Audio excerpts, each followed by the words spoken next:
studios secured by DFWsecurity.com. This is Sean and RJ on 105.3 The Fan. Marcus swings and hammers one down the left field line. If it's fair, it's gone. Hooking towards the pole. Out of here! A 3-run home run for Marcus Semien. The Rangers have opened this one wide open on Marcus's 19th blast of the year. It's 9-0. Good morning, Metroplex. What a way to start off a Tolo Tuesday here on Sean and RJ. Bobby Belt in Choppy's chair throughout the rest of the week here on your home of the Rangers and Cowboys, 105.3 The Fan. Jared Sandler with the call, and 9-0 turned into 12-0. The Rangers, behind a one-hitter from Max Scherzer, absolutely dominate the Angels in Arlington. And the Astros lost on top of it. So the lead in the American League West, as of this morning, is 3.5 games. It's all very positive. Look, you know it is a dominant performance when even Martin Perez gets out there and basically doesn't throw a single ball for 2 innings. 13 pitches, 12 strikes, helps finish up the one-hitter. And I love watching the position player, too. I was getting ready to turn it off, beat down, blowout, and then I'm like, I just got to watch this guy lob these balls in there. It's always a good time. Whenever it's why you get these alerts like on social media where people will be like, position player pitching alert. Like that's the thing that you got to check in on and got to see. But look, Marcus Semien, 5 RBIs in this one.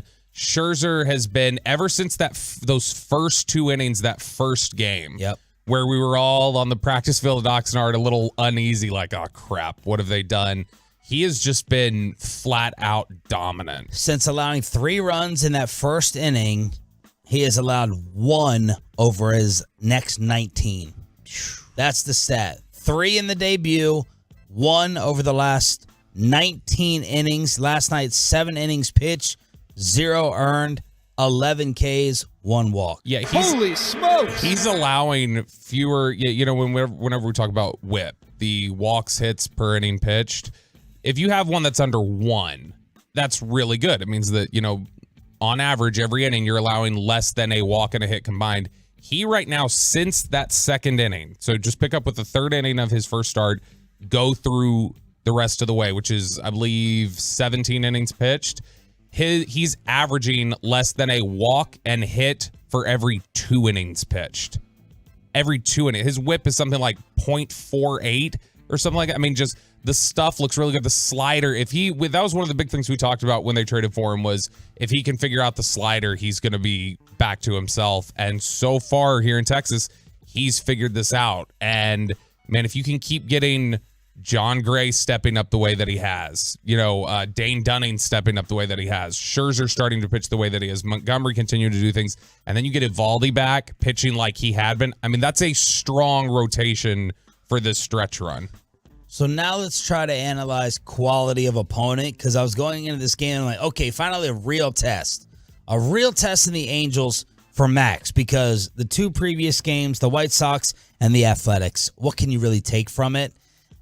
And then you remember that the Angels have plummeted since deciding to buy and keep Ohtani. They are 3-7 in their last 10. They're 12.5 back. I think they've lost 7.5 or 8 games in the West since they decided to go ahead and buy. So Max doing it against the Angels means what? I mean, against the Angels as a whole, there's a question there, obviously, because now not only have they lost this many games, they're also now in the negative run differential area. They're, I believe, minus 16 now. Yeah. But when you see him look as good as he did last night, specifically against Ohtani, and striking Ohtani out twice, and in general, I look at it as, I don't care who you're going up against. You could be going up against the Oakland A's. If you're going 7 innings and you're just allowing 1 hit, your stuff is good. And so I get it's not as impressive as if you're doing it against Atlanta or somebody like that, but it is still impressive if you're going that many times through the order and they only get 1 hit off of you. But man, the movement on the slider right now is really good. The velocity is maintaining steady throughout the performance. He gets to 100 pitches. I mean, only throwing 28 balls on 100 pitches. He's been really, really impressive since he got here. And their evaluation at this point has been dead on about what he still had left in the tank and the reset that frankly he needed. It's sounding more and more like New York was just becoming a little bit of a, I don't want to say toxic, but a difficult work environment for a baseball player, like just with the drama with Verlander and everything else. It sounds like it was probably just a tough situation, and then you throw in the adjustment to the pitch clock. It was probably just something that threw him off a little bit. Nice to get some run support here as well. A lot of people were talking about the lack of run support in New York. I just love the way he just stomps around the mound. He's a psycho. He's a psychopath, and he's just storming around everywhere, glaring at everybody. And afterwards, he was still showing that he's willing to cut loose. How are you going to celebrate a season high in strikeouts, only giving up one hit and everything roses so far in a Ranger uniform? You don't just make your season off one start. It's the totality of it. So, like I said, enjoy it, have a couple beers tonight, but, get ready to work tomorrow. And then Bally, don't put Luka on blast like that. Bally's like, I bet Max and Luka would have a fun night together. I'm like, whoa, hey, we're talking about skinny Luka right now. Max could have a couple beers, and Luka would have a seltzer or two. Watch vodka soda. Watch the carb count. Watch the soda carb count. Don't be throwing Luka under the bus like that. Yeah, I do appreciate it, though. The truth is they throwing a pack of Marlboro Reds, too? I mean, the truth is, come on, that he's more, he's the Marlboro Lights guy. That's probably Luka. I doubt he's a Reds guy. But no, it's funny you mentioning Max Scherzer, like, stomping around and how he looks. I've always thought he is such a throwback, not just in his approach. Like, I mean, Jared Sandler told us he was essentially warned, like, hey, he don't chat with him on the day of his start. He's a big process guy. He's going to be in his zone or whatever else. But, like, you look at him and just, like, the way he wears his hat low and he's got that hardened, like, looks like he's a pitcher in the Great Depression. Yeah. Type. Like, I mean, he looks like a pitcher from the 1930s if you were to just put and he's one like, of those black loose, and white. Loose ball caps. Yes, absolutely. Like, I expect to see, like, sped up, 60 frame per second, like, wild wind-up pitching from him whenever I see him out there. But he has been so impressive, and he is a bulldog. He is somebody who is intimidating out there on the mound and wants you to feel his presence and know that he's in command. And that's a huge lift. For all the talk that he's worn down, old, age has finally hit him, he's 12-4. He's 12-4 in the ERA now. It was over 4. It's down to a 3.67. So that is lining up with perfect timing for your Texas Rangers as they play the next game right here tonight on DFW Sports Station. Pregame at 6:30, first pitch at 7 o'clock. Pepe, did you enjoy that yesterday? I really did. And it was funny with Max Scherzer because he technically struck out the side in the first inning, but the third was a violation. And did he get a little annoyed with that? He was like, no, get back in the box. Let me finish this guy off. And he kind of walked off the mound like, you know he's a competitor then. Lunatic. It's like the boxer getting mad that they've called the fight. Like, no, get the ref out of here. No, don't wave it off. Don't call it off. We not only have the Scherzer start of the season, we have Zach and Zeke back on the field. We'll bring that to you at 6 o'clock. We have another Rangers giveaway. We have a 4-pack of tickets during the Expressway. Michael Gelkin breaking some of the Zach Martin contract news. The great Cowboy insider from the Dallas Morning News will join us at 8 o'clock. Patrick Walker from California, DallasCowboys.com, in the final hour as well. But RJ Choppy is calling people out. Aww. RJ is basically naked in Michigan. We have Zach and Zeke. Dalvin Cook has a new team. And Justin Verlander is trying to set the record straight on him versus Max Scherzer and the baseball rivalry they have. It's a Tolo Tuesday. We're just getting started. Glad you are waking up with us to start your day with Sean and Bobby on The Fan. Coming up in the next...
Solo Tuesday with Sean Sharif, Roberto Belt, here on your home of the Rangers and Cowboys. We got Peyton.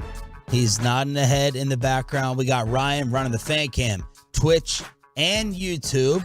I think I see like a UFC fight challenge on the TrekRec.com text line that Kevin Hagelin left open here. This guy misspelling my name, saying my offer stands. Scene. I'm a 53-year-old. Let's get in the octagon for charity. So I don't know what I said or did to rile up this old guy, but he's apparently worked up. I assume that he's talking to me. Peyton, I saw you write someone back regarding the overnight voice, Amy Lawrence. Is there a Sean? Is there a Scene or a Sean on that show? I don't know. I don't think so. Okay. There might have been shots fired at you, but a lot of people throw shots at you, Sean. Oh. It happens a lot. That makes me feel better. Nice. 877-881-1053. Truckwreck.com text line to hit us up for whatever type of charity challenges you may have in mind. Maybe he's mad that we're matching this morning. Maybe that just gets under his skin that you purposefully called me last night and told me, like, hey, make sure to wear your appreciated hoodie tomorrow so that we match and that we look coordinated. I think we need to get like one other, I know it's asking a lot around here, but like one other piece of free clothing. Like everyone in the building should have. I've never seen Peyton wear this sweatshirt from the merch store. Each of us should have 2 or 3 pieces of free clothing. I know that would cause the company to crumble. Yeah. We'd get into, stock prices and everything like that, like we did in our CEO meeting. But I feel like that would solve this. I've got to. So I was actually looking the other day. Broadus walks in the other day. He's like, I'm like, where'd you get that shirt? He's like, I bought it. I got it from the merch store. I'm like, oh, okay. They didn't give it to you. So what if I still got the You're Appreciated one, but it was a vibrant, different color, like this teal, and it's a t-shirt? Would that be acceptable to you? Of course. Even if we end up wearing the same logo, sorry, everybody, I know that drives you all nuts, but even if we end up wearing the same logo, because I like that one, the little teal t-shirt. I almost bought this the other day. I think that would work. You're not going to buy anything. Why? I'm making a stand that we at least have to get a free t-shirt. A free t-shirt, a free hat. Yeah, I mean, people are loving your camo fan hat as well. Did they give you that? This one I did get for free. This one was out at a remote that G-Bag was doing, and they had a bunch of hats out. And so I was like, oh, I'm going to take one. So I took it. But I have been getting lots of people on Facebook, some more aggressively than others, asking me to get them a hat. A couple days ago, RJ Choppy, while flying out to Gaylord, Michigan for his golf getaway, possible engagement and proposal, tweeted, hey, American Airlines, just a thought. When you get to the airport 2 hours prior and it's a direct flight, all your bags should be on the flight. We agree? Good. So why am I waiting till tomorrow for my stuff? So I was like, okay, when you get to the airport 2 hours prior and it's a direct flight, all your bags should be on the flight. Am I missing something? Like, even if it's a connecting flight, the bag should be on the flight. Like, what did RJ do here in order to guarantee? Maybe they heard us talking about that bag claim video where the Red Bull was just sitting up and they're taking the bags in the back and just suplexing and power slamming them onto the rotating belt. Yeah. Now look, here's when you get to the airport 2 hours prior and it's a direct flight, all your bags should be on the flight. Well, okay, if I got there 45 minutes prior, if I got there 3 hours prior, I'm trying to figure out he did something special in terms of making sure bags always get on the flight, even if it's connecting. Maybe he just means the margin for error, or like I got there in plenty of time. Yeah, I got there in plenty of time, and it's not like you were having to transfer bags from like one plane to another or something. So he's just saying the chance for error shouldn't really exist in given the scenario. But I don't know. I'm feeling a little bit like, and I understand. I would be really frustrated if I was in Choppy's position, but. Is he engaging in a little bit of like social media Karen behavior? You know, this is a great topic. Mike Fisher would always chastise us for this. He would always get on us. That leads me to the follow-up tweet 8 hours ago from RJ. Hey, American Air. 36 hours after we landed, we are still without 2 of our bags, one of which y'all can't even find. Not only do we Here we go. This is full Karen mode. Not only do we expect full reimbursement, but also 2 free first-class tickets to wherever we want to go without blackout dates. Sounds about white. Sounds about white. There was like no joking in that. I could see him looking like the tough guy in front of Sarah. I'm not going to stand for this. Part of the reason you're with me is because of my travel plans. I'm going to tag them and everything. I'm going to tag them. Part of my itinerary skills that I have. I am not. What's the privileged term for traveling? When you got the special access and all the. Choppy. Yeah.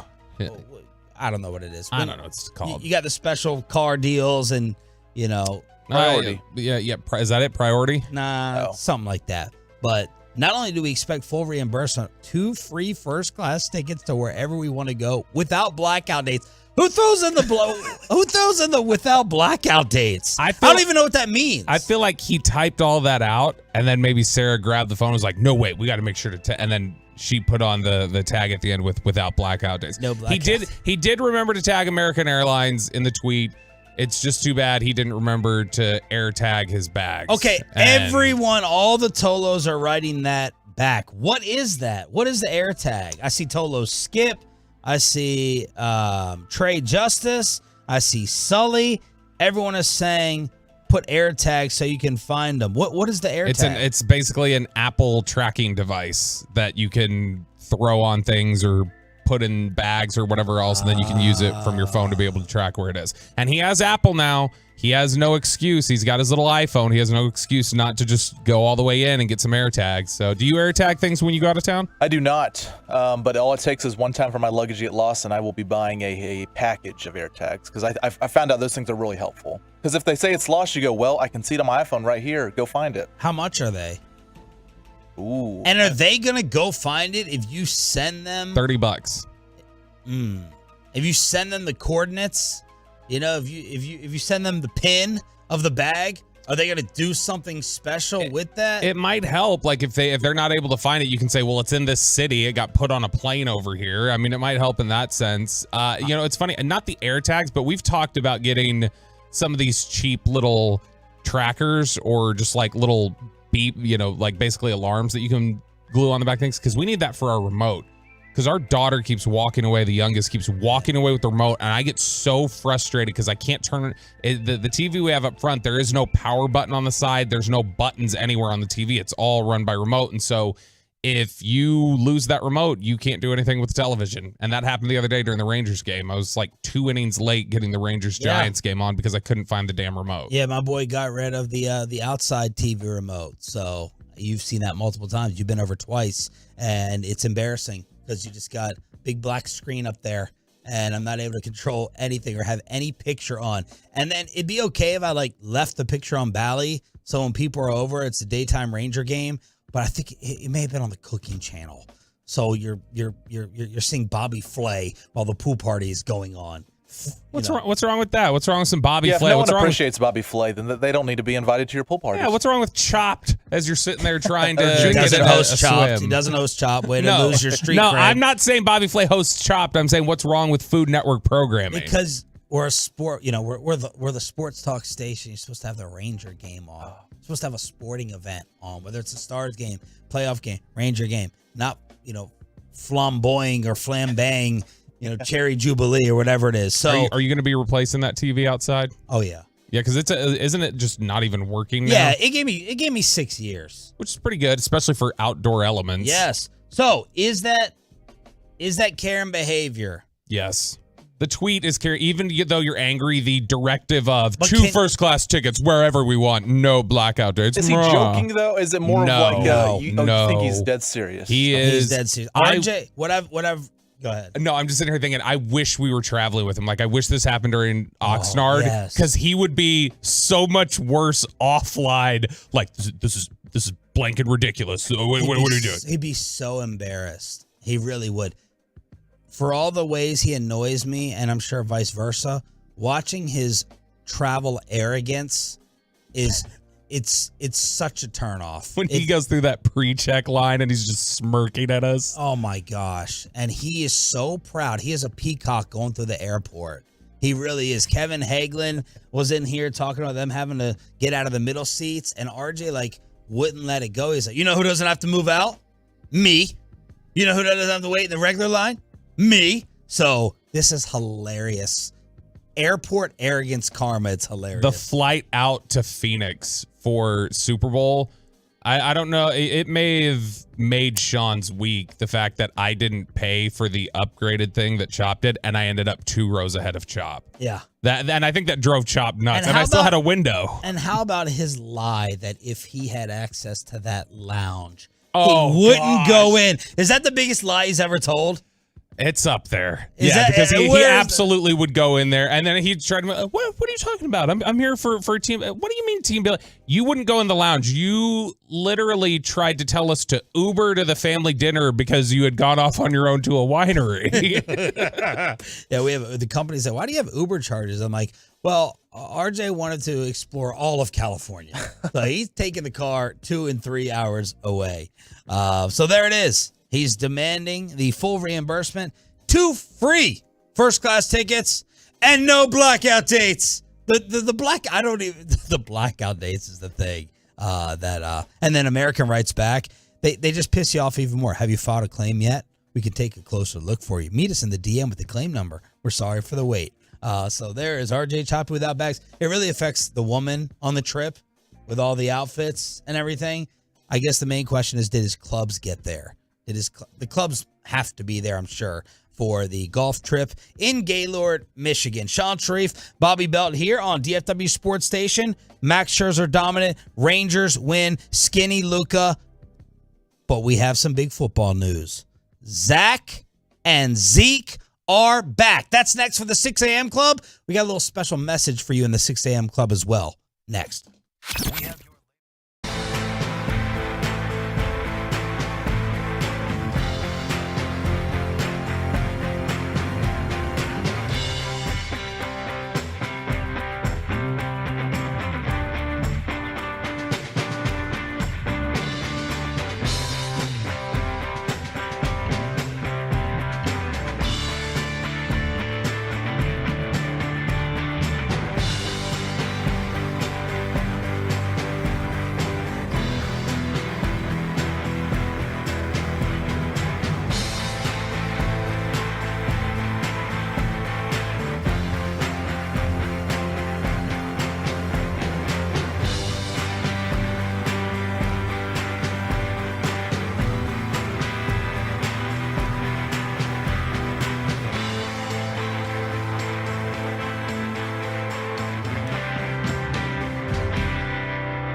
From our fan studios secured by DFWsecurity.com, this is Sean and RJ on 105.3 The Fan.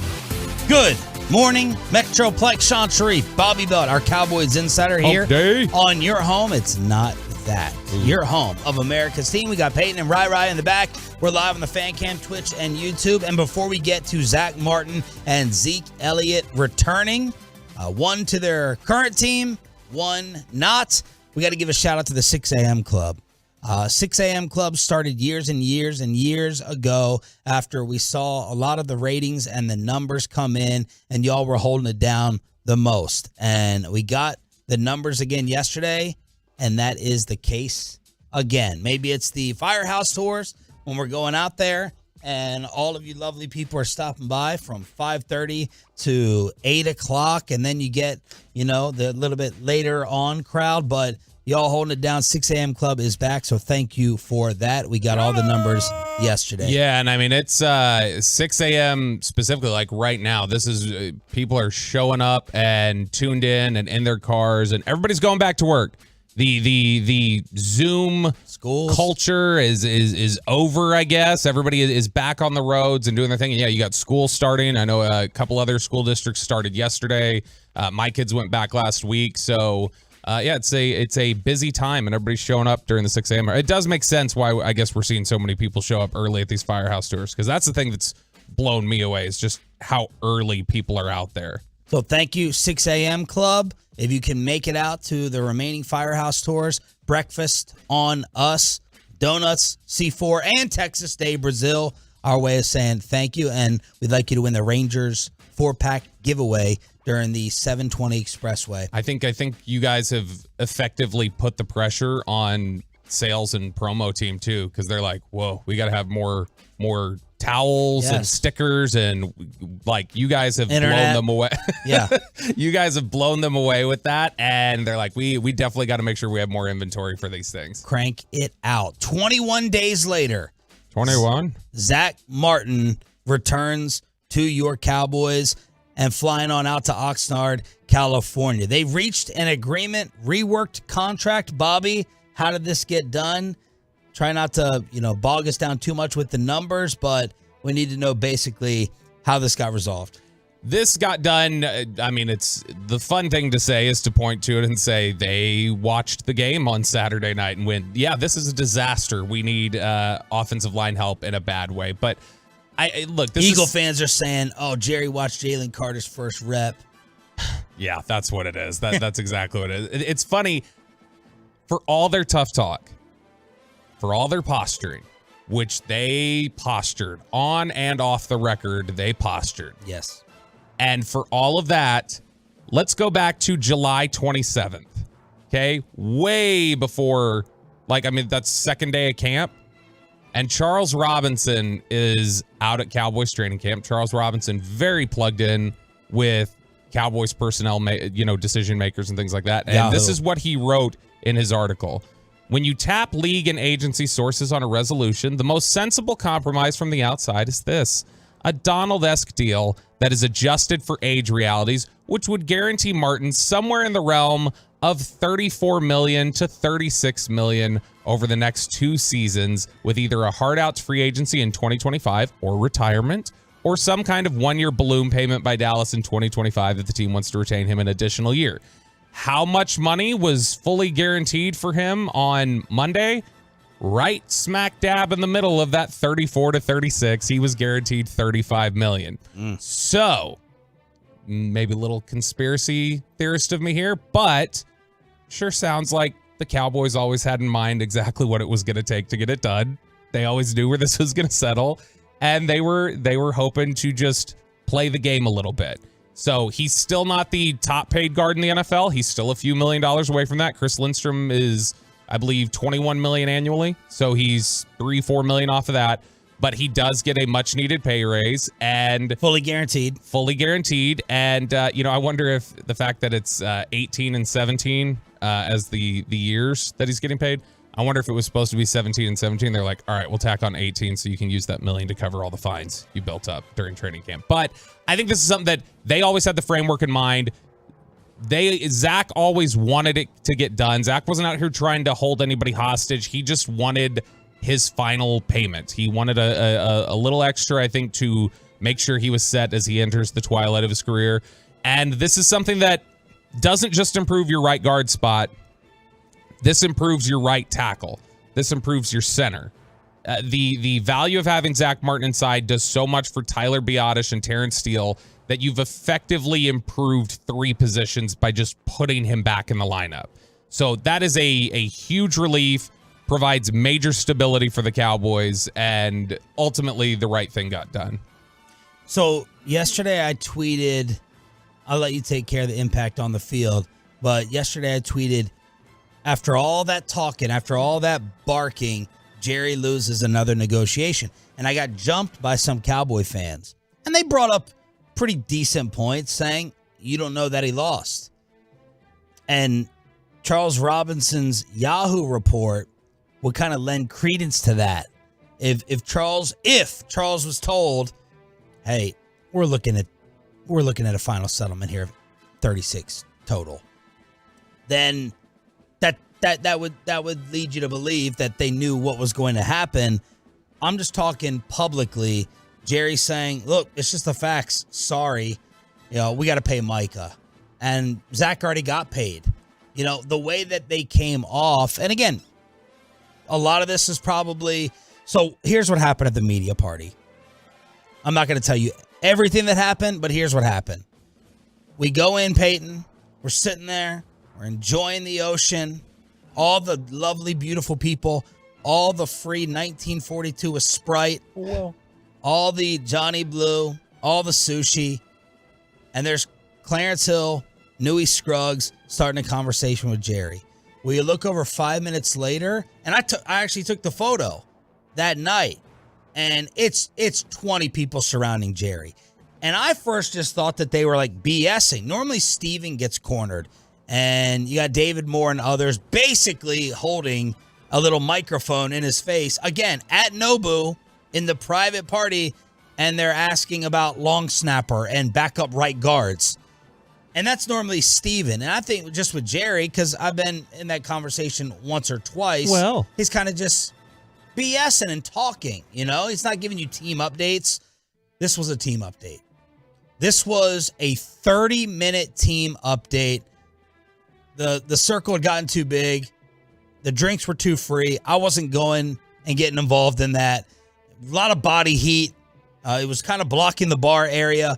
But Jerry was giving a lot of Zach Martin talk during that gathering. He was. I'm not going to say what he said because much of it was off the record. But he talked enough on the record, Bobby. So did they lose this? And I went over to other Cowboys people and I said, are they being set up right here? Like we're all thinking, oh, Jerry may have a few in him. He's holding a glass of white wine. He's talking freely. But I was like, he's done this so much. Is he setting us all up? Is he using this to spread the message, even though it's off the record? That's what I was wondering. There's a perception, I think, from some, not from everybody, but there's a perception from some in the fan base, I think, that Jerry, he's just like he's the crazy old granddad at this point. Jerry is actively aware of so much more in terms of the discussion around this team and the way the narrative surrounds this team than I think people realize. He is still very sharp and very on top of things, and because they talked big on Zeke, they had made some comments that could offend their quarterback. Someone leaked to you guys in the offseason that the Diggs thing was going to be much more difficult than it was. We went through it with Amari Cooper, and they end up paying. They end up paying up to everybody. So how do we judge whether they lose these negotiations or not? I don't think this is a loss. Because, look, at the end of the day, what you're talking about here is a $3-4 million pay raise. Yeah. I mean, is that going to cripple paying Micah? Here's who makes $3 million right now. You know whose cap hit is $3 million this year? Brian Anger. the punter. Okay, Dante Fowler Jr. has a $3 million cap hit. Donovan Wilson's is 3.3. If you want it, and I'm not saying that you can free that money up, but look, we agree that the depth at corner right now is really strong. Mm-hmm. Not necessarily that they'll do this, but Jordan Lewis getting up there in age now, or not up there in age, but he's deeper into his career. He's coming off an Achilles tear. He's already a smaller corner. They've got a lot of depth. If they were to release Jordan Lewis at the end of training camp, they save $4.7 million off their cap. That's more than you just paid Zach Martin yesterday. They can flip switches, make things work however they want.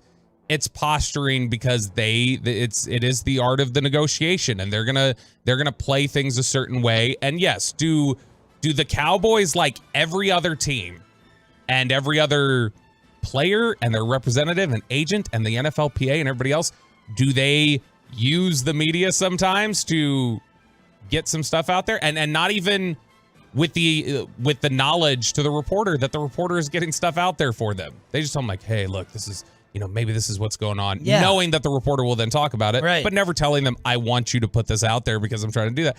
Yeah, they all do it. It's all part of the game. It's all part of the posturing, just like, and one of the things we chatted about a little bit, and I know all you guys said never gonna happen, just like there were people on the other side who were trying to leverage and float out there that, well, maybe somebody would trade for Zach Martin. Maybe somebody would be, that doesn't just come, when you hear people start bringing that up, that doesn't just come out of nowhere. People talk about that behind the scenes, and people want to intimate that. Every side plays their leverage. Ultimately, I think this settles down right where everybody thinks it should. Meanwhile, Ezekiel Elliott is a member of the New England Patriots. He is agreeing to a deal worth up to $6 million. He had visited them a few weeks ago. Schefter said there was a couple times New England thought that this deal was getting done. You saw the photos of Zeke sitting down and having dinner with Mac Jones. So it's a $3 million base salary, a $1 million signing bonus, and can get up to $2 more million. Bobby, Zeke is going to Belichick. That's honestly a great deal for him. Now, does he hit the incentives to get up to $6 million? I don't know. And obviously I don't know what all the particulars of the incentives are. But that's, if he is able to earn $6 million this year, that's more than I would have thought he was going to get on the open market. That's more than the Cowboys would have been willing to bring him back for. And so, I mean, that says, all right, you've done your part. And this is the whole running back fight. We talked about how running backs were probably frustrated at Saquon Barkley for giving in the way he did. Yeah. Zeke held out as long as he could. Got the best value for his age that he possibly could. And then, of course, you saw, if you want to make a little bit of a claim of collusion, position collusion, the fact that Zeke goes and then immediately Dalvin Cook, all of a sudden, who's been sitting around, signs for incentives up to $8.6 million.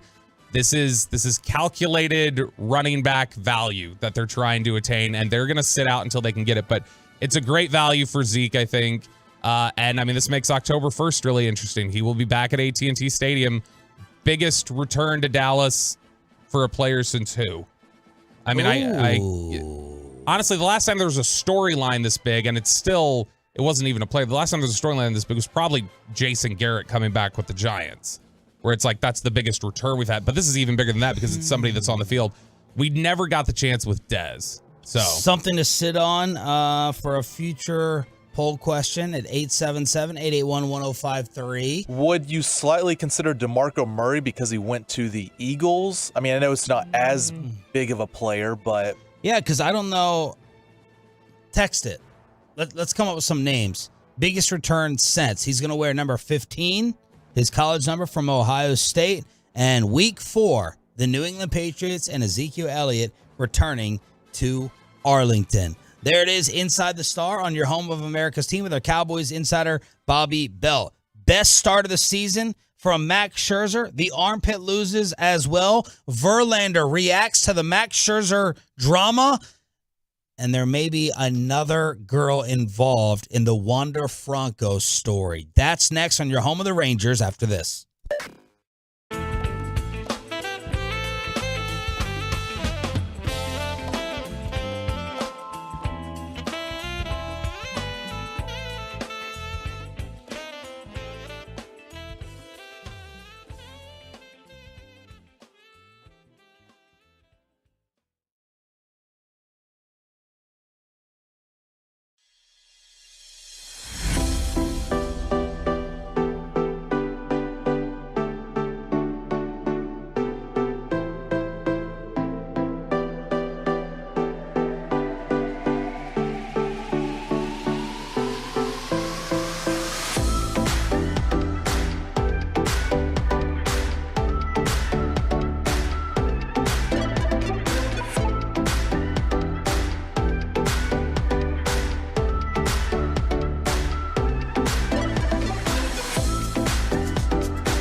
Personal injury lawyers Franco and Franco. Life is unpredictable. Accidents happen. Franco and Franco are the go-to attorneys for car and truck wrecks in DFW. If you or a loved one have been in an accident, contact the Francos today for free or call 214-333-3333 or go to truckwreck.com. Adolis Garcia without a hit, but he's walked twice and hits one here in the air to right center. Moniak back, track at the wall. He leaps out of here. This one a two-run shot, his 30th home run of the season, and the Rangers are up 11-0.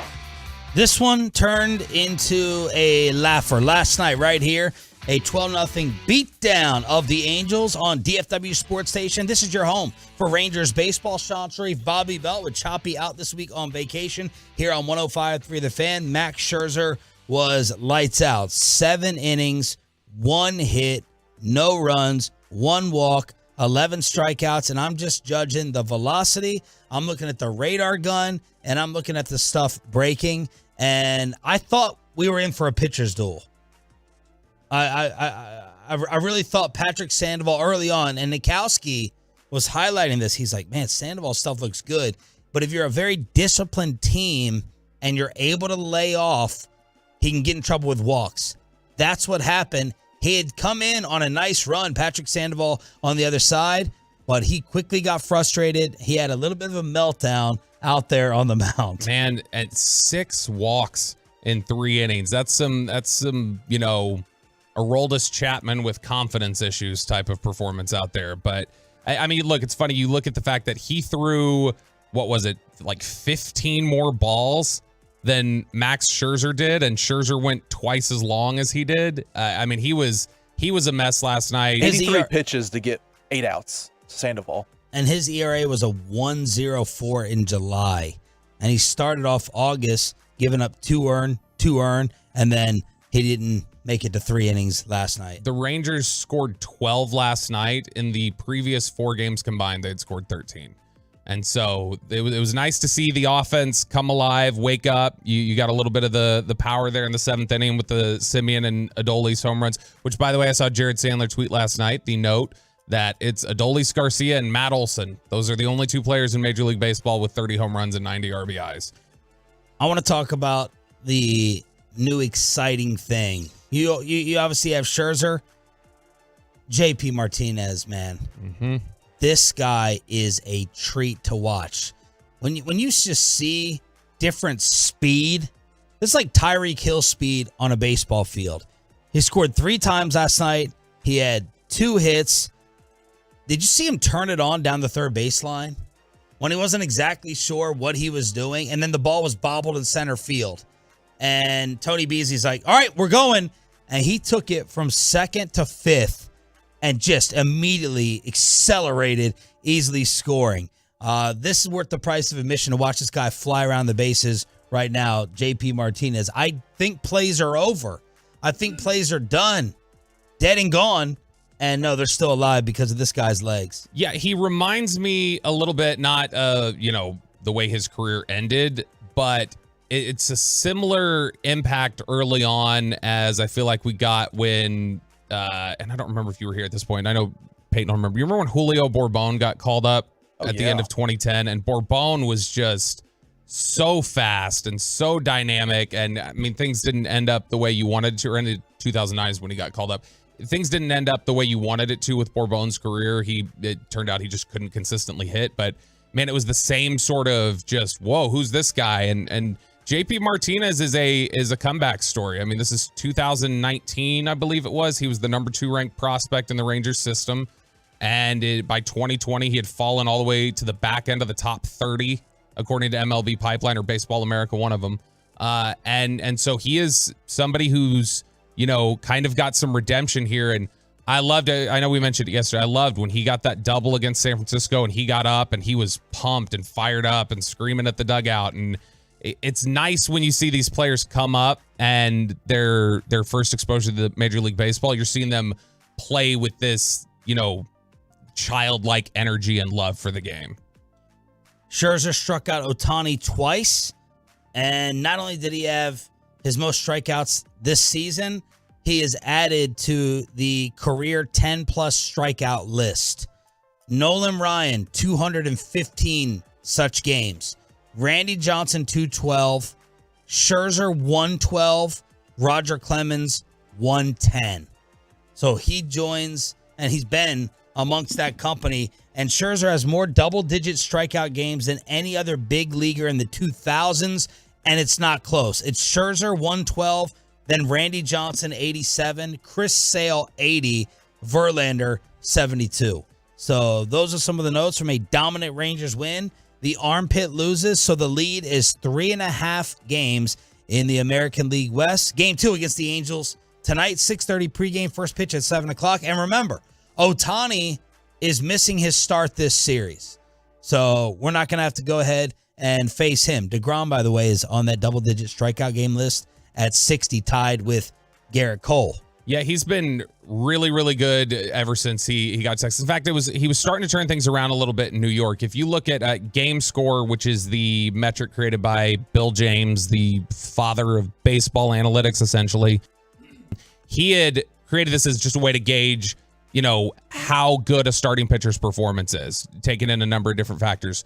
So Max Scherzer's last 2 starts for the Rangers are 2 of his top 4 game scores for the year in 22 starts. The Oakland start is now his 4th highest. And then this start against the Angels yesterday, that was his highest game score of the year by far. And if you look at the other 2 that are up at the top, it was from July against the Dodgers. So right before the trade deadline, that was one of the 2. So he's really started to turn it on in the last month, 3 of his last 4 starts being the highest game scores of the season for him. Justin Verlander wanted to address the report out of the New York Post saying that he and Max Scherzer didn't get along. Verlander was not a great teammate in New York, and he also looked down upon the Mets analytics department. And the newest Houston Astro decided to release a statement, and he addressed, I'm surprised he stooped down this low to address this report out in New York, but he did. I want to say I have nothing but respect for the Mets organization. I enjoyed connecting with all of my teammates this season, new and old. It truly was a wonderful group of people. That being said, we all know the success of a team is made up of more than just the players on the field. Everyone's input is valuable. I'm sorry to hear that a staff member took offense to constructive criticism on how we could improve. Wishing nothing but best to the Mets moving forward. So no high road. That's garbage. For the great future Hall of Famer Justin Verlander. Well, what is your inclination here? Would you think he, just based off of what we've heard and what we've known about Justin Verlander his entire career, is he being a diva, or do you think it's more possible what he's saying, which is just, I have standards here that the Mets didn't have? I don't know anything about Justin Verlander really personally, except for Kate Upton. So, but wouldn't that then speak to, we're talking about that he's been in the public sports eye for 20 years almost. Yeah. And we've never heard this about him. I'm going to, because of his greatness, and I have my questions in Houston, but because of his greatness, I'm going to assume that the Mets did not meet his standards. I'm going to give Verlander the benefit of the doubt because of his greatness. Which is what he, like he said there, he's like, I don't want to. I'd like him to be a tool. I like it, to have a fight between him and Max with my boy Mad Max, but I'm going to give Verlander the benefit of the doubt. Yeah, I mean, he's somebody who definitely has a reputation, I think, of being intense. Yeah. I remember there was during the... Why would I believe the New York Mets over Justin Verlander? Right. The Mets are losers. Justin Verlander is a great. Now the one thing that's a little, that would work a little bit in the favor of whoever this Mets staffer is if Max Scherzer genuinely thought he was being a diva. Because Max Scherzer is also an intense, high-standard competitor. And so if Max Scherzer, as a high-standard competitor, said, no, this is just diva behavior, then that would be... But the fact that Verlander... he included some of these statements in this tweet, it shows he's a little thin-skinned. He should have just taken the high road. Should have taken the high road, not even addressed it. I want to thank everyone in New York. But he made multiple mentions to that report in here. So yeah, should have just taken the high road. Should have just said nothing. Much like maybe Kevin Brown with the Baltimore Orioles. Not at all. Should have just said nothing. All right, let's move on now to Wander Franco. Major League Baseball put him on the restricted list. So he is shelved. He's not playing after the rumors of an underage relationship with a girl. Now, people were trying to say she's 14. Yesterday, someone DM'd me saying she's really 19. I feel like we should have her age by now. Although it took forever to find crazy Dallas Plain lady. So maybe there's a problem there. But Major League Baseball is investigating. The Rays are obviously looking into it. He didn't even make the trip to San Francisco with the team. They're starting a 3-game series. So they didn't just lose their ace. They are now losing their best player for the immediate future. I don't know how long this is going to go, but teams can use the restricted list for a variety of situations, including legal matters. They're still paying his $2 million salary. Well, something else developed late last night that some Tolos sent me. I had to go and check that this was verified because this is a dangerous story to be throwing out accusations and rumors. But Hector Gomez, who is an MLB insider, verified 100,000 followers. He translated this report that said the Attorney General of the Dominican Republic says there is a complaint filed by a minor against Wander Franco. It's another young woman. Not the one that's been on social media. Not the one. So this is a different one. This is another young woman, not the one on social media, according to reports. And the woman, or excuse me, I'm not sure, Diario, I take that back. I don't know, male, female, but this is a reporter from the Dominican Republic with 1.7 million followers who apparently is saying this. Yeah, and the AP late last night had an article about this and said that when asked about Franco's alleged relationship with the minor, the media office of the Attorney General in the Dominican Republic said in a statement, there are investigations regarding that matter. So if it's just as simple as, well, she's actually 19, you would think that the media office, and again, this is the AP that got this statement. You would think the media office in the Dominican Republic would say, oh no, she's 19. We can verify that real quick. This is clearly they're saying there is a underage minor here involved and we have to investigate what happened. This is really, really bad. Really, really bad for him. And it's obviously awful for the Rays from a business standpoint. They just gave him, in November 21, they gave him 11 for 182. They gave him this contract extension 70 games into his career.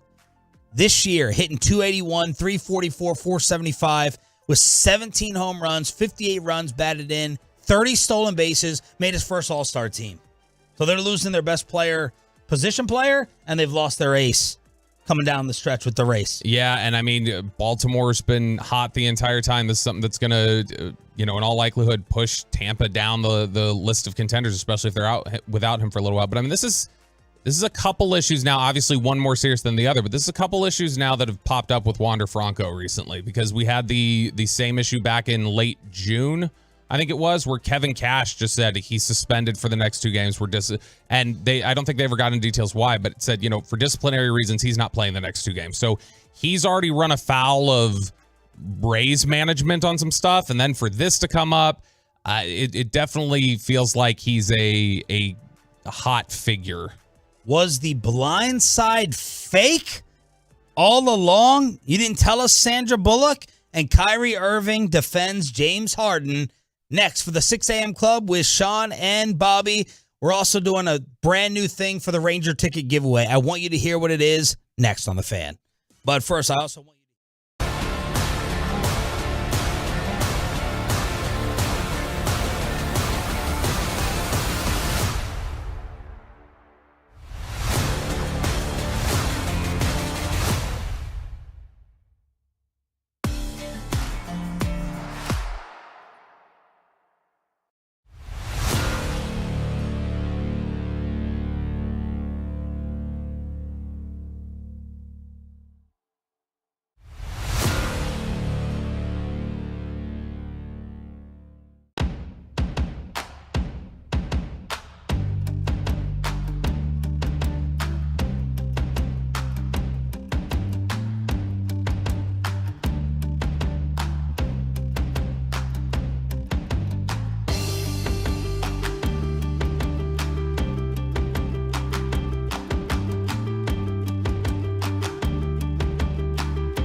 doing something different. We're doing the giveaway there. Doing the giveaway for Rangers tickets and headlines. At least for the rest of the week. Ask Reddit at 7:20. Michael Gelkin, who helped break the Zach Martin news at 8 o'clock this morning here on Sean and RJ, Bobby Belt, and Choppy's Chair the rest of the week. But usually it's 7:20 on. Nope. 7 o'clock at some point in time during headlines. The Rangers 4-pack giveaway for you being a Tolo. That stands for Turn It On, Leave It On. And Michael Gelkin, wasn't he missing at the early part of training camp? Did he have a child? I didn't notice him out there. No, he was out there. It was he was there early. Calvin Watkins wasn't there the first few days because Calvin was at the Spence fight.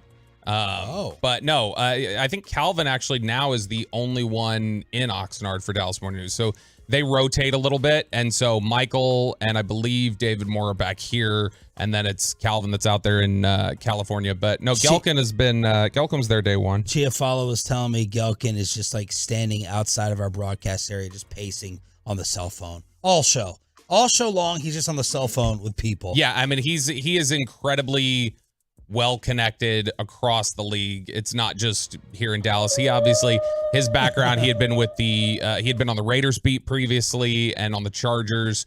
And so he's worked in other areas before, but developed a lot of relationships. I don't want to speak for Michael. I personally believe within the next 5 years, he's off the beat and he's somebody's national NFL insider. Like, I mean, he has those kind of connections to do it. All right, yesterday thanks to the Tolos sending us the clip, we played James Harden destroying Daryl Morey, the 76ers GM, in front of like a bunch of kids at like a basketball camp. James Harden said, "I will never play for Daryl Morey. He's a liar." Then he repeated it. I repeat, Daryl Morey is a liar, and I will never play in that type of situation. Well, Adrian Wojnarowski, who's been all over this, of course, tweeted, disgruntled Harden calls 76ers Prez Morey a liar. Here comes Kyrie. Oh, no. Kyrie Irving sweeping in. Is he disgruntled, Adrian?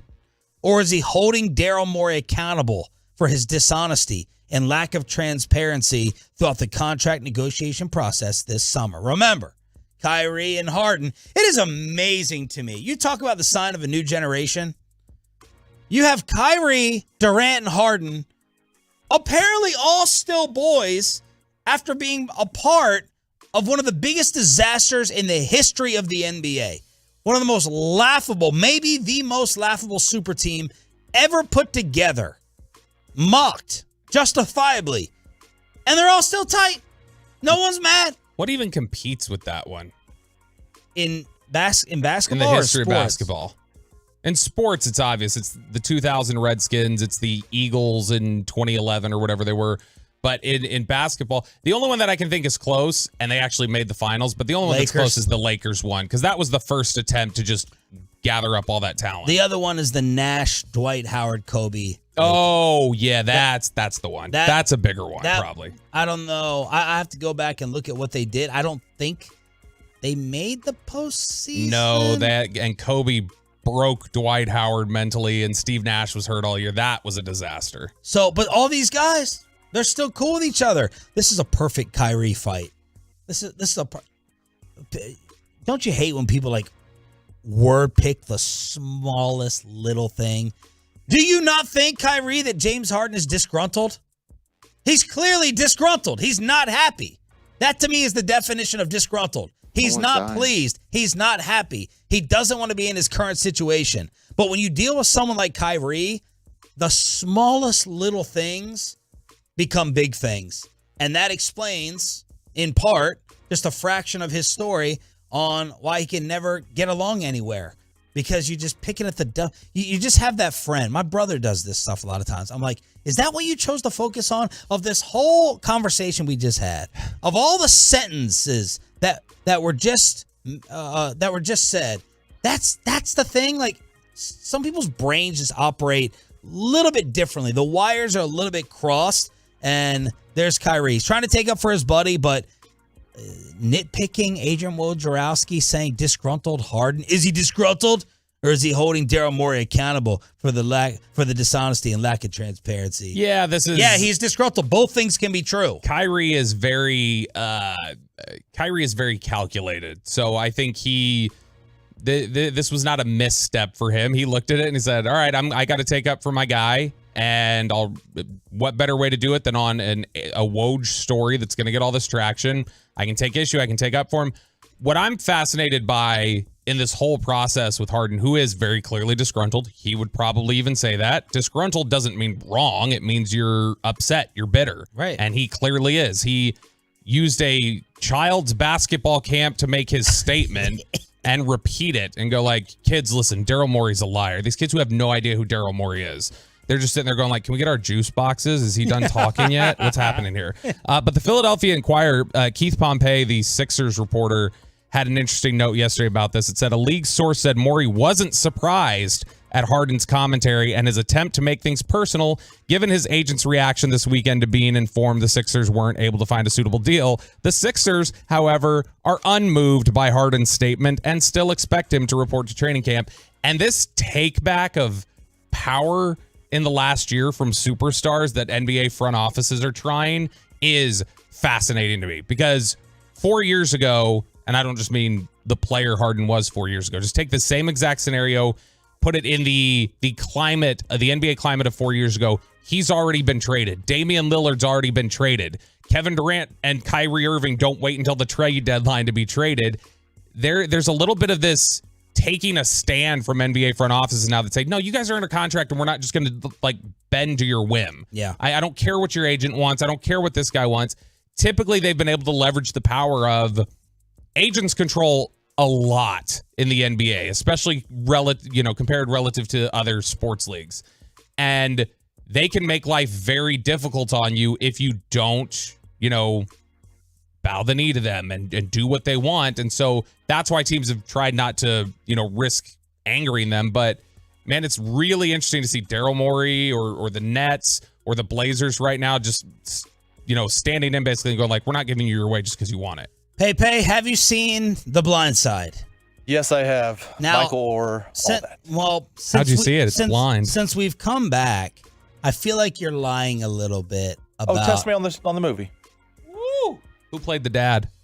The actor? Yeah. No idea. Okay. All right. Well, I thought his answer was the actor. It's technically the singer. Ooh.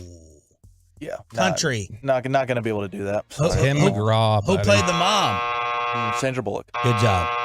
You buzzed yourself. So you have seen it. I have seen it, yeah. All right. Fantastic movie. 2009. Let's set this up. Yeah, this is a situation where, and when we've known Michael Orr, who obviously was the first-round pick of the Ravens, played at Ole Miss, big-time recruit, and a guy whose story blew up when it was made into a book and then a movie, where he was homeless, essentially, taken in by this wealthy family in Mississippi, and they kind of helped him along the way, or at least we were told helped him along the way during his high school career. He ends up going to Ole Miss, which caused a controversy at the time with the NCAA, where they were under the impression of, okay, is this, they're adopting you because they basically want to leverage you into Ole Miss because they're boosters and they're alumni here. Is that what's going on here? And so it was a bit of a controversy at the time, but it was this feel-good story of, no, look, in fact, the when he sits down in front of the NCAA in the movie, Michael Orr goes, you've asked everybody why I want to go to Ole Miss. You've never asked me why. And they go, okay, why do you want to go? And he goes, it's simple, because my family went there. And so it's like, oh, they're a family and this is sweet and this is great. We had heard rumblings in the last couple of years. He didn't like the book. He didn't like the book or the movie. And he ended up writing his own book, I think, a couple of years ago that countered it. But this is a full-on, expose now that he is essentially suing over the movie The Blind Side in Tennessee court with allegations that a central element of the story was a lie made to make this family rich, that he was cut out of the movie revenue, signed a contract apparently that cut him out of the movie revenue. The family all got paid off of it, the parents, the siblings, that they basically took control of his life story and they never actually adopted him. They had a conservatorship and they basically tricked him into some stuff. I still don't know what that is. The Britney Spears thing educated me on a conservatorship. Very difficult word for me to say. I don't know how that is different from adoption. Just means custody. Okay. And does that mean they can control all your finances? Because that's what we heard about Britney. So separately, it depends on the terms of it, I think, and where, like, what gets worked out in the details. And that's what his claim is apparently. Is he says, I never signed away the right to my life story to these people. And if I did, if I was given a document that I signed, I was not made aware of what it meant or what was in there. Movie grossed more than $300 million. This CBS Sports recap says a conservatorship allowed the Tuohys to take control of Michael's financial life, even though he was not a legal member of the family. Adoption, even of a legal adult, does not require any business arrangements. And if y'all have any experience with this yourself, hit us up, 877-881-1053. So why now? That was a big question yesterday. I was asking it. Why now? 09 to 2023? Well, Michael's side says he discovered this lie and the embarrassment in February of 2023 when he learned that the conservatorship was not paying out anything and everyone else was making money. Yep, and Sean Tuohy, the dad, told the Daily Memphian, I guess is how we would pronounce that, the newspaper there in Memphis, that the claims have devastated the family. And he says the conservatorship was drawn up to ensure that Michael Orr was eligible to play football at the University of Mississippi. Tuohy, of course, is a booster there. That caused all that controversy. But he said, I sat Michael down and told him, if you're planning to go to Ole Miss or even considering Ole Miss, we think you have to be part of the family. This would do that legally. And apparently, according to the lawsuit, each member of the family, the 4 biological members, each received $225,000 and 2.5% from the film. So years and years and years and years later, Michael Orr is apparently learning new information and not happy about it. Some of the reaction on the truckwreck.com fan text 845. This is lawyers getting in Orr's head trying to get some money. 817, 14 years later, is he out of money now? I mean, that definitely could be part of it. 817, was Orr disgruntled or did he just want what's due to him? Good callback there to earlier in the segment with James Harden. That was a good callback. I didn't even get it. All right, so Michael Orr and The Blind Side. Messing up the whole movie for me. That sucks, man. That was a good movie when I was younger. You know, you had the whole scene of Michael saving the kid in the car crash, you know, and me being a really nice guy. And then if all this is true, it does suck. And Luke Bryan playing the dad. All right, headlines. Country girl, shake it for me, girl. Our Rangers ticket giveaway. We're doing it at a different time. We're doing it next with headlines. We want to hook you up. Zach Martin is back. Zeke has a brand new team. We'll tell you all about it with your Radio Sports page after this. But first, let me go. Speaking of law, speaking of attorneys, you need some help. You know that they're already the experts when it comes to car accidents.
our fan studios secured by DFWsecurity.com. This is Sean and RJ on 105.3 The Fan.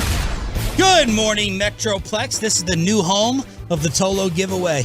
Not doing it during the 720 Expressway anymore. It'll be within this next 15 minutes. 4 tickets to go see your first place Rangers, who we'll get to in just a second. 877-881-1053 when PayPay tells you to call. Sean Sharif, our Cowboys insider Bobby Belt in Choppy's chair for the rest of the week.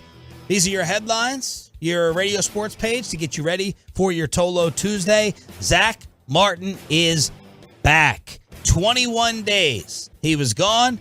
He's heading back out to Oxnard, California with the crew. Zach and the boys reaching an agreement on a rework deal that will pay him north of $18 million in each of the next 2 years. According to Adam Schefter, both years are fully guaranteed. So he was scheduled to make $13.5 this year. So he gets a nice little $4.5 million increase. And then next year he'll get about a $4 million increase when he was scheduled to make $14 million. So this seems very fair. He didn't say I have to be number one amongst the offensive linemen. I don't have to be tied for number one amongst the guards. Just get me in the discussion. Just get me to the table. And they did. Yep. It ends up exactly where it probably should be, which is just a nice compromise in the middle. And for as much as they talked about, look, we got to pay Micah and we got to do this and that, it's like, okay, you can find $4 million. You can find that money to pay a still really top tier guard. That was public posturing. It was. Is he what he was, back 5 years ago? No, he's not quite at that level now, but he's still at the very top. It's not a Tyron Smith type of drop at this point. So get it done, pay him. You need him for the stability, the stabilized right tackle, center, right guard, all of it becomes more stable, improves just with his presence. And he tweeted yesterday, back to work. Made sure to post it all over social media. This is a guy who has 291 tweets in his entire 13 years of having Twitter. And I think during this holdout, he had about half of those tweets occur. Yes. From buy my jersey to the 99 Club photo from Madden. Yeah, he was playing the game a little bit and he played it well. So if the off days are included, Archer says the daily fines would total more than $1 million that cannot be rescinded or waived by the team. He's got a $500,000 base salary de-escalator that the team can waive. What does that mean? So basically they can, because he wasn't there for the offseason program, they can essentially take an extra $500,000 away from him, or they can waive that penalty from him not being there. This, I would imagine, a stipulation of getting this done was we're not going to take that away. So, shout out to RJ Choppy with his new school value chart. I remember when Tyron got hurt, you and I were wrong saying it would have an impact on the season. And RJ said, well, the line will not move in Vegas. So, what does Zach Martin being on this football team do to them as a Super Bowl contender? What would RJ say? Would Choppy say, not that much of a difference? They could have won 10, 11 games without him. They would have been just fine without him. I'm guessing he would say it would not move. I know he'd say it won't move the line. Yes. I don't know if that would change his perspective on the line, though, if he would be more willing to bet the under. I think he would believe it would have some impact on their team, but I don't know if he think it would have a tangible impact on wins and losses. But I believe it does. I do too, but we were wrong with Tyron. We were wrong about Tyron, but part of that was the stability that you ended up getting from Tyler Smith. He played better than you anticipated that he would. First round pick back up. Yes, versus Josh Ball. That helps. And so the fact that Tyler Smith was up there and was able to play at the level that he did, which he was not perfect, but he was solid. And that covered over a lot of it. Because in the past, they didn't even have solid, and that ruined them in years past. So that was the concern there. But we were obviously wrong. I think, though, that when you talk about if the interior is leaking, if you've got a problem on the interior with your pass protection, especially in a system that's going to be predicated on, quarterback steps back in the pocket, their drop back and the timing of the routes and getting the ball out quickly, the only way you're going to disrupt that is pressure up the middle. You're going to have to get in Dak's face. You're going to have to get to him quickly. You can't do that on the edge as quick as you can, obviously, up the A-gap. So if they're leaking pressure there, it's going to have an impact on the passing game, and we already know it has an impact on the running game. So welcome the big fella back. Zach Martin will be in Oxnard to get ready for game 1 against the Giants. The Patriots are signing Zeke Elliott. Zeke has his new team. It's a 1-year deal worth up to $6 million. He had visited with them earlier in training camp, and he's going to be wearing number 15.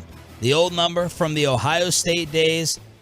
Bill Belichick spoke directly with Stephen Jones for insight and evaluation, according to Adam Schefter. So it's a $3 million base salary, a $1 million signing bonus, and can get up to $6 million.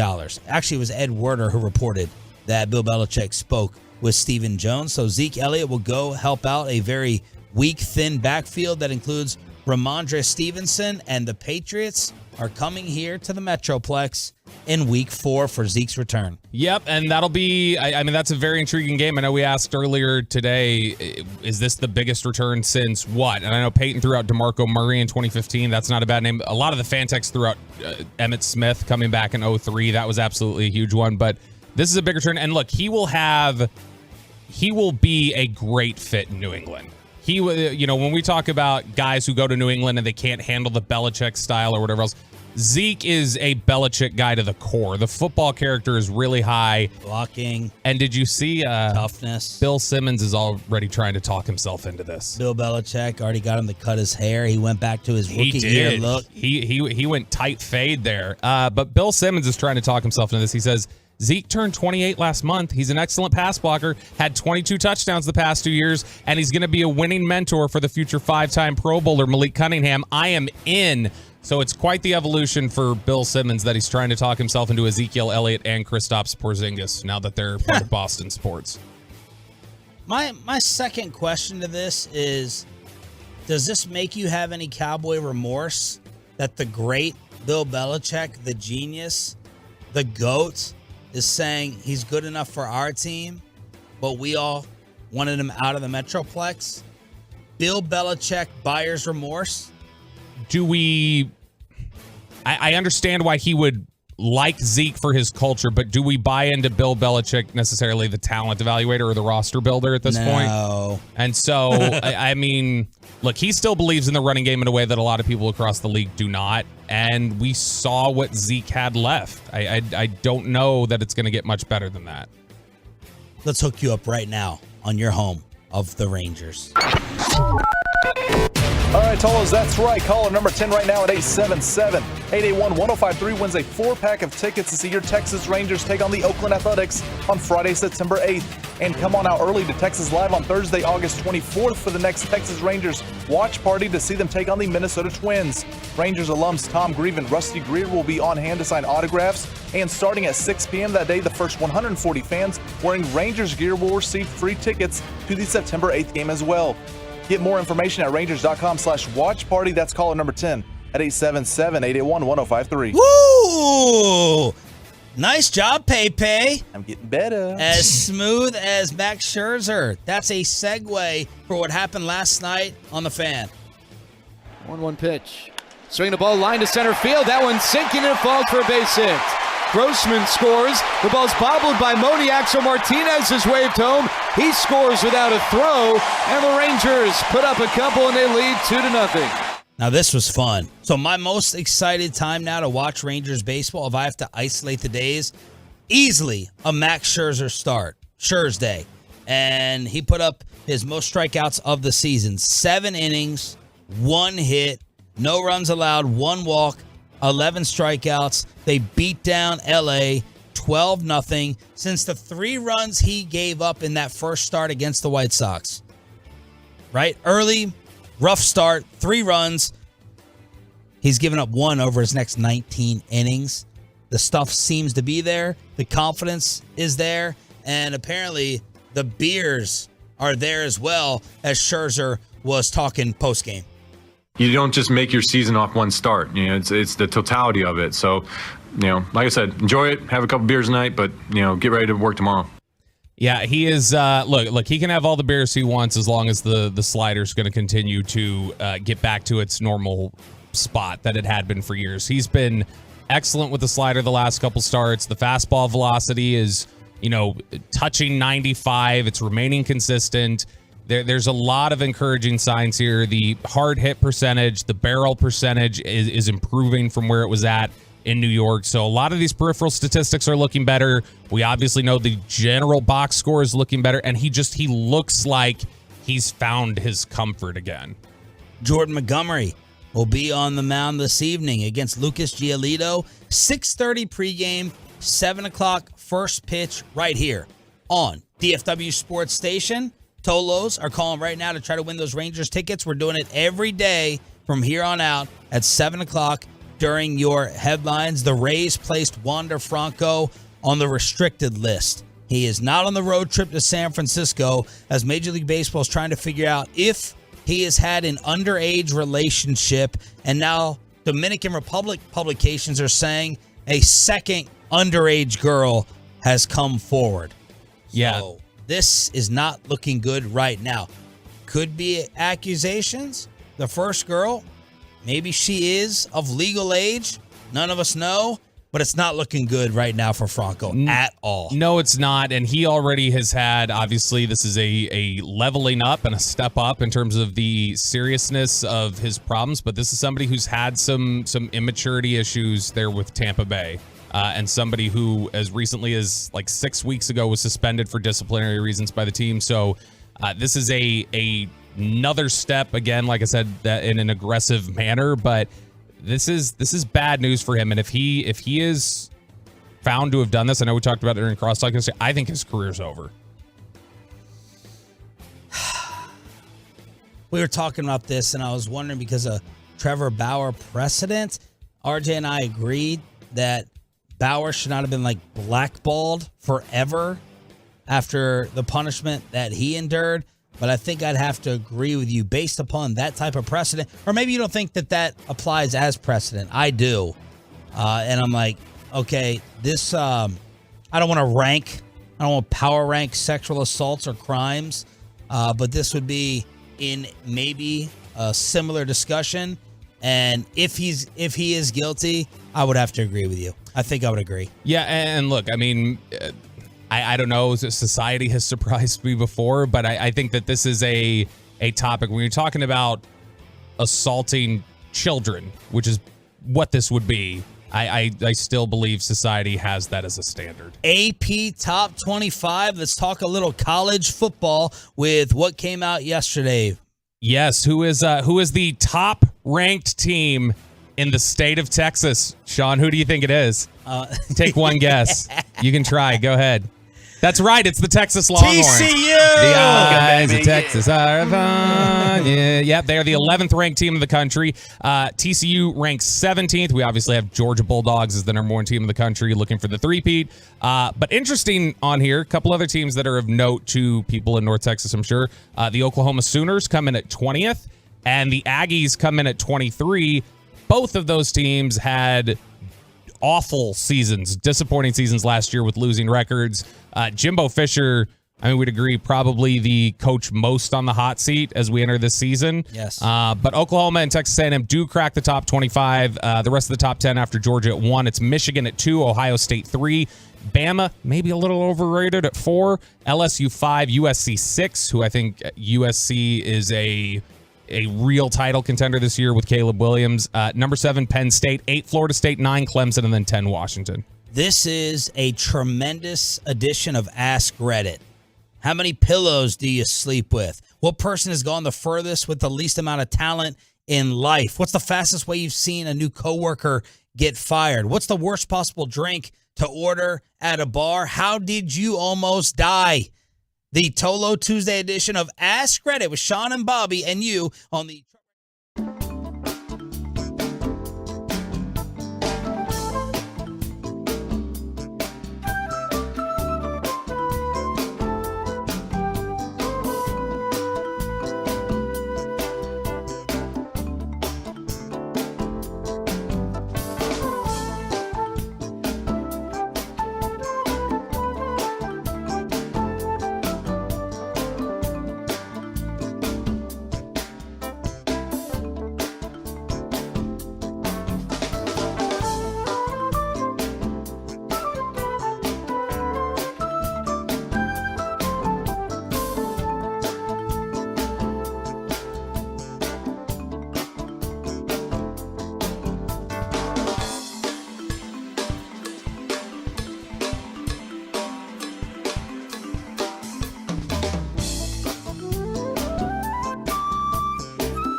Tuesday, which means it's time for Ask Reddit here in the Expressway on Sean and RJ on 105 through the Fan. Ask Reddit is the forum with 42.5 million members looking to ask and answer thought-provoking questions. So see, these are some of the most viral ones that have occurred over the last week.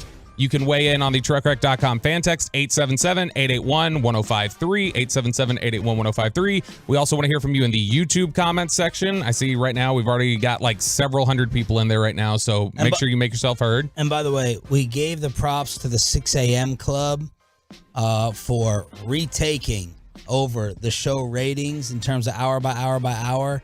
But we got the numbers the other day from YouTube, the podcasts. Is there anything else? Twitch, the stream, the audio stream in the Odyssey app. We're at the top. You guys are crushing it. You guys are killing it. Ryan, props to you. Carter Freeman, props to you. So we're leading the way in all those other areas. Thank you to the 6 a.m. club. Let's keep it going from 7 on out. And Michael Gelkin, who helped break the Zach Martin news, Cowboys Insider Dallas Morning News, will join us at 8 o'clock. All right, first question here for the Twitch, the YouTube, the fan text, Sean Sharif, Peyton Russell. Sean, what is the worst possible drink to order at a bar? Ooh, the worst possible drink. This is difficult for me because... Does the context matter? Like, are you on a date? Are you solo? Are you partying with the boys? Like, does the context matter? How fruity can it be before it gets too much? You know, I feel like if I order a vodka cran, I'm taking it to that. The worst drink to order is those fruit sugar concoctions. You know, just the ones that have like, it's like a Starbucks drink. Those are the worst ones. I don't discriminate on drinks. One of my very few talents that I can't make any money off of, I can drink 7 or 8 different things in one sitting, and I don't get sick or that hungover off of it. The farthest I take it with the fruit mixtures is vodka cran. I would like to incorporate more pineapple in my life. I feel like I want more pineapple juice in some of my mixed drinks, but you want to order a straight up martini? Cool. You want Dewar's? Cool. You want any type of beer? You want a Long Island iced tea to get the job done? I always argue with my brother. I'm like, dude, you're pushing 40. You can't be just chugging down Long Island iced teas. And he's like, Bobby, he's like, I just want the effect. What's the point? Damn right. What are we sitting here for? You want to get hammered? You want to get wasted?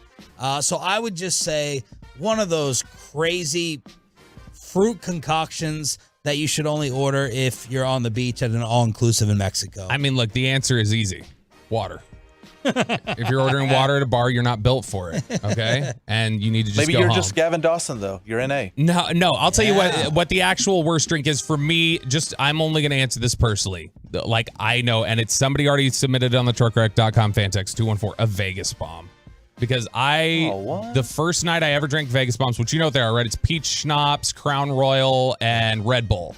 And I drank probably 12 of them the first night I was in Denver and had not adjusted to the altitude and got so violently ill for about 2 days that I can't even smell them anymore. Well, first off, Vegas bombs are way better than Jaeger bombs. They taste good. Jaeger bombs are gross. You just made me think of my worst drink. Vodka shots. Awful. You're Just straight vodka? Straight a shot of vodka. Awful. The worst. Tequila, cool. You want to go with, what's the other brown liquor that you always order shots of? I don't know, Buffalo Trace. Buffalo Trace. But a shot of vodka, it's gross. I love vodka. That's my main go-to with drinks, but a shot of vodka, awful. Gag worthy. We'll go to Peyton here in just a second. And the one I get made fun of the most is probably a White Russian. Have you had a White Russian? I don't think so. It's milk, isn't it? It's like a Kahlua, dessert type drink. Have you never had one? No, like they're fantastic. Like with Bailey's in it? Is that kind of like it's all in that family. It's for they drink it in the Big Lebowski. That's like the drink of choice for one of the like Russian mobsters or something. They're excellent. A couple of the truckwreck.com fan texts because that's blowing up right now. 903, whatever the bartender hates to make.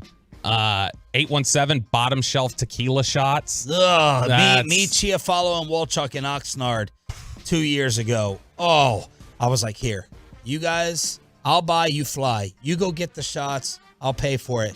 They were trying to be nice to me and not, get something crazy. They came back with these half glass warm tequila shots. It scarred me to this day. Eric will remember it. 214 with what is the most popular answer on the truckwreck.com fan text right now? Bud Light. Peyton Russell, what's the worst drink to order at a bar? For me, it's a seltzer. I don't go to a bar to drink a seltzer, basically a good answer. water. I go there to drink a rum Coke, a whiskey Coke, a mixed drink in general. I can do a beer, off and on, but yeah. Will you drink a seltzer on the airplane? What's your airplane drink? Whiskey Coke. Whiskey Coke. I'm always amazed Double, by the way. at you guys drinking when like you guys getting drinks while we're on the plane. Like I just feel like it'd make me nauseated to drink we're on not the plane. soft. No, we're not losers. We're not. We don't have to take our motion medicine. Oh, where's my Dramamine? Where's my 14th pocket? Where's my pocket? My 14th pocket with my Dramamine. Did you just say I want my mommy? No, I did not. Hey! The 903 says an old fashioned. I don't know. Yeah, don't even change old that. fashioned. 817 says Fireball worst drink. Andy, I'm out on Fireball now. Really? Yes. Andy Tetford, who came in and gave Choppy the cutting board, he's in on the Twitch. He says the White Russian is the worst one to order. We've got Long Island's are the worst from Eric De La Cruz on the YouTube. So there's some of the answers right there. Next question here. That's a great starter question. Peyton Russell and the fan text and Twitch and YouTube. Who has gone the furthest with the least amount of talent? You can answer this as sports, fame, whatever else. Well, Lamar Jackson, of course, Bobby. Yeah, buddy. No. I'm trying to think longest, so I'll think longer career, least amount of talent. It's going to be hard to answer in sports unless it's a coach. Because you generally have to have talent, it's a dog eat dog. Well, okay, we'll keep it local. What about Jason Garrett? The longest here in Dallas, but didn't really do much. That's an interesting answer because Jason Garrett at one point was the next golden child of the NFL. Like he was considered an innovator in 2007 and somebody who was really like pushing the boundaries of the passing game and stuff like that. It's funny how things evolve over time. To me, this is a non-sports question. It is. And my answer is probably Nick Cannon. Ooh, it's a good one. Now, to be honest, I don't watch a ton of Nick Cannon shows. I just view him as he's the Black Ryan Seacrest. Like, these guys have staying power, and they dominate all the big-time jobs. Ryan Seacrest, Nick Cannon, and I'm like, how does Nick Cannon keep getting all these jobs? Like Steve Harvey, I get. What about Pat Sajak? I feel like what about Vanna? I feel like Pat Sajak and Vanna, I'm tired of reading these Vanna White salary stories. I'm like, you do nothing. Dude, just manually turning the letter became too much for her. She's like, you'll make it touch screen, so I just touch the letter, and then she just kind of claps and smiles. Did Pat Sajak do any work compared to Bob Barker or Trebek? No, nothing. And he's sitting back, for the rest of his life. So I feel like zero talent for that job. My initial answer obviously just defaults to any one of the like Instagram influencer types or somebody like that who now some of them worked very hard, and I know you've got a newfound respect for Jake Paul and his work ethic and the way that he does things. You got to be creative and you have to edit. This TikTok crap, you have to be a professional video editor. I know my answer. Ari Myrov. That's who it is. Dan Orlovsky couldn't even play football, much less analyze it. So, that's that. Some of the answers on the truckwreck.com fan text. The most common one that we're getting right now, 808 says Kim Kardashian. And there are a lot of people who know. Wrong. You think she's talented? Yes. She's talented. First off, I know this because my wife is obsessed with her. But she's a hard worker and she's coming up with concepts. She knows how to market. That's a talent and a skill. These skims that every woman in the world wears. Like, she comes up with ideas and concepts. Now, it all started because of Ray J, but I believe Kim Kardashian is a brilliant businesswoman, and her mother. 817 Mr. Beast. That one would upset Choppy if he was here. Another 817 Bobby Belt. How's this dude even on the air? Great Good point. answer. 817 940 giving the next common answer outside of Kim Kardashian. Dak Prescott, backup quarterback who stole $200 million. So there you go. Yeah, I wonder, because the 254 says Paris Hilton. Is that an agreeable one? That's a good one. She's kind of. I feel like she's evolved. She's less talented than Kim. But I think she's evolved, and she has become a little more into what? Media savvy, and she's got like businesses that she helps operate and stuff like that. Now, I think she's just she got out of the limelight and I think evolved a little bit. The queen, Harry's girl. Oh, Meghan Markle. Meghan Markle. Yeah, that's a good one. On the YouTube, John A says Josh Johnson. Boy, that is a quarterback who has gotten 20 jobs, not being very good at any of them. Joe Rogan, according to Bearden. I think Rogan's pretty. I think Rogan's like I'm not gonna say he's the most talented, but I think Rogan's got talent. No doubt. Joe Rogan is a triple threat. No matter what you think, I think it's hard to argue that he is thought-provoking, interesting. The MMA stuff, comedian. Joe Rogan is extremely talented. Going over to the Twitch, Steve from Tyler says those honey boo boo weirdos. The High Pharaoh says King Batch, no talent at all. Swaggy Booty says Bad Baby, and Twolo Vader says Skip Bayless. Sean Sharif, this is perfect for you. I'm trying to think who in the media, what talking head would I answer this to? Shady McCoy. I mean, he was talented on the football field as an analyst. Who's someone else that I'm like, how is he making all this that guy? Ooh, what about Booger McFarland? Whoever. No. Oh, really? Okay. I'm trying to think of someone with less talent, less. Oh, the guy who I'm not understanding Craig Carton, to be honest. The guy who the guy who oversees around the horn. That guy who just goes reality. point. Yeah. That guy, he doesn't really do anything. He's like the Pat Sajak of sports television. He really is, Tony Reality. I heard he's a really nice guy, but I'm not seeing the talent. Sean Sharif, this is a question for married people, so you and I, Peyton, you're not going to be able to weigh in on this one. What's something you wish unmarried people knew? Ooh, why don't you answer this first? It's always work.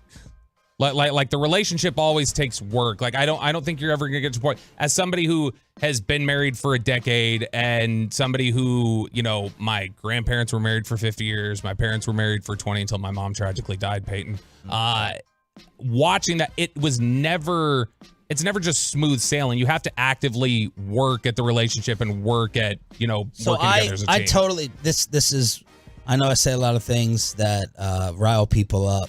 This is probably going to be near the top of that list, and then watch, I'll probably get divorced in a year's time. Oh my gosh. I don't go along with that whole statement of, it's just always work, and it's just, I feel like people need to do a better job of pre-screening their wife, their significant other, to have basically a Jerry Jones laundry list of questions and detail and knowing exactly what you're getting into. Like, I had zero doubt. The only question was, what would happen with my wife as a mother?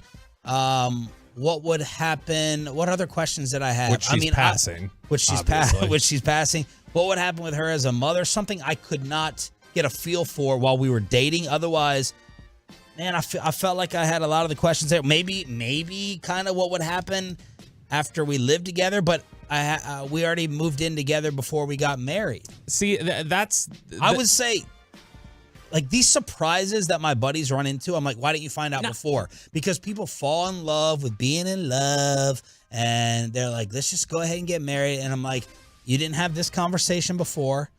You didn't ask this question before. You were too afraid to do it, and you didn't sit there. You didn't do your homework. Not surprises. I guess we're talking about two different things, I think. I'm not saying like finding out, oh, she doesn't want kids and I want kids, and like big disagreements like that. I'm just saying in general, two people, flawed people who are humans and are going to have bad moments. That's always going to take work to unconditionally love somebody who has their faults. That's always a work in progress. I will say this. I'll throw out a negative of my marriage relationship, so it's not all coming off as prim and proper.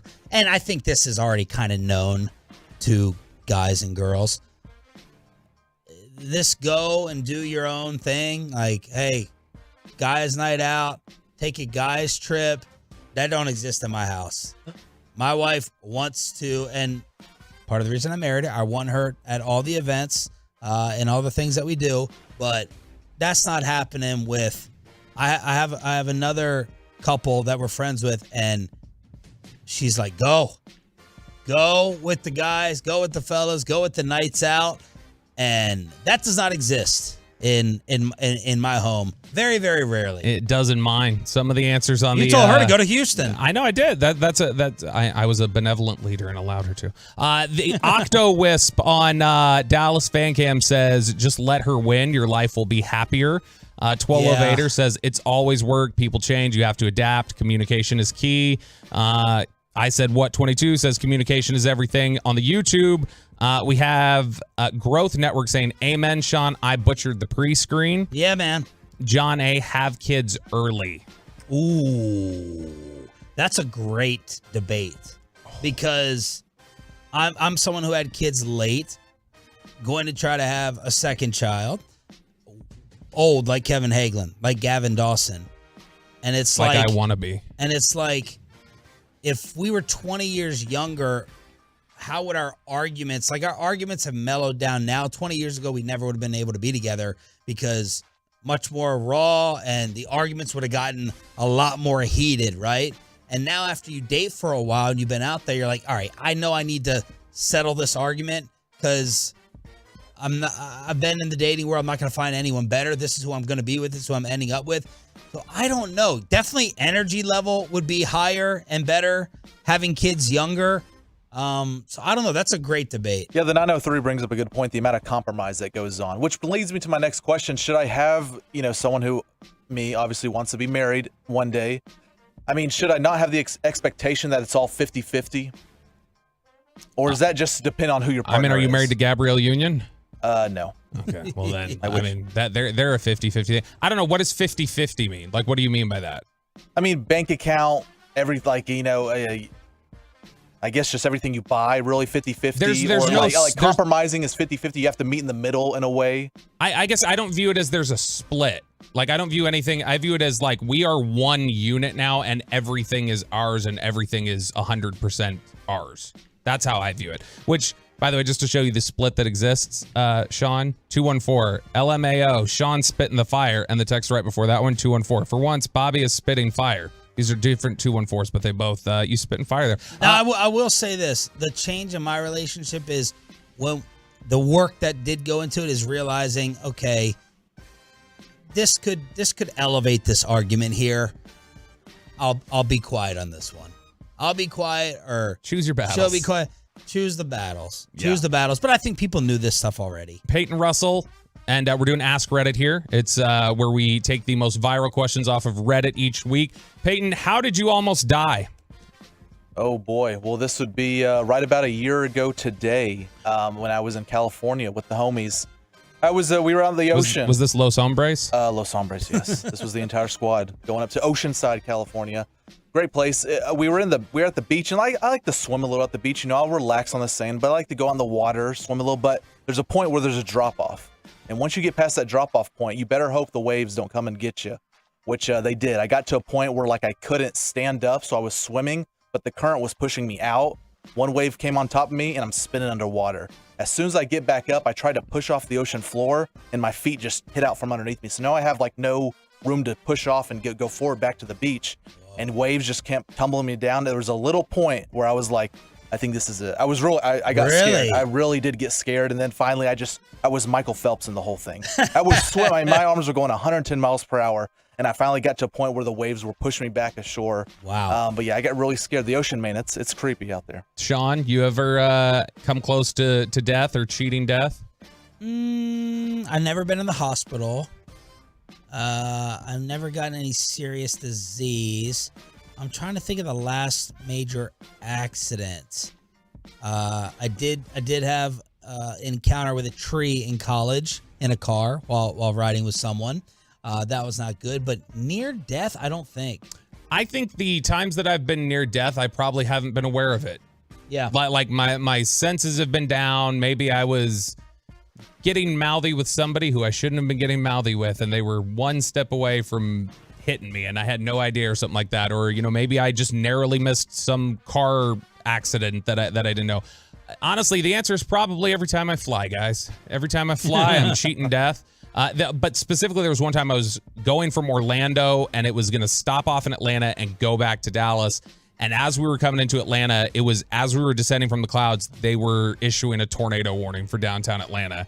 And that was a rocky, unstable descent into Atlanta there. 214, exploring tidal cliffs, accidentally slipped into the water, went in sideways, narrowly missed hitting my head. Yeah, that one's bad. 972, flipped my SUV 10 times off of 35. Jeez. 817, getting married is a near-death experience. Come on, guys. Why do we have to be that way? All right, next question here. Sean Sharif, what's the fastest way you've seen a new coworker get fired? Is there someone up here? You don't have to name the name. You can allude to them. Is there someone up here who got fired real quick? I've seen some. I think the guy I know technically quit. He just couldn't do the work. But yeah, he was here. He collected a whole paycheck just training, just for 2 weeks training, Really? and he said, "I can't do this anymore." Don't talk about Joey like that. What drove him out? Just, I mean, the work, I guess. Which Yeah. I mean, it was just like TSN stuff, which I had to train him on, unfortunately. But yeah, it just got to a point where he was like, "I can't remember everything, man, even if I write it down." So he left. So I have a friend who was interested in cooking, and I kind of put myself out there and connected him with a buddy of mine who could arguably be, the top chef in the city. Thank you. And he made awesome scrambled eggs. And he's supposed to go in there and learn, like chop the onions, do the prep, do the new beginner stuff. And he apparently went in there day one, day two, and was like, yeah, I got some menu creations. Like, I got some ideas. I got some ways we can alter this, for a place that's making millions and millions and millions and millions of dollars per year. And that ended pretty quickly. So that wasn't a coworker, but that was someone that I kind of connected to an opportunity. And apparently they wanted to go in there and be Anthony Bourdain when they were supposed to be slicing celery. 10 days. I saw a guy get fired in radio in 10 days. He had been hired as I was producing a show. He was hired as the technical director. So he was pulling the clips. He was running the board. He was doing everything. And he had tense issues very quickly with the host. And the vice president had called him in for a meeting after 10 days. Was like, hey, this is not working out so far. You guys need to chill a little bit. And he dropped an F-bomb in that meeting, and that was enough for the guy to go, you know what, we're done here. You're fired. And so that one happened pretty quick. There was a guy here, and I think we were, I'm not even going to name the place, but I was out with Corey Majors for an appearance. Well. And I walk in, and this guy is supposed to be like setting up the broadcast table and the giveaways and the 105 through the fan banner. And I walked in, and he's like just like staring me down. And I'm like, do you know where we're set up? Do you know what area of this place we're at? And he was clueless. He was nonchalant. He had like an attitude like, why are you asking me things? And I'm like, who is this guy? Kyle Yeoman. Kyle Yeoman did a nice job the other day, by the way, with the TV play-by-play. You were impressed with him during draft show week too. No, just the play-by-play. Anything to bump Bill Jones down. Poor Bill Jones. Oh, man, Bill Jones on there. They're like, hey, Bill, you want to say a word? You used to do the play-by-play. You want to say something on here? But that guy, I think he just left the station recently, but I was thinking, you need to be out of here now. We're getting a lot of answers on the truckwreck.com fan text 817. Getting with the boss's daughter. Got a guy fired pretty quickly. Wow. 817, somebody who thought they were replaceable because the company sought them out. So that was the quickest way they saw that. 682, I've seen workers start and not come back from lunch. Wow. 214, fired late to work at least 3 times a week. They were gone in a month. And then we have 903, said telling a superior that a certain task was not in his job description on day 3. Then on the Twitch, we have one like Mojo said, drunk driving, 3rd day on the job here about a month ago. Ooh. So that one's rough. I got one I can relate to, and I kind of want to know where this job is. 940 says an employee got caught filming an OnlyFans on the job. Wow. So are they hiring there? You know, Is that down the hall here? Yeah. Coming up next on 105.3 The Fan. Coming up next on the Fan, why the Cowboys? All right, let's just go to the next one. Peyton, how many pillows do you sleep with? I sleep with 3. What's the arrangement? Is it just 3 behind your head? No, so I have 1. So my bed, I have 1. Like if you cut the bed in half, there's a left side and a right side, obviously. I have 1 on the left, 1 on the right, and then I angle 1 down, like on the right side to where like I'm not. So I sleep on the left side. You picture what I'm saying? Stroke on your left side right now? So it's like an L shape up top. Yeah, I get 2 it. up top and then 1 on the side, so where my arm can lay on. So I have 3. So if I roll over on the right side, I then have like 2 pillows right there. 2, 1 under the head. I sleep on my side, 1 under the head, and then 1 like up in my arms that I kind of like have under me. So what? You like a teddy bear pillow? I tend to sleep on when I'm on my side. I tend to sleep on my arm like this, and so I put a pillow under that. Okay. And so it's like. But you have one on top of your chest that you're hugging? No, because I sleep on my side, I have that one under my arm, and it's wrapped like this, and then one that's under my head. Okay, because the way you initially made that look. Yeah, it made it sound like it was a teddy bear. I thought you had a teddy bear. Yeah, my mistake. Like, where's Kristen during all this? She's on the other side of the bed. Oh, okay. It's a spacious bed. It's a king.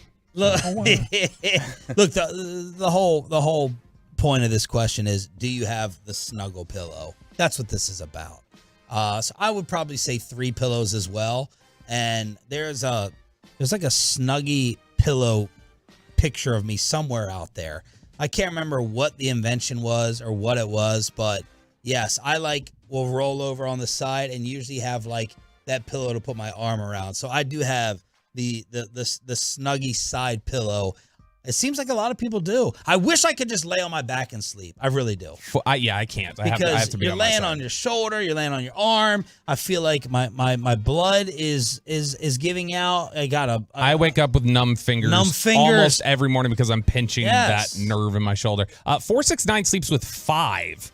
1 pillow in between their legs, 2 on the back of their head, and 1 under each arm. And how many people have the bed situation where the wife has like the 19 pillows and they all get thrown on the floor every night? Every night, all the unnecessary pillows, they're just there for design and look. They end up getting tossed on the floor. Yeah, we always end up with, I hadn't even thought about that. There's usually like 2 pillows on the floor in the morning when I wake up. We're doing Ask Reddit here. Sean That's because the cereal came out. How did you waste your 20s? The only thing I can really think of is like maybe living in Kansas City. No, I loved Kansas City. I was only there for a year. I would probably say like a 2 or 3 year relationship. I didn't waste any time working. I've only had, I've had like 4 jobs in my life, all broadcasting except for being a busboy, high school, college stuff. Well, so I didn't waste any time in terms of profession. Going to Rockford, Illinois, maybe I didn't want to do play-by-play.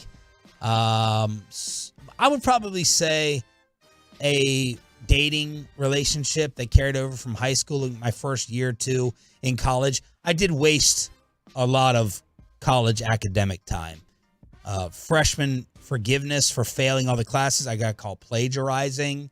I obviously got in some legal issues in college, but I always say the academics for me in college didn't matter whatsoever. Kids, if you're listening, college broadcasting, overrated. Unless you're a UNT student, I guess. But probably one relationship for a few years that was a waste. Great message to send to the kids as they return to school is, guys, school doesn't matter. You don't need to go. Do you feel like honestly, Peyton, like I can't tell you 3 broadcasting things I learned from college.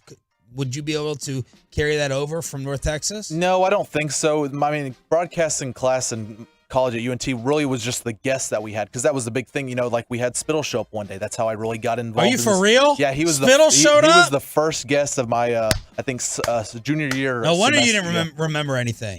But yeah, I was just talking to guests. Really networking basically. That's what you learn. Unless you want to do play-by-play, then there's things to learn about that. But broadcasting in general definitely didn't teach you how to do reads. No, they did not. I spent half of my 20s at an awful job working for a B. And so that's how I wasted my 20s.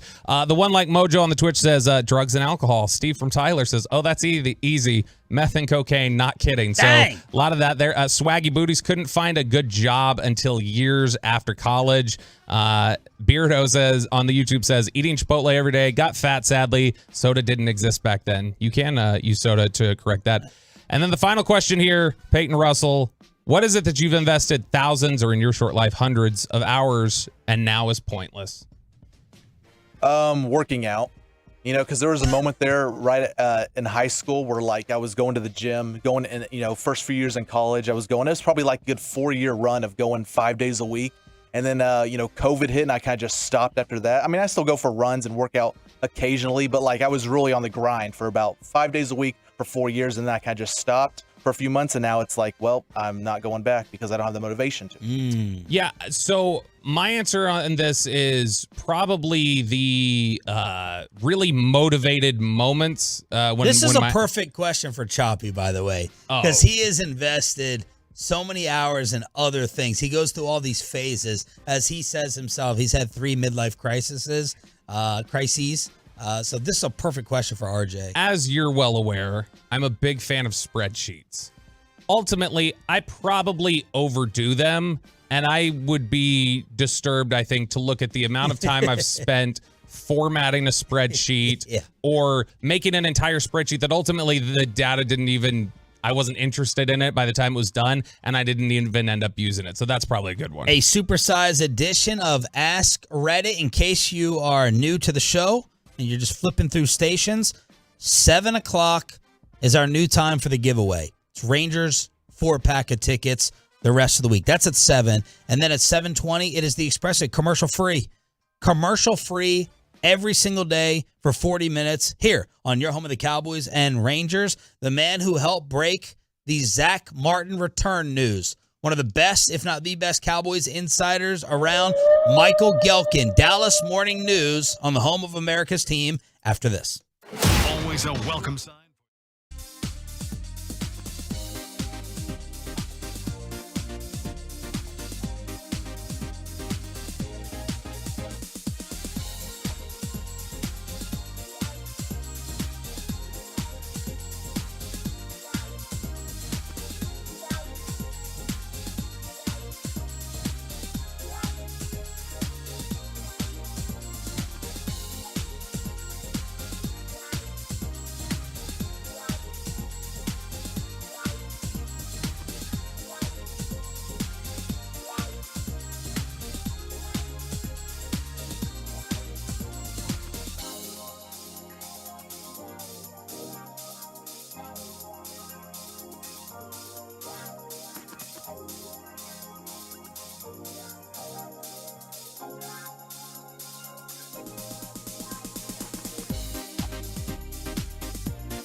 From our fan studios, secured by DFWSecurity.com, this is Sean and RJ on 105.3 The Fan. 8 o'clock hour. Good morning, Metroplex. Thanks for listening to Sean and Bobby. He's our Cowboys insider. Choppy is out on vacation this week, and we appreciate you being a Tolo. That stands for Turn It On, Leave It On. DFW Sports Station. The breaking news, two pieces of Cowboy-esque news yesterday. One, Zeke Elliott is back. He's signing with the New England Patriots, and Zach Martin is back with his Cowboys after getting the deal done between the two sides. 21 days he was absent, and now Zach Martin will be back in California. The man who helped break some of the financial news is Michael Gelkin, Cowboy insider from the Dallas Morning News. Michael, good morning. Thank you for joining us. How did this thing finally get done? Good morning.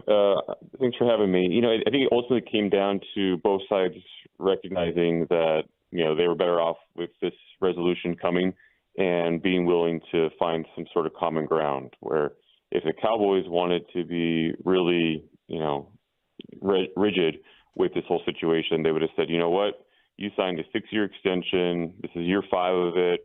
You got to honor what you put on paper, and we're not going to do anything that begins to reflect that you're the best, interior offensive lineman, probably best offensive lineman in the NFL today. And you being $7 million underpaid is just what it's going to be. We don't want to see any precedent otherwise. You signed the contract, we're done. They could have done that. Likewise, Zach Martin could have said, I am the best offensive lineman in the NFL. I am, again, $7 million underpaid relative to Chris Lindstrom, relative to Quentin Nelson. And so make me whole all the way, make me the highest paid, interior offensive lineman. Ultimately, if that's what both sides wanted, neither got what they wanted, which is you have a pay raise that, doesn't put Zach Martin as the highest paid guard or the second highest paid guard, but it still, is a reflection of, you were, underpaid and you were a real bargain. You're just, less of one now. You're still a bargain. So I think for the Cowboys, they still feel like they're okay here. They did enough to make their arguably their best offensive player, happy and in camp, which is important. But they also didn't do anything that sacrifices their future as it relates to, paying some of these other guys, including CeeDee Lamb, Dak Prescott, and obviously that's a big contract on the defensive side of the ball, Micah Parsons.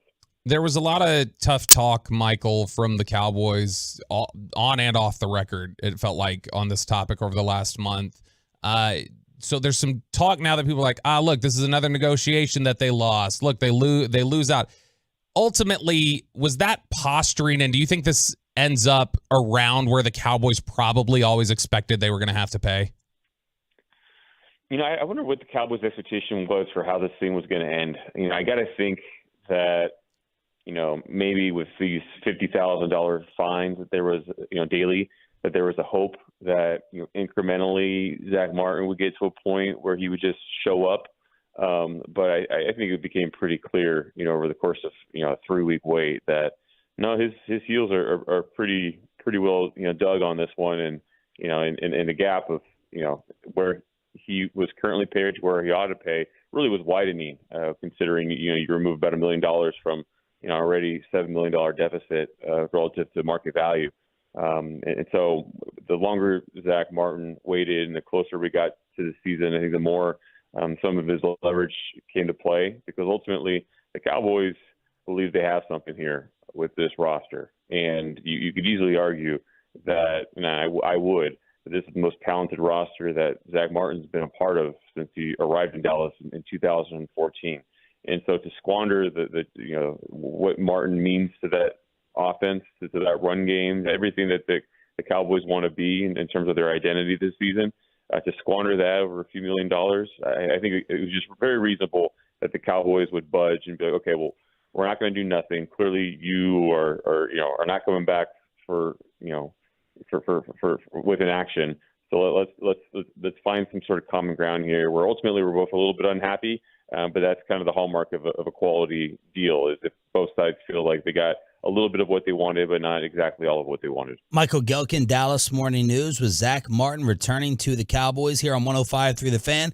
Saw that you caught up with someone Bobby knows pretty well, and Duke Manyweather.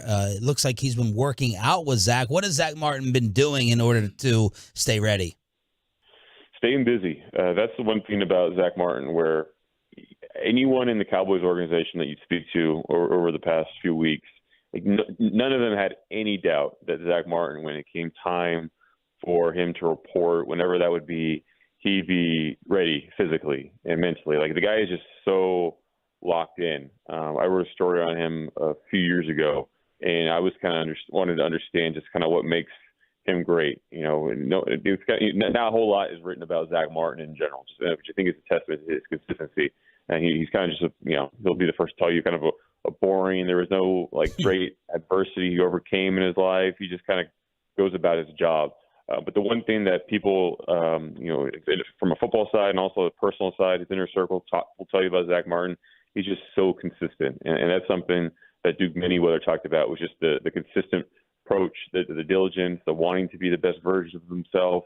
And he took what Duke Manyweather had to give. And obviously Manyweather is, I don't know if there's a more respected guy in the NFL community who's not, maybe directly in the NFL community than Duke Manyweather. The way that so many offensive linemen come to him in the offseason, come to him to kind of pick his brain, and the way he brings them all together for the Masterminds event each July there in Frisco, it's pretty remarkable. So Zach Martin took advantage of one heck of a resource locally to prepare. We actually were scheduled for an upper body workout in about 50 minutes. Obviously, Zach Martin's not going to be there for it. He'll Oxnard and all that awaits.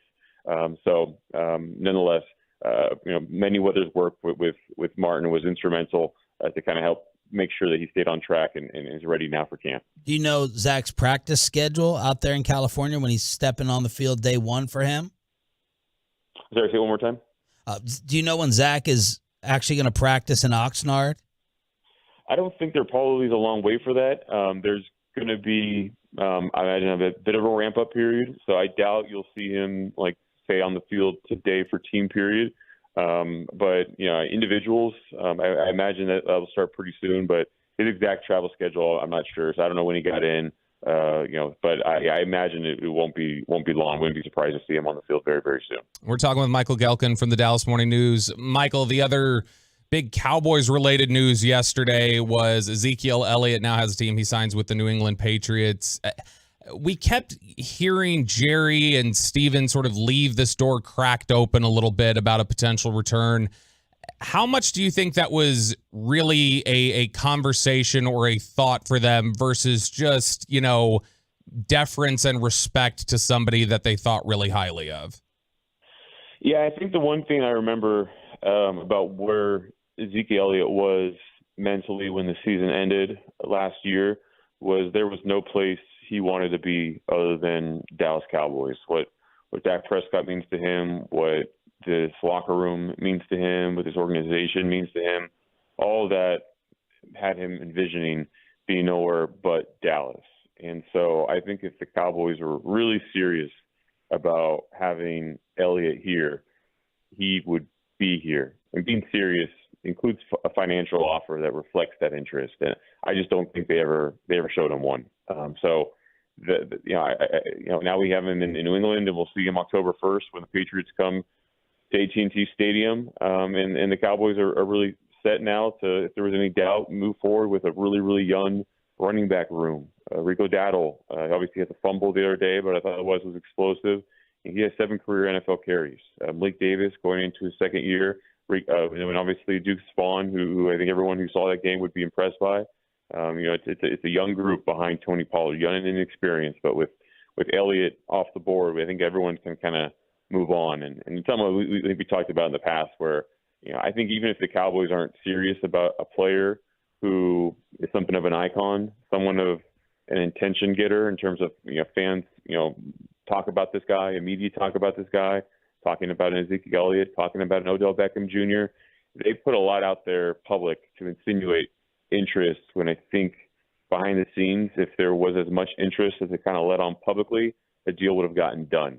In the meantime, it leaves a lot of people to speculate. It leaves a lot of people to talk about it. And that's, again, more people talking about the Dallas Cowboys, which seems to be good for business. You mentioned Deuce Vaughn there. How much of a role do you think is realistic to expect him? I think everybody feels like he's on the 53 at this point. How realistic is it, do you think, that he's going to have a role within the offense every game? I think it's still needs to be a bit resolved, where I look back at every single snap he played, and, there's a lot to like. But we didn't get to see him be asked to really do much of anything in pass pro. On special teams, he was out there for a little bit, but there wasn't a whole lot to make any determination. I think Kevontae Turpin, where does he fit on this 53, is a real question. And ultimately, I think Rico Dowdle probably did more on Saturday than Malik Davis did, but some of that, it's just really too early to make any grand determinations and conclusions, because it's still 1/3 of the preseason done. So I think Deuce Vaughn, though, you look at him and it's hard to imagine, I guess, if you feel comfortable about what he can do on special teams, then he's active, and you've got to get him involved in offense based on what he's shown thus far. So he clearly has the Cowboys' attention. They're very excited about him. And I think if the season was starting today, I would say, not only is he on the 53-man roster, but he's active on game day, and he's probably seen a smattering of touches on offense because he looks that good. Michael Gelkin, Dallas Morning News on the Cowboys here on 105.3 The Fan. So your main feature on camp for the longest time was Micah Parsons. You said this is the number one story in California. Can you take our listeners inside that feature and why you believe number 11 is the number one training camp story? I think if Micah Parsons wanted to kind of coast by, or let's just say give the status quo type of effort that an NFL player does, he would have a terrific annual Pro Bowl, even annual All-Pro type of career, potentially, be a Hall of Fame type of guy. Like, he's that talented, and his starting point with his athleticism, his hand usage, his contact balance, all the other things that have made him, has him already as an elite NFL player.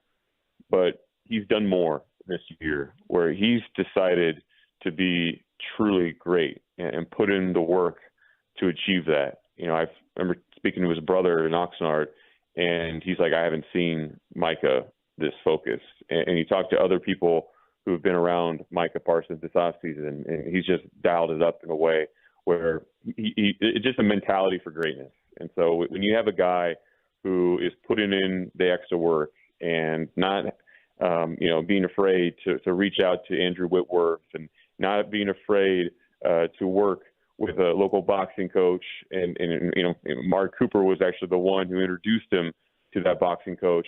But then Micah Parsons takes it on his own to schedule these individualized workouts, and by the time training camp comes around, he's doing 6 3-minute rounds, which tells you about his conditioning. It also tells you about his dedication to be more violent with his hands, which is something that you really feel in Oxnard. Is he's more violent with his hands. So he should be better against the run. Obviously, against the pass, he's already locked in, but he has a better sense for what offensive linemen are trying to do against him. So he's a smarter player than he was 3 years ago when he entered this league.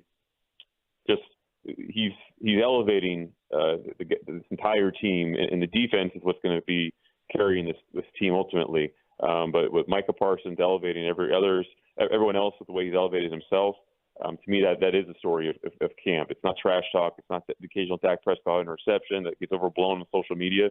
It's his defense in year 3 of Dan Quinn, year 3 of Micah Parsons, and Parsons' decision to be great. Last minute here, Michael, just a quick question for you. We've already seen deal get done for Diggs. They worked something out with Zach Martin. Dak Prescott, CeeDee Lamb, Terrence Steele, do you think anything gets done with those guys before the season? The Cowboys like to keep it quiet before a deal gets done, and things can kind of move quickly, which I think the Zach Martin situation showed. You'd like to think, if you're the Cowboys, that another one of those dominoes falls. I wouldn't bet against it, but as to which one and as to when, I would only be speculating. But, yeah, the Cowboys definitely would love to get another thing done here before week 1. Man, a guest who listened to the 1 minute warning. Someone who actually did it. Jared Sandler could learn a lot from you. Michael Gelkin, Dallas Morning News. Thank you so much for the time, man. Keep up the great work. Thanks, guys. Have a good one. There he is, Michael Gelkin here on 105.3 The Fan. He's good. That most people, you tell them a minute and they go, okay, I have 3 minutes to talk. Max Scherzer makes more history, and Luka's trainer speaks. Is it actually real? Next on Sean and RJ 105.3.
Through the Fans segment here brought to you by Window Nation and by the personal injury lawyers Franco and Franco. Life is unpredictable. Accidents happen. Franco and Franco are the go-to attorneys for car and truck wrecks in DFW. If you or a loved one have been in an accident, contact the Francos for free today at 214-333-3333 or go to truckwreck.com. Adolis Garcia without a hit, but he's walked twice and hits one here in the air to right center. Moniak back, track at the wall. He leaps out of here. This one a 2-run shot, his 30th home run of the season, and the Rangers are up 11-0. Good morning, Metroplex. That was Jared Sandler on your home for Rangers baseball. That is us. Spread the word as we get closer to the postseason. 3.5-game lead over the Astros, who lost last night. Offense scores 12. They're having to throw position players against your favorite baseball team, and Max Scherzer is the storyline. 1 hit. 11 Ks, 7 innings, and since giving up 3 runs in his debut, he's given up 1 run over the next 19 innings. I think we're feeling pretty solid right now that we have a playoff ace, and Max Scherzer was loving life yesterday as the Rangers beat the Angels 12-0 in the opener, striking out Shohei twice. Yeah, you hope that what you're seeing here is, and obviously, I mean, we're talking about historic impact, but you know, when the Brewers make a trade for CC Sabathia and he just comes out and is, you know, almost like a Cy Young contender the rest of the way, or when the Astros go get Randy Johnson, like you hope that Scherzer can be that kind of guy and have that kind of impact. And to do that, he would have to play way above where he's been throughout the season for the Mets. And that's exactly what he's done so far. He has been absolutely fantastic ever since those first 2 innings against the White Sox. He really bounced back. I know they, you know, we've talked about since the first inning, he hasn't allowed any runs, but you got to remember that second inning, he also had, I think, gave up 2 hits or gave up 3 hits, and he may have walked somebody there too. So really, it's since that second inning, he has just not given up anything. And the slider is working for him. The fastball velocity looks good. He really looks like he's either more comfortable here than he had been this season in New York, or he's just really starting to figure some things out. Jared with the tweet. The combo of Scherzer and Martin Perez delivered the Rangers' second one-hitter of the year. Bobby, and Peyton, I'll give you the trivia quiz here if you'd like to participate. You want to guess who the one-hitter was against? It was in April 17th, American League team. Was that the Orioles? No. It was Seattle. Buzz yourself. It was at Kansas City, and it was the first one-hitter in Arlington since August 2010. Would you like to guess any of the pitchers in that? There were 4 different guys. I remember this game really well. It was Rich Harden. Good job. Matt Harrison was in there. Neftali Feliz was Darren Oliver in there? Darren O'Day. Okay. You saw this. No. Hold on. It was against the Twins. I was at this game. I was at this game as well. Rich Harden threw like 120 pitches in 6 innings. He walked like 6. And freaking Joe Mauer. And Joe Mauer broke up the no-hitter with 1 out in the 9th. Wow. Look at you guys with the memory. I was sitting behind the first base dugout, by the way, Bobby. Well, what section 300 were you in? I was not in 300. I was in section 50 on the metal bleachers. Oh, ouch. Where I had season tickets, so in your face. Oh! Someone also tweeted only Scherzer would get a strikeout on a pitch clock violation and be annoyed by it. Dude, he was mad. He was. He was mad. Which, I mean, sure, I love it, the competitor, but I mean, just like take the win, bro. Take it. First 3 starts with the Rangers, Max Scherzer, 20 innings, 26 strikeouts. Average against is a 159. The whip is a .80. The ERA is a 1.80. Straight dominance. Those are the numbers from Tolo Michael. So great start to the Angel series. And Derek Holland just hit us up. And I'd actually like to get a little more perspective on this. Let's see what Holland's schedule looks like the rest of the week. He says, don't forget, this is showing how good Mike Maddox is. So we do have to figure that out. Bassick is out this week. Let's see if Holland is in tomorrow with KNC. He's the best. Which Maddox, I mean, we've heard that was, something that because their connection to the Washington Nationals days, like that was somebody who Scherzer was really comfortable with. So maybe that's it. Maybe Mike Maddox has helped unlock something in him because that slider has looked a lot better since he got to Texas. 877-881-1053 is the truckwreck.com text line, 877-881-1053. Chris Young, Rangers general manager, is on this station weekly. He sat down with the G-Bag Nation. Last night we saw the blinding speed again of JP Martinez, and they asked, how do you balance the playing time with JP with others while Martinez has started off red hot? Well, I think, again, similar to the bullpen, a lot of it will be matchup-based, and JP filled in wonderfully for Travis, and he's dynamic. He does a lot of things that he can bunt, he can run, he's a great base runner, can play very good defense. He's just a heads-up, smart baseball player, and really he's been tremendous at AAA this year and earned the opportunity to be here, and he got the chance, and he played great over the weekend. We're excited to see a lot more of him, and, again, going back to matchups and being able to take some guys off their feet. We saw Adolis get to DH yesterday because we could put JP in right field. Right. And it's just good to have versatility, and that's what JP provides, and we expect to see a lot more of that. Did I have the wrong song? Yeah, that was not Thunderstruck. The Journey, separate ways. Look at Peyton. Is he right on that? Is he right on that? I don't know. I couldn't hear what song it was. I knew it wasn't Thunderstruck, but I couldn't hear back there. He seems very confident, though. I'm surprised he even knew the title of a Journey song that wasn't Don't Stop Believing. He is crammed while we were in Oxnard. That's what he did. He's like, I'm going to be taken seriously, damn it. He's Freaking Ruben's on air more than I am. Yeah. When he's not taking a siesta. Yeah. He is social media cramming. And then CY, one more question. We asked Jared this yesterday. Tolos want to know. 8th and 9th. Chapman, Will Smith, what's the deal? Well, a lot of it's matchup-based. A lot of it is just pregame matchups, looking at pockets of the lineup and saying, all right, Smith is the better matchup for this pocket, Chapman for this pocket, and determining it that way. The game sort of dictates a lot of that, but Bochy is well prepared. He has a pregame meeting with our analyst and coaching staff, and they go over these things specifically, and Bochy is on top of it. He doesn't miss a thing, and so we know exactly how the game's going to line up and who's going to be available for those different pockets. Matchup based beforehand, it's predetermined that Chapman's throwing the 8th and Will Smith is throwing the 9th. That's what's predetermined. Yeah, I mean, I'm trying to think. Chapman has finished, maybe a game for the Rangers? And I think, it wasn't a save situation, I don't think. I think it was just a time to get him some work. But, look, I would say if it ain't broke, don't fix it. But the question right now is Will Smith starting to show some cracks? Because he's had, I think it's over the last 2 months, his ERA is like 4.3, and that's not what you want in a closer. You want somebody who, is going to be able to just slam that door shut.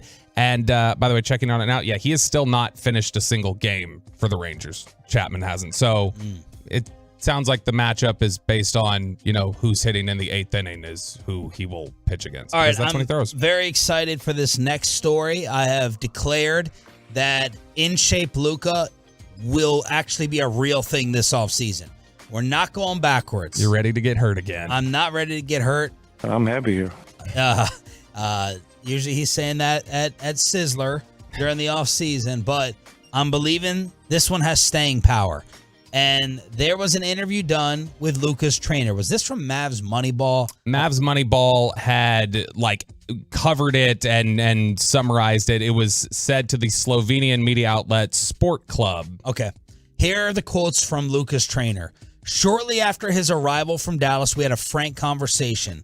We realized that the time we have at our disposal is a great advantage. I told him he could silence all negative and malicious comments for good this summer. Luka quickly told me it doesn't even touch him, which I'm assuming he's trying to say it doesn't faze him. The criticism, Bobby and I both rolling our eyes like, yes, it does. Otherwise, you wouldn't be doing this. According to Luka's trainer, he's not just motivated to get as far as possible with the Slovenian team. He was also fueled by the disappointing result at Eurobasket 2022. Quote, he was extremely motivated. He wanted to do something. He is also driven by the last two experiences as if he would like to make amends. Okay, all that is Euro stuff we don't care about. What else am I missing in here, Bobby? Let's see. No, it says this is a sign of different thinking. He himself assessed that it would be a shame to waste the work invested in the previous 2 months. He combined the pleasant with the useful. He had excellent working conditions. He trained in the morning and had time for himself in the afternoon. So he found that perfect work-life balance, or that training, fun balance for him this offseason. And hopefully it's true. Took the trainer on his vacation to Croatia. Instead of taking a break and working out by himself, Luka even rented a training facility, which is a different approach. And there's the quote. This is a sign of different thinking. He assessed that it would be a shame to waste the work invested in the previous 2 months. He combined the pleasant with the useful. He had excellent working conditions. He trained in the morning and had time for himself in the afternoon. And let's see if this quote gets you excited, Sean. This is a well-prepared and better Luka Doncic. In Dallas, they were happy to hear about how seriously he took the job. I repeat, he wants to take a step forward in his sports journey. So you're buying this. You're all in. Yes. You're believing all of it now. The delegation, he said, from Dallas, Jason Kidd visiting, able to see for themselves, not only the head coach, but also the head of physical therapy and the person responsible for conditioning. And then to finish out this feature, an interview with Luka's trainer. We don't work so that it shows in photos, even though it is. We will have to show how good the fitness is on the field and maintain it. Even in the U.S., he will have to make sure there are no drops in physical fitness. Therefore, a lot of work awaits him. Even after the end of the national team campaign, he will have to maintain the way of life he built in Slovenia. This is the other concern. The first part is the recognition that you have to get in better conditioning and shape, but the previous Luka worry has been maintaining it and keeping it up, and that trainer is really harping on this with these quotes. All right, this is your one shot. Do not miss your chance to blow, because here's the problem. If he does not show up in good shape, we are never to believe anything said about his offseason conditioning ever again. Because this is, guys, this is different this time. He is locked in. He understands. We changed habits. The Mavericks are even saying this is different. Okay, if that's the case, it needs to show up. Because if it doesn't show up, I will never again fall for it. I'm going to assume he's going to show up to the regular season 270 pounds every time. I agree. Zach Martin is back with the Cowboys, and Zeke Elliott will be making his return to AT&T Stadium. Bobby's asking the 4 most intriguing Cowboy games of the year after the big news yesterday. We'll get to it next with Sean and RJ, 105.3 The Fan. But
And it's back to Sean and RJ right here on 105.3 The Fan segment here, brought to you by Classic Chevrolet at Classic Chevrolet in Grapevine. They do everything with purpose. That's why they're offering you their best model year-end savings on new Silverados. See them all today at ClassicChevrolet.com. Your upgrade is their purpose. Shop model year-end savings today.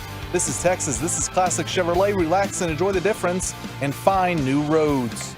The great Bobby Belt. Don't make me take off my belt. Don't make me take off my belt. We're not. How excited are you to see Ezekiel Elliott return to AT&T Stadium and average 1.5 yards per carry?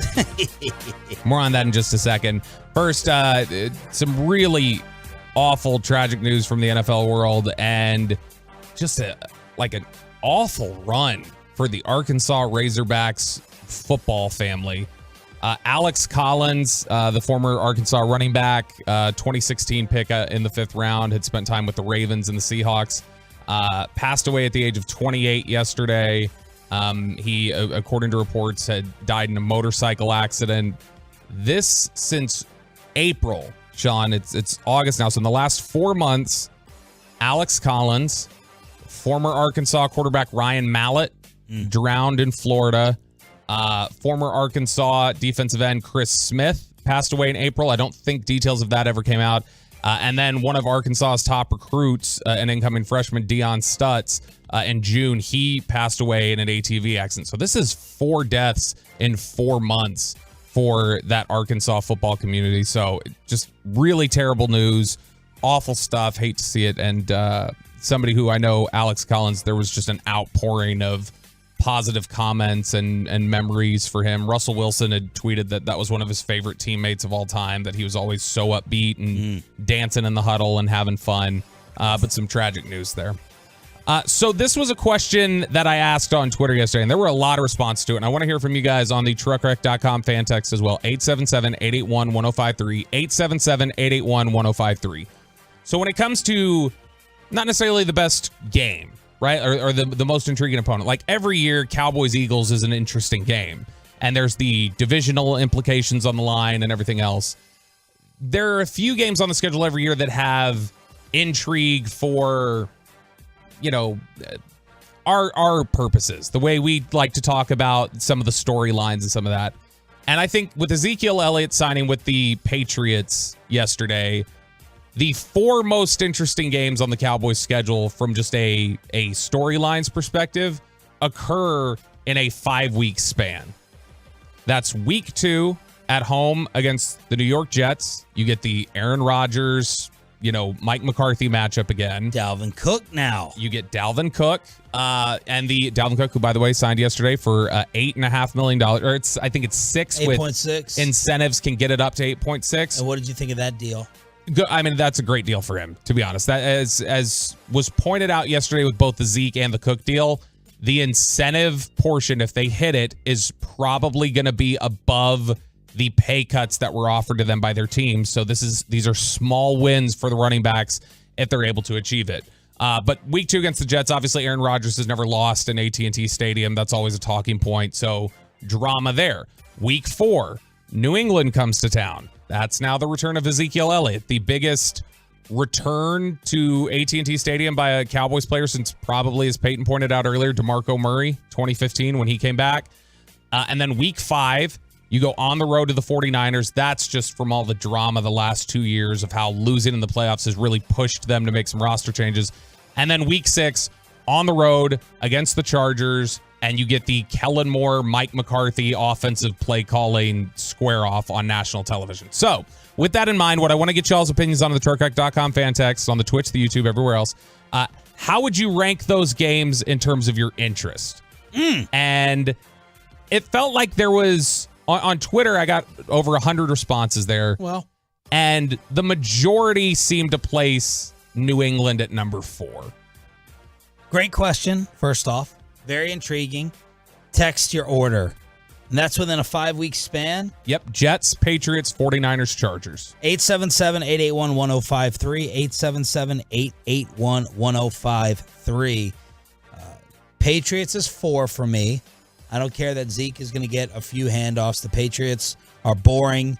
Dan Orlovsky tweeting he thinks they're going back to the 2000s and trying to win like Bill Parcells running the football, defense, controlled passing attack. That's what they're doing. My gosh, Belichick. He's going to be up out of there after this year. They're 4. 3 for me is the Chargers. It was tough. My tough decision here was 2 and 3 between the Chargers and San Fran. San Fran for me is 2, and number 1 is the Jets. That will feel like Hollywood. That will be. Does it say where that's broadcast? Is that afternoon? Prime time? That's a 3 p.m. game. I don't know which channel that's on, but I'll look it up. But that's a 3 p.m. game, I know. That's going to be rock star stuff. So Jets for me is 1. San Fran 2. I was thinking about Kellen Moore, putting them 2, but we got to get the rematch in here. San Fran 2, Chargers 3, Patriots are 4. Pepe. Mine's a little different than yours, Sean. I have New England 4, Chargers 3, Jets 2, San Fran 1, just because of all, like Bobby said, the playoff implications and everything from the last 2 years. But the Jets I'm really intrigued about. Aaron Rodgers, now Dalvin Cook. That'd be a really good game. I am different from both of you guys. I say that the Patriots is number 4 to me, easy. Number 3, and again, it's not close to me, is the Jets. Like, I mean, to me, it's I understand the Hollywood aspect of it. And, it's, Nathaniel Hackett and his mentor, Mike McCarthy, and their relationship. Mike McCarthy, there were all those stories about how he was Nathaniel Hackett's babysitter back at training camp in the 80s and things like that. And I know no one cares about that game for that reason. The Rodgers, I know, but I'm just saying that's one aspect of it. But obviously the Rodgers storyline and everything else there. To me, that Chargers and 49ers back-to-back on national television. Your Sunday Night Football on the road against the 49ers, and then you are Monday Night Football the following week on the road against the Chargers. The season, I feel like, has so much riding on that. And so to me, it's in that order. It's 49ers 2, and then to me, the most interesting one is actually the Chargers. Because I think this entire season is going to be centered around Mike McCarthy's belief that he is the right guy to call the Cowboys offense. So if you're on a national stage and are right across from from Kellen Moore, and you can put on display exactly what that chess match looks like, that seemed to cause so much tension within the building. What does it look like, when you're on opposite sides of the field? I think that Chargers game is incredibly intriguing. And you will be rooting for the Chargers in that game. I will drop 50. I mean, yes, yeah. You will. I mean, I'll hope. You want to think you want to prove Kellen was the superior coordinator. It is disgustingly, Mike. It is. Tolos, what are they saying? Okay, so we got from the 214, their ranking is from 1 to 4, 49ers, Chargers, Patriots, Jets. Jets is the least interesting to them. 817 says San Francisco, Chargers, Jets, Patriots. A lot of cross-section. I don't think anybody's list has looked the same, other than pretty consistently the Patriots are 4th for most people. 214 says Cowboys are going to destroy the Chargers. 469, Jets, 49ers, Chargers, Patriots. This is interesting. 682, Eagles are more interesting than the Jets or the Chargers. Would you say there's more natural intrigue outside of just divisional stuff and 2 good teams? Is there a greater storyline there? I mean, Eagles is 1, not even close. You think from a storyline perspective? Like just the drama and the narrative, the narratives that can be created outside of just what's happening. No one on the outside field. of the Metroplex cares about Mike McCarthy versus Kellen Moore. Oh. That's for us. If you talk about from a national perspective, Cowboys Jets is 1. It's not even close. Then it would be Cowboys San Fran. Then it would be Then it would maybe even be Zeke. That'll be built up more than the Chargers. Zeke returning will get more hype, I think, than Kellen Moore, Mike McCarthy outside of DFW.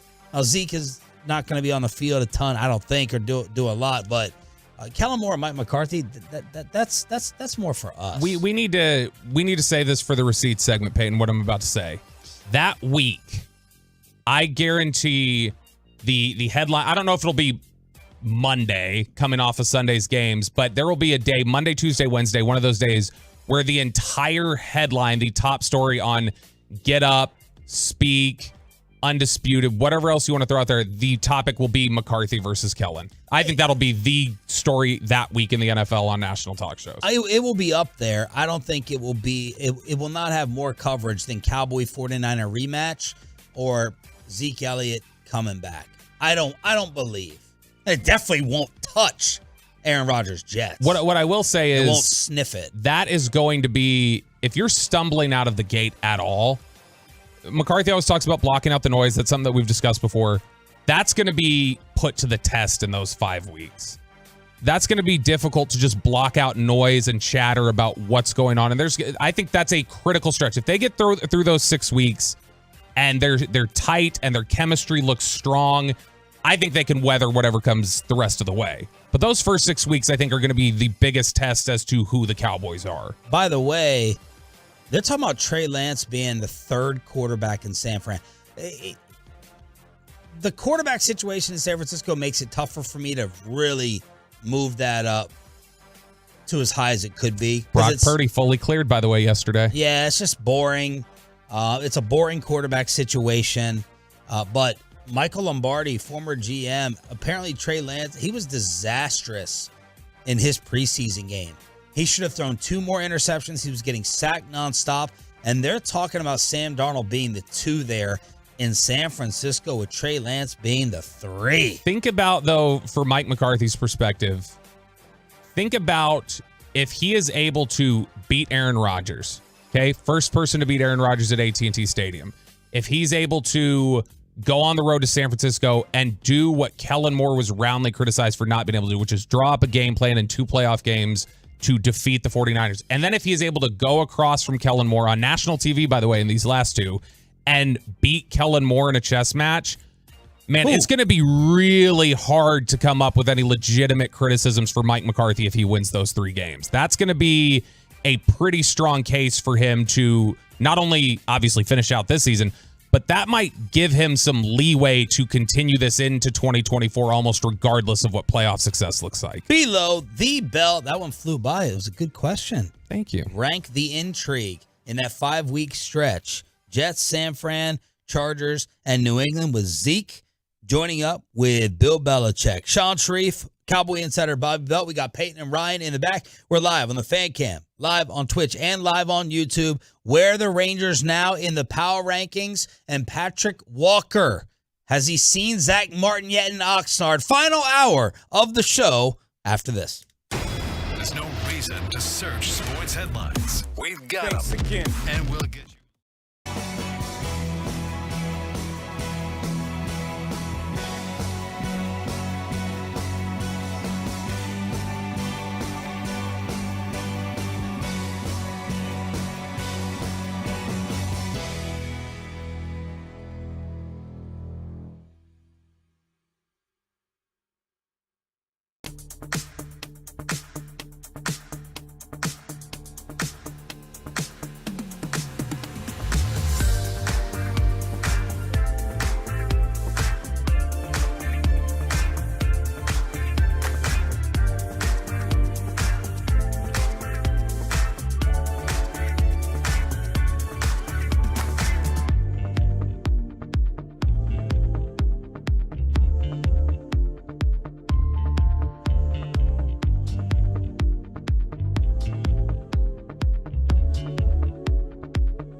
our fan studios, secured by DFWsecurity.com. This is Sean and RJ on 105.3 The Fan. Marcus swings and hammers one down the left field line. If it's fair, it's gone. Hooking towards the pole. Out of here! A 3-run home run for Marcus Semien. The Rangers have opened this one wide open on Marcus's 19th blast of the year. It's 9-0. Jared Sandler with the call. That was a glorious game. That was fantastic. It's fist pump time. Ryan, zoom in on me. Don't. I need the eye contact. Zoom in on me. Bobby, we've been having a really good show. No problems. Don't zoom in, Rai, with the creep factor to Bobby. We got Peyton. We got Ryan in the back. I'm Sean Shreve. This is Sean and RJ. Choppy is out for the week, still searching for that luggage. He's going on day 2, and he is not happy about it. What are the odds that the next time we see Choppy is in a viral video on Twitter of somebody recording him having a freak out at the American Airlines help desk? Nothing. He will not freak out in public. He will not cause a public scene. Man, you don't think back there is that's not real. yeah? I think he's gonna be. I think he's the next plane lady. Talking about they're not real. Man, he was. We referenced it earlier today, but man, he was getting full Karen mode on the Twitter machine and telling American Airlines, like, you will give me 2 first-class tickets to anywhere I want with no blackout dates. He wrote, "Hey, American, 36 hours after we landed, we're still without 2 of our bags, one of which y'all can't even find. Not only do we expect full reimbursement, but also 2 free first-class tickets to wherever we want to go without blackout dates." I got 2 tickets to paradise. What is the without blackout date? So, like a lot of times when you'll get a voucher for 2 plane tickets or something like that, it'll say except on weekends or except on, holidays or things like. He basically just wants free reign of the calendar. One is her bag, and the other is his golf bag. Ooh. So, which one do you think they can't find? He said the other. It sounds like they're both missing. No, they're both missing, but he says one of which you have no clue where it is. They haven't gotten one of them delivered, but apparently American Airlines knows where it is. I have no idea. Well, because I've traveled with golf bags before, and you have to put them in like the extra large cabin area, and so like they go off on a different part of the plane. So I wonder if that's not if you have what clubs happened. Sean's size. Well, I was going to be that mean, but all right. So the question for Crosstalk with KMC is: can you complain publicly about these travel issues? Mike Fisher Mike would get on us so bad. He'd be like, "What do you think it's gonna do? It's a bad look.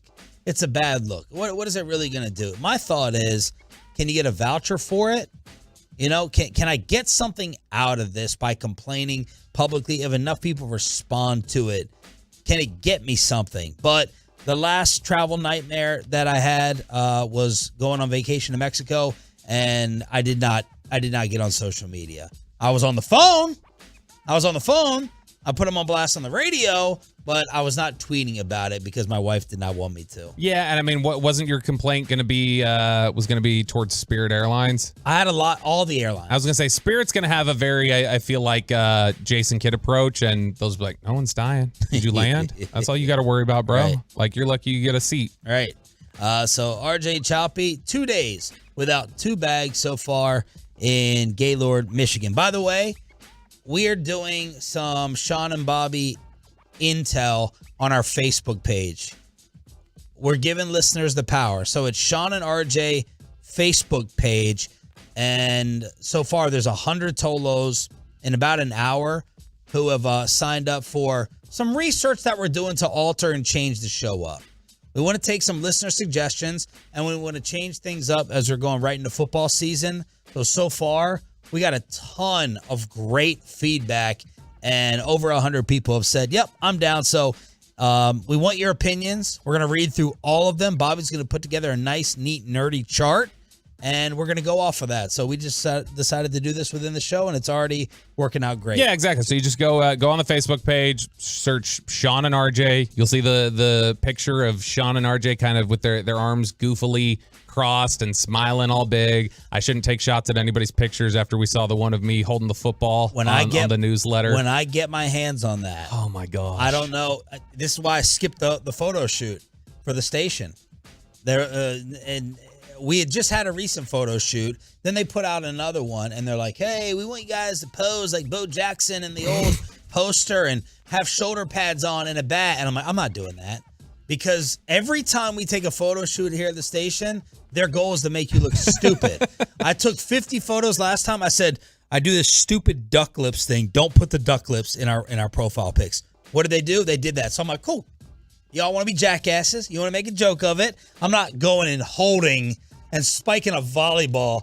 And for this newsletter that they have Bobby and Broadus and Slater and Laufenberg doing, Bobby is on here. Ryan, get me on the fan cam. He's on here like Al Bundy, like this, posing with the football, drop back, both hands up here, getting ready to throw the football. Where's the photo? Is it accessible to me? I don't know. I don't know where it is. Peyton, You'll have to ask Ryan McAdams for it, which I love. One that I had with the baseball. I don't think this ever got published. But what was the pose? Oh, it was me lifting my leg up, about to throw a fastball. And I'm looking like this. And I just sent it to y'all. I think it's going to be there. Oh, my gosh. Bobby's is amazing. He's back like this. Like, let's survey the pocket and look at left to right to left. Where'd I go downfield? And they got this stupid photo of Bobby in this newsletter, and it is freaking hilarious. I can't wait to get it public. It looks ridiculous. And look, I can't believe you actually posed. I love Ryan McAdams, our camera guy. He is awesome at his job, and he's super cool and super encouraging. He makes you feel like you're a star up there. Super encouraging. Give it to me. Yeah, he does. He's like, no, you look great. Show Meanwhile, me. he's like giggling when he turns around and he goes like, this jackass. Did you see the way he looked there holding that football? So it looks pretty bad. I don't know. Maybe we'll put it on the Facebook page. You'll have to go like the Sean and RJ Facebook page to see it. For the new profile pic, if we can get oh my gosh, if we can get to 3,000 people on the page, I think it's 2,500. Yep. If we can get 500 people by the end of the segment or before crosstalk, we'll make that the new profile pic. Please, y'all. Please, Sean and Peyton, get the Facebook link and tweet it, and I'll retweet it so we can try to get to 3,000. Y'all got to see this photo. It's freaking. If you ever wanted to get Bobby back, I hate myself for irritating you. 3,000 people. We only need 500 more. Please, let's get this new profile pic by the end of the show. By the way, Tom Pelissero reporting the Colts have named Anthony Richardson their Week 1 starter. So RJ would be very happy about that. Just throw the rookies into the mix and let them play. Great news. What? It's great news. What's wrong? I don't want to. I hate. Like, I'm looking at the picture right now and it makes me sick. We're not going to get to 3,000. Don't worry. It's got to happen before crosstalk. It's not going to happen. Well, I don't know. There's already apparently like 20 people have liked the page in the last 20 seconds. All right, let me see if the number has moved. Okay, we're at 2,600. So, yeah, We've gone up 100. This will be great for our research to see if people are actually listening. Oh, they try to tell us no one was gosh. listening at the 7 o'clock hour. No one listens whatsoever. Let's see. Let's see if we can get it by the end of this segment to 2,800. Choppies doesn't look bad holding the ball. He just looks kind of like no, but silly. he also loves those photos. Yeah, that's He true. doesn't view any of that as embarrassing. He loves that crap. Gosh, you want to see what's worse is the basketball one. The basketball one's even worse. With your hat. There's no one in the history of life has posed with a basketball, get ready to shoot with a hat on. Let's talk about sport. 877-881-1053. Pepe, tag me on that. I'll retweet it. And let's get it out there. Let's see if we can get it to 3,000, and then we'll put it all over social media. I'll make it my profile pic for the day. Rangers dominate. They win 12-0. Max Scherzer was awesome. Astros lose. That's why we're in such a great mood. It's a 3.5 game lead in the American League West. And let's get to some power rankings, Roberto. Yeah, so Fangraphs, which is the the hub of baseball analytics, the baseball analytics blog out there, has their power rankings out this week, and theirs is like a methodology that it's not so much subjective, it's objective criteria that they put together and formulas that spits out a ranking. And they have two teams. They break it up into tiers, and then they rank the teams within the tiers. They have two teams in the top tier. It is the Atlanta Braves and the Texas Rangers. So the Rangers are number 2 in their power rankings. They say the Rangers continued their red-hot August with series wins against the A's and Giants last week. They're just 3 games behind the Orioles for the best record in the American League and have held off the surging Astros and Mariners to maintain their grip on the AL West. The reason why they're ahead of the Orioles, who are 4 spots behind the Rangers in this, is there's a lot of luck factor apparently with the Orioles. They feel like the Orioles have benefited from lucky breaks, according to the analytics, that have given them 8 extra wins. And they feel like the Rangers have been on the bad side of luck that have cost them 5 wins. So they feel like there's actually a net 13-game difference between the Rangers and the Orioles. So that's from Fangraphs. MLB.com. I saw this one because it was a headline over at SI. The headline at SI said, Red Hot Texas Rangers drop in the power rankings. Ooh. MLB.com actually dropped the Rangers all the way to 4th from 3 because they have the Dodgers surging up from 6 to number 2. So they have the Braves 1, the Dodgers 2, Orioles 3, and the Rangers 4. Over at CBS Sports, it's again a holding steady for the Rangers there at number 4. They have the Dodgers also surging up from 6 to 2. Same ranking, Braves 1, Dodgers 2, Orioles 3, Rangers 4. And then finally, over at Bleacher Report, it is the Texas Rangers coming in at number 3. So they are behind Atlanta, who's number 2, and the number 1 Baltimore Orioles, according to Bleacher Report. So generally considered a top 3 or 4 team in baseball right now. 2,700. Oh, gosh. I retweeted at 1053SS on Twitter if you need the link at 1053SS. I'm feeling good. You got to keep the momentum going through Patrick Walker. Rangers with Jordan Montgomery, game 2 tonight, 6:30 pregame, first pitch 7 o'clock on your home for Rangers baseball. All right, of the 3 photos I have of you, where would this rank in terms of being the worst? This is one. You think this is worse than than the hair? The hair is, I think, just like my hair being that long is just. And you look like you're going to church. It looks like you're being forced to go to church. No. I hate pictures, first off, but what about the one? The underwear one with you in front of the nosebleeds? Yeah, which we've shown that one before. The hair, which I'd really have to be furious with you to put that. The out. hair, that was daddy-daughter date. That's so weird. That's why I was dressed up. It make me feel more sympathetic. No, I'm just saying. But your hair is just really unkept. It's sloppy. Yeah. And then the one with you and Broadus, is that where you're wearing that? The hook him down, wearing his thing. Yeah, that one was. This is worse than those. This 3. is one. Yeah, because this is awkward and uncomfortable and cringy. And it looks so. Look at my face, dude.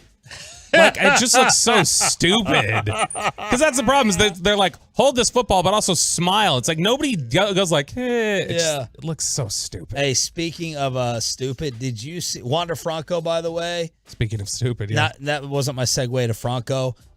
They put him on the reserve list. So he is not on the Rays road trip to San Francisco. And now Dominican Republic publications are suggesting a second underage girl has come forward.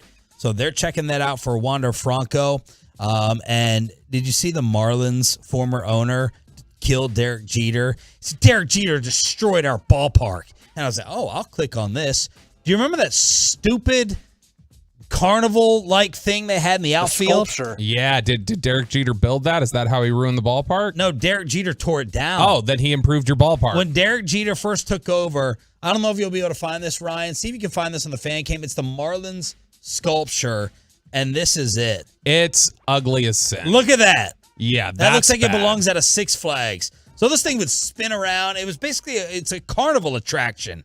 And Jeter's like, no, we're going to be serious here. Get that crap out of here. And Jeffrey Loria said, destroying public art was a horrible thing to do. He destroyed our park. It was Loria's friend who was the designer. It was a $2.5 million project.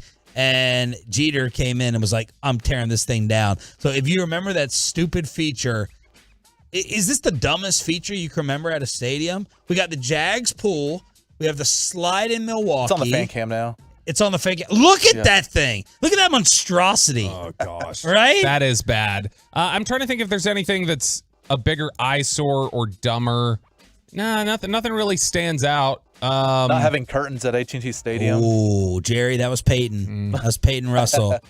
All right, Ivan Dominguez for all the crap Bobby gives you. David Hellman unlocking this photo would be great if you could retweet this. Oh, now we're sending it to big dogs in the media. We're still at 2,700. I think you're going to be safe. I don't think so because I see how quickly it's refreshing. So. I think you're going to be safe. We got to unlock this profile pic to get it out there on the Sean and RJ Facebook page. 877-881-1053 is the truckwreck.com text line to hit us up here on the show. We'll keep updating it and get you updated with Zach Martin's Cowboy return in California. Patrick Walker is there. He joins us from Oxnard after this. But let me get you set up with your brand new job. It's IT, information technology.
Nation and by the personal injury lawyers Franco and Franco. Life is unpredictable. Accidents happen. Franco and Franco are the go-to attorneys for car and truck wrecks in DFW.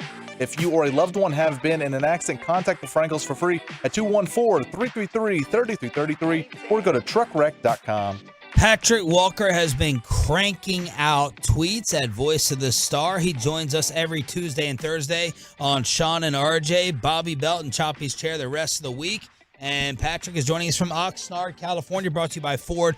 Built for Texas, built for you. Have you seen Zach Martin out in California?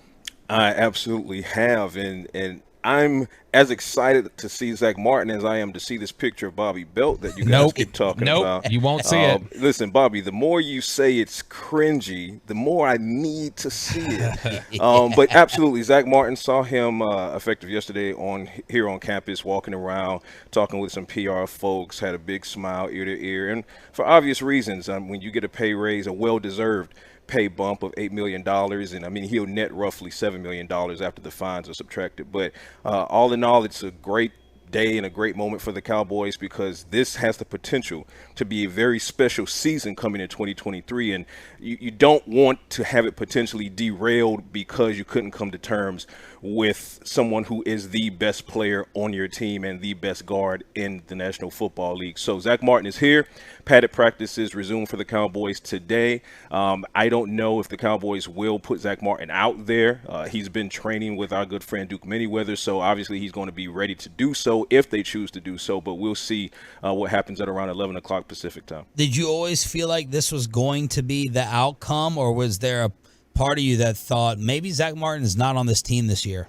There is no part of me that thought Zach Martin would not be on the Cowboys roster this year or any year in his NFL career, to be honest with you. I've been on record several times over these past several weeks basically saying what I just said, and that this season is much too special to risk it to a huge hole in your offensive line, an offensive line that's still trying to figure out things even with Zach Martin in the equation. Talk about the chemistry that needs to be built between Tyron Smith and Tyler Smith on the left side. Terrence Steele, he looks great in camp, but he is still coming off of that ACL at the right tackle position. So the last thing you needed was to have that void at right guard, and then we saw in preseason the OL depth is just not there quite yet. Matt Farniok, he's making some strides, but he's not quite there. Chuma Edoga, he's down with injury at the moment. Awesome Richards, rookie 5th round pick, he's being flexed between positions, so he's not been able to excel at either interior or exterior on the edge just yet. So far too many question marks. You need a stabilizing force, and Zach Martin is that stabilizing force. And I was always of the mindset that this would be resolved before week 1 because you do not want to go face a division rival without Zach Martin on the field, because if you lose to them, it's not just a loss, it's a division loss, so it's kind of a double whammy. You mentioned there that the offensive line depth hasn't quite been what they were hoping it to be or anticipating it would be.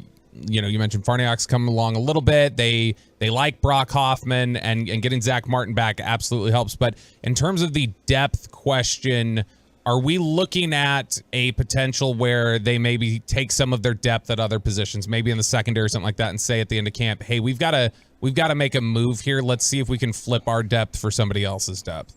I think they're going to have to go deep at offensive line because they're going to need that extra body, that +1. And the question is, where do you take a -1 away from? Because you still need to make sure that you have depth at linebacker, for example. And this is a scenario where you see DeMarvion Overshown coming on, Jabril Cox is making strides. This may be a 4 linebacker situation. Are you going to run light at wide receiver? Probably not, because you need depth there. Jalen Tolbert, Simi Fehoko, he's starting to come on strong. Dennis Houston's starting to show himself. But then you got to have a spot for Kevontae Turpin.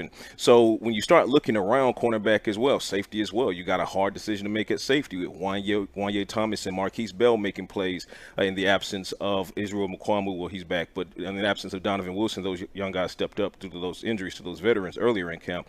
Too many hard decisions to be made to then sit back and say, in addition to all of that, oh, well, we're fine at the offensive line. Well, you're not. You're fine in the top 5 spots. Wonderful. But knock on wood, should an injury occur, you're now leaning heavily on those young guys who, again, are making strides, but they're just not there yet.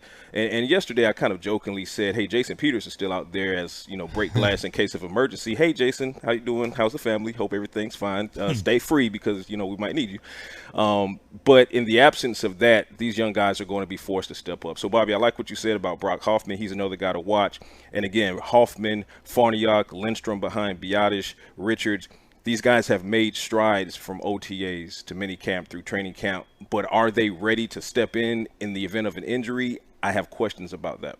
Give us your ups and downs from the preseason opener. I'll start with the downs. The downs are going to be how disjointed the offense looked initially. And we know that Cooper Rush can win games. He won 4 of the 5 games that he was tasked with doing last season. So not worried about Cooper Rush as much as I am. Wanting to see more from Will Grier. Will Grier was able to play a good bit of that game. And I know that Will Grier has the potential and the skill set to challenge Cooper Rush for that backup position. He was doing that last training camp and arguably was in the lead before he suffered the groin injury that really kind of derailed his chances there.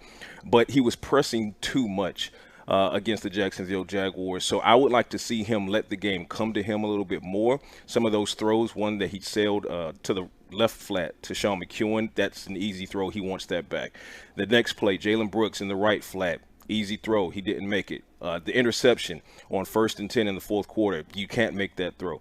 But you saw some promise. For example, left sideline, go route, Jalen Tolbert. Perfect throw and perfect play by Jalen Tolbert. That was not OPI, by the way.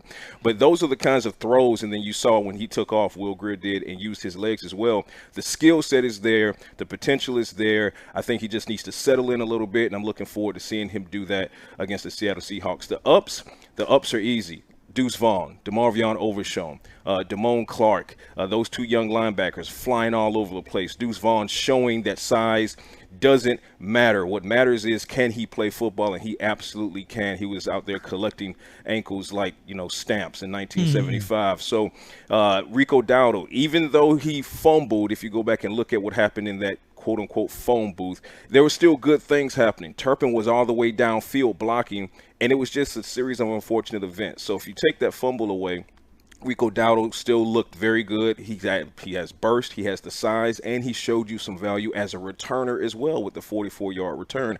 So I think the RB2 equation is starting to shape up a little bit more. Most certainly the top 3 spots, Pollard, Rico, and Deuce. But we still need to see what Malik Davis can do in these next 2 games. Ronald Jones, when he comes back from injury, if it happens this game. And then Hunter Lipke, he actually made a couple of good plays in the fourth quarter, had a good pass pro in Jaguars game. So ups, downs, but it's preseason. Patrick Walker, DallasCowboys.com, every Tuesday and Thursday here on Sean and RJ 105 through the Fan. So you had an interesting observation and comment about Mike McCarthy's play calling that I wanted to get more detail on.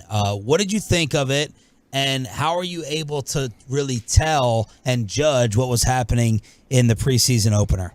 Well, the preface of that game was that 3/4 of the Cowboys playbook is going to be under lock and key in the preseason, just as most other teams. That just makes sense. You want to be, you don't want to go deep into the playbook because these games don't matter, or don't count, I should say, against the regular season record. But what I was going in to see was his situational play calling. So yes, you saw some runs, you saw some passes. Hey, by the way, this is called football. They run the ball, they pass the ball. Shocking, I know.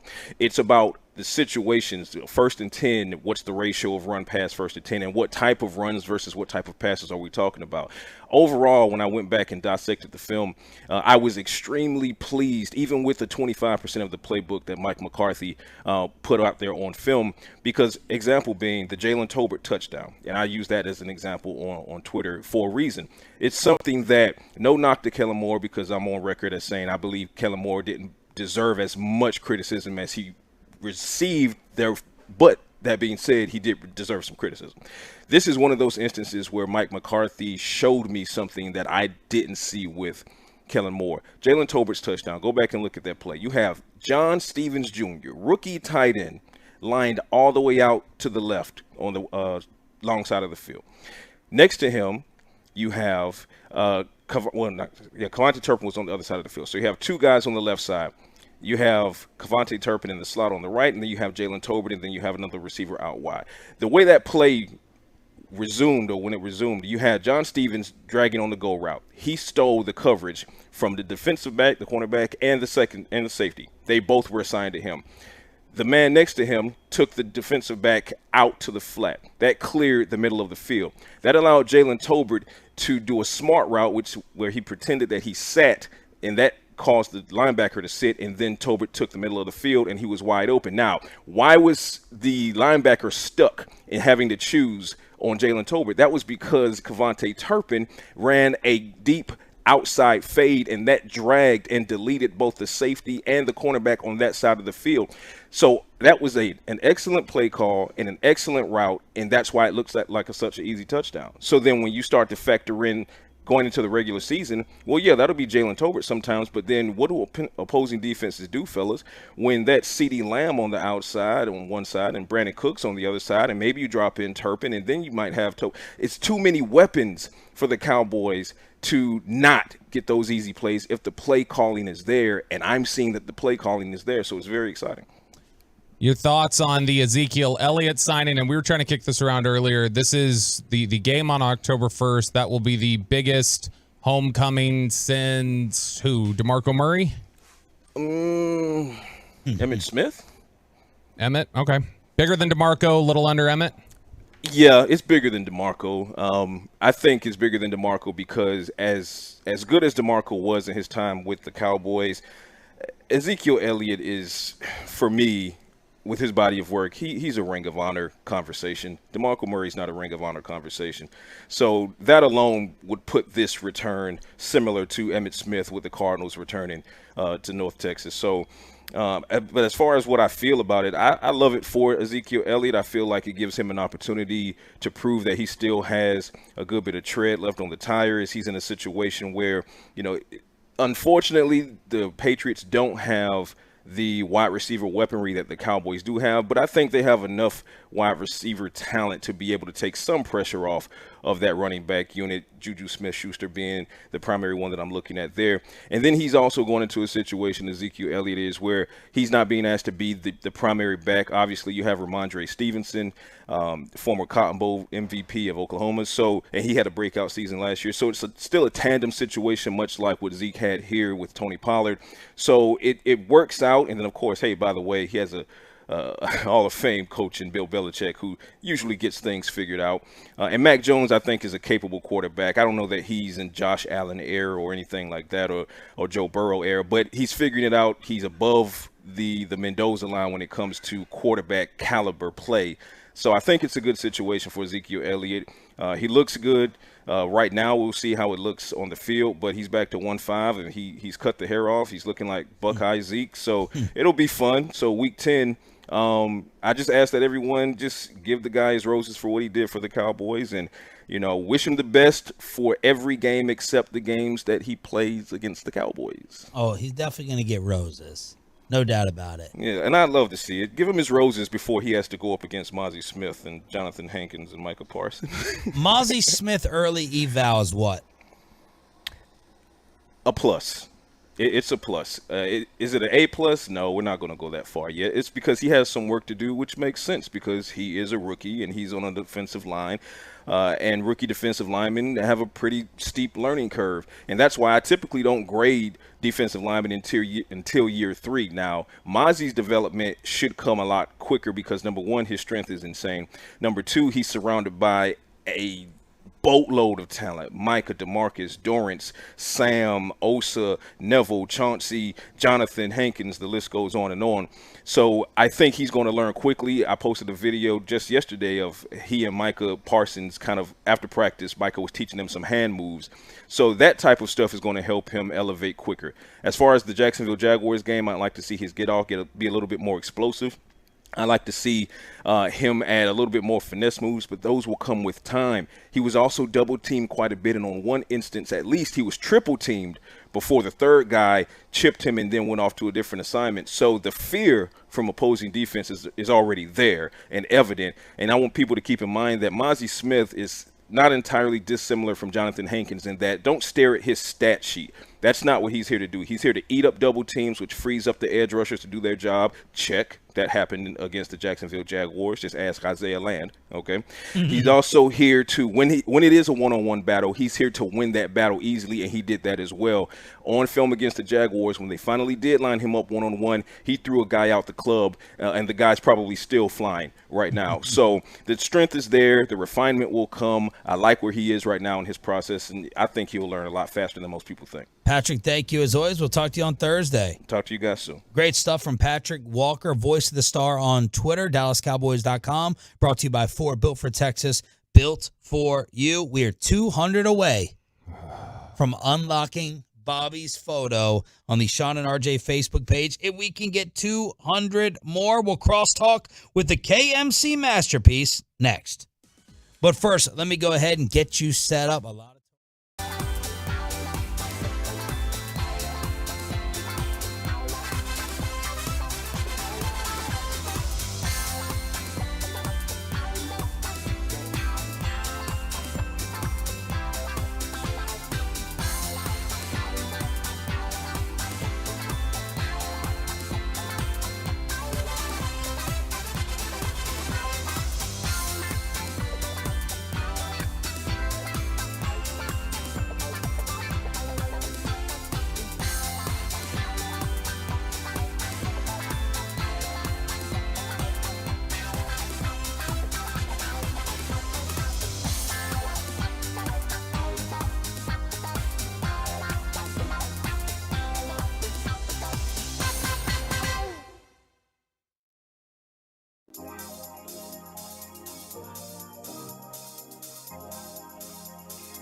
Segment brought to you by Classic Chevrolet. At Classic Chevrolet in Grapevine, they do everything with purpose. That's why they're offering you their best model year-end savings on new Silverados.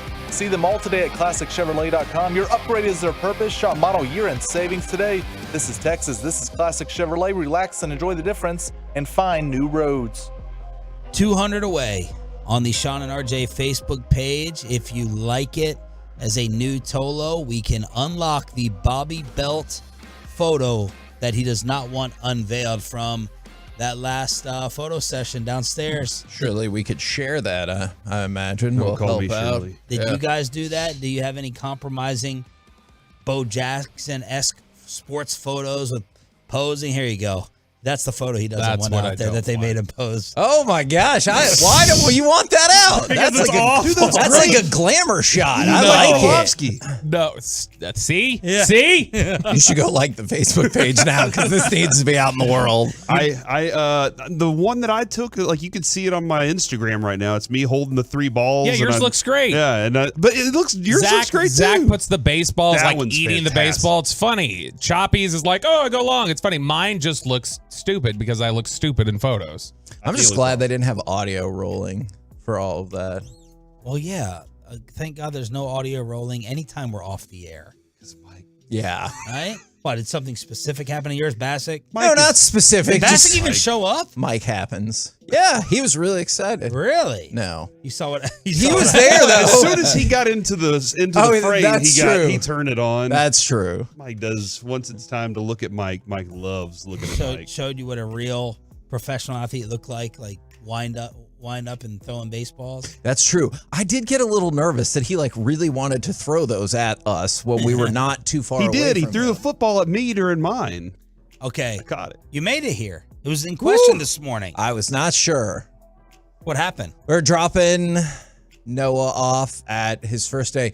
It's called school, but not really. What is Mother's Day out, essentially. It's set up like a school, and I get that, but probably as it about to be 1-year-old, it's not really school. But there's only 4 babies in his class, and it's the first day, and one of the babies in there, that mom was destroyed. Really? She was just staying in the classroom, just bawling. So they always say when you drop them off, You just gotta go. You got to go, but they're going to cry the first day when you leave. Sure. Second day, peace out. See ya. Yeah. Did he cry? He didn't. Luckily, we had just done a meet the teacher thing, and I knew which toy he really liked, and so I made sure. Throw it in the corner. Go! Yeah, it was the rings that you can stack that get smaller and smaller, and I knocked it over, and he was like, oh. And I was like, all right, let's go. He likes to destroy things? Or see how they work and maybe put them back together. And so. Watch out for your Lego room. Were you or your wife emotional?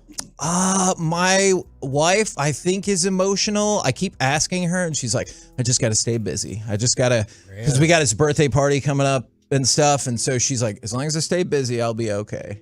I was okay. I mean, he'll be fine. Is he the alpha in the group? Can you tell already? I can't because only one other baby was there at the moment. What is his habit that worries you the most in a public social setting every day with those kids or teachers? is the loudest baby in the world, which makes sense because I'm loud and my wife is loud. He is very loud and not like cry loud. He's just loud and just makes noises even when he's happy. He's me. I could see that. You know when you turn like 35, like every time you get up, you make loud noises. You're just like, oh, yeah, and that's him all the time. All the time. And so we warned him, and they're like, we warned the teachers, and they're like, oh, it'll be fine. I was like, okay, well, we told you. Gavin Dawson has let us know that Max Scherzer will be on the G-Bag Nation today at some point. Talking about having beers last night after the dominant performance. So Scherzer will be on G-Bag today sometime after 3 p.m. Okay. All right. You pitch like that, you can show up whenever you want. You can show up whenever you want. So we're having a little debate over how much you can exercise and flex your public power. RJ Choppy has his bags lost for 2 days. Oh, no. On his trip to Michigan. So he went on social media and put the airlines on blast, also putting up demands on what he expects in return for the bags missing. Do you happen to know if there's like anything super, super valuable in those bags? He said golf bag. Okay. But I was expecting to say like golf clubs. I'm assuming that's golf clubs. But like those are very valuable. Anything else that might be valuable in those bags? That could be in those bags. You know, I tweeted that and he asked me to take it down. Oh, okay. So tripod. But he's not listening. Yeah, not the tripod for the OnlyFans. Yeah, I was like, is the engagement ring in one of those bags? Okay, we were really careful not to say that specific phrase. Well, we asked him on Friday. Yeah. I mean, I brought it up. I think he was uncomfortable, but hey, this is a storyline. Everyone knows he was supposed to get engaged this trip until the other friend blew it up. So does he have it on his person? I do not know. I honestly do not know. Okay. I don't think he's going to come back engaged. He really, for some reason, wants to do it. Well, you know, I better not say any more after that. Probably get to the list of demands. Like okay. cemetery. So he said, all right, first off, when you get to the airport 2 hours prior and it's a direct flight, all your bags should be on the flight, right? So why am I still waiting for my stuff? And then the update 12 hours ago, 36 hours after we landed, we still don't have 2 of our bags, one of which y'all can't even find. Not only do we expect full reimbursement, but also 2 free first-class tickets to wherever we want to go without blackout dates.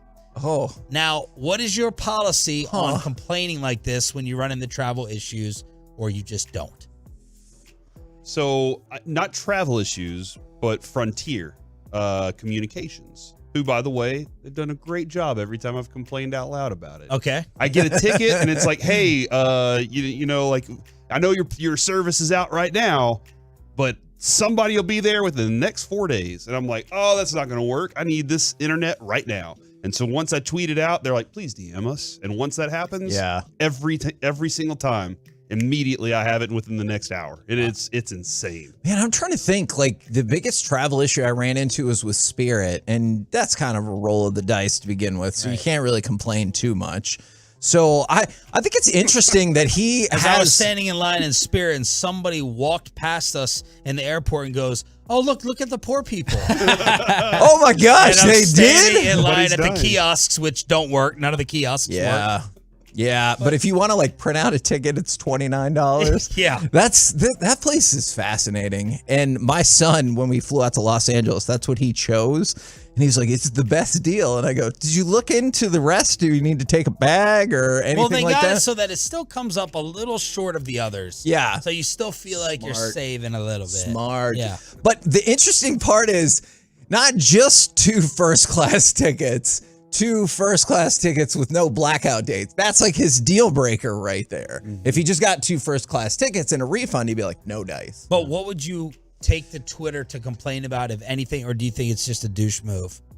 Kevin's not, I don't think you're one of those people. Yeah, I don't think it's a douche move, though, because he still doesn't have his bags. That's kind of messed up. Yeah, no, absolutely. I'd be complaining about it. Yeah, can I get some vouchers? Can I okay. You need to make this up to me because this is a problem. Yeah, but it's the delivery. It's the way that Sounds it's, like a it's not just like, hey, I negotiation. need to like, hey, you guys got to make this right. It's like, I will be expecting full reimbursement, first class tickets, no blackout dates, a foot massage. I want champagne. Yeah. Now, what are people saying that he should have had in his bag? Air tags. He should have had the air tags on there. Do you know what those are? I used to have one. Just a little thing that says your name and address. You're Android, right? Yes. He's Android. He doesn't get collar on. Adrian got me it was a tile, is what it was called. It went in my wallet because I would lose my wallet occasionally. And so I could go to this app and hit a button and it would just start beeping real loud. Oh. And I would know where it was. Well, the air tags have, like, you attach it to an app and you can see it anywhere in the world. So wherever that air tag is, I got a buddy who just started a company doing that. It's pretty awesome. So, yeah, man, air tags are cool to have around if you could afford it. That sounds really smart. I didn't know The thing that about was the thing. the tile was once it died, like the battery or whatever, then they were like, "No, you got to buy a new one." And I was like, "Nah, I'm good." If you could afford it, how much are they? Oh, I mean, just again, like having them around. Like if you want to have 70 of them, then you got to have. That's a lot of stuff. Like put them on your car, put them on this, put them on that, put them on your kid. Yeah, they're like $30 a pop. So. Whoa. So 70 would be a lot. That's a lot. Yeah. Like I could put one on Carter and say, "All right, go play at the park, buddy. I'll see you later." And they go inside the suitcase? Or on their back, underneath their shirt. What's coming up on the show? We do have Bruce Bochy at 12:20 today. So we'll talk with him about Max Scherzer. Max Scherzer, obviously, with G-Bag later. At 11:20, is Peyton Manning's class going to be fun? Do you need to be in that class? And which DFW athletes do you want to teach a class? And what class is it? Ooh. Like Jerry Jones?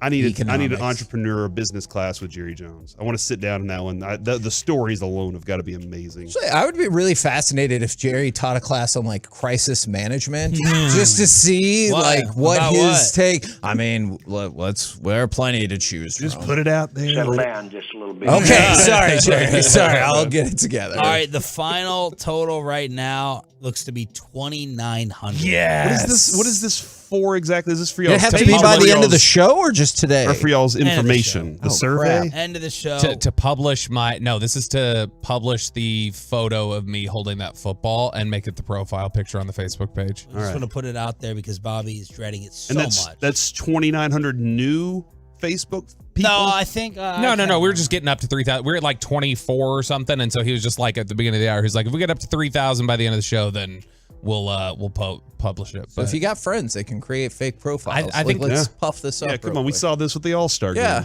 I think Pat Walker threw it off. That lost you 20 minutes where you could have pushed people to like the page. We'll figure out a different way to release it tomorrow. Not going to happen. CJ Nikowski at 8 o'clock. Max Scherzer on G-Bag today. The KNC Masterpiece is next, right here on this station.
You're always getting professional grade products.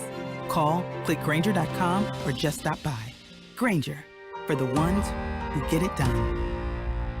If you guys are struggling to peel off visceral fat or looking to put on muscle mass and have hit a plateau, whether on TRT or not, Men's T Clinic can help you level up. Get in today to get your numbers checked. Optimizing your T can help you jumpstart the process with a ton of other benefits, like optimizing your mood, drive, mental clarity, and weight. Men's T Clinic is the authority and the only place I trust for my total wellness optimization. And with 5 convenient DFW locations, it's super easy to get in, get out, and get back to being you. Cash pay and insurance options are available. Your turn it on, leave it on. Home of America's team is 105.3 The Fan. Cholo, baby. KRLD FM and HD1, Dallas Fort Worth. Always live on the free Odyssey app. From our fan studio, secured by DFWsecurity.com, it's the KNC Masterpiece on 105.3 The Fan. KNC Masterpiece right here on 105.3 The Fan. This is an experiment I'm going to run just to see if we can spite Reggie or if he will be triumphant. 877-881. That's right. We're starting the show with spite today. Spite. 877-881-1053. I also want to hear from you, the Twitch and the YouTube comments. Do you or do you not know who Pete O'Brien is? Oh. Please answer that question. And Reggie. It might make some programming decisions for us going forward. Was a great, late night host. That's Conan O'Brien. He was great, though. He was. Yeah, Jay Leno rest in screwed peace, him man. over. It's a shame what he did to the Houston Texans organization. No, that's Bill O'Brien. I Uh-huh. think that last name might be spelled differently, too. Remember when we learned that his trophy could be opened up and you could eat guacamole out of it? Is that the Larry O'Brien trophy? I don't know. Who are you talking about, Kevin? Pete O'Brien. And if you don't know who he is, we're going to lose this I fight. know Pete O'Brien. Thank you. What always stuck out with Pete O'Brien to me, Kevin, was he had white batting gloves, and I was like, those just look so sharp. And he was a lefty, he played first base, who could drill one. Always enjoyed Pete O'Brien. All right, excellent. Now, we're losing early on, Corey. All I'm right. just going to warn you. The early feedback is we're losing. But my double question to go along with this is, that's right. Are you more excited about the 100-degree days going away for 2 days or the return of Zach Martin? Because I think they're both very important. I would feel better if this was the end of the 100-degree days starting today. I think there have been 21 in a row, which, interestingly enough, only tied for the 6th longest in the Metroplex history. What? So I think usually, though, it's Hold on. Re-say that. Okay. We had 21 straight days of 100 degrees, which is only tied for the 6th most in Metroplex history. Oh, so we're not entirely cooked then. No. Why do we live here? What? Like, why do we do this to ourselves? The Cowboys are here. That's only right. Oh, yeah, Cowboys. Because we get to work inside. Yeah. So God bless all of y'all who do not, but keep listening. Y'all are doing heroes work out Please there. drink some water, please. Yes. Stay hydrated for sure. Hydration's important. I think a lot of those other streaks, you were like 102, 103. Not that that's not like super hot. 105. Yeah. Yes. In this one, 0.3. we've been 106, 107, Yeah. and just those extra couple degrees. It might just be psychological, but it feels like it breaks you down a little bit. Well, Kevin, more. as I told you when we went to California, the oceans are like 3 degrees hotter than we ever knew before. Like, we didn't really know heat until the oceans started to warm up. So what are you going to do about the oceans? I got a lot of big plans. Giant ice cubes are part of it. They're melting. They're melting out there. I know, and just take them back to the oceans, and maybe we got something there. So that is exciting. Wait, how big are those ice trays? They're gigantic. Okay. It's an amazing Still only like operational. 36 ice cubes in one, though. That's So, right. Yeah. So what I'm looking at weather-wise says 95 today, 98 tomorrow. So let's all be excited for that. It was awesome this morning. Don't worry about what happens after that, Corey. Okay. Because it's going to make you sad. So what happens after that? Look, if you're perhaps having a child's birthday party that your wife thinks is partially going to take place outside on a Saturday, maybe playing it inside. it's 107 degrees that day.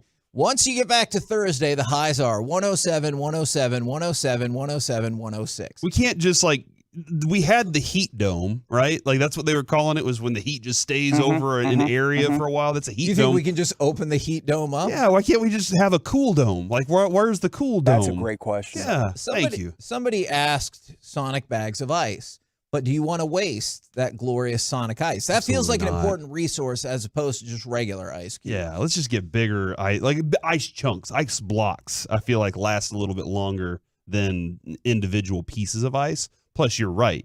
I don't want to get rid of Sonic Ice. I don't want that to melt. I'd rather use that in my mouth. Like, that's the way that you go with that, is you make sure you drink your drink and then you chew the ice from Sonic. Excellent follow-up. I did not fact-check this, but I trust. The 817. But we had the most consecutive hours over 80 degrees. Actually, I think I did see that. Oh, so we are cooked then. Yeah, Okay, we cool. might have looked at the same report. Is 80 degrees? Look, or maybe it's like a radar gun. We just advanced how we measured it. I don't know. See, I don't know. my big problem I is don't that really think that's a lot of times I'll look at the temperature and I'll be like, all right, so it says that it's 88, but what's the heat index? humidity is 104. And I'm like, oh, that's not, like, I don't know. Yeah. Not that the heat index, but the humidity is high. It's like 98%. But that's too much. That's too much humidity. How are we even breathing with that much humidity? Feels like our lungs would be filling up with water at that point. Are you sure you are breathing? Whoa. That's too far, man. So look, my point was this. I wasn't ready for that. Not enough people know who Pete O'Brien is. We first gotta of all. let them know. There are a handful. The first baseman, the 80s first baseman, former Ranger Pete O'Brien. Oh, yeah. The people who know him are passionate.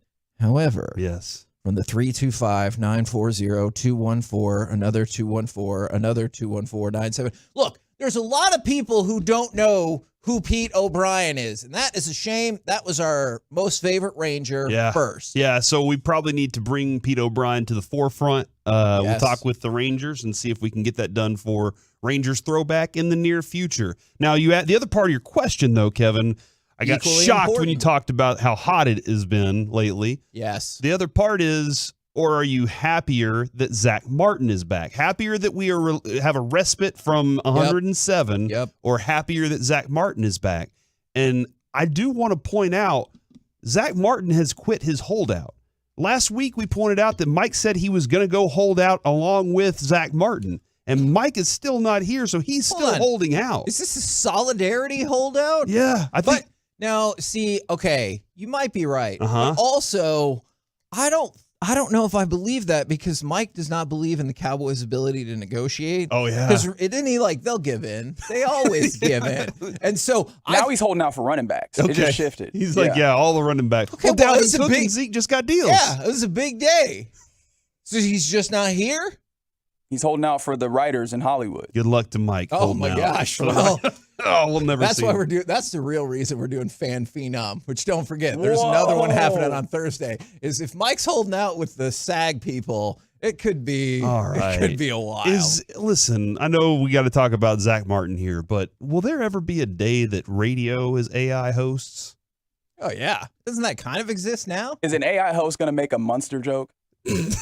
No, but there's I don't know. Cannot replace it. I don't know how good's the technology. Look, back in the 90s, there's a Simpsons episode where they run like robotic DJs, and the robotic DJ's like, "Hey, what's up with those bozos in Congress? They sure have done it again." And the real DJ goes, "Wow, how does he keep up on the news like that?" Although I can say, doesn't Spotify have like an AI feature that kind of does like a fake radio thing? His name's Xander or something like that. He's I'm a DJ bag name. Yeah. Didn't we already try AI sports talk radio? I don't know. Wasn't that 103.3? I don't know. All right. Is that not? Okay. Oh, yeah, man. can you believe the Cowboys? Should we get rid of Jerry as the GM or what? I think we already tried that. Okay, all right. It didn't totally work. So I am super stoked about Zach Martin. Here's the thing I'm a little curious about because I'm just using our Facebook page. You know what? Maybe we should do the thing where if we add a certain amount of people, we'll release the Bobby Belt photo, like Sean and RJ. All right, that's what you want to do. Do we have a Bobby Belt photo? I mean, I'm sure we can. We'll get one. We'll get that picture. Don't worry The about that. KNC Masterpiece with an ampersand. I don't know. I say it wrong every time. That one more time for me, please. Ampersand. That squiggly thing in the Very middle. good. Mhm. It kind of looks like a combination of a Q and an L. That's the thing in the middle for the KNC Masterpiece. That's what I'm going with. There were a lot of people, don't look at me like that. There's a lot of people who seemed not thrilled about, not that Zach Martin was coming back, everyone's stoked about that, but not thrilled that this happened to begin with. And I kind of thought, I guess mistakenly so, that everyone would be like, good, you're paying the best in the game or one of the best in the game, requisite to what the market dictates and blah, blah, blah, blah, blah. And there are definitely people like that. Or there are people who are like, now we can make our Super Bowl run. And I understand all of that, and I'm with you there. But there was a lot of people, at least in this one comment section, that were like, all right, well, now stop being a baby and go play football or, things of that nature. I have to admit, I was a little surprised by that. Yeah. I haven't seen any of that. I've just seen a lot of people. Maybe that's because I block out a lot of the people that feel that way. Sure. Kevin. But I've seen a lot of people that are just they're ready to see what this Cowboys team looks like a little more with him on the field. And that's where they're, because I know that a lot of people will come at me and say Homer Corey when it comes to this, but this is a team that's won back-to-back 12-win seasons. Yep.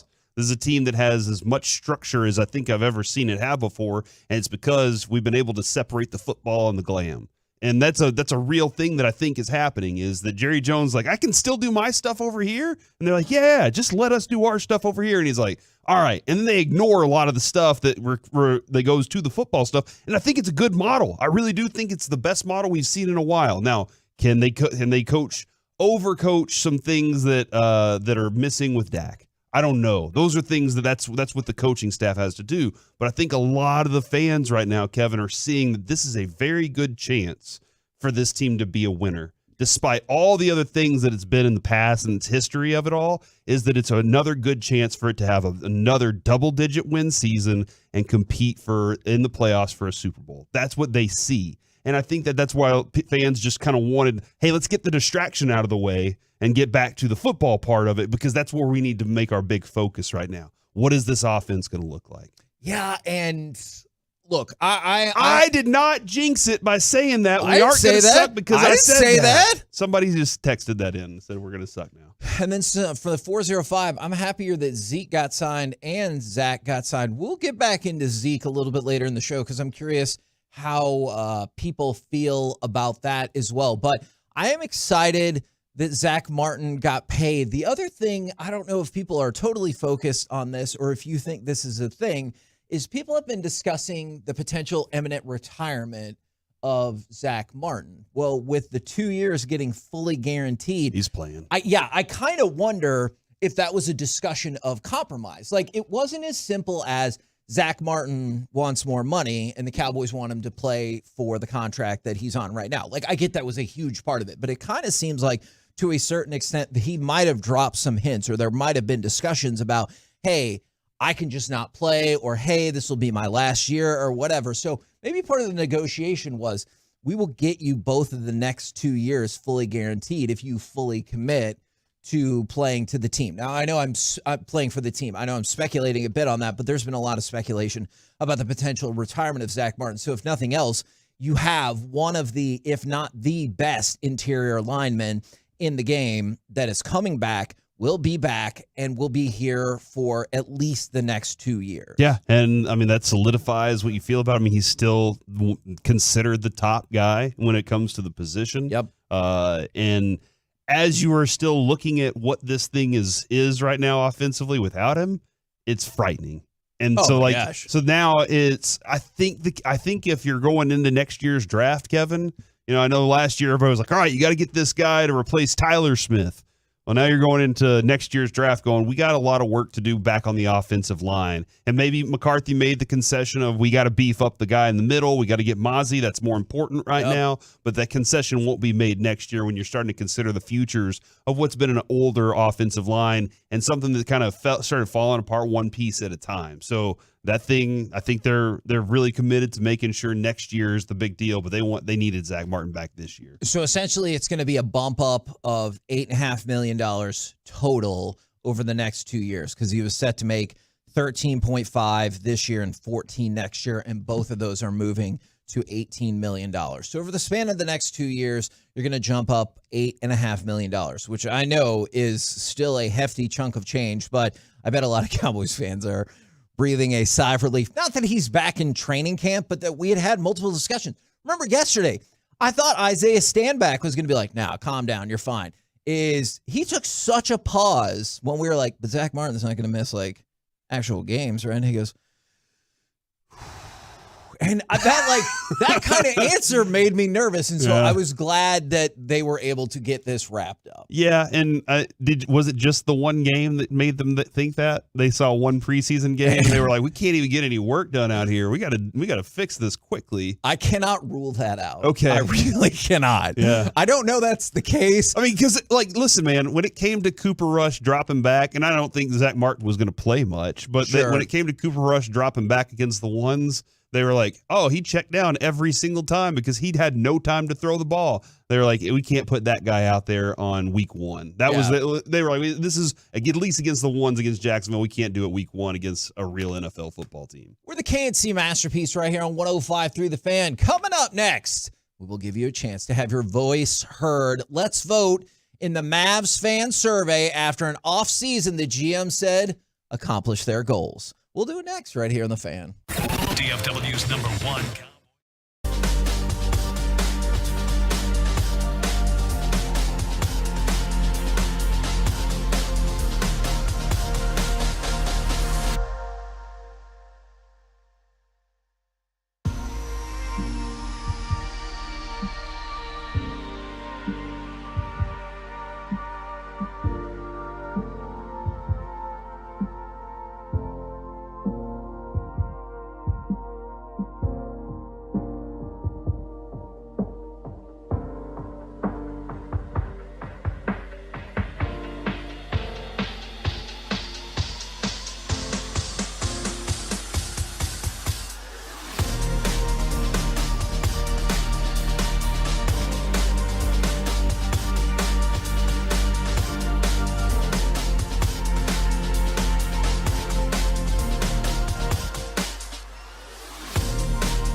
817-333-3333. Lakers, they find Kyrie.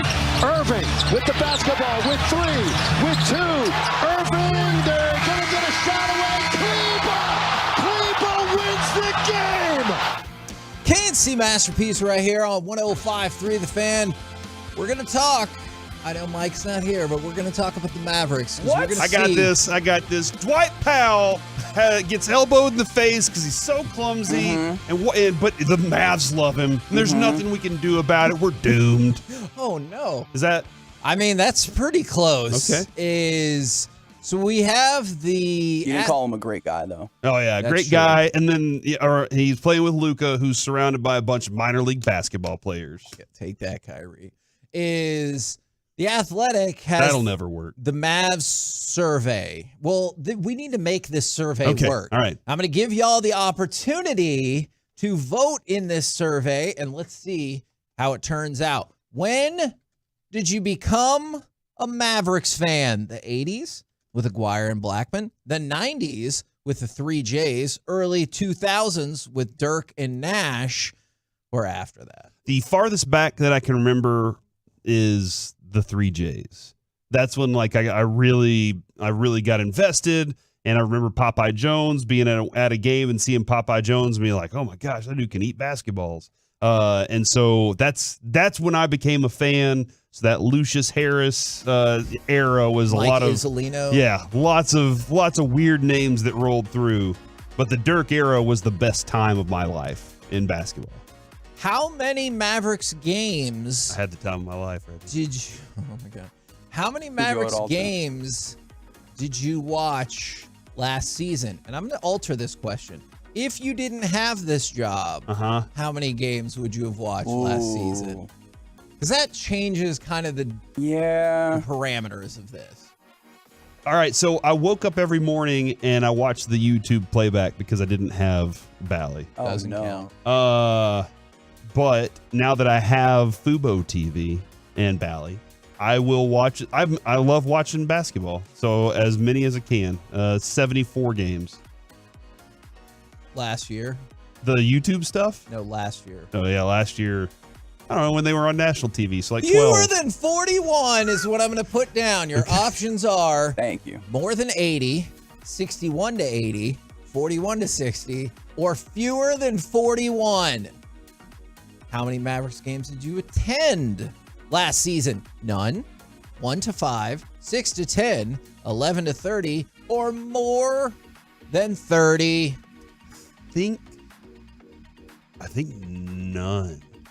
You didn't go to a game last year? I don't think I did. I went to more Stars games last year than I did Mavericks. I'm in the 1 to 5 category. Can we vote that? Sure, that works. Yeah. Now, if you're 1 to 5, then that puts us. I may have been at 1, but I think none. There's a lot of votes. This is really interesting to me for the Triple J era. Somebody said the Roy Tarpley era. That would be like at the end of the 80s, early 90s, and that kind of segued. Unfortunately, he didn't have enough of an era based on like how talented he was, but there are more people that voted for the Triple J era than I possibly would have imagined. Excluding Luka, who is your favorite current Mavericks player? You can also vote no favorite player. That's very kind of them. That is. By the way, that's third on the list. Oh, Max. Oh, no. Oh, yeah. They have to have played at least a game. Ah, crap. It goes in this order. Kyrie Irving, Seth Curry, no favorite player. Wow. Maxey, Dwight Powell, Jaden Hardy, Tim Hardaway, and Josh Green. I guess Jaden Hardy. Okay. I'm stoked about Jaden Hardy. I think that dude's going to be at like average 17 this year. In your face, Kyrie. Well, I mean, there's a lot I still need from Kyrie, man. I know. That's why I said in your face. Yeah. Good luck to you. In your my face. gosh. That sounds like a sarcastic Oh, good hold luck. From the 903, Hardy. From the 469, Hardy. From the 254, Maxey. And from the 817, no favorite. Wait, go back to that 254 that said Maxey probably. Probably. Man, but then once they heard more about the no favorite category, maybe they're like, you know what? Interesting. Hardy is getting a lot of votes here. I think that this makes sense. You get the exciting play style. For sure. Without, some of the maybe baggage that Kyrie Irving might carry for some folks. Or honestly, like let's I'm super serious about this. Or the baggage that comes with a player that you've seen for a longer period of time. Very true. Right? Like, people will eventually be like, you know what I don't like that Jaden Hardy does, but we're maybe not quite there just yet. It's kind of like a marriage. All right. If 1 is a complete failure, 5 is a complete success, how successful was the Mavericks offseason? Let's see. What did they accomplish? They changed a lot of names. Got Grant Williams. So got a little bit better defensively. But did they get got worse? Off the Bertans pick. Did they get worse defensively by losing Dorian Finney-Smith and Bullock? Are we considering that a part of the offseason? Yeah, but that's not the offseason. They were already gone. Okay. So they were already gone. You picked up Grant Williams. You got Omax. You got Lively. And a lot of this you made happen while not having very many, assets. Options. I'll give it 3. 3? What say you, Reggie? I want to go 4, but that starting center situation is it's really a big hole, right? It's really a missing block there. Reggie, I want to see if this reflects your feelings. From the 2 on 4, 3. I'll give it a 5 if we get an effing center worth an S. Yeah. Correct. Okay. No, it's like they have had to navigate quite a labyrinth to get to this point, and it feels like they're on the doorstep. They just haven't finished the one of the big things, which is getting that center situation. Did he say a labyrinth? Mm-hmm. Yeah. So David Bowie would have shown up. You're really raising the level of vocabulary in here. Maze? Should I go on with Maze? I mean, no, man, you do you. Okay, if it weren't for that 1980s movie, we could have been in trouble. Yeah. How much confidence do you have in Mark Cuban's ownership? Oh, 1 is no confidence. 5, total confidence. 1,000%, baby. Like, I mean, it's a 1 to 5 scale, so I'm going to invalidate that. Got us answer. a championship 12 years ago. Yeah, 12 years ago. They've won some stuff since then. Reggie, are you going 1 or 2? I'll go 2. All right. It's weirdly enough. I think that's fair. Weirdly enough, players around the league, former players, still talk about how they view Mark Cuban in a advantageous way. So I don't want to negate that, but I see the way that everybody around here talks about him. All right. I'll give him a 2. Early votes 1, 1, 3, and then somebody voted who. How has your confidence level in Mark Cuban's ownership changed over the past decade? Much more confident? What? More confident? Again, what? No change. Less confident? Or much less confident? I mean, he read the entire new CBA. Yeah, and screwed it up. Says you don't know what the future holds. I know what the past held and what happened then. He knew I that can it was tell gonna- you the future of the past. What? Yeah.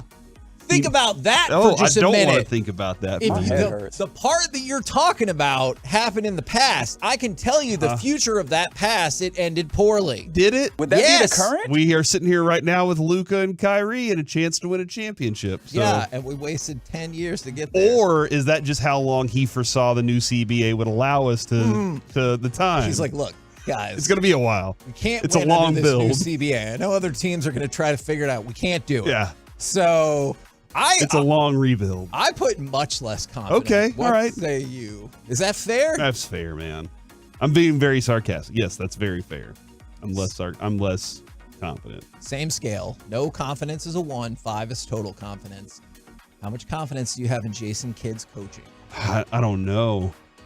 Like, his coaching was great to get you to the Western Conference Finals, and then his coaching last year, unless they just all decided to tank, it didn't exist late in the season, and I don't know what the reason was. So how can he connect and change that this year?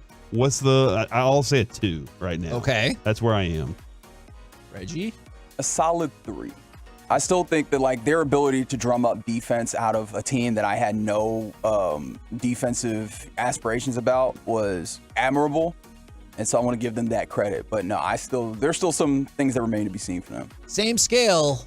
Mavericks win a championship in the next 5 years. No. Okay. Oh, on a 1 to 5 scale. 2. That's a 1. Yeah, I'll go to 2. Okay. That's better than I thought when you just said no. I was like, I was going on the yes. I was going on the yes/no scale, Okay. and I'm more no than I am yes. All right, next question. How much confidence do you have in Kyrie being available and effective throughout the next 3 years as the team's second best player? Oh. So is that a 1? 3. I'll give you 3. What is happening? No, that made sense. Yeah. Okay, a 3. in retrospect, It's just like he's old now, right? In NBA years, and it's just that's my concern. How much? I mean, he's what, like 30, 31? I think that's right. He's still got some years on him. The only thing is he does have some injuries that pop up on him from time to time, and then Kyrie sometimes has a penchant to get tired of where he is. 31, and he turns 32 in March. So yeah. Oh, okay. Same 1 to 5 scale. How much confidence do you have that Luka will be with the Mavericks past 2026 offseason? 5. 5? Yeah. I think he's a Maverick for life. I think the Mark Cuban's going to do everything he can to pay that man. Okay. Everything. Reggie? I do not have a 5. I don't have a 5. 3. I was gonna go 3. Okay, average it out. Because everything he said has been like positive. He wants to be here, but he's saying all the right things. Yeah. Now the reality is, dude wants to win, it doesn't sound like he wants to have a Dirk-like 20-something year career. He wants to have a pretty quick career. That's not fair to expect anybody to be Dirk. I think I only have a few more for you. Who will be the Mavericks' third best player next season? The options for this are Jaden Hardy. Interesting. Not a choice. What? That is really weird to me. What? There's only 3 options. Get rid of them all. It's Josh Green. Trade him. Grant Williams. Trade him. We just got him. Oh, Grant Williams is easy. Trade for him. And Tim Hardaway Jr. I don't understand why. I'm not saying it will be Hardy because I'm going to vote for Grant Williams, but I don't understand why that option is not even available. Well, I'm not sure that he's going to get a lot of. They're probably looking at the roster like, look at all of the guards here. Yeah. How many minutes can Jaden Hardy actually wrestle with? No, I do understand that. Can he take minutes? Do you think he can steal minutes from Hardaway? Oh, yeah. I do. I understand the pay Based on structure. play alone? Yes. I know the pay structure might prohibit that. All right. What's the highest seed you realistically see Dallas coming in this season? 4. 7. Wow. I have a low bar for them right now. I think that's probably where they exist, but highest seed, if they can figure some things out, I think that they can end up as a top 4 seed just because you have Luka Doncic as an incredible player and then obviously Kyrie Irving as well. He's got a 0.6. Okay. We moved him. What's the lowest seed? Pope can move. You could see Dallas finishing at. There's 15 teams in the West. 9. I love that caveat. Just in case. Don't forget. Just in case you're like 16. I was like, nope. All right, 9 is the lowest. 9. You have a pretty very small window for this team, yeah. I was going to say 10. Dude, that's fine. Say 10. Yeah. You said 4. That's true. Your window's bigger. I already have given you the positive, Uh-huh. so don't get mad at me that I said that they could be the last play-in team. And then last question for you. What postseason result is required for next season to be considered a success? Championship. You just said the highest you thought they could get was 6. Low seed champion, yeah. And that's I mean, the Heat just went to like the the finals. Rockets when they died. He just said the Heat just went to the finals. Okay. They're a playing team. All right, so just make the playoffs, reach the conference semis, conference finals, reach the finals, and Corey. Just got to get in, Kevin. Just want me to jot you down for Jot win me the down finals? for championship. All right, Yeah. win the finals is the only possible outcome for this season to be a success for Corey Majors and the Dallas. And I think that's actually more of a functional question that needs a deeper dive because the level of success that's anticipated, because for Luka, is much higher than I think the reality of the talent on this roster at the moment, and that's something that I think could definitely merit a deeper dive. We're the KNC Masterpiece right here on 105.3 The Fan. Coming up next, it's time for Baseball Buckets with Corey Majors. Oh, man, there's so much that I want to get to regarding JP Martinez, my new favorite player next in the Fan. Turn the feeling of defeat into the feeling of success with Soda state-of-the-art weight loss.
Bringing you their best model year-end savings on new Silverados. See them all at ClassicChevrolet.com. Your upgrade is their purpose. Shop model year-end savings today. This is Texas. This is Classic Chevrolet. Relax and enjoy the difference and find new roads. KNC Masterpiece back here on 105.3 The Fan. Don't forget, coming up at 12:20, we will have Texas Rangers manager Bruce Bochy. But right now, we got baseball buckets with Corey Majors. Your attention, please, ladies and gentlemen. Now batting with baseball buckets, Corey Majors. Buckets. Thank you very much, Chuck Morgan, our friend Chuck Morgan, who loves our show. When we were Knights, he was like, I love that show. I found out there are some other great people in the community that love the Get Right, by the way. And that's great news to hear, man. I really appreciate that because I think they're a badass show anyway, man. I think the last, including this one, the last 2 night shows we've had have been really good. Them and the Nosebleeds. One before it stunk. I didn't care for it. Then G-Bag was really good when they were there. So Agreed. there was a big hole for a while. Yeah. I don't remember the name of that show. Now that hole is filled. All right. Okay. And an outfield hole was filled. Professional transition. With JP Martinez. And I'm very curious. I'm very interested in talking to Bochy today at 12:20 to discuss what you do with this guy. If you do have it, Reginald, Chris Young, Cut 6, was talking about the playing time of JP Martinez. Well, I think, again, similar to the bullpen, a lot of it will be matchup based, and JP filled in wonderfully for Travis, and he's dynamic. He does a lot of things that he can bunt, he can run, he's a great base runner, can play very good defense. He's just a heads-up, smart baseball player, and really he's been tremendous at AAA this year and earned the opportunity to be here, and he got the chance, and he played great over the weekend. We're excited to see a lot more of him, and again, going back to matchups and being able to take some guys off their feet. We saw Adolis get to DH yesterday because we could put JP in right field. Right. And it's just good to have versatility, and that's what JP provides, and we expect to see a lot more of that. And that is Chris Young, the GM of the Texas Rangers with G-Bag Nation yesterday as G-Bag was out there. That's awesome. What was that song in the background? It's a Journey song. Okay. Someday, love sing it, Reggie. All right. So the first game for JP Martinez, 0 for 3. That's bad. All right. He had a strikeout, a walk, 0 for 3. But he got a walk. He was on base, Kevin. Okay. Second game, 2 for 4. Third game, 2 for 4. Fourth game, 2 for 4. This dude has 2 hits in every single game so far since his first game. He scored 4 runs in the last 2 games, and he should have had 2 doubles against San Francisco on Sunday, but one of them hit the wall so hard that it bounced right back to the right fielder, and so he got stuck at first base. So, and there was the electric moment where he tied the game up because this dude is just flat out fast. Like his speed is insane. Now, Mike was kind of confused whenever I said he got called up last week, and Mike was like, hold on, Evan Carter's the guy. And I remember the tease very distinctly. He was like, coming up next, the guy that is the call up that's going to change, that's going to save the Rangers, and you interrupted, and you were like, no. But Kevin, you remember whenever they signed JP Martinez, it was a big a-doing. Like we were out there looking at film on this guy, watching him hit. And I was like, he's small, but he's got a great swing, and every other tool is good. Like his arm is a plus arm in the outfield. His speed, he is an aggressive base runner, and I absolutely love it. And I'm very curious. I'm really looking forward to talking to Boch today because I want to see what his thoughts are on how he fits in because he's here because of injury. Yep. Josh Young's injured. Duran has to come in. This guy pops up, has a couple of hits, 4 runs. He's looking really good, and he's back in the back part of the lineup. I don't know exactly where he fits for the remainder of the season, but I do have another question I'd like to ask you, Kevin. Okay. Because Leody Taveras last night had a bunt and moved some guys over. And that was fun, right? We needed that. He definitely needed that. I think he's hitting like 148 this month, and it hasn't. Before that wasn't good, and it hasn't been good since June. June was the last month he was hitting like 340 or something like. It was something really good, and since then it has been very, very poor. Now last night he had a couple hits. He had a double that looked good, but I do wonder because you got the switch hitting center fielder. You're comfortable with that. He's been there all year. Bochy really likes him. I don't think they're going to do anything with that. But does he need a little break? Does he need a little moment to say, hey, and can JP Martinez help that out in the outfield? Because now Travis Jankowski's back, and I'm kind of curious how they arrange all those things. And you just heard Chris Young say it'll be matchup based. Yeah. But both of them are lefties with JP Martinez and Jankowski, so I am curious about that. And one of the things that you hear sometimes is like, well, we just have to keep him in the lineup. And you're like, we'll figure out on a day-to-day basis who's going to slide out because we need to keep this person in like during their hot streak. So Yeah, we'll take a look at that. But I do want to ask him about Leote. Bochy, that is, about Leote, because he gave us an excellent breakdown of Duran last week or the week before that. So I'm curious his thoughts there as well. One of the other things I want to ask is, why did Seager swing at 2 pitches at his face? Like, whenever that happens, are you like, hey, what's going on, buddy? But yeah, man, I like this player a lot. I'm very interested in how they use him, and is he here for the rest of the year? Is this one of those, like, he's earned it? Because Bochy, I mean, we talk with Derek about it a lot.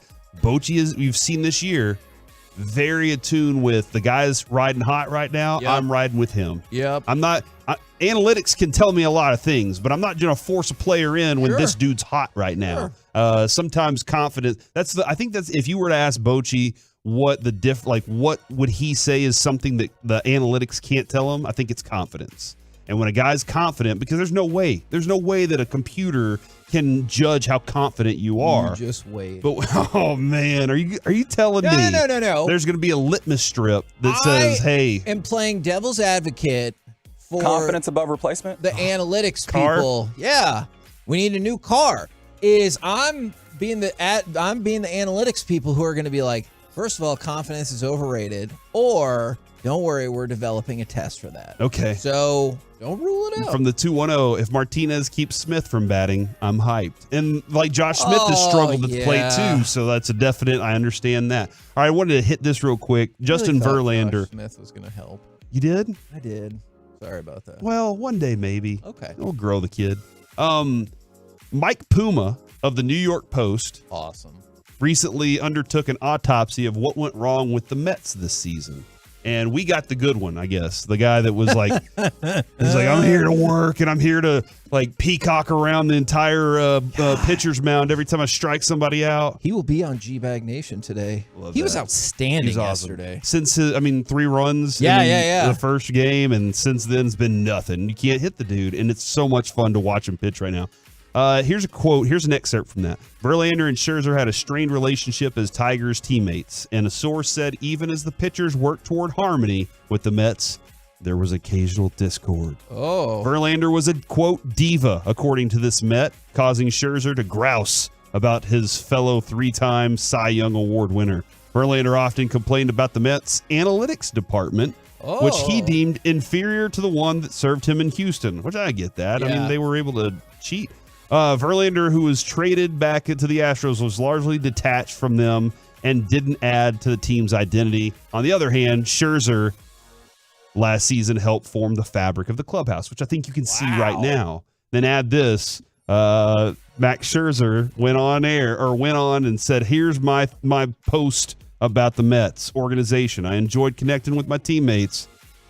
That being said, we all know the success of a team is made up from more than just one players on the field. Everyone's input is valuable. I'm sorry to hear that staff member took offense to constructive criticism on how we could improve. Wish nothing but the best for the Mets moving forward.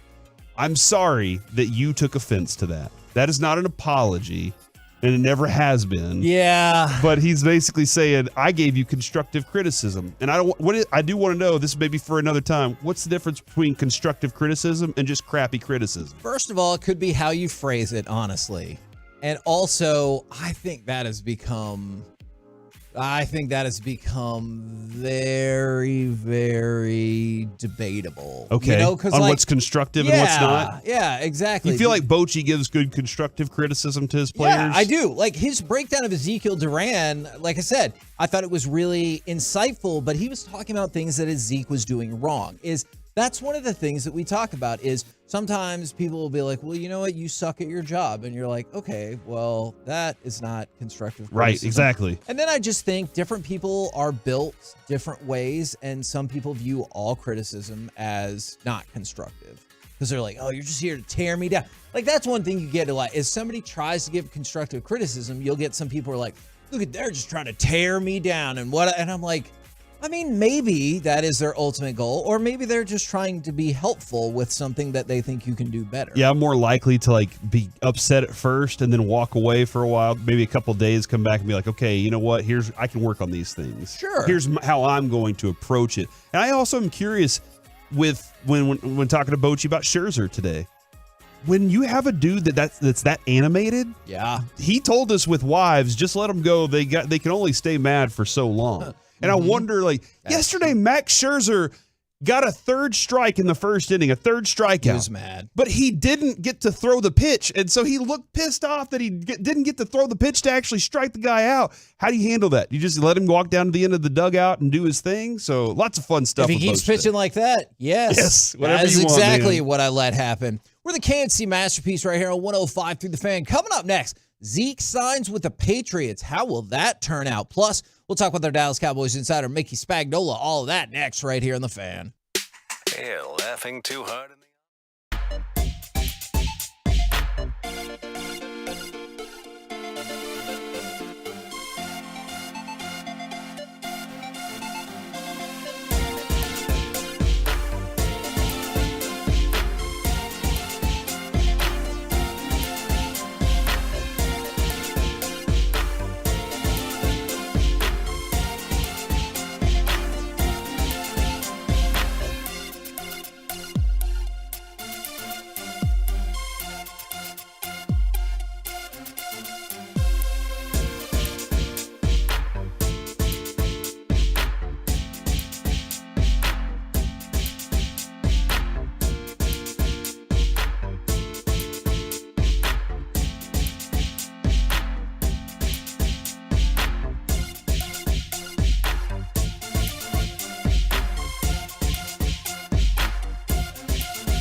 105.3 The Fan right now. Brought to you by Ford, built for Texas, built for you. It is our Dallas Cowboys insider, Mickey Spagnola. Good morning, sir. Good morning. How are you guys today? Great. Well, we got Zach Martin, so yes, everything's fixed. We're good. I have to admit, Mickey, I don't know your total thought process along the way, as I know usually these things resolve themselves, but it felt like the language and everything was just different this time. And I have to admit, I was pretty worried that this was not going to work itself out before the regular season. I had no doubt it would work itself out. Yes. Okay. They don't miss money, right? If it gets down to the week before, they're either going to have concessions but they're not going to miss a paycheck. And the fact that he had already been given up front on this season $11.5 million on the restructure signing bonus, you know, it was going to get. I'm going to give you an analogy. My dear old friend Frank Luxa, who covered the Cowboys since the 60s, right? Yeah. At the Times-Herald. I totally remember him. When we were dealing with a holdout, and he said, you know what these holdouts are like? He goes, you know how everybody, when a cat gets stuck up in the tree and everybody's wringing their hands and it's like, oh my God, the cat's in the tree. He goes, have you ever seen a dead cat in the tree? They all come down, right?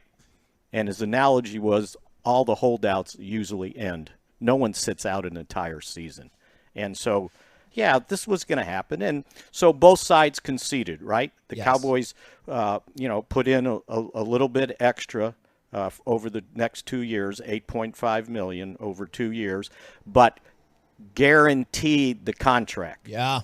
So he was out of guarantees. And so getting guaranteed money is important to these guys. That's how when they re-signed DeMarcus Lawrence's deal, that with the base salary was getting really high, they signed him to a 3-year deal for less money, but guaranteed all 3 years. And that's what guys want. They don't like playing on unguaranteed seasons. So the fact that, they stuffed the $8.5 million into 2 years, it gave them a little extra, but guaranteed the money, and that's why that gets done like that. So has Zach Martin, does he have like a blocking dummy in his backyard? What's he been doing? Oh, I can see that. Yeah. Well, I saw there was a story in the paper this morning that said he'd been working out with some offensive offensive lineman guru, Duke Mayweather. Duke Manyweather. Yeah. Manyweather. Big Duke. And so yeah, you knew he wasn't sitting around, getting fat and sloppy or anything. That's just not him. So, he should be here today, and then we'll see how the CBA or the league rules how many days he missed at $50,000 a day, because there was some discrepancy if the fine for being under contract and not coming to training camp as a veteran, if they would count the days that all the days that he missed, or does he not have to pay for the days that were days off, like there was no practices? Oh. So, but hey, we're talking $50,000 a day, right? Oh, so heck yeah. Think about it. If he gets 4 days and they say, no, you don't have to, you didn't miss the days off, that's $200,000, right? So, what an interesting little hearing that would be. Yeah, right. Part of. Yeah, and I wonder how the league is going to rule on that, because there was, when we brought it up the other day, I think it was last week at some point, we were talking to the folks that kind of monitor the salary cap stuff, and they were unsure. They said, yeah, we're going to have to get a ruling on that. So does the fine start the day the team reported here, although they didn't practice that day and they really didn't do anything the next day, and the first day of practice was Wednesday, and then those days off on Sunday, does that charge or not? So we'll see how that turns out. But, I think all's good that ends well, and it was always going to end well. Will Zach Martin and the entire starting group be out there against Seattle on Saturday? Yeah. I would say no. Oh. Dang it, man. Do you think they would do that? I have a feeling, Mickey, that I it's hope not you going were to be. being facetious. Yes, absolutely. But I had confidence in you that you were. Too, I don't believe for a What's second. McCarthy's philosophy then on? It sounds like week 1 is the first time you'll see a lot of those veterans. Yeah, I think so. Maybe a series or two in the third one, because you have that extra time between the last preseason game now and the start of the season. But for Zach, I mean, I'm sure they're going to say, he's got to go through his ramp up, just like anybody that showed up for training camp at the start. And what did they have, 3 days in helmets, jerseys, and shorts? So I would imagine they've got 2 padded practices left, and I would be surprised if he was in pads either of these 2 days for the Seattle game. So he'll be ready. There's no doubt in my mind, and he really didn't miss anything. And I think and I don't think they saw what happened in the preseason game on Saturday and said, "Oh gosh, we got to get him in here." I think. But you understand that line of thinking, right? Right. Oh yeah, I'm sure that's what it is. Yeah. But again, as I told you yesterday, you were playing 5 guys that the only guy that had played any amount of football last year was the Richards at North Carolina, right? The other guys were either on IR or they were on the practice squad. So, the only guy that was really on the roster the whole year was Josh Ball, and he got 41 snaps in. How about that? That really helped him out. Yeah. So, this was going to get done. Yeah. Now, DeMarcus, see, now you're being right. sarcastic.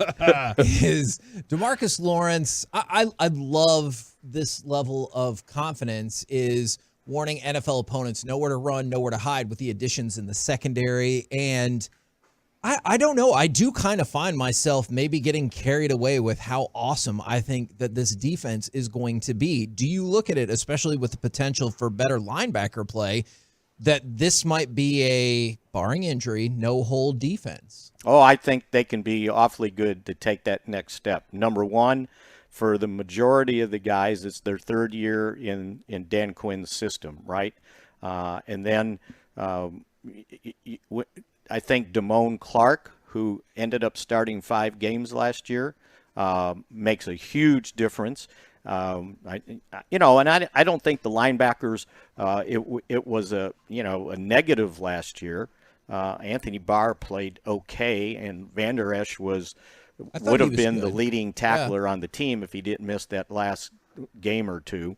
So I just think the addition of Stephon Gilmore at the cornerback spot, Bland another year, a year of experience, and the fact that if they can and they add, we forget Jonathan Hankins wasn't there all last year, right? Yeah. I think he played 5 games. Yeah. And that's what the problem was. They were susceptible to the run. They were getting pushed around up the middle. So you add him, you're hoping that Mazi comes along and he becomes productive. So that defensive front, Sam Williams in the second year helps with the pass rush. So if that pass rush is what we think it is, then maybe it takes some pressure off the running game. I don't know, but I think teams got to be able to protect. And so this defense, I think, can be awfully good. Now, we'll see. But I don't see any weakness. Where's the weakness? They got to prove they can stop the run. Can't do what they did last year, have 11 of 17 games, teams rush for more than 100 yards on you. At some point, you got to stop the run to force them to throw the ball, and that forces teams to try to attack what your strength is the pass rush and your secondary. Now that they have Gilmore, so yeah, I think this defense can be awfully good this year. I'm kind of curious about the bubble that Turpin might be on. I don't know exactly where he stands on things, but did that fumble hurt him? And it didn't help him. Okay, all right. Yeah, you can't do that now. It's the first preseason game. I don't know how heavily they would, judge that. But he did show up in the passing game, right? Had that nice catch. And I don't know that you want to turn your back on speed. Yeah. And so if you can get him out there and, Deuce trying to show that he belongs in the offense and not just a gadget guy, boy, that adds a lot of speed to your team. That teams can't just focus on one thing or another. You can throw some speed at them. So we'll see where that one goes. But I think he's here after. You'd be hard pressed to turn your back on a rookie that came in last year and did what he did and went to the Pro Bowl and say, we don't need him. Thank you very much, good sir. We'll catch you again tomorrow. I'll be here. There you go, Dallas Cowboys insider Mickey Spagnola. Now, something else happening in the football world, we'll talk about Dalvin Cook just a little bit later, but with a more local focus, is Ezekiel Elliott signed with the Patriots. 1-year deal, $3 million base, $1 million signing bonus, and the total deal can be worth up to $6 million. And so somebody earlier today said they're, super excited for Zeke. I was wondering if that's the prevalent sentiment across the Metroplex. And then I guess, how do we think this is going to turn out? Yeah, I want to say that this is the best thing for him. Why is that? Because Bill Belichick has a level of expectation for you. Sure. And he will run the ball. Like this, when Tom Brady wasn't doing at his best, or whenever they would have to go with Garoppolo, they'd say, all right, we're going to run the ball. And they'd get wins because they managed football games well. I don't think Ezekiel Elliott is afraid of doing the work, especially when he has somebody that's going to hold him accountable. And I think that as much as I think that Bill Belichick is like, look, you're an adult and you have responsibilities, I think there's a level of structure that Zeke might need and that he might get. Now, if he goes up there and does some of the things that he was doing here, it won't work out well for him. Well, the tough thing about Zeke is I think this works because he's getting paid like $6 million, up to $6 million, right? Like with Zeke, he was still a productive running back. He just, when it came to the salary that he was collecting and when it came to the framework of that, it made it that people were not feeling he was pulling the level of weight compared to his contract. Yes. His contract is now a lot more in line with the capability of running back that he is. And so I think that'll work out well for him. He's not a bad running back. And he's going to be used. Like Ramondre Stevenson, good running back. But Ramondre Stevenson, I was going to say, he had the 4th highest usage percentage in Patriots history last year. And they probably don't want to use him as that much because he always likes to mix in a bunch of running backs in that thing. Yeah. So I think that you'll see a mixture of that, but Zeke will get his work. And that is very much a hot hand kind of usage as well. Whenever the dude looks good, just think about LeGarrette Blount going to his Super Bowl, and he was the thing that they were riding to that Super Bowl because he was running like a madman.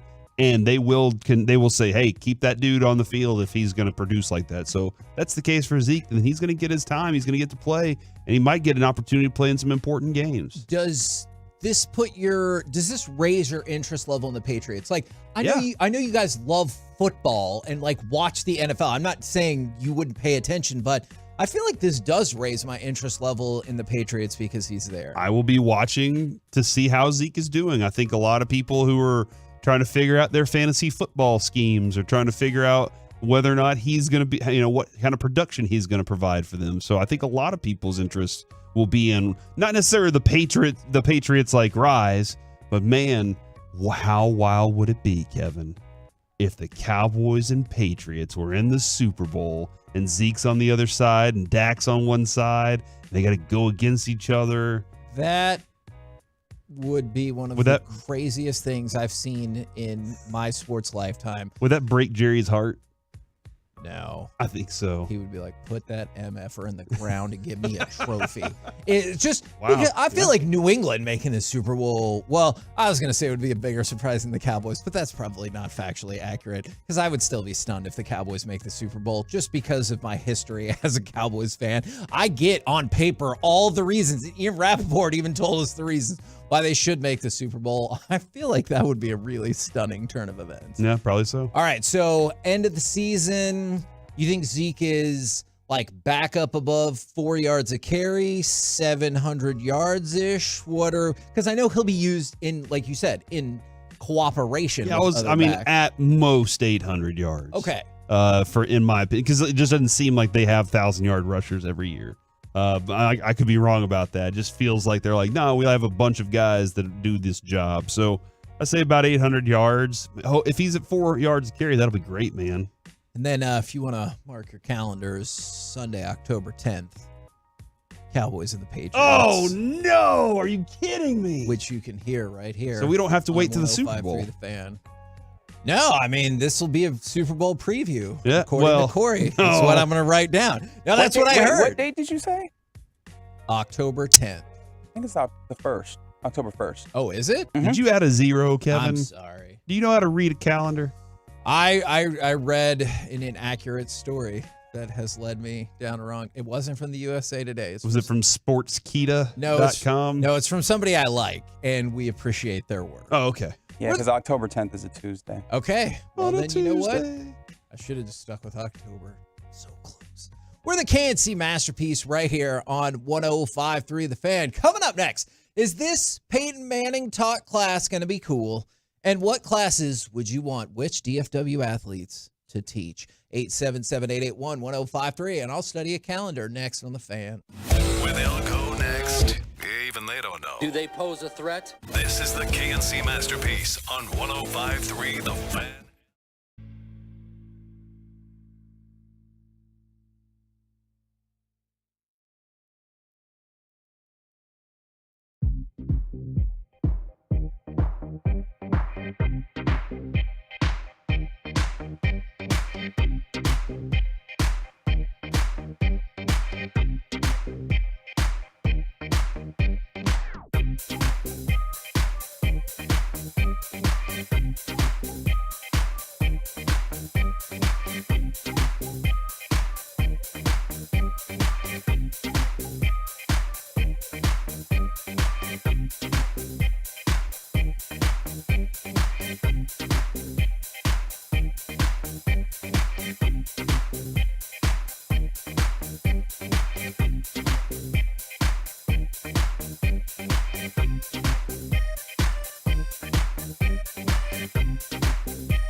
817-333-3333. Here we go. Oh, yeah. There he is. There he is. Yes. Oh, yes.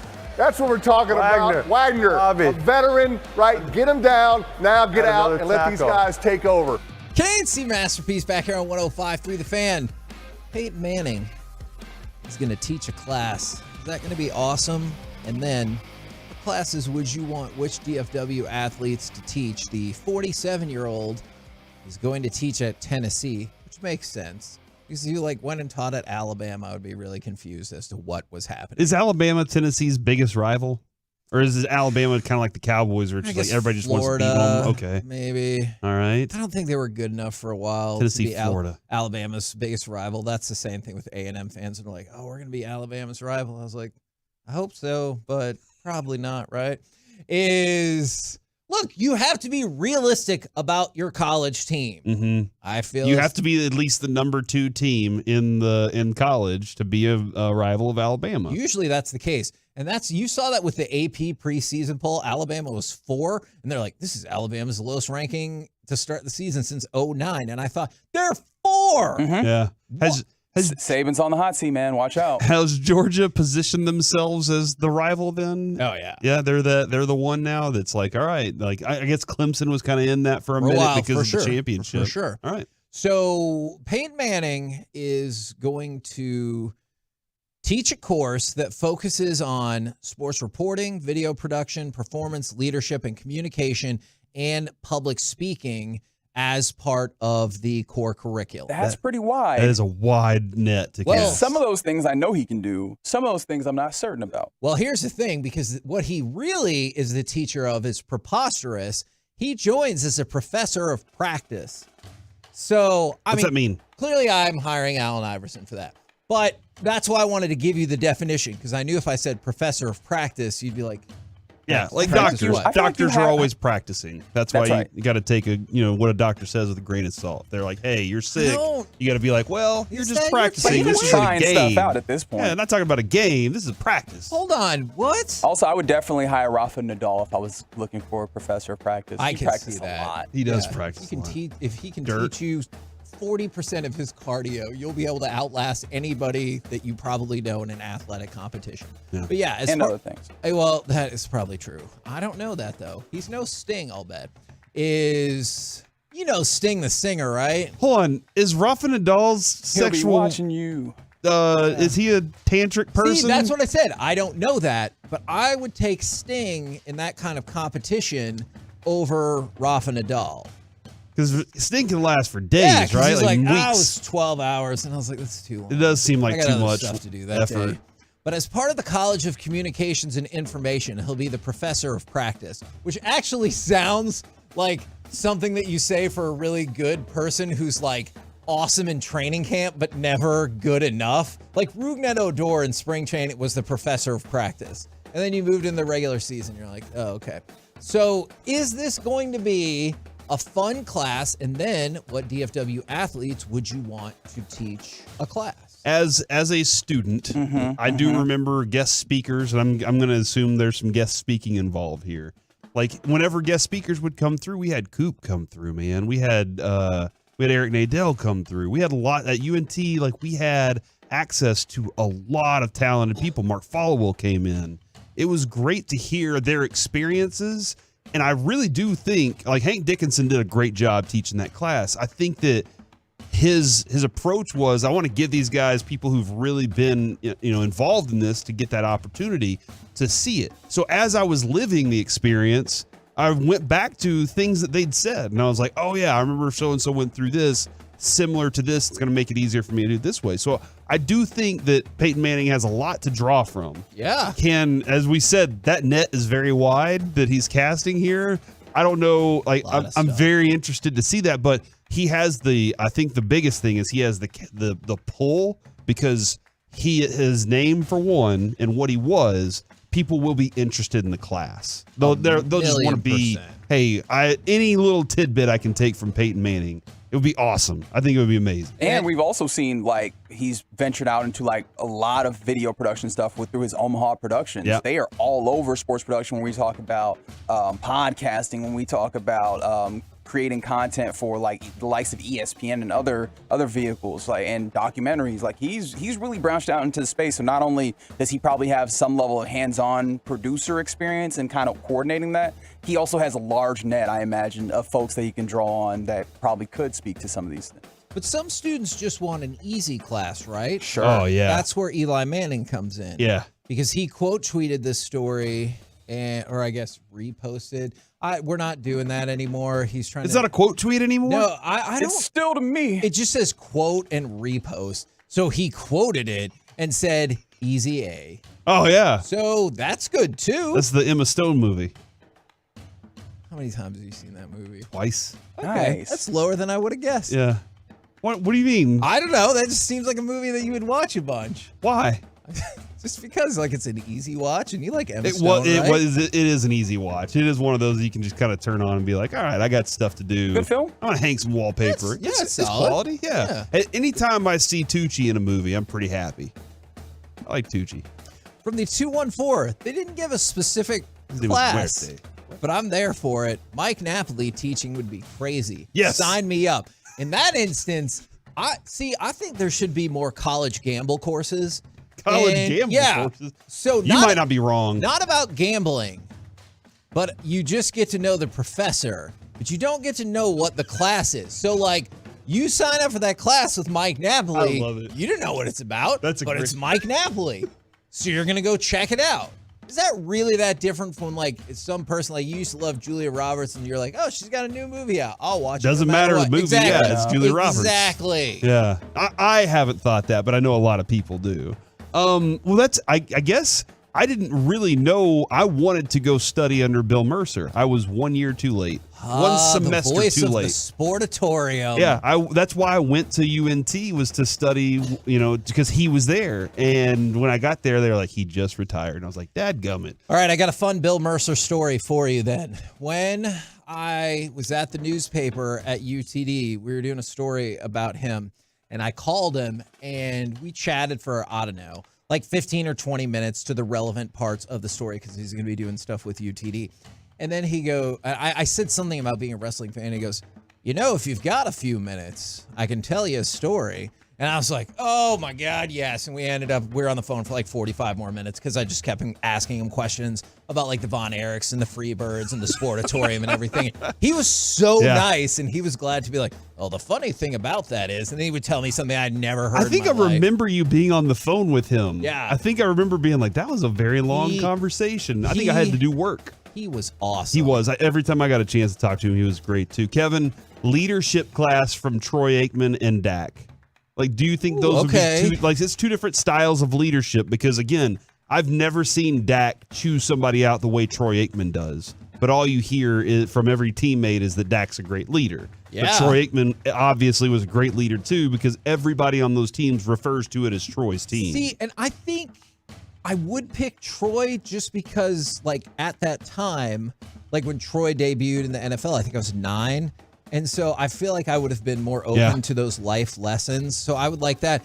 Ooh, somebody said from the 214, Dirk would definitely teach a class on ethics. Yes. Loyalty, ethics. Loyalty, yeah. for sure. He's the most loyal from the 214. Greg Maddox teaching stats. I like that. Does he know stats, or is it just the way he looks? You're like, yeah, he's a stats guy. Because of the glasses? I don't know. I guess that's what they're going with here. Are we talking about like the regular stats class that's currently constituted, or just like a different stats? Because I'm like, I remember stats, and that wasn't fun. I like the idea. I don't care who the though. professor is. See, I like Greg the Maddox idea. is fun. But it could be like a health coach, an athletic coach teaching health, right? Ooh. Like they weren't actually going to teach you health in some circumstances, not all, but they would give you those worksheets every day. And they're like, hey, I don't want to be here. You don't want to be here. Let's just get this done as painlessly as possible. And then we can play cards. Yeah, so maybe that's the deal. Like Greg Maddox doesn't really want to teach a statistics class. And so I don't know what the appropriate worksheet would be, but he'll make it happen. Or you'll watch, A Beautiful Mind or something like that. Moneyball. And we'll all get through the day quicker.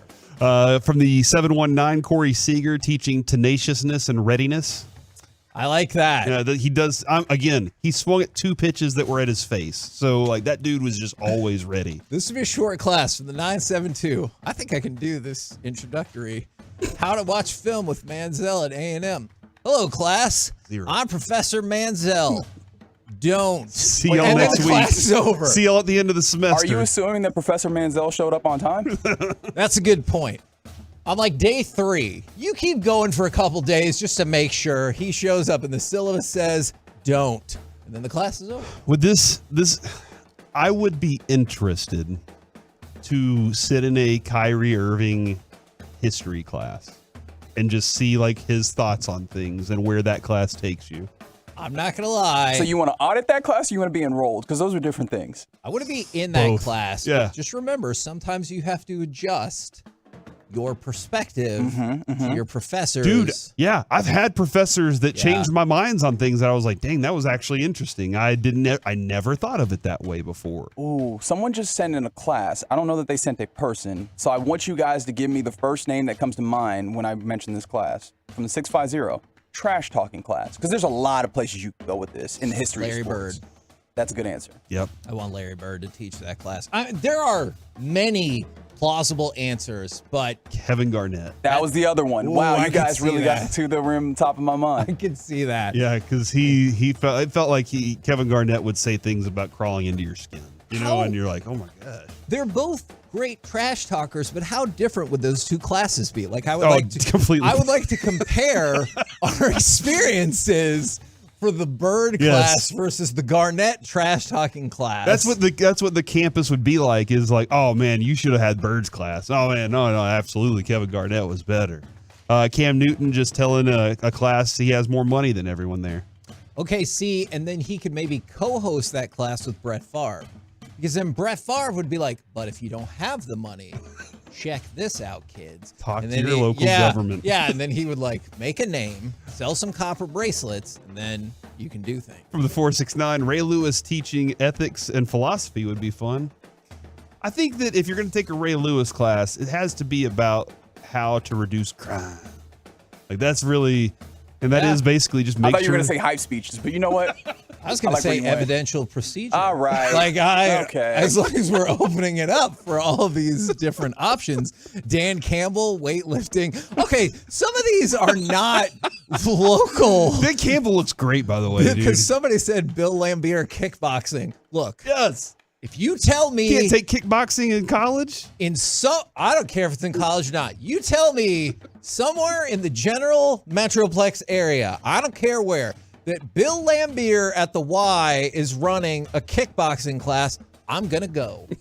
I don't know what it costs. I don't know what city it is, but I will be there. The 214, Richard Sherman. That goes to your gambling. Like, we don't know what he's going to teach. We're just showing up for Richard Sherman class today. I would be interested. We're the KNC Masterpiece right here on 105.3 The Fan. Man, there's a lot more we could get into. Some of them we can't read. No, we cannot. She is not an athlete. Coming up next. That's not fair. Well, maybe she is athletic.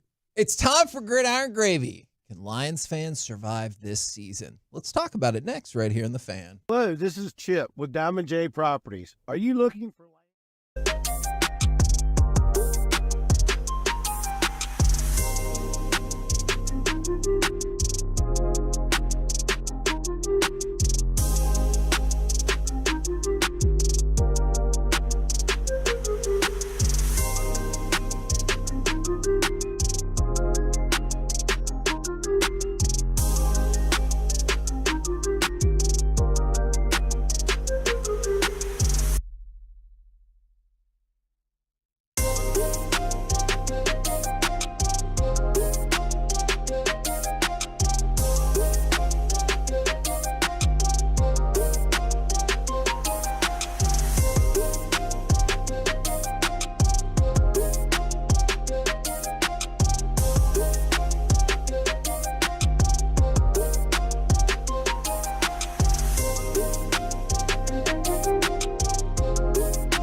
At Classic Chevrolet, they do everything with purpose. That's why they're offering you their best model year-end savings on new Silverados. You can see them all at ClassicChevrolet.com.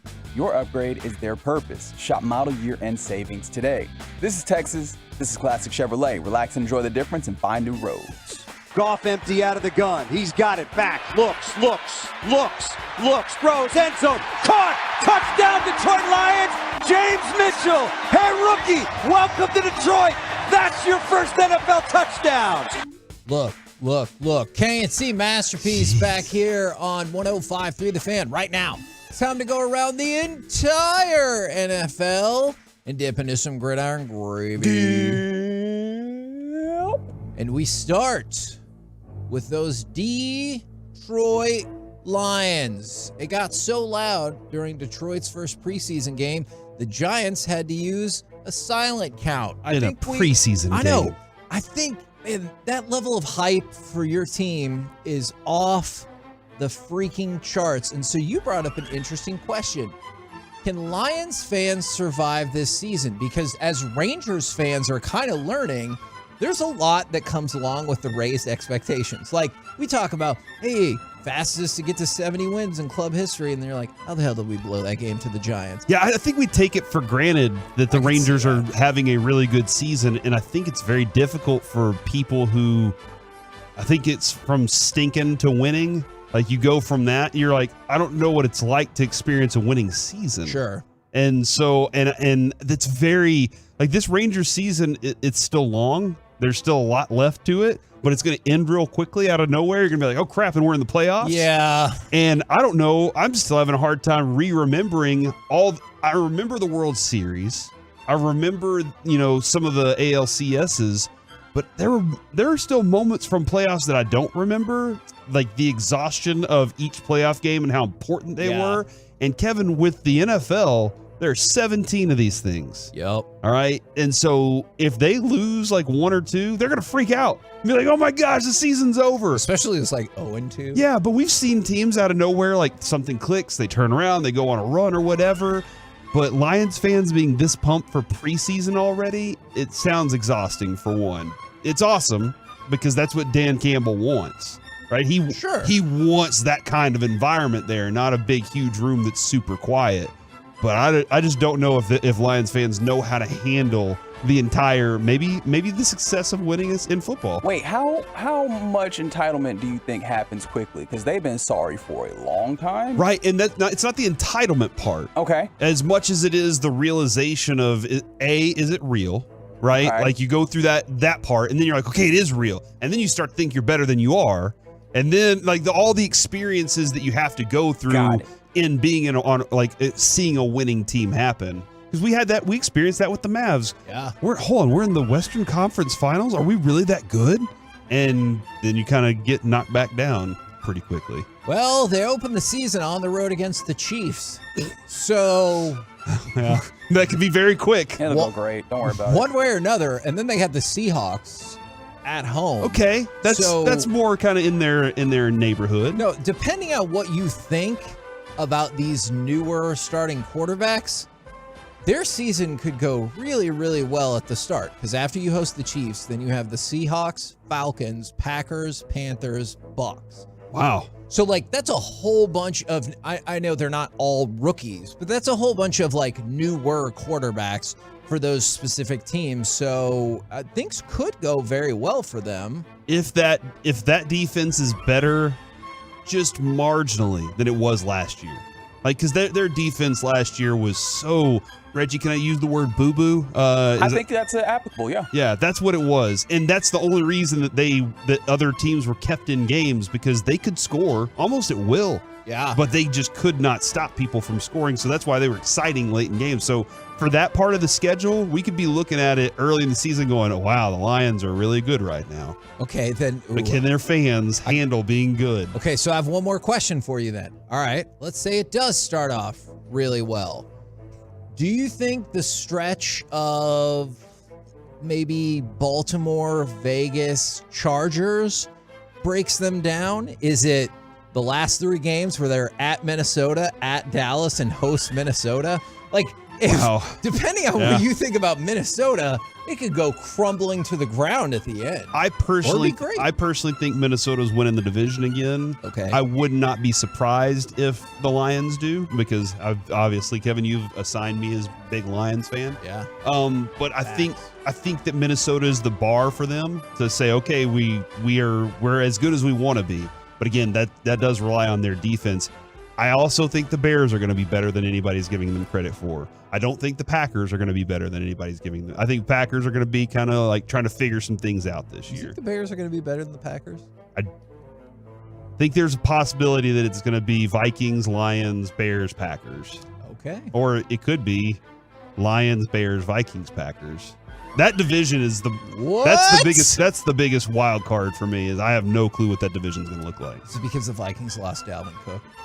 Dalvin Cook officially signing with the New York Jets. It's a one-year deal worth up to $8.6 million. Now, clearly, the Jets have done, I feel like, everything they can to go all in on Aaron Rodgers. Yeah, maybe not just this year, but let's just say like the next 2 years. Yeah. This might be for another day, but I'm going to ask you right now, what is your confidence level in the Jets? Because I still think the Jets are going to be good, but some people trying to position them as like they're the Chiefs or they're the Bills or the Bengals. I'm like, no, I don't think so. Lots of position player like skill. Offensive line, if I remember correctly, had some issues. Like they got Mekhi Becton, he could play. Yeah. But all the way across, some issues. I mean, I feel strongly in their capabilities. The problem is, strong division, strong AFC. I don't know that you can really guarantee anything in those circumstances. In my mind, I'm thinking 10-7. I'm not lying. I feel like not a lot. I don't know. Some Jets fans would be like, "What a disappointment." Don't you think? With the hype level that's been on them? Fair enough. I can definitely see that where they're like, all right. I mean, it's kind of, doesn't it feel Rangers-esque where they were just like, we'll just keep adding to this thing and we'll keep adding to this thing because, hey, you want to impress Aaron Rodgers enough to stick around for that second season. Sure. Like that's part of it. Sure. But also like you're trying to make up for decades upon decades of mistakes all in 1 year. That's what that organization really needs it right now. But I see what you're saying, Reggie. There's a lot of things stacked against him. I think the one good quality is if his arm still works, the way Aaron Rodgers' arm worked before, then you have a guy that's experienced a lot of things that can bring calm to a bunch of young players, and that's a good quality. Whether it involves the Cowboys or not, when you hear the term joint practice, what jumps to your mind?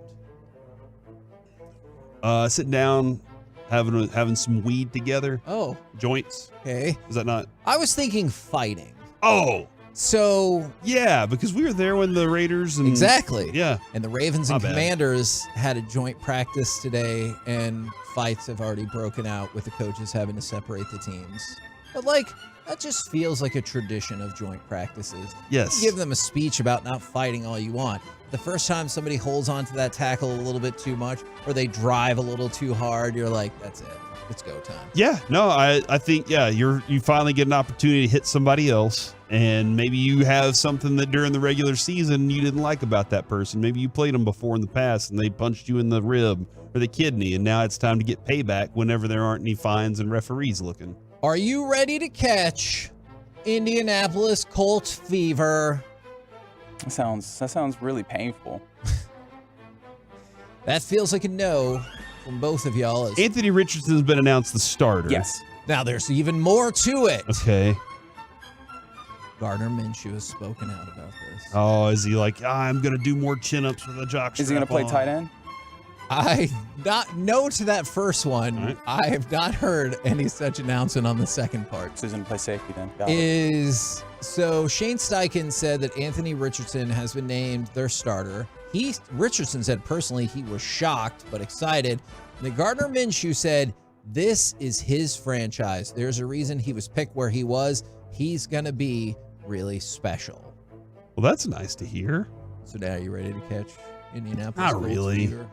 I still based on the fact that Carter and Reggie have told me that Anthony Richardson's boom or bust is my what God, it is. it is. Like that's where I'm just like, okay, then I will watch the highlights on Twitters. Oh, those are going to look great. Yeah, they're going to look great, Yeah. but there are going to be plenty of moments, I'm betting, where he loses a game because of what we've heard. I mean, hell, the first preseason game, he has an instance where his feet are lined up to throw to the left. He tries to throw the complete opposite field, no look, and he throws directly to a cornerback. Yeah, footwork's going to be a big deal for him, and all the work that he needs to put in to be a great quarterback. He's got all these other cool skills. Pass was a bullet, though. Yeah, it was a bullet to the wrong person, but even still. The 682, you guys want to come over for some joint practice? You had to know that was going to pop up. I'm open to the idea. I wouldn't dismiss it so quickly. If you could at least wait a couple hours, would be great. No problem. Coming up next. 1 o'clock hour could be awesome, though. Will the balance of the line elevate the Cowboys defense to another level this season? Let's talk about that and only that next right here on The Fan. Welcoming new listeners to our clubhouse with open arms.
It's the KNC Masterpiece on 105.3 The Fan.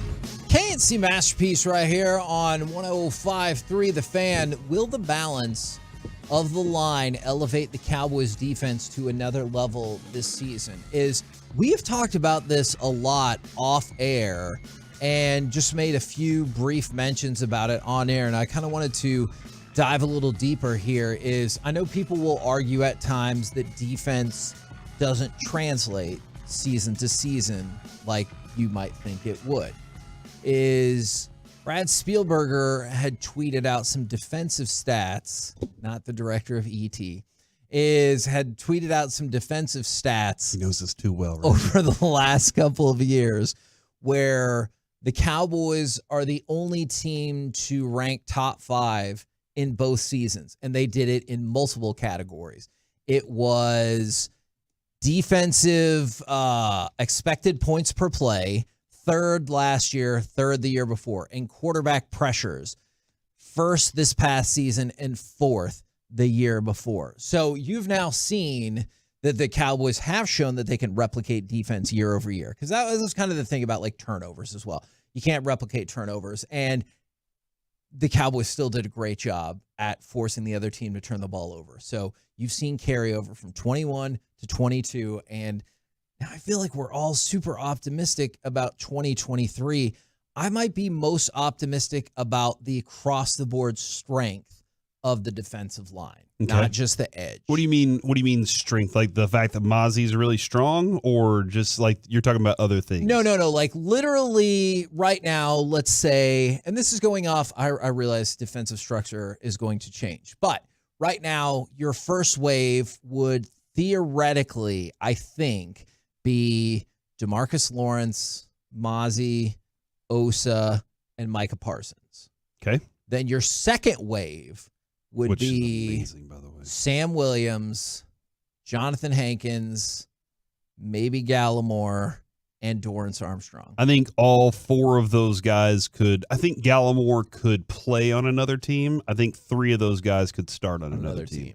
And so I see, and then I know Bohanna's like pushing Hankins and Mazi for playing time, and everybody was pretty excited about how he looked and everything. As they should, yeah. And yeah, man, even look at the depth at left end. You got Fowler.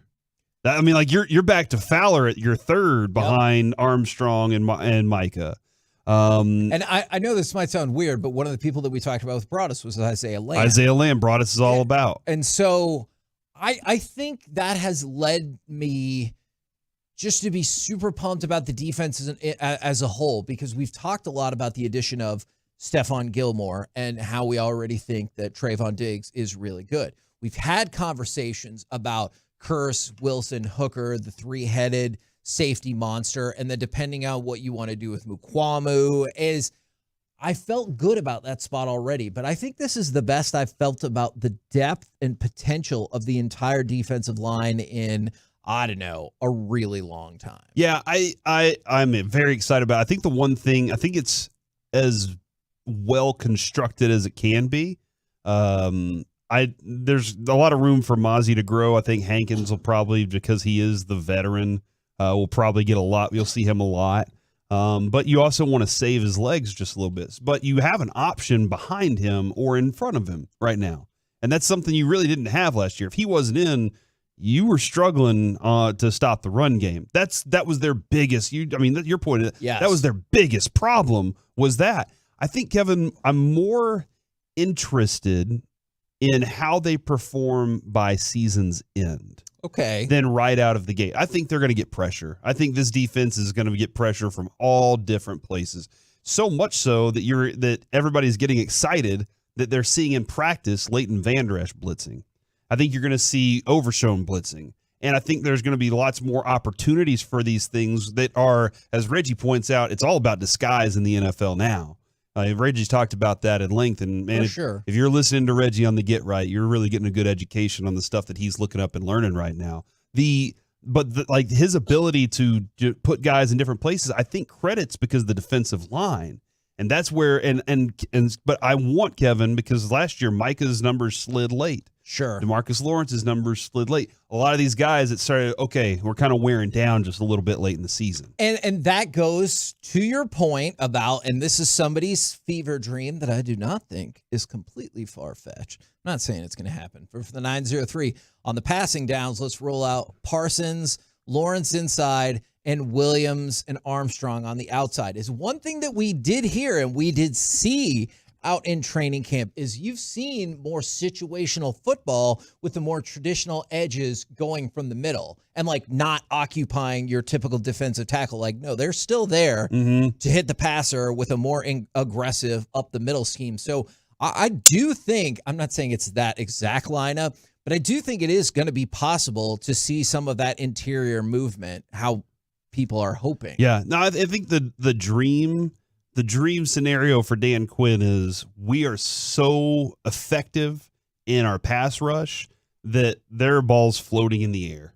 Yep. And we have the guys that will take them right out of the air and turn it into an offensive, a plus for us offensively.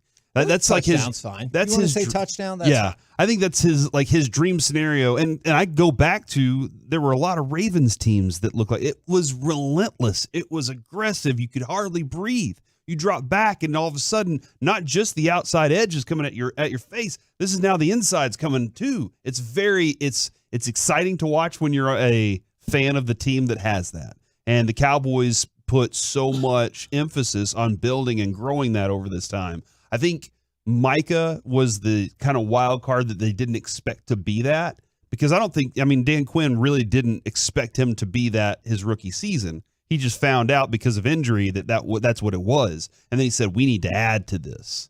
Now, I want to address one thing because this is it's not accurate. I understand the perception, but this is just not accurate. From the 940, the first part I agree with. All depends on the run defense. They were still below average against the run even after adding Hankins last season. False. I realize for the season, the Cowboys finished 22nd in rush defense, like yards against per game. I understand that. I'm not disputing that whatsoever. But down the stretch, and when they got Hankins back, I know he ran into some injury problems as well. This run defense played way better. Now, way better than maybe the worst in the league. I know people might be arguing against, but like in the last 3 games of the season, for example, they had the 7th best run defense in the NFL.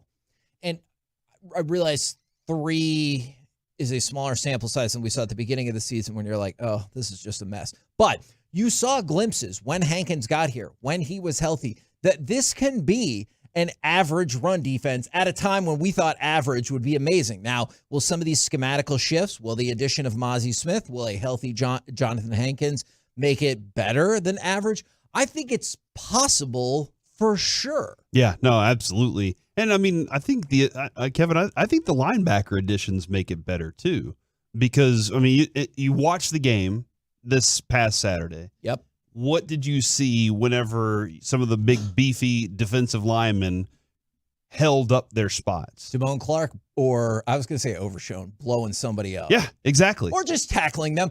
You know what? Let me take a step back, Corey. I'm sorry. I get it. It's the more flashy play. But how many times last year were you desperate just to see a form tackle after 2 to 3 yards? Right. Like, so let's just say they tackled him. Clark, Overshown, even Cox towards the end, they were making tackles that you're like, good, that's a tackle you should make. Right. And you should make is the key word there, because you're able to get there. There were times, and I know the Jalen Smith era is kind of long gone now, but now he's with the Saints. There were times where he would block Leighton Vander Esch out of a play because he went to the wrong gap. Yeah. And these dudes that like Overshown can make an impact immediately coming out of Texas because like he knows how to play at a high level and he's fast. And Mickey was talking about the one thing I'm concerned about. The one thing that does concern me is there were times that the Atlanta Falcons looked light despite the fact that they had a lot of speed. I never felt like that Seattle Seahawks team looked light in any way. Like they always looked like they had the biggest, fastest, strongest dudes on the field when Dan Quinn was coaching those defenses. It always felt like the Atlanta Falcons were kind of wiry compared to what you had whenever you were dealing with Seattle. And that's what I want to stay away from is the light, just too many light players out there that are kind of like getting pushed around. Yeah. It doesn't seem like they have that. It seems like they have a lot of beef in front of them and a lot of speed to go with impact in addition to it. But it looks like, and this is early, there's a lot of time to find out more about this. Looks like these guys are going to create real lanes for these linebackers to do their job. This might sound like a weird statement, but I think I'm most excited about the fact that when we make defensive cuts, I feel like a lot of teams in the league will be looking. Yes. Because they're like, what can they bring us? And you know what, man? Last year we were relying so heavily on, and it was because Clark had his surgery, but and Jabril Cox wasn't up to speed yet, but we were relying on Anthony Barr, who looked lost at times. There were some games where Anthony Barr had good games. I'm not going to say there weren't, but there were a lot of times when I was like, he's not the same guy that he used to be. And playing opposite Leighton Vander Esch, it was a lot of stiffness as opposed to athleticism, being able to go make some plays whenever those things happen. It's also worth noting that it's kind of a different linebacker spot than he played when he was with the Vikings. Exactly. He played outside with the Vikings. Exactly. And so they were asking him to do a lot more when it came to his responsibilities, and his body just physically wasn't used to it or ready for it or prepared for it.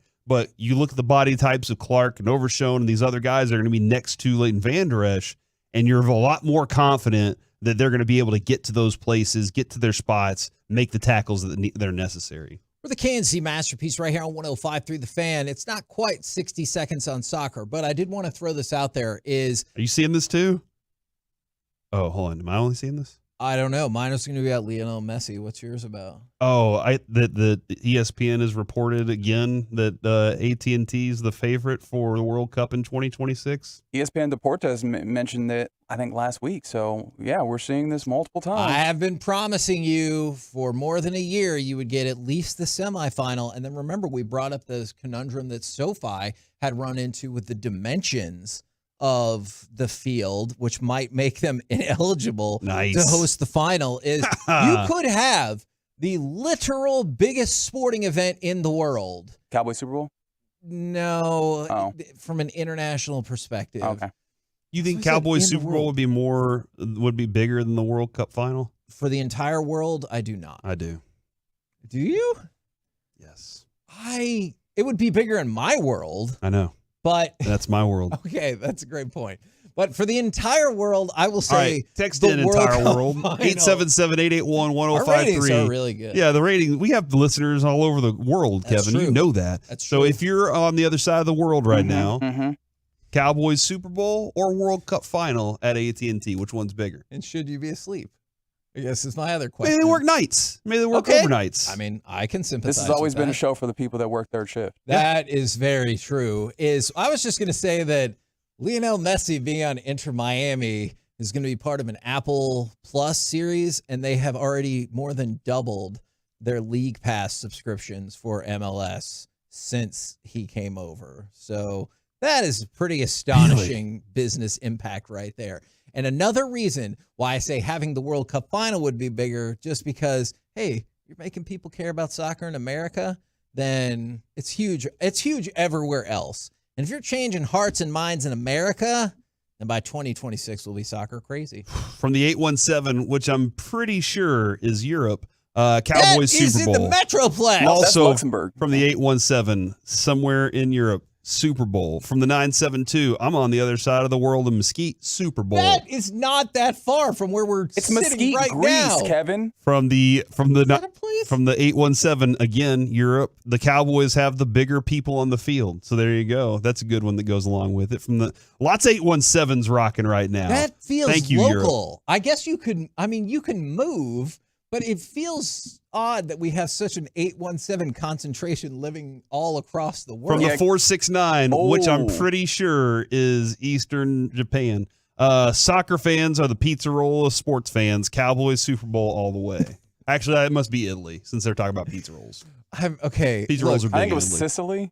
Okay. Yeah. I think those will both be humongous events. But if you get to host the World Cup final. That is the biggest From the 262 sporting event in the world. The 262, probably Brazil. Cowboys Super Bowl all the way. Thank you. No. I'm going to stop this. Where do you tell me where the 262 is? It's not in Brazil. You don't know that? No, yes, I do know that. It's in Milwaukee, Spain. If dude. you've ever seen a TV show or a movie, they make it look like other countries have intensely complex phone numbers. It was like, if you want to call someone in Japan, I feel like usually the number is like +1085. plus exactly. One is the U.S. international code. 873-261-48. It's too long. So like these numbers would be way longer. From the 682, and it says from Sean's mom's house, Cowboys Super Bowl biggest event in human history.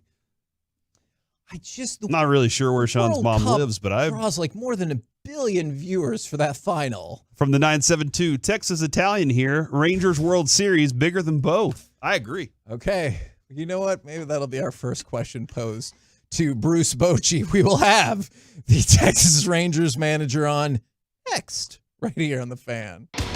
Are you ready for some commercial-free KNC Masterpiece? Yes!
Jeff Cox from Berkey's letting you know you can save $150 on a Captura UV air purifier. Call now at 877-BERKEYS or visit us at Berkeys.com. Berkey's, we're there when you need us. License TACLB 84522E.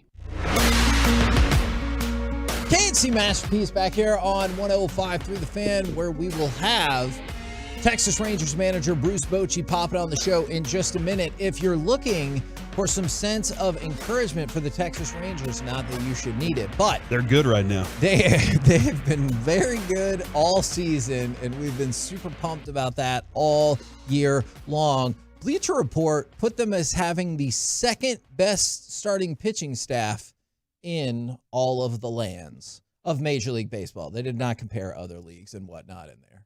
Really? Interesting, Kevin, that you would say that, considering the last conversation we were having about the world and the Cowboys. Yes, this is not a tie-in to the opportunity to host the World Cup final. What number did you say we are at?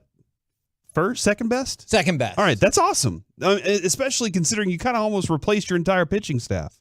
John Gray is the only dude that started the year. I guess Heaney kind of is as well, but like he's the only one that you're like, okay, this is one of our guys, because you've replaced DeGrom. You've kind of replaced Evaldi right now. Martin Perez is no longer there. So although he did pitch. He did pitch last night. It was a very low leverage situation. And I'm kind of curious how Bochy, how he handles that from here on, because, that's a part of the responsibility. But yeah, man, when it comes to this pitching staff, you basically started with one, changed to another, and you're still at a high level with the starters. And so, to your point, that's reflected in this article. And it says current rotation and includes the injury problems that they're having. So Evaldi's not in there. Max Scherzer, Jordan Montgomery, John Gray, Andrew Heaney, Dane Dunning. And then the article says missing from the rotation that otherwise leads Major League Baseball with a 3.68 ERA are Jacob deGrom. We're very familiar with that situation. I've heard of him. And Nathan Eovaldi, who has a forearm strain, and something to keep track of, and we can ask Bochy about this, is he's scheduled to throw another bullpen today, or at least he was following his 40-pitch bullpen Saturday in San Francisco. So scheduled to throw another bullpen there. Hopefully it goes positive, and he'll be back sooner rather than later, and the Rangers will have some interesting decisions to make. So, Kevin, I do have a thought on Dunning. You've been mega fan for Dunning. I love Dane Dunning. And I'm kind of curious what it is that, was it because he was this underdog, or did you, I think even during the trade, you were excited whenever he came over here and trade a couple of years ago. Because he was another young pitching prospect. I was excited the Rangers made a move, obviously going back with the Phillies as well. That hasn't worked out in our favor, but I was excited about younger pitching prospects, and he's still the youngest guy in the group. And I like him because, this might sound odd, he kind of reminds me of the Greg Maddux style of pitcher, where it's going to be based on movement and location versus just speed. Or honestly, in a little bit of a way, it reminds me of Mike Bassick, because Mike would always be like, well, how fast do you throw? Or they would ask, well, how fast do you throw? And he talked about not picking up with another team because they clocked him at 91. And he's like, well, that's not right. That's not I don't how throw fast. 91. Exactly. And so that's one of the things I dig about Dane Dunning, is his game is usually about movement and consistency and location, until this last start where he had people swinging and missing all over the place, which was crazy. Because if you can add swing and miss consistent pitch to Dane Dunning, holy crap, look out. Yeah, the MLB just tweeted this out, Kevin. Is it about Dane Dunning? No, it's not about Dane Dunning. But they did tweet out, which horse are you riding in the Cy Young race? And I'm pretty sure these pitchers are probably upset they're being compared to horses, because they're like, if my career goes bad, am I going to be put down? But yeah, number one, Garrett Cole in the AL. That makes sense. I feel like he's been at the top for a while, or close to the top. Number two, Kevin Gausman. Okay. Gausman. Number three, Dane Dunning. Shohei Ohtani. Oh, that makes sense. Number five. Why did you skip Framber 4? Valdez. What happened to 4? And number 4, Nathan Eovaldi. So he's still in, according to MLB.com, their experts have Nathan Eovaldi as 4th. despite the fact that he's been missing for about a month and a half. One of the wild things about the Rangers season is, think about that. MLB has him 4th in the Cy Young ladder. I just saw betting odds for American League MVP. Do you know who's second? Corey Seager. Okay. And just think about, I'm not kidding either. Now, like, he's second by a mile because Shohei could stop playing this second, and I still confidently believe he's going to win MVP. But it just kind of shows you the injury problems that the Rangers have dealt with. Who was the guy who was going to take us to the promised land? Jacob deGrom missed most of the season. Who's the guy who's our most viable candidate for Cy Young? Nathan Eovaldi. He's been hurt. Who's the guy who could have been MVP, or at least finish second in the MVP because Shohei is doing something just freaking in? Corey Seager. All of those people have missed time, and in some of their cases, a lot of time. And you still find the Rangers like jockeying to be in that first position, and I am super impressed by that. I don't know, like Simeon's the kind of guy that is like, I will play every single game. I will be out there for every single play that I can be out there for. And I think he's built for it. That's his mentality. I do wonder, and Mike would probably be able to answer this a little bit better.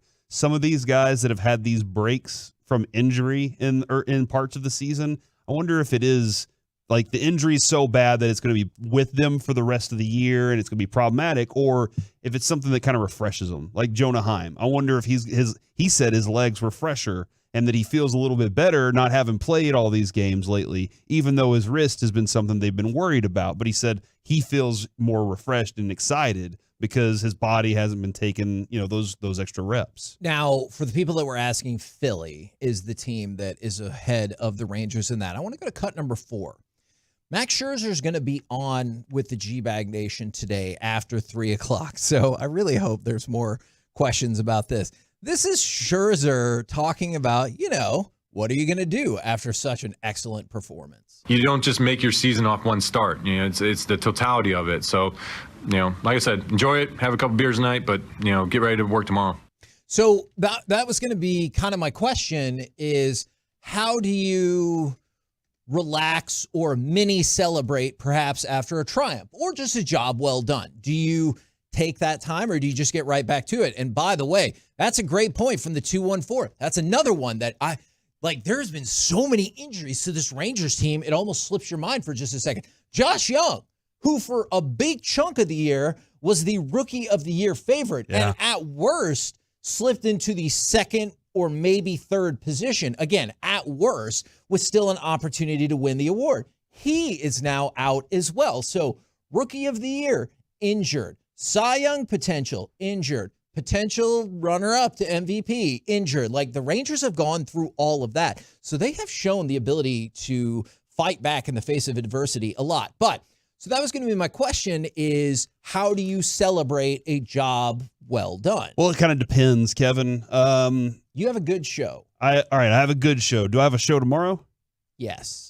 Then I'm gonna immediately start go to the next. Then I might make a steak instead tonight. Okay. And start working on the next thing. If it's Friday though, let's have a little sip. But okay. I think a lot of the celebration of it has to do with how much work I have to do the next day. Right. And if I have to put myself through something like that. It's kind of like if you were Dirk this weekend at the Hall of Fame ceremonies, are you drinking out of the giant champagne bottle every night? Or are you going to say, once everything's done with, the ceremony's done, and then I go to my after party, then I can cut loose a little bit? I think that's the one, because I know they're friends now or whatever, but I would be like, I need to have a better speech than Dwayne Wade. Well, first of all, mission accomplished. He did, yeah. So I do think there's something to what Scherzer said, though, is you continually refocus on what's next, right? I think not just in athletics, I think across the board, that probably is a trait of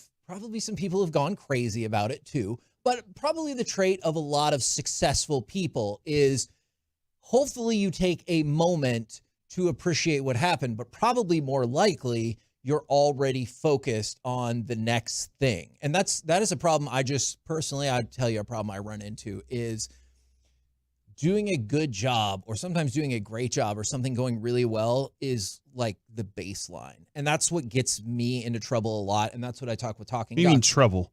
Like I start to go down not a great path That's what I talk with Talking Doctor a lot about. Is it just like too much negativity because there's never any positivity when you do something well because that's to be expected in your mind, right? If excellence is the baseline, how often are you going to fail to meet that? Probably a lot, right? And so, like, if I struggle particularly, or I don't think we have a good show, or I have like a bad husband moment or a bad dad moment where I'm like, you did such a terrible job with that, is I sometimes I run into problems like really beating myself up and not letting it go. And then it trickles over into other things. And so I imagine a lot of successful people, like, you have to watch out for that. But that's probably what's made them successful too, is they're immediately like, all right, what do I have to do next? Yeah, I do think you kind of setting reasonable expectations. I think Mike Tomlin was talking about that, setting reasonable expectations. He's successful. Yeah. Yes. And his mindset on that is, look, you want to always be somebody on the come up, not somebody who has succeeded. So even when you get to that point of doing it, like all right, so what's my next reasonable expectation to meet? And what can be expected of me? What are my limitations that I can try to work on? Or maybe that's just something that's not me. I have to like accept that part of it and go with what my strengths are. Like we talk about hitters all the time. What's your strength? I know this is weird, but I was listening to John Mayer today talking about nothing weird about that. He plays the guitar lovely. And he was talking to a guy about his guitar playing. Yeah, like in the Dave Chappelle bit. But he was talking about it and he was like, look, man, you have long fingers and you use the shape of your hand because your strength is the ability to move your fingers, the long fingers all over the place. He's like, everybody's hand shaped differently, and I wish more people would look at what they are and just drive home the strengths of what they do, as opposed to finding out their limitations and then trying to be something else that they're not. And so, like, sometimes that is I know we're in the middle of a Talking Doctor conversation more than anything before. Well, because you brought it up, and I mean, obviously, this is all based off of Max Scherzer and his fantastic 7-inning, 11 strikeout night yesterday. And, he talks about, focus on the next game, have some beers. That little time to focus and like celebrate wins matters, because you're talking about how, the idea of maybe just turning the next page to the next challenge or the next, work or what have you, puts people in a successful place. But like at that point, I have to ask a question that's just really complicated, which is how successful is success if you're not able to appreciate it?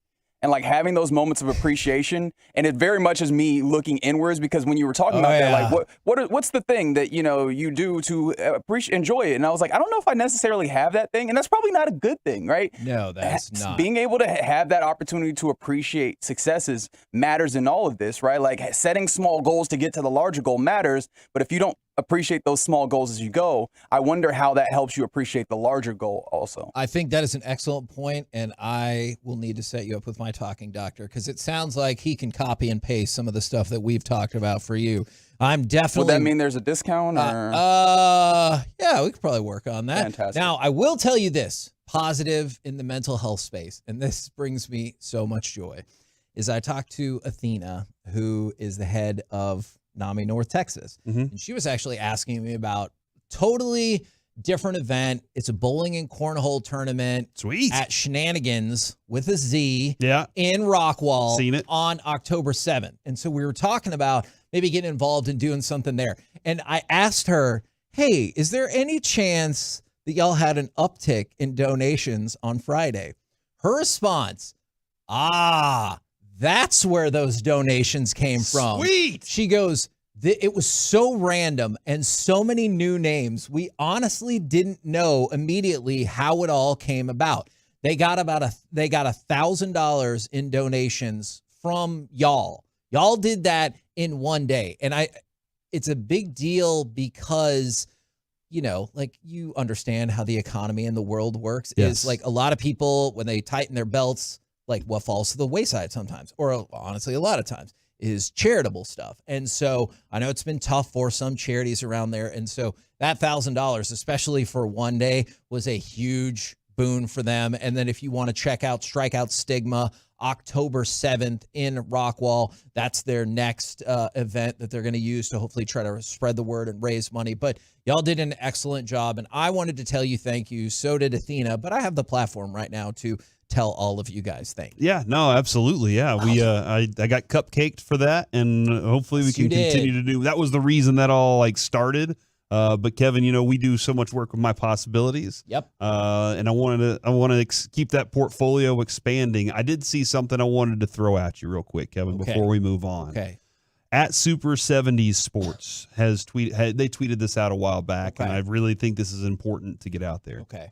Nolan Ryan's arm was so damaged by the first 5,000 innings of his career that he was only able to strike out 16 Blue Jays when he no-hit them at age 44. And that is a cautionary tale for all young pitchers out there. All right. Now, I think I know what to do here. How many batters do you face in a game? Exactly. If I were in a no-hitter? Yeah, come on, man. Yeah. If I were taking on the Mike linebacker role or the Mike role on the show, he'd go, yeah, and see, that's what I'm talking about. We got so soft. God made great pitchers, yes, but we're not taking advantage of them like we did with Nolan Ryan. Let the kid go out there and throw a pitch, and don't make him throw a breaking ball until he's got hair under his pits. We'll never see another 300-game winner unless we start letting guys pitch past the fifth inning. We got to let these guys throw. How are they ever going to learn anything about themselves and their pits? Yes. What? Hey, that's from a pitching coach. That's not mine. Yeah, your pits. Once you have hair under your avocado arms, pits? You can start throwing. Yeah, when you have hair under your arms, you can throw off-speed pitches. Oh, that's the advice we learned from Mike Bassick Sr. Very good. There's another term that he used, but he said we'll stick with hair under arms. And by the way, thank you guys very, very much for the positive feedback that we're getting, or people just telling us about their own struggle. In fact, I'm having a conversation via email right now of somebody who donated to NAMI North Texas, and they started telling me about their own struggles and everything like that. Corey, when was the last time you had a conversation via email? Was that a weird way to say that? No. I apologize. No, But it's been really cool that people feel comfortable sharing their struggles, because that is not an easy thing to do. It took me a long time to get to that place. I guess I'm having a conversation with Roblox support staff right now, as Carter's got locked out of his account. So I am having a conversation via email there. But then they're like, I need this. I'm like, I don't have it. Figure it out for me. So that's my conversation. Are you ready for me to radically change directions? No. Oh, okay. Kind of change directions? Yes. All right. This is the part where Reggie is trying to sabotage me today, where if I had the audio of Australian rules football, it would be incredible as a transition. I don't even know where to go for Australian rules football. And that's why I did not send you a link. Okay, I just put, can you find anything? Yeah. Sometimes I will send specific links, or Reggie has specific stuff in mind. Other times, I just write a sentence out when I'm like, that's usually he thinks knows. I'm AI. Best of luck. That's my version of, hey, here's my can you code. figure it out? So we have a couple of really close friends, and they helped watch Baby Noah on Saturday. Shout out to Matt and Tori. It was super helpful. And they told us when we came back that they now love Australian rules football. So Tori started watching this in the middle of the night. And there's always the question, something you watch in the middle of the night, does it carry over into the light of day? Sure, it was entertaining for 2 a.m, but is it something that you would actually devote regular sun time hours to, or regular waking hour time to? They said yes. And they are now hooked on the AFL, the Australian Football League. Their team, Melbourne, is currently in 4th place. And so I started to think, oh yeah, by the way, they're recording all the games that come on mostly in the middle of the night on FS2. So it's not easy to pick. Wow. That's not all too difficult to find. Yes, exactly. But the games start at 10:30 and then 2:30 and 4:30 in the morning. So it's kind of hit or miss. So I started thinking about, is there an off-the-wall sport that you really enjoy? And I don't know if you're in a position, perhaps at your office or your home, where you can look this up. But what my wife said changed my thought on so many things. And I don't know if you consider this a sport or not, but this is what she said. She said hobby horsing. Do you know what that is? Is that where you have? Oh, yes. You have the fake horse. Yep. And it's got a stick on it, and then you ride around and dance. and sometimes jump over the gates. Equestrian style. Yes. Wait, really? Yeah. Yes. Oh, yeah, dude. This is weird. She's shown me now multiple She's into this? videos of this. She just thinks it's neat. Oh, okay. Gotcha. You know what? This actually makes a lot of sense for Jess, I think. I could see that. And so then I thought, before I judge too much, I don't want to say that the TV just stopped on competitive tag and then I changed the channel. The TV stopped on competitive tag and then I started to watch competitive tag multiple times. Those people are incredible. And the fact that they don't fall more blows my mind. Like, I've seen multiple people fall, but you would think that would happen way more often. It's incredible. It's no surprise that our Carter just texted me and said, big Fremantle Dockers fan right here. You know what that is, Kevin? I do not. That is an Australian rules football team. So, of course, our Carter is one of those fringe sport watchers. Yeah. That's just that's his, I don't know if it's a bit or just lifestyle for him, but that's definitely something that he's into. Have you, I like darts a lot. Darts is a fantastic watch. And it's real easy to just kind of be like, I want to say sucked in, but like that's captivated by it. Yeah, and you're sitting there and you're like, I didn't know I was going to watch this all day, but here I am. They might have the best crowds of all time. They do. And the best announcers, right? I've heard some of those announcers. They're insane. I know I talk about TikTok a lot. Yes, but there is this group that does pop darts. Have you ever heard of pop darts? Yeah, the icing. No, it's pop art, Kevin. No, you know, it's they're kind of like sticky darts that would suction cup to this. I know what you're talking about. But there's a thing that you throw at from about 10 feet away. Family ordered it for my birthday this year. That was my birthday present, and I love watching those people play it. I don't know how I get stuck watching them play live, but I'll watch them play all night long.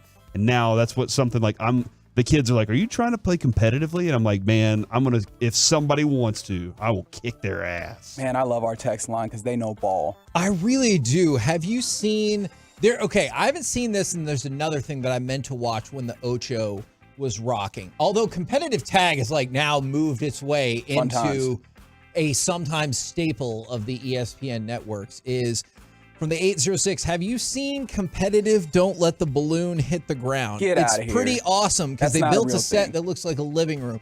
I think I did see a clip of that, but I also saw a clip of professional pillow fighting. Dude, they like wrap those pillows up and beat the hell out of each other. Yeah, there's soap bars in those pillows. What? What? Yeah, and rocks. Okay, I think you're being sarcastic. I'm not. Know. I don't know. Yep. You're right about that. So I'm interested in that, and what I started to think of too is competitive marble racing. I was deep into the marble races during the days of the pandemic, where like cornhole was just about the only like live sporting event. Then we started watching marble racing, and it got really interesting. And it just to show how wide ranging our audience is. I love Aussie football. The Ascendant Bombers are my team. I'm sorry if I got that first part wrong. They're currently in 9th place. They're below a red line, so I do not believe they're scheduled to make the playoffs as of now, as Collingwood, as you probably already knew, is in first place. But the way they described it has got me kind of hyped to start watching Australian football. There was a time where I would stop and watch some Aussie rules football. Are the rules complicated? That is what they do. No? You can catch on pretty quick. Like, I love a good sport that it doesn't take too much explaining, where if you just watch it for a good 5 minutes, you're like, I kind of get it out. I'm not going to be like the tactical expert. Yeah. And rugby and Aussie rules football falls into that. You kind of get an idea of it pretty quick, especially if you watch football, which I imagine a lot of our listenership does. From the 682, they mentioned drone racing. That's a pretty fun watch, especially because you get all like the different camera angles. I don't think I've ever. ESPN had a little bit of buy-in to it for a moment. And don't they have them on like sometimes smaller contained courses? It feels very perilous at times with the drone. I did see that. They raced at Hard Rock Stadium for a while too. That did look kind of fun. And then this one gets a little bit of attention in a very particular time for me. Water polo. It's one of my favorite sports to watch during the Olympics, because I'm pretty sure that it is legal in that game to try and drown your opponents. Yes, it is. And we talk about this all the time. And that is a great point as we bring up, we're talking about Australian rules football, and is there an off-the-wall sport that you really like? I think water polo does count because those are the most impressive athletes to me. Whenever they say soccer players are the fittest players, I'm not disputing their level of fitness by any means. But what I always think is if you run into trouble, you could just stop running, right? If you run into trouble in water polo, you might drown. Mm-hmm. And so I've always... Or just hold your breath and go underwater and then swim back up, right? I mean, if your legs I guess recovered. trouble if somebody's holding you down. Exactly. And so I think that this one has come up a lot. I don't even know if people consider this off the wall or if it's just like generally accepted. Yeah, I just realized darts is actually on a wall, so I'm sorry about that. That's a great point. My apologies. Yeah, I don't know how we missed that. Yeah. I meant that not from a literal standpoint. From the 214, I know you guys always get this request, but it's disc golf. If people would watch the professionals play their big tournaments on the weekend, insane. They'd be blown away and want to play. It has so many elements that our society loves, like hanging out, golf, hang time, competitiveness, hang time. Like think about punting, drinking, dunking, 3-point shots. That's what hang time is, and that disc is in the air and it's doing all sorts of stuff. You said drinking, right? Why'd you stop there? What do you mean? What else do you think the disc golfers do? Okay, but I didn't want to talking about substances. I didn't want to disrespect that person. Sometimes they have joint practices. But yes, gotcha. in my mind, they're all telling us about their freshman level lecture that they just learned, and they're wearing their legalized shirt with their torn jeans and their Birkenstocks. Sure. Carrying around their hacky sack. Yes, that is what I thought of in my mind, but I was like, you know what? That's outdated thinking. Okay, all right. That's old. You're right. And so I wasn't going to bring that up. But yes, if you told me that sometimes people like to play disc golf and smoke weed, I can't say I would be shocked by that. Dude, this person's right from the 682. The best is ultimate frisbee. What's the difference? Ultimate frisbee is like football with a frisbee. And when, Really? yeah, these dudes are running downfield full speed, and dude just threw a frisbee as far as he could, and now it's on you to go track it down. And some of these dudes make amazing diving catches. Right. It's awesome. It's the highlights from it. And Reggie, I'm presuming you've seen plenty of these before too. I've seen plenty of highlights. I also, when I was at Kansas State, I don't know this. Played a little ultimate frisbee. You did. Mm-hmm. I had some friends that used to play too, and we'd play. You know, sometimes during like we'd play football, and Is then it like positionally set up the same? So you can't keep running, but basically it's keep pushing it down the field, and you Okay. can intercept and all that too. But it's not like you just catch it and keep running. It's catch it, now you stop. Now you have to look for your next receiver and throw. Yeah, play is kind of free running, almost rugby like. Yeah. Okay. Yeah. And then for the 214, this is another one. I don't know if it qualifies because in a lot of nations, it's huge, is cricket. I have always wanted to jump in on cricket because, like, especially in the Metroplex around here, cricket is very popular. We have a team. Oh, absolutely. I know internationally it's hugely popular, but I've never taken the time to stop down more beyond, like, I saw some highlights or something. But I know there are some hugely popular and well-paid cricket athletes. Yes, the Indian Premier League is huge. I don't know if this says something about me or about everyone else, and I probably shouldn't extrapolate like widely about my own things. But when it comes to sports, I feel like I pick them up pretty quickly. Mhm. Cricket might be the only sport that I've just struggled trying to understand the rules to. I wonder if that happens for everybody else. Is it a pitch? No, you're bowling. But is the field considered a pitch? Sure. Okay, well, we have one in our old neighborhood, and Avery sat down and watched a bunch of the kids play the other day, and he was like, Dad, I figured it out. I know how it works now. And I was like, all right, explain it to me. He was like, can't.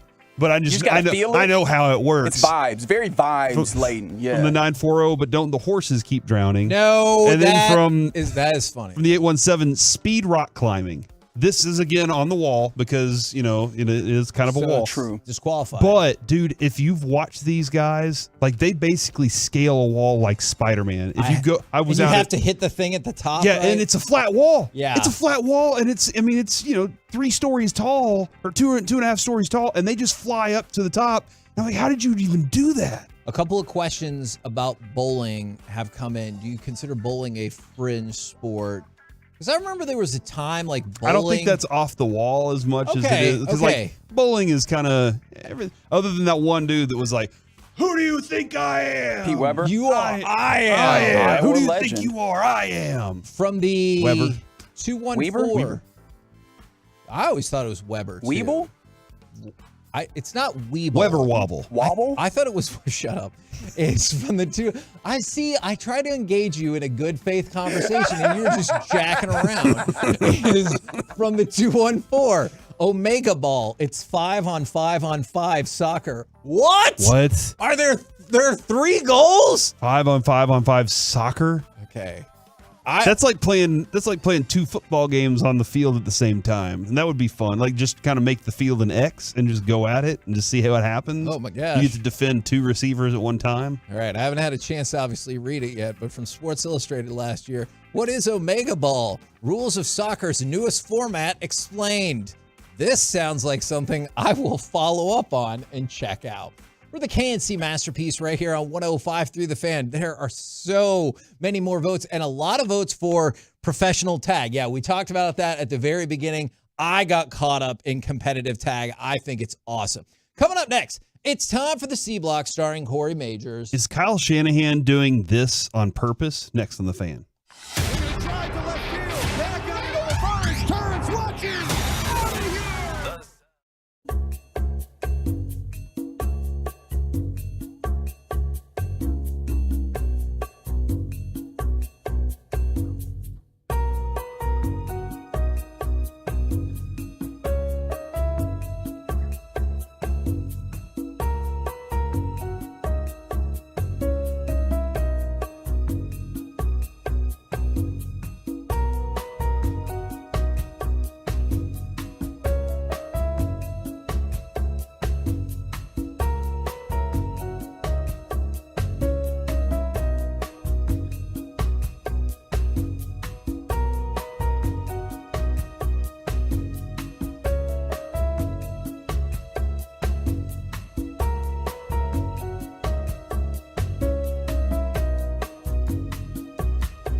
Zero downtime. No drugs. No steroids. No surgery. No downtime. Natural biologics. These restorative, regenerative options helps your body heal itself. Say no to surgery. Say no to drugs, as you always should. If you've got pain due to injury or arthritis, this is a remarkable option to help me out. Help Emmett Smith out. 972-972-8610. 972-972-8610. Dallas, Plano, Great Bay, Fort Worth, Richardson. QC Kinetics, 972-972-8610.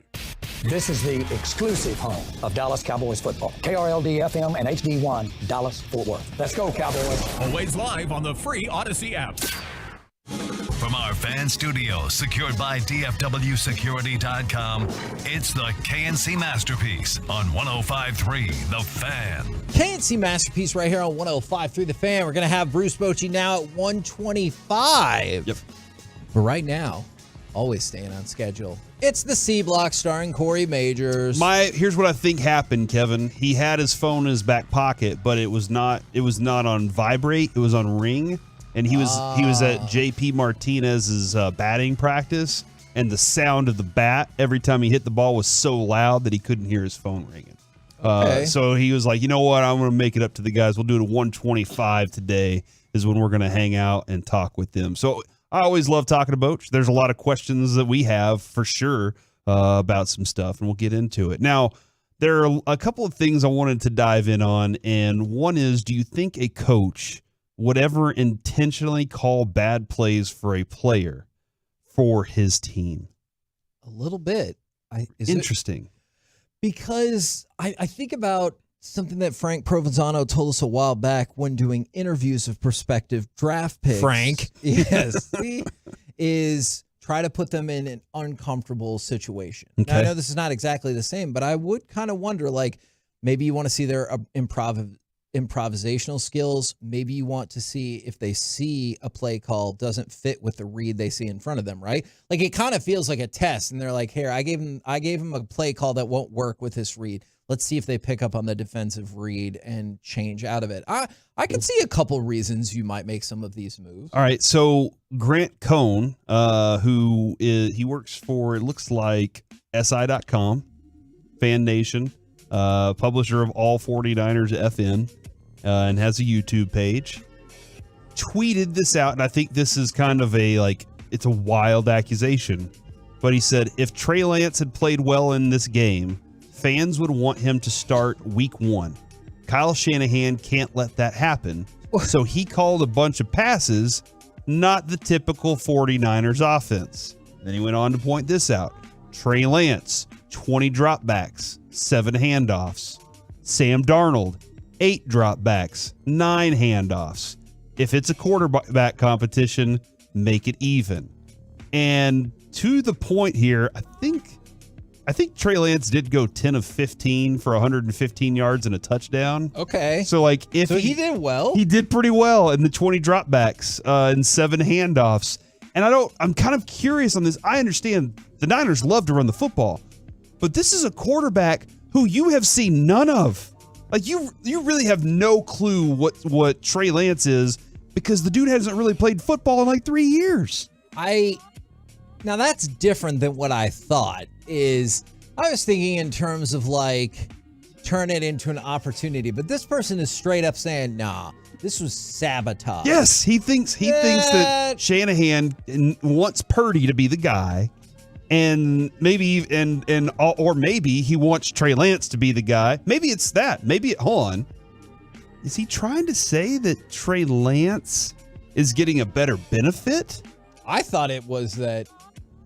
Okay, the right. Exact if opposite Trey of Lance that. played well, fans would want it. Shanahan can't let that happen. So he's calling a lot of passing plays to try to make him look bad. But the result is good. So then that blew up in Shanahan's face if that's the case. But do you think, if you're Shanahan right now, Kevin, put yourself in this position where you have 3 quarterbacks. Sam Darnold, who has had plenty of opportunities and really never shown. Could be like Steve Young. And now he could be your reclamation project that you're like, yep, that's me. I do that with quarterbacks, whatever it is. You also have a unproven quarterback in Trey Lance, who you drafted really high, and fans are like, we want this guy to be our starter because we put that so much investment in the draft capital to get him.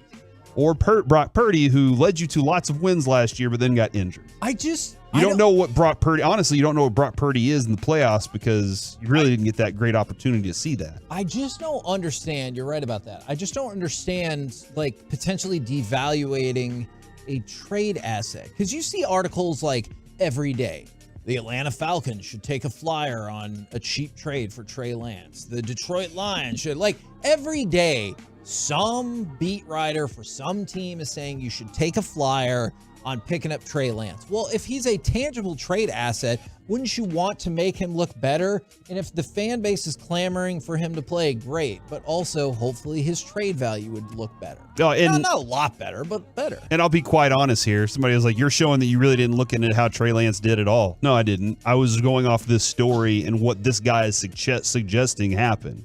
And mostly, like, if he was ass in the game, if that's what he was playing like, hey, that's what that is. But I don't think that I agree that Shanahan's out there intentionally saying, I have to call stupid plays so that Trey Lance looks bad. Most of everything I've heard from camp so far is that Trey Lance has looked bad. Like, on his throws, he hasn't looked that great. That's what I've been hearing from people that I follow on Twitter from San Francisco, is that they haven't been pleased with it at all. If he gets in the game and looks like that, still no surprise. I just can't go out there with good conscience and say that I think coaches are out there trying to sabotage their own team, especially when they talk about how meaningful these reps are and how important preseason games are for them to figure out what all this stuff is going on. There's no way I can. Yeah, I'm not buying into that. I think there are reasons for it. I don't agree with that person. All right, the other thing too, Kevin. We admire the big man in football. Yes. We admire the guys that are out there being big, strong football players, Mazi Smith types. But we also admire the fact that some of these guys are freak athletes, and they do very interesting things, like Dion Dawkins. Dion Dawkins wants to be the all-time leader in offensive lineman touchdown receptions. What is that current record? Donald Penn is the current leader of all-time offensive lineman touchdown receptions. Kevin, how many touchdown receptions do you think Donald Penn has in his career, or had in his career? 3. You think that the current all-time offensive lineman touchdown reception leader, I don't know, 8 is 3. You think it's 8. What's the answer? 8 is the number that you think. Donald Penn has 24. What? All-time offensive lineman touchdown receptions. Okay. Whoops. I mean, I know they have eligible receiver packages and everything like that, but there is no way in hell I would have guessed 24. Hold on, this is kind of I guess obviously. This is career receiving yards in parentheses. That's confusing. But yeah, it says 24. Anthony Munoz, 18. Joe Valerio, 7. Dion Dawkins, Kevin. That's his goal? Has 8. He has 8 in his career right now, and he says he wants to be the all-time leader in touchdown receptions. I guess Jack Matheson. When did Jack Matheson play? I bet Broadus would know. Broadus knows guys like that. 156. But I feel like that's before the merger. So if we could say before pre-merger. So modern. Jonathan Ogden, 2. Ray Penny, 4. Dion Dawkins is at 8 and wants to get to 24. See, I would have thought he already set the record, but apparently he still has a long way to go. I mean, it's good to have goals, right? Yes. What are the other things? Like, what's more fun? When you see an offensive, do you ever see it? Do you ever see the play happening whenever an offensive lineman sometimes is about to go out for whenever it happens, I'm always so caught by surprise that even happened in the world. I'm like, how did this even happen? It makes no sense to me. So I'm always caught off guard that an offensive lineman, like Jumbo Elliott, I remember him going out for it. Was it the Dan Marino Jets game when I think Jumbo Elliott caught a touchdown? I just remember watching it. Dan Marino tries to surprise him with the fake spike and everything. And then I think Jumbo Elliott catches a touchdown and everything. I was so excited. It was just a really fun game. I'm always caught off guard by it. I never am looking at it going, oh yeah, that offensive lineman right there is about to go out for a reception. Not a single time have I ever thought that. From the 469, technically, Kevin was right, because 3 times 8 equals 24. Okay. That is the kind of math I'm looking at. Somebody says these are yards, not touchdowns. Here's what's weird about this stat, Kevin. Hold on. So Look, I've been lied to? It says NFL career touchdown leaders, offensive linemen, and then says the yards are in parentheses. So that is yards, but I don't understand. How do I know how many touchdowns they have? This is a bad stat. That mean I'm back in the game? I think you're back in the game at this Is 3 point. a viable answer We'll go with 3. We'll go with 3 at this point. Okay. Yeah, that sounds like a good option. I to me. like it. Man, I did a lot of work on that, and now I've found out that it's not as many as I thought. Sorry, Corey. Well, there you go. That's the end of the segment. Good luck. Oh, okay. Well, I got something else. If He you has want to 2 talk about touchdowns, Kevin. 8 receiving yards and 2 touchdowns. Okay. So there you go. All right. See, that seemed more reasonable because when you said 24, I was like, oh, That seems like a lot. I feel like every time this happens is a real big deal. If he has 24, So that's Matheson astonishing. in 43, 156 receiving yards is what he had. Okay. So, but you're not in the middle at midfield going, let's pass it to Zach Martin today. You Why know, not? Because you're just not. You see how much money he got paid? You want to do that near the goal line. Like, that's where you want to do that. No. But that's where they expect you to do it. That's what you want them to do. That's what the Cowboys want them to do. I very much would like to see Zach Martin catch a ball at midfield in the open field and see rumble. what happens. You think he can run a sluggo? I don't. Actually, I do. Zach Martin is like the Daniel Day-Lewis of football. He can do whatever you need him to do. Got an injury? Need to play tackle? What did he say? Not my favorite. Bam. Done. Need him to get that done? I believe in Zach Martin. Good. Do you want to talk about college football freaks? I kind of wanted to hold that off until tomorrow just a little bit because I think that list is very extensive. Okay. Like there's a lot to get into there, and I really wanted to kind of drive that home further as a full segment. This whole thing got blown up in my face just now. Like this whole segment blown up in the face. Because evidently Broadus talked about the Shanahan thing yesterday, and we didn't talk about it on our show, but since Broadus talked about it, we can't talk about it, so I screwed that up. Oh, is this salty Corey coming out right now? And so then, the lack of preparation with the Deion Dawkins thing just really screwed things up for me. So this is one of those moments where I'm probably going to walk out of the studio, go kick something for a few minutes, and then come back in here and try and talk to Bochy. Because I'm kind of in this like mindset. I'm a lot like Patrick Sandoval last night. I don't know if you saw Patrick Sandoval pitching last night. He looked like he didn't want to be on the field. Yep. At one point, it looked like he just wanted to give the ball to the manager and say, just take me out of the game because I can't do this anymore. I don't want to be here. Were there any good things, though? Can we focus on the positives in He any needs situation a minute. here? Let him go. We'll discuss the good things. Corey, okay, take a breather and put your earbuds down. Well, I don't know if your earbuds. Yeah, those won't slam as good as when you. If you throw them down. That's what happened to me. Mhm. I definitely get it. I want to talk about the good parts about that segment. I appreciate Corey bringing attention to offensive lineman touchdowns because I think it's cool. Pretty much every time it happens. Everyone loves fat man touchdowns. Yeah, if you tell me you don't, you're a liar. And we were talking about it. You like the big athlete and That's the right. little athlete. Diminutive right? athlete and the poorly athlete. We as Americans, and I believe even further than that, love them.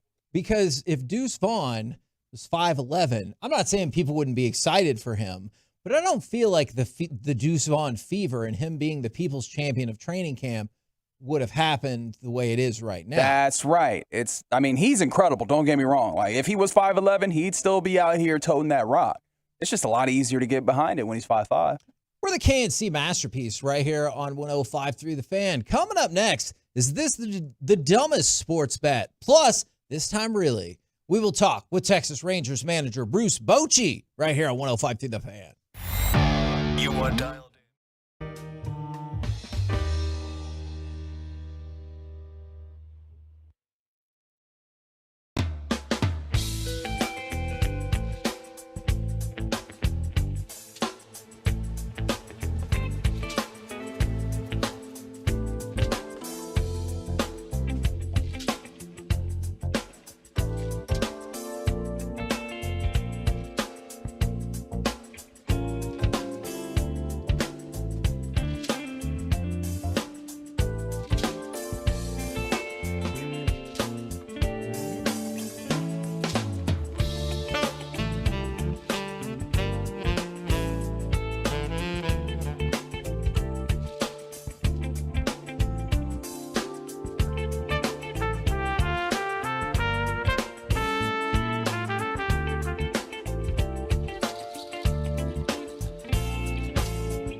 Franco & Franco are the go-to attorneys for car and truck wrecks in DFW.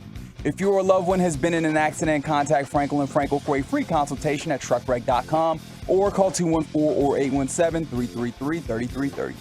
KNC Masterpiece back here on 105 through the Fan. We got Bruce Bochy coming up this time in just a few minutes. But I had a couple other notes for you. Do you want to go with the Texas Longhorns or the dumbest bet? Dumbest bet. All right. I take you to Caesars Sportsbook, where someone has wagered $75,000 on Alabama to defeat Middle Tennessee State on September 2nd on the money line. So they've bet $75,000 on Alabama to beat Middle Tennessee State straight up. What do you think the payout is for this bet of $75,000? $500. Okay, Reginald. $1, Bob. That's a stupid bet. Is it? Yeah. If we go by who's closer, it's Corey. If we go by Price is Right numbers. Oh, and over? Reggie. Wow. $300. $300. They bet. I mean, look, I get it. I also do not anticipate a world in which Middle Tennessee State defeats Alabama. But they bet $75,000 just to feel alive to win $300. I guess. Is that what it is? That makes zero sense. Or, hey, guys, watch how stupid I can do this. Like, that's like, it makes zero sense to do that. Or maybe they need to hide that $75,000 for a while, and like this is how they launder their money. I'm starting to believe that this is how like Kevin makes these bets himself in order to have content to talk about during the shows. I should probably make more of these bets. Yeah, that actually would be awesome if I just had $75,000 to wager. There's no chance. You've met me. There's no chance in hell I would do that. I'm way too cheap to do that. How much? So that's exactly why you would do it. How much? Like you're not spending on anything else. Yeah. How much money would you need to have to bet $75,000 to win $300? Like in your world, $1 billion. $1 billion. $500 million. Okay, I was about to say $500 million. $5 million. No, not $5 million. Never. You don't have. You have it's $75,000, and it's a sure bet. You have met me. Do you think I got $5 million and I'm like, that works? Or do you think I'm like, I wonder if I could get to 10? I wonder if I could get to 100. Like, that is the way my brain works. But it's you. How are you going to get to 10 if you don't spend that $75,000 to get 300? That gets you closer to $75,000. I can find another investment opportunity that will take my $75,000 and turn it into more than $75,300. A Toyota RAV4 full of money. That's how much. Okay, that is how I want things to describe. I have to me that from now vehicle, on. so I think I know about how much money that is. I think I got this figured out. $300 is a lot of money, and I would appreciate a $300 profit, but not at the expense of betting $75,000. From the 940, the dumbest bets are the one I make underground Thailand kickboxing while in Vegas at 4 a.m. It seems like I lose every one of those. Or the former board op, I believe we made a bet where he's like, I don't really know this sport, but he's just like jonesing for some action. So, yeah. He would go buy scratch offs every time. I used to work with somebody at the newspaper, and they said they didn't have a gambling problem because they always won. Yeah, and that's so not that's a problem. not a problem. And I was like, I hear you, man. Doesn't seem like a problem if you're winning. As long as you keep winning. And then the other thing I wanted to throw out, and this is super positive news, is did you see former Longhorn Jordan Spieth is joining the Texas Athletics Hall of Honor? He's going to be inducted in September. That makes a lot of sense. He's obviously had an incredible career, even in the short time post-Texas. He's not that old, but that's amazing. Yeah, that is pretty amazing for him. Congratulations. Absolutely. Is it all done now? Or is this... No. This is not like a lifetime achievement retirement award or anything like that. No, not that at all. We're the KNC Masterpiece, and right now, brought to you by Louisiana Hot Sauce, it is Texas Rangers manager Bruce Bochy. Good afternoon, sir. Good afternoon. Now, first of all, I got to apologize. I totally brain cramped on this. I'm forgetting my days. I guess I'm getting so locked into what's going on, and I missed my call. So sorry, guys. Well, I think we just figured that JP Martinez was hitting the ball so hard in batting practice that you didn't hear your phone ringing. So that was just kind of the way we went with it. But we appreciate you owning up to it, Boach. Appreciate that. You got it. Now, what's going on? Well, I was reading an article from the Associated Press, and I know it's not directly regarding you, but I know you had an incident, and I was curious for people who've never heard about this, if you could kind of tell us the story. And it was about how to accommodate athletes in baseball and otherwise who are afraid to fly. And I was curious if you could take us back to the almost incident you ran into, and did that shake you in terms of flying in a job that's pretty important? Right. This goes back quite a few years. Tony Gwynn was receiving the Branch Rickey Award. John Moore's, our owner, was flying Tony and his wife up to Colorado, to Denver, to receive the award. And so my wife was there. Ken Caminetti was there with his wife. So we're on his plane, and it's always a little bumpy as you go in Colorado. Well, and I never had any fear of flying at that time.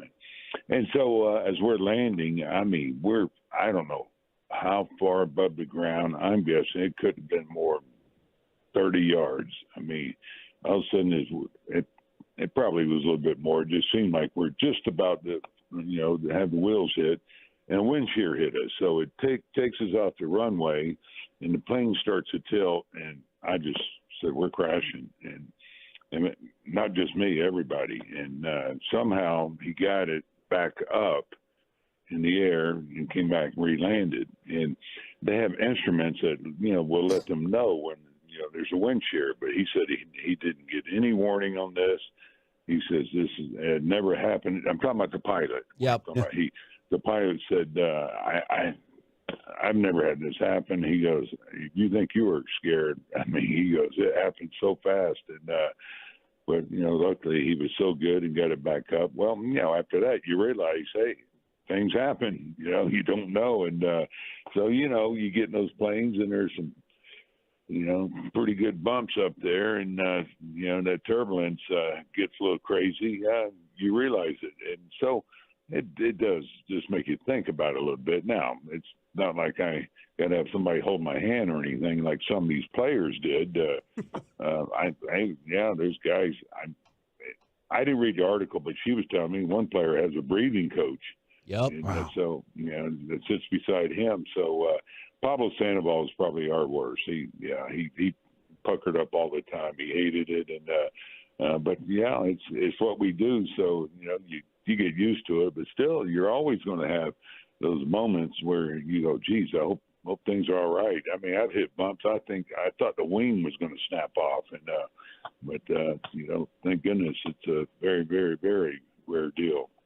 Oh my gosh, I'm always terrified. The guys know whenever we got to go to Oxnard or go fly out for spring training, I'm always terrified. But I'm also always trying to prepare and say, maybe I could pilot this thing. And it's probably a bad idea. Yeah, if I needed to, I think sometimes I'm like, I could probably do it. But do you think Tony Gwynn could have an emergency? Because it always seems like he hit his spots.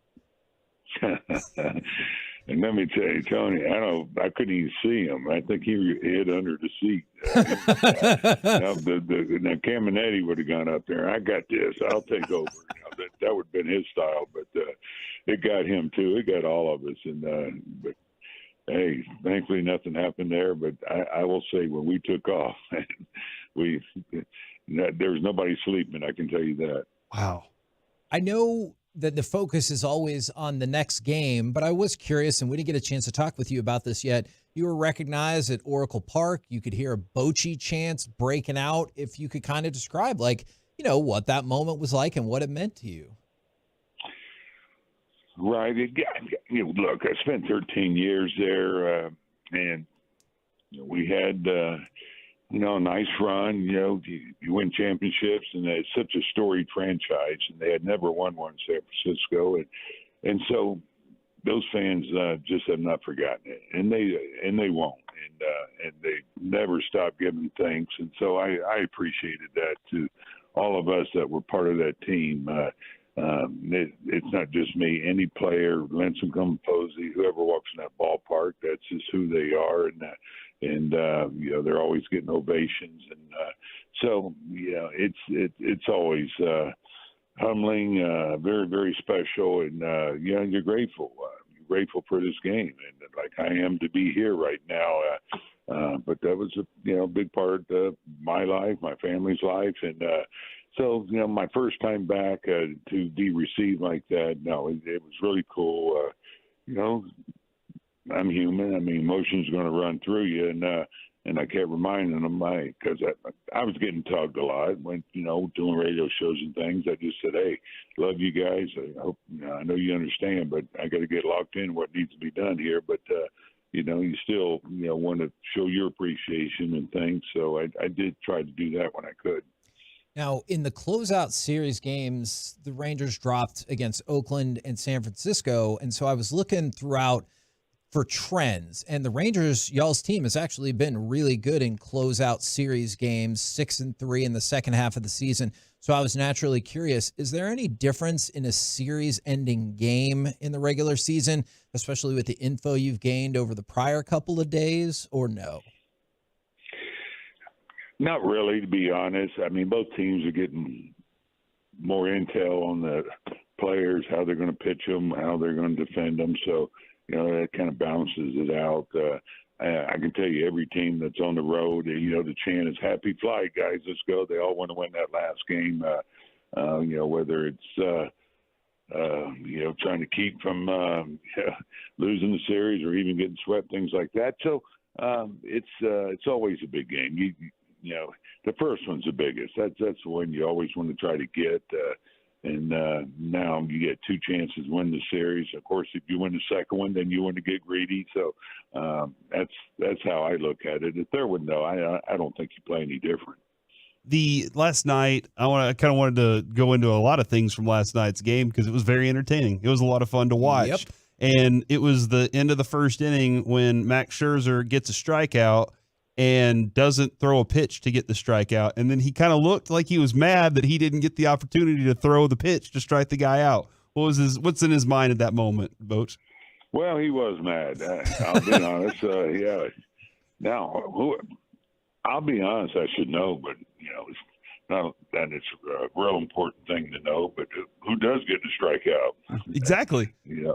Yeah. So, but and, there's times I know Max has said that they need to tweak that clock a little bit, but for us, we were good with it. Just cuts down maybe one less pitch. Who knows? He could have fouled some off, but he's such a competitor that just shows you how competitive he is. That was his hitter, and that's who he is, and he wanted a chance to strike him out. So it was kind of funny. We enjoyed it, but then he goes back down to the runway and just sits there. But you could see he didn't like to call himself.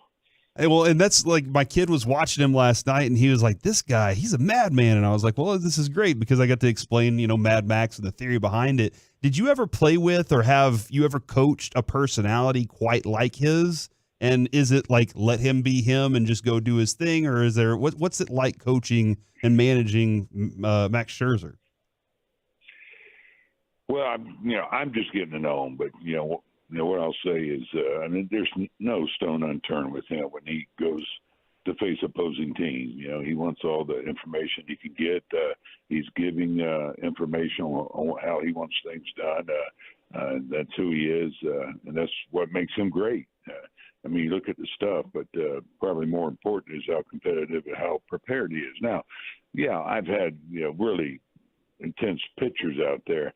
One, Jake Peavy, similar in that respect, how he got himself up and hit the mound every start that he had. Baumgartner, similar. You probably have heard me mention this maniacal focus that the great ones have, and that's what they have, and they have that edge to them, and it's a good edge, and it's what they feed off. That's what you hope rubs off on young players. They see this guy that's been doing it so long. How's he able to keep doing it? I wondered the same thing, like the Rolling Stones, they go out there and they still go out there and play with the same passion, and that's what makes them great. And that's what the great ones can do. Did you see anything? This is a pitcher who's been great for you guys this year. Did you see anything different with Dunning's stuff on Sunday that led to the big uptick in swings and misses? You know what? He just had great command. Great sync. Both pitchers, Logan Webb was doing the same thing with us. I mean, there's a lot of dead worms in that grass. Trust me, with the ground balls hit, and he just has the ability to cut it, to sink it. I mean, it's almost like a wiffle ball at times, and he's not going to power his way through them, but yet he gets strikeouts. How's he get them? Well, great command and movement, and that works. Now, with JP Martinez and his speed, what do you do with him, as he's had 2 hits in every game so far, and he seems to be on the base paths just electric? Well, I think you play him. That's a good way to stay out there. No, he's fun to watch. I think this kid, he's a ball player. He's got great instincts, I think, wherever he's at. And I'm talking running the bases in the outfield, but at the plate too. He's got a good feel, a discipline up there. He's really come into his own this year. We kept hearing it down in Brown Rock, at Frisco, then Round Rock, and I just like the confidence and calmness this kid has. He wasn't in awe of anything. First at bat, you could see that, and he's carried that into every at bat, including against lefties. So he's going to be a big part of this team. When he's not playing, he's a nice weapon to have off the bench, and I'm going to do what I can to get the right matchups out there. And but it's nice to have another weapon like this that can give you speed, a good at bat, a defense, or get a bunt down. So he's a nice fit for this club. We had heard that Evaldi threw a 40-pitch bullpen on Saturday and that he was tentatively scheduled to throw another bullpen today. Can you tell us if that is in fact the plan and what y'all are looking for there? Yeah, he is, and so he's coming along. He's doing fine after today. I'll have a little bit more what our next step is, but I think he's excited where he's at. I know our training staff is. So no, I look forward to just see how it goes today. You also mentioned on about Martinez about laying down a bunt, and last night we saw Taveras lay down a bunt and move a couple runners over.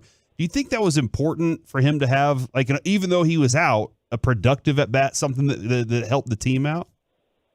Oh, I do. I think something like that can really do a lot for a player's confidence. He's looking at what just happened. He got the bunt down, and Marcus comes up, gets the base hit, knocks in both runners.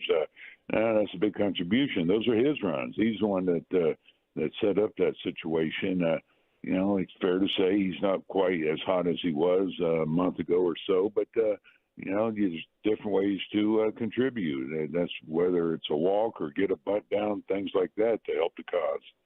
Did you buy a gift or do anything to celebrate Travis Jankowski's return to the team from having a baby, or or not him having the baby, but Mm-hmm. Just told him congrats. He came in, he had a big smile on his face. So it's good to have him back. He's another nice weapon to have, whether he's playing or off the bench. But we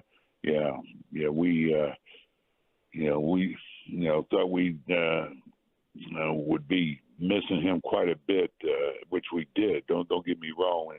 And getting back to JP, he helped fill that role. So it's nice to have two guys like this that they're similar type players and can help out in different ways. And but man, we need this guy, and so it's good to have him back to help us out different ways. Well, not that he needs the motivation, but tell Travis that if y'all make it to the World Series, he might miss all of the baby's sleep training. So, like, by the time he's back home for good, maybe the baby's good to go. He's got a few, so this is old school for them. Well, we always love talking with you, and thank you very much for hopping on with us, and best of luck tonight. Can't wait till next week. I appreciate it, guys. Good talking with you. Bye, Boch. There you go. Texas Rangers manager Bruce Bochy right here on 105.3 The Fan. Man, like from the 817, Boch makes you feel like you're just talking ball with your grandpa. He's so awesome. I'm going to tell you, man, that laugh right there was very heartwarming to me. He seemed to enjoy that, so I liked that as well. We're the KNC Masterpiece right here on 105.3 The Fan. Coming up next, let's chit-chat with those fellas from the G-Bag Nation right here on 105.3 The Fan. I'm Chelsea Messenger, helping you.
That's SOTAweightloss.com. The Dallas Cowboys and so are, say it with me now, state of the art. Hugs and less pounds, everybody. It's time for round 2 of Fan Phenom. Your chance to become a fan host. Party with us this Thursday at Fat Daddy Sports and Spirits Cafe, 781 West Debbie Lane in Mansfield for G-Bag Nation 2 to 7, followed by Fan Phenom 2023 with Hall of Famer Chris Arnold. Think you or someone you know has what it takes? We'll see you at Fat Daddy's for your chance to join us at the Fan. This segment of the KNC Masterpiece on 105 Through the Fan is brought to you by Classic Chevrolet. At Classic Chevrolet, they do everything with purpose. That's why they're offering you their best model year-end savings on new Silverados. See them all at ClassicChevrolet.com. Your upgrade is their purpose. Shop model year-end savings today. This is Texas. This is Classic Chevrolet. Relax and enjoy the difference and find new roads. KNC Masterpiece back here on 105 Through the Fan right now, courtesy of D&M Leasing. It is time for our chit chat with those fellas from the G-Bag Nation. Gentlemen, how is you today? Terrific, Hagee. How are you? I am doing excellent. I heard you guys got a big-time guest today. We do. Max Scherzer is going to be joining us, sometime between 4 and 5:15. So Okay. we've narrowed Babe Laufenberg. We've narrowed the window significantly. Yes, we do have Babe scheduled for 5. So I would guess Murphy's radio laws, Max is going to call it 5:04. But the best way to find out for sure is just to listen to the entire show. 100%, And then yeah. you're going to get them on for sure. Yeah, follow us on all the social medias and the YouTubes, and you can stream us on Odyssey and tune in. Go back and listen to anything you might have missed. Dude, the Murphy's radio law thing that he just dropped, that's a real thing that Oh we my experience God, yeah. in this industry that nobody really knows about a lot of times, of the chaos it takes to coordinate stuff. And then when we're in Oxnard, we're like, all right, we're going to line these guests up, and then everything just goes to hell. And that's usually what's going to happen. Never goes as planned, Yeah. right? Expect the unexpected. But somehow don't let the listener know.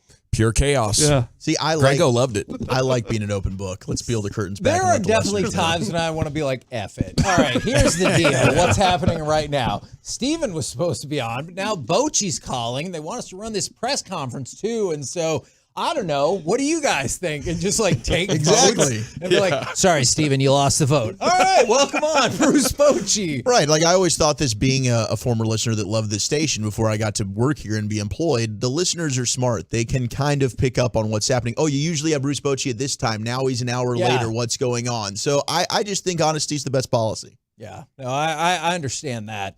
Is my friends told me over the weekend they've become obsessed with Australian rules football. And so that led to a very wide-ranging... Geelong? What's that? Geelong, one of the teams. What did did you swear at us? Yeah. No, I think he said hello. Geelong. Is... Hawthorne I'm gonna Hawks. fact check that. What else would you like to know? I really enjoy competitive tag. And then somebody opened my eyes to this thing called Omega, which I guess I have to admit I haven't watched. Is 5-on-5-on-5 soccer. Is there a off-the-wall or kind of fringy sport that you're really into? Like something that you wouldn't regularly talk about. 3-on-3 hockey. Oh. I've been watching that lately. Yeah? Yeah. It's what they've done is they've got former NHL stars to kind of get a check, you know? Ice Cube runs it. Yeah, it's one of those. But yeah, 3-on-3 hockey, it's highly entertaining. Oh. Yeah, I think for me I aspire to be somebody who consumes this regularly, and it's slam ball. I knew you were gonna say slam ball. Slam ball's awesome. Slam ball? I haven't sat down. Watched the new one? I'm getting it in clips, you know, like Yeah. my algorithm is now feeding me slam ball, so I'm getting it that way, the same way we consume like the late night talk shows, you know, where you just see them in like 5-minute increments. That's kind of how I'm consuming my slam ball, but I love it. Like it is fantastic. It's athletic. It's highlight reel plays, and there's extreme violence. It's always been soccer for me, but now it's become so popular that we have to. We might get the World Cup final. Yeah. Yes, dude, we're a soccer town. We're inventing another kind of soccer, actually, to be the abstract thing now that Yes, I might like. I but know, that's why I haven't heard of this Omega thing yet. That somebody texted. Sounds they go, fun though. You got to check it out. And there was just an article, I guess within the last year or so, this is one of soccer's newest offshoots. And I have to admit, I'm in on that. But I like competitive tag. Do you guys ever watch What? that? Yes, Dude, that is wild. That is pretty fun. It's intense. How do those people not fall all the time? I don't know. Like or they- you're jumping and you break an ankle And on like, or like accident. hit your face on one of those things Yeah, and where he's you're like, like "I'm fine." climbing through. Next It's one. crazy. Yeah.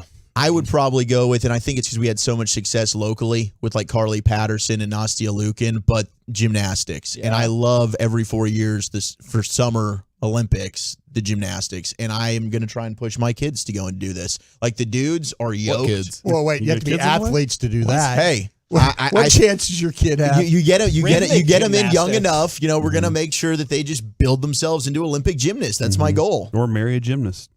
Maybe I'll work on that. There you go. What do you think is more likely? I don't think any of that's likely. Okay. I can dream. All right. Good answer. I can dream. Good answer. Good answer. All right. Anything else y'all need to tease coming up on the program today? Just pure gold as always, Hagee. Thanks for asking. All right. Looking forward to it. You're going to hear Max Scherzer on the G-Bag Nation. So roll home with them. We have been the KNC Masterpiece. Make your way back with us tomorrow, 10 a.m. to 2 p.m. right here on 105.3 The Fan. Say goodnight, Kevin. This is the KNC Masterpiece, followed by G-Bag.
intended to diagnose, treat, cure, or prevent any disease. Twin Peaks is the best in the game. Here, it's bigger game days and bolder fight nights. I mean, where else can you find a scratch kitchen that always comes in clutch? Every day, from lunch to late night. Only at Twin Peaks, the #1 sports bar.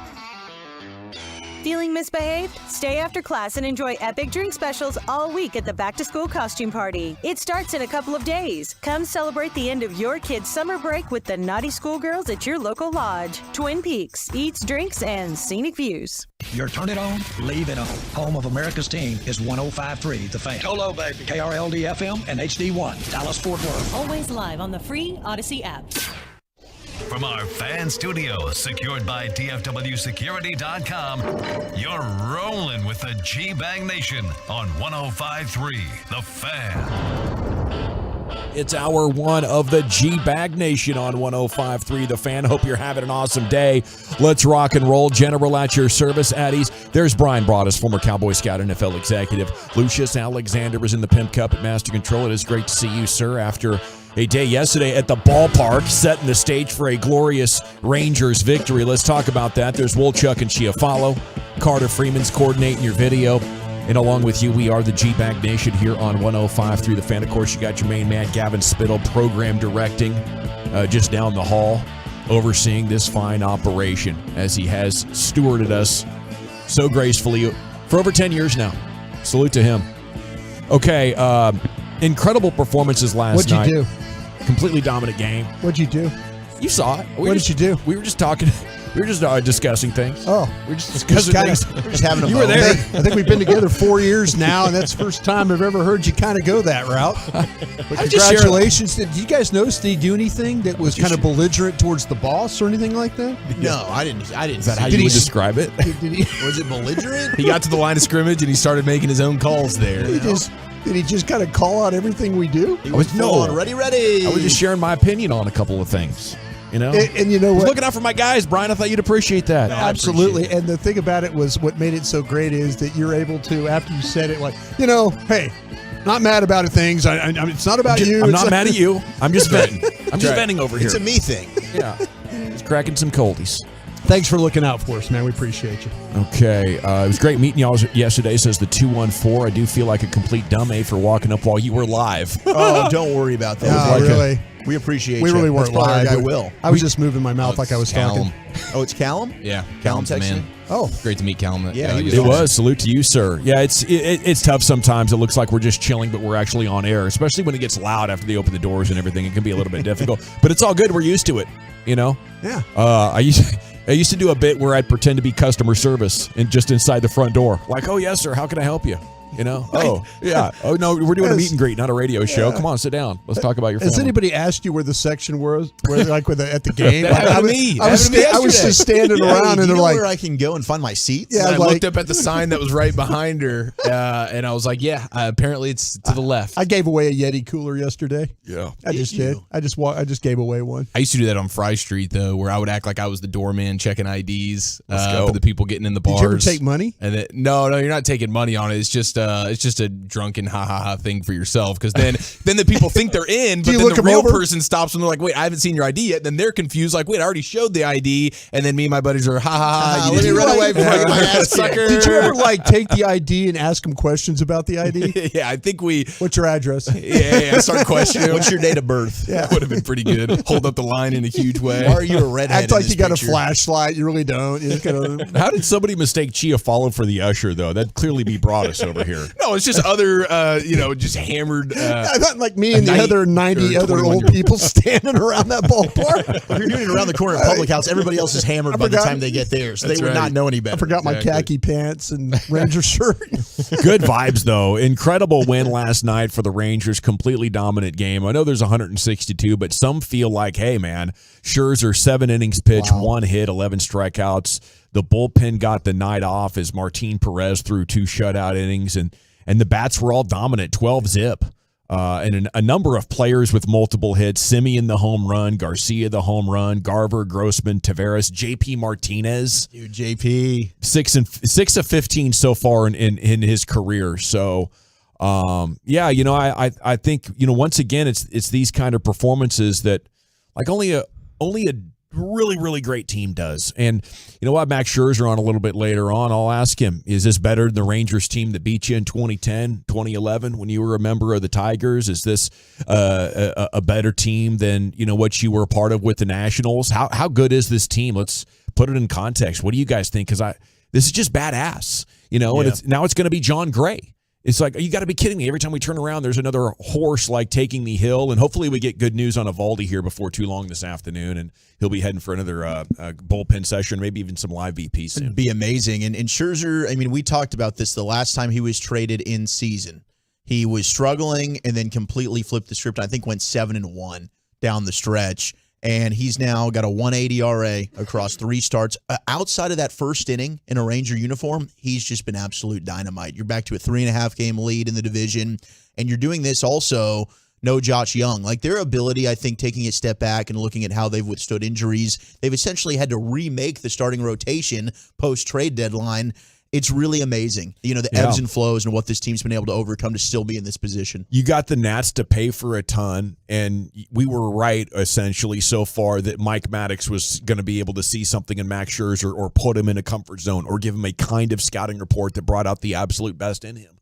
And, maybe now you have an ace for the cost of like a 5th starter. You made out like bandits at the trade deadline. It's just a master class by the manager. You have a dominant pitcher that can go up against anybody in the postseason, or maybe even go 3 times in a 7-game series if you get a little bit of a weather delay and dominate a series on his own. Like, it's opening up so many really exciting things. And maybe the bats are clicking at the exact right time. And the Astros lost, so the lead's back to 3.5. 2 weeks ago, we're sitting there in Oxnard, and dang near is it time to panic mode as the trade deadline is approaching and the lead dwindles to like 0.002 of a percentage point. Yeah. And boom, you go out and against the second hottest team in the American League, you've built a 3.5-game lead in 2 weeks. The World Series team we're looking at. Crazy things happen in the playoffs, and maybe you don't get there. But this team's amazing. I think it's the best Rangers team ever, guys. Ooh. They're legit, man. Hey, it's the best start that they've had. It's hard to push back on that. I will say now with the Rays going ahead and what's happening with them with Wander Franco and now McClanahan's out, we'll look at the Orioles. But I think that it's tough to buy into the Orioles. Maybe teams across the league are looking at the Rangers and saying it's tough to buy into the Rangers. Sure. But I think that this is certainly the team to beat right now in the American League. I really, really do, especially if they're able to get everybody healthy. You get Young back before the playoffs. You've already got Jonah Heim back, Seager. Hopefully Evaldi's ready to rock. I mean, to think you go Scherzer, Evaldi, Gray, and then if you have your choice based on that 4th arm, is it Dane Dunning, whoever it is that's been pitching the best, it's really, really great. And the fans at the ballpark, I mean, you can tell the vibe there.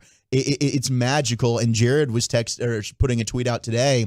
Word is a group of Ranger fans have bought up a lot of seats in Section 133 tonight with hopes of creating a similar atmosphere that they had back a couple weeks ago in right center field. Yeah, it was where fun. there was a bunch of rowdy fans. The beer snake, right? Weren't they doing the beer snake? The players were talking about it. Anaconda. But it's the place to be right now is Globe Life Field. And the Ranger fans are loud, and they're letting the fan base know about the players are hearing about it. It's amazing right now. The vibes are immaculate for the Texas Rangers. I saw this from Sean McFarland on Twitter in August, so relatively small sample size for sure, but when you look at the starting pitching and the turnaround from July to August, where in July you're talking about being bottom 5 in just about every category from ERA to K percentages and everything like that. And now you're talking about being the best in baseball from a starting pitching standpoint when it comes to ERA, K percentage, and these different things. So they're lighting it up right now, and it's amazing. It's amazing how quickly they did turn it around. And that's why you can never get too confident in some sense, because it's like overnight things can just get weird on you. Yeah. But right now it seems like everything is just timing up beautifully heading into, late August, getting into September, and like, oh my gosh, this starting pitching staff is exactly where you hoped it would be. Yeah, but they need to figure out ways to win games when they're losing after 8 innings, or they get into that 8th. That's the only hiccup that you could see right now. They do a great job. Sometimes pitching, they give up runs early and then they find a way to claw back into the game. But if you look at the only thing that is a downer for them is when this thing gets to the 8th inning and they're behind. Got to get some late inning magic going. They almost had it the other day on Sunday. Absolutely, it was right there. Absolutely. But I just if there's just one thing you want to nitpick on, it's you've got to find a way to, if you get back in one of these games, to finish one of them off like they do, because that's the one thing that they just have not been very good at this year. Yeah, 940 Rangers are rebuilding like TxDOT is fixing I-35. It's never ending. That's Steven live from the Cracker Barrel. It's never ending, Steve. Cracker Barrel's excellent, by the way. Yeah, what's ham, your order, sausage, Steve? biscuits, gravy breakfast, stuff. The breakfast. 817, I'm not used to hearing Dawson be positive about a Dallas sports team. I love it. You're welcome. All I want is for you to be the best team. And then I'm like, all right, cool. We got it. 903, Scherzer gives me Major Cliff Lee vibes. Yeah, you know what's crazy? We'll talk to him about this as well when Scherzer joins us somewhere between 4 and 5:15. 13 years ago, when the Rangers first became a World Series team, they traded for Cliff Lee, and they battled and beat Scherzer and the Tigers. 13 years later, Scherzer's getting dealt for from these same Rangers, and he's still as dominant as he was. Maybe he was better than he was as a 26-year-old. I mean, the longevity is just incredible. I want to know what it takes to be amazing for so long. We'll see what he's going to share with us on that. 682, it's called having an actual general manager for the franchise. Yeah, you know, I think there was some real strengths for JD. He was great at trades, but so's Chris Young, and maybe Chris Young's great at finding a skipper. You know, I think that might have been his greatest sweep of genius so far. Not trying to jinx us, but we could possibly have a World Series and a Super Bowl. I mean, heck, you had the NBA Finals in a World Series the same year in 2011. Why the heck not? Sure did. Wasn't that a sports paradise? I mean, how crazy are some of these October Sundays going to be in Arlington? Well, I mean, it was bonanza when you had the Rangers in the World Series, and then, I mean, the traffic, the part. I mean, there was a game. Didn't the Cardinals play the Rams at the same time? Yeah, Cowboys played, and then literally an hour later, the Rangers were starting a World Series game. I mean, that's a great problem to have. 4-3, I've been a Rangers fan since '87. This is the best team ever. Yeah. Well, you know, I'll have to get Eric Nadel on or something like that. I'm sure Sands would have an opinion on it. I'm sure it's getting kicked around. Okay, so more on the Rangers a little bit later on right here on your home of the Rangers, 105.3 The Fan. Tragic and insane story involving former NFL running back Alex Collins, now deceased at age 28. Yeah, 5 years in the NFL, out of Arkansas, crashed into an SUV in Fort Lauderdale. SUV was making a turn when Collins' motorcycle hit its rear passenger side, causing him to go through a window and come to rest inside the vehicle. He was pronounced dead at the scene. So, yeah, I just can't imagine what that whole deal was like. I had a buddy once get in a crash, roll over. He slides out of his seatbelt and out the back window of his SUV, like an expedition. He got like horizontal and shot out there like, you know, like a superhero or something, flying, and survived. He was home from the hospital that night. You know, sometimes you get damn lucky. Sometimes tragedy strikes, and man, that's horrible at age 28 for Collins and his friends and family to have to be dealing with that. We got any motorcycle guys here in the G-Bag Nation? Anybody hopping on? I sold my joint. Okay. I sold it maybe like 5 years ago, and I tell my dad, he has a few bikes. I tell him all the time, park the bike. Yeah. Park it. Hang them up, dude. He's got the gold wing, you know what I'm saying? When you could talk to the passenger, you got the helmet on, you know what I'm saying? You like put the your drinks Cadillac, up. yeah. Yeah, it's a beautiful little bike, man, but this is too much action out here. People are too distracted while they drive. Yeah. It's not the same. Dallas highways are crazy. They're scary. Yeah, I mean it's insane. I think I would like to take a dirt bike trail ride. Hell yeah, all day. A 4-wheeler, That'd a be lot. fun. Yeah, absolutely. Yeah, you know, I'm putting them on a trailer and I'm going out to a spot. Then we're jumping where there's no cars and If I trucks. lived in Killeen or something like that, Central Texas, where the traffic is not this insane, yeah, I would definitely hop on my bike again. I saw a guy almost get hit last night. He and his buddy were just riding, and the SUV in the lane next to him just didn't see him. You know, a lot of vehicles now have sensors, but this was like a little bit older of a vehicle. It's not giving you the warning. The next thing you know, you're in the other guy's lane. The motorcycle guy was cool as hell about it. He's like, whatever, happens all the time. Bring, you know, I'm out of here. But sometimes that escape route is not going to be there, and I would just be too intimidated. I think, you know, you really are living free if you're on a motorcycle every day just cruising around. You know, you're on a different level as far as just living day by day. You ever seen the movie Easy Rider? No. Outstanding. Yeah, buddy. Jack Nicholson. Yeah, and buddy. it's crazy. Yeah, buddy. He's got a Notre Dame football helmet Yeah. on for it's like his motorcycle helmet. It's actually pretty cool. That's Golden Yeah. Domer, huh? Golden Did he have Domer. like a face mask? No, I know face mask, but it's a very cool movie. Yeah, you got to It see really that. is. You're not American if you don't see that. Yeah. It's part of just You're being not American American. culture. Yeah, it's for real. I'm just, Peyote I and got all it on that the going list. on. A lot going on there. I was introduced to that when I was in the Navy. You got to sit down and watch this, son. Yeah, 972, almost half of wrecks involving a bike are the bike's fault. Yeah, there's that, I think for sure. But I just wanted to point out that, at times, you can be the safest guy out there. And if you're in an SUV, you're going to live. If you're in a bike, things can get crazy real quick and your life can get turned upside down. Lucius, I did see the movie Wild Hogs. Does that give me any American citizenship opportunities? Those guys are riding their asses. I watched Sons of Anarchy.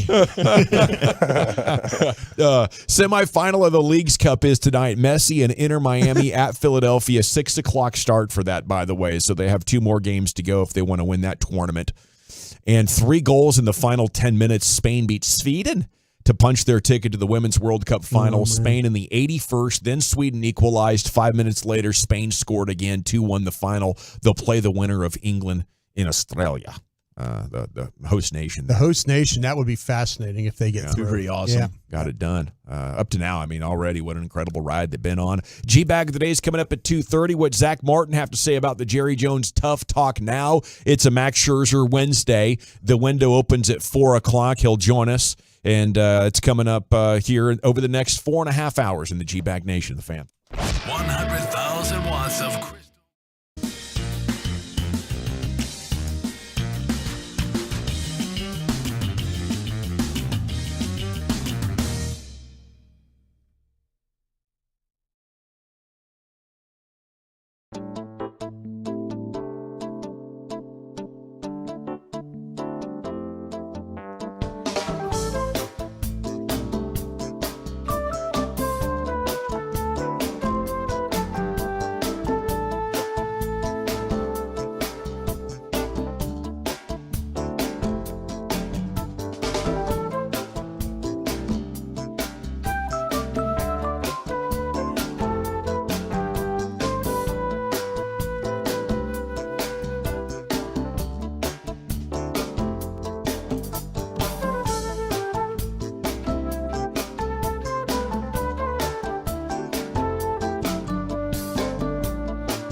happen. Frankel & Frankel, the go-to attorneys for car and truck wrecks in DFW.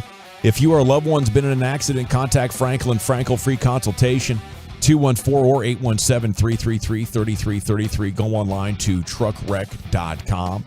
Yeah, Max Scherzer's coming up on the show at sometime between 4 and 5:15 today. We're excited to talk to him. He's known as a fiery competitor and intense, but I think we'll have a good chat with him. A lot of good stuff to chat about with Max, and he's been dominant so far. So it'll be an honor to talk with the future Hall of Famer Max Scherzer here before too long.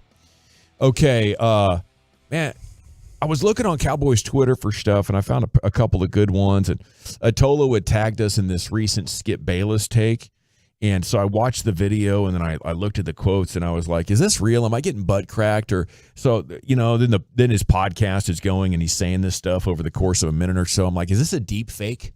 Like, I was actually wondering, is this just weird?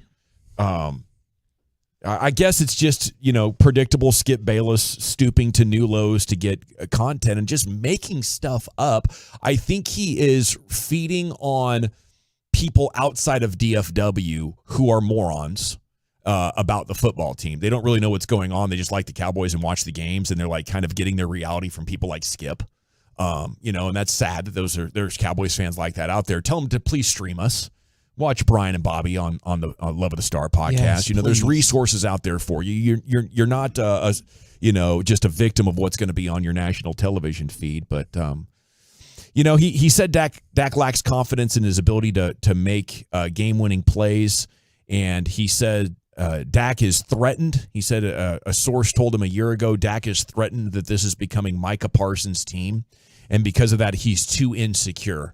And that's why he can't throw touchdown passes against the 49ers. I guess there's Dak haters out there as well that might be like, yeah, let's go, Skip. You're calling it like it is. But even the Dak haters know that's a stupid take. How can you even think about using that?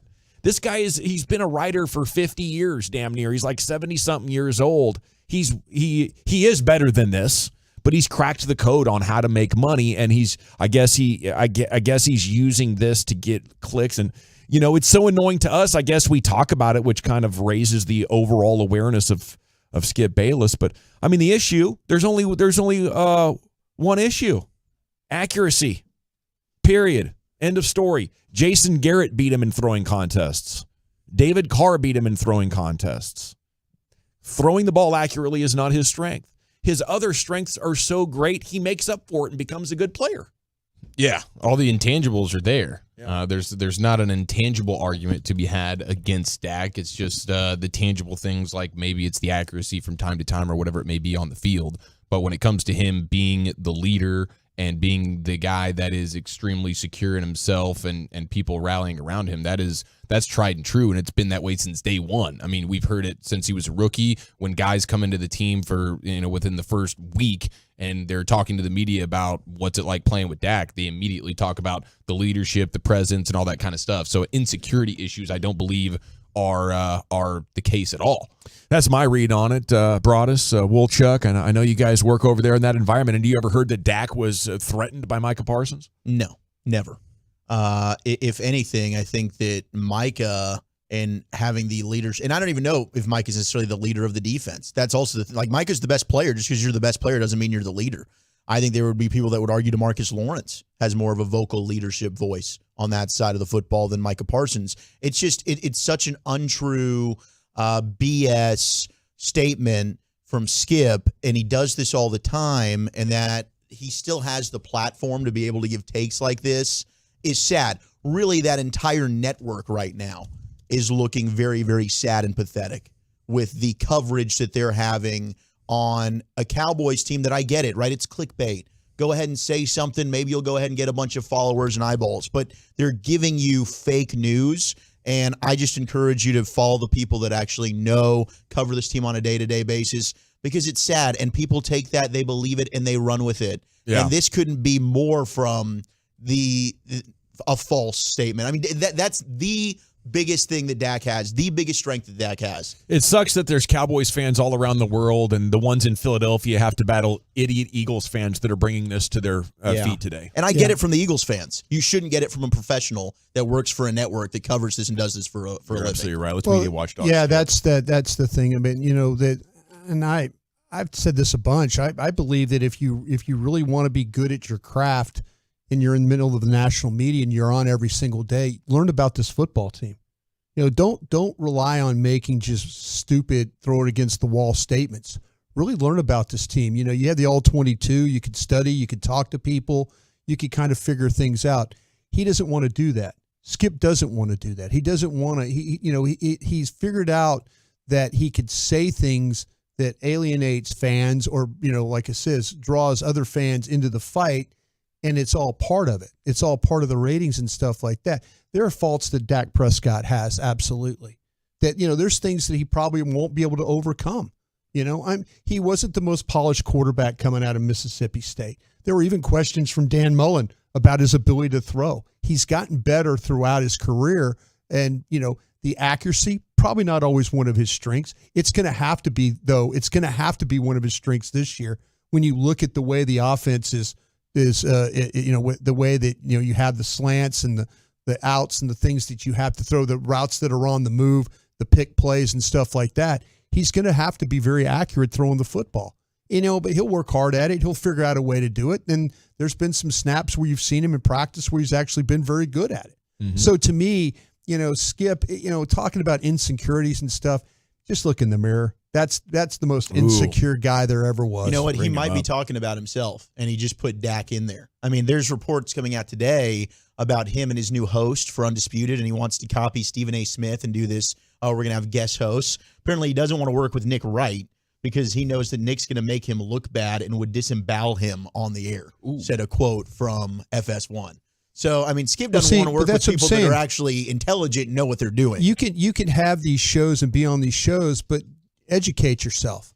Find ways to talk to people or watch or learn about it. Just don't go in there and take the NFL network approach with the players that just show up because they're former players. They think they've got all the answers.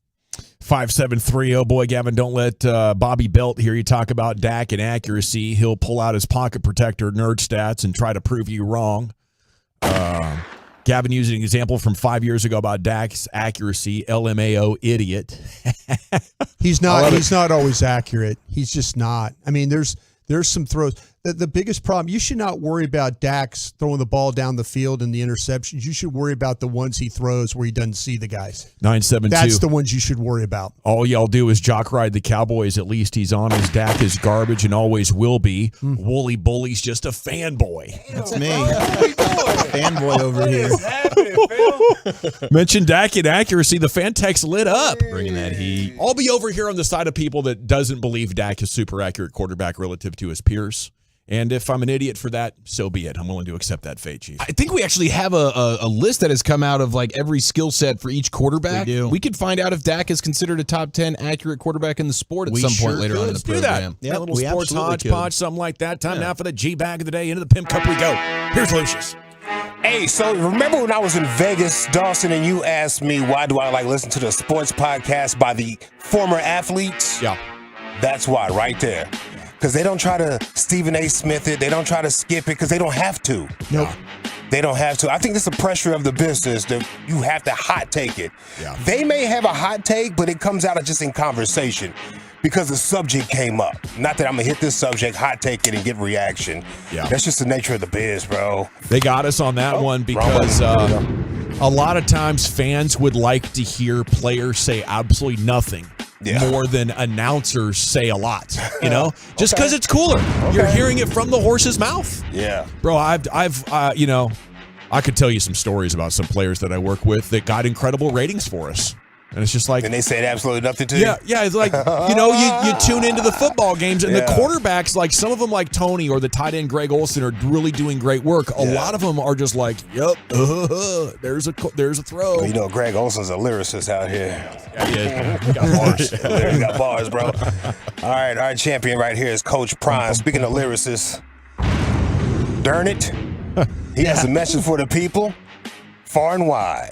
Coach, it seems like a lot of people have had opinions about you, the program, the transfer portal, whatever it seems to be. As a player, did you ever internalize that and put that energy into proving them wrong? Or what is your mindset when people have opinions? What do you do with that? Do you just block it out or do you use it? I don't care. Look at me. What about me would make you think that I care about your opinion of me? Jeez, bro. Your opinion of me is not the opinion that I have of myself. You ain't make me, so you can't break me. You didn't build me, so you can't kill me. You know what? God established me, so you ain't nothing you can do to me. I've been dealing with this foolishness since Pee Wee football, man. I've been him. I've been a difference maker, a game changer. I've been that guy. So what will change now that I'm coaching? Not a darn thing. I'm not even playing the game, and you got an opinion of me. I'm not even on the field. But I'm pretty sure I get every darn coach I'm playing against, head coaches, and anything you want to do. But I love it, but I don't care. And I wish the world thought like that. Youngsters, if you're out there right now, do not give a darn what opinions people have of you, long as that opinion is not consistent of that of yourself. Amen. You be you. I'm not playing to make you feel good about me. I already feel good about me. I'm good. It's a message for the youngsters out there and the old school, not old fools. This is a man with like 1 foot talking that trash. You know what I'm talking about? Yeah. That's confidence, fam. I got 1 foot and I'm still talking like that to you, bro. Yeah.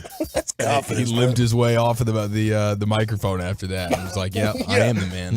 Help me up. I am me. I am him. Hold me up. Watch out now. All right, let's I'll route anybody up right now. Yeah, let's see what I got here for you boys. Now, this isn't one, but I do want to play it. James Harden yesterday. Dal Mori. I've never seen anything like this in my life. Daryl Morey is a liar, and I will never be a part of an organization that he's a part of. Let me say that again.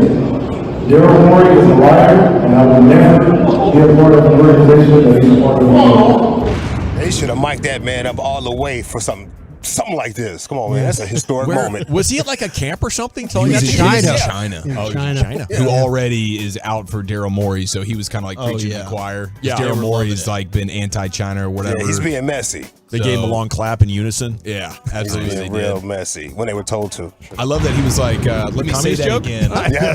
He doubled down. Yeah. In case you didn't hear me, he's a liar, and I'll never play for him. This. How about this one? There's a man chilling in his Tesla. And I guess the car is idling. He's chilling, minding his business. The lady walks up, knocks on the window, and says, "Hey, man, you can't be idling your car. What about the environment?" You right there, love? Do you know what you're doing here with your engine idling? No, what? You are polluting the atmosphere. Really? You're just sitting here without a care of the world with your engine running, Okay. and you don't care who you're polluting here. So, you know, the fumes from this car are going in through all the windows and all the ventilation. The fumes from this car, yeah? Yeah, that's right. Yeah. Yeah. You do know that this car's electric, right? Ha ha ha. Yeah. You try and me off like that. No, It's an I'm not electric anyone car, la-di-da-di-da, just to cover up your crimes. Because I will be reporting this, you know. I'll let you know Report me to who? To the authorities. What? And say what? Hey, excuse me, someone's in their car. Yeah, so that's you. For what You're reason? sitting in the car with the engine running. You're polluting the atmosphere. That is a crime now. How is it a crime? Because you are sending untold, nasty emissions of poison all over this area. Well, really? So it shouldn't be allowed. As you're talking to me now, you are sitting there with your engine running. And you're sat there with a polluting the hat. atmosphere. And you're sitting there, and you're standing over there with a hat on. I'm not complaining about that, am I?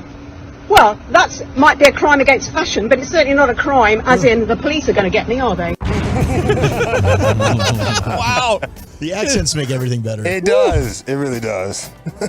Why didn't he lean in on the electric car more? He Yeah, he just should've. kind of let it go. Like, I think he was amazed that it was actually happening at some like, point. ma'am, can I show you where I plugged this thing in? You know, It's like, oh, this is really happening. You're really going to commit to this, lady. Is that actually illegal in Europe? What, idling your car? Yeah. I don't know. I mean, why would they do that when there's so many factories and stuff like that No just kidding. cooking out here all day? If it's over 85 and I need to sit in my car, I'm going to I'm keep in it running traffic, for the AC. like I'm at the red light. Yeah. What, I got to turn it off? Yeah, that's so crazy. Some cars There's go millions off of cars on the road, and we're worried about the 10 in the county that Yeah. are sitting there idling. and give you a ticket for it so we can put it in our budget. Turns out England has Karens as well, though. That's disappointing. For the Bobbies. Oh, yeah, they're worldwide, bro. Let's see. How about this? Speaking of oh, crap. Look at the time. Okay. All right, man. Damn. We got a two-time champ prime time. You got, is James Harden a nominee then? We need another nominee. Throw it in there. James Harden. Daryl Morey's a liar. Bleeping Daryl Morey. I like that. He's speaking his mind. Or is it the idling engine Karen with the funny accents? That's my vote today, Chief. How about you? I think I got to go with James Harden, man. We're tied at 1, Lucius. Karen! 2-1, Woolchuck. I got to go with fellas right there. The British Karen. Karen! Sharon! Brian. Yeah, that's Karen all the way today. By a score of 4-1, do not idle your engine in front of her. She'll call the authorities. I wonder what that punishment is for that. Better just be like a fine. Okay, Krusty's Corner's coming up next. Where are you going with that, sir? Yeah, we got a gentleman that's got some Cowboy player power rankings. Let's see if he's got these guys right. We'll do that next. Coming up Wednesday morning on Sean and RJ, another Rangers ticket giveaway at 7 a.m.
offering you the best model year-end savings on new Silverados.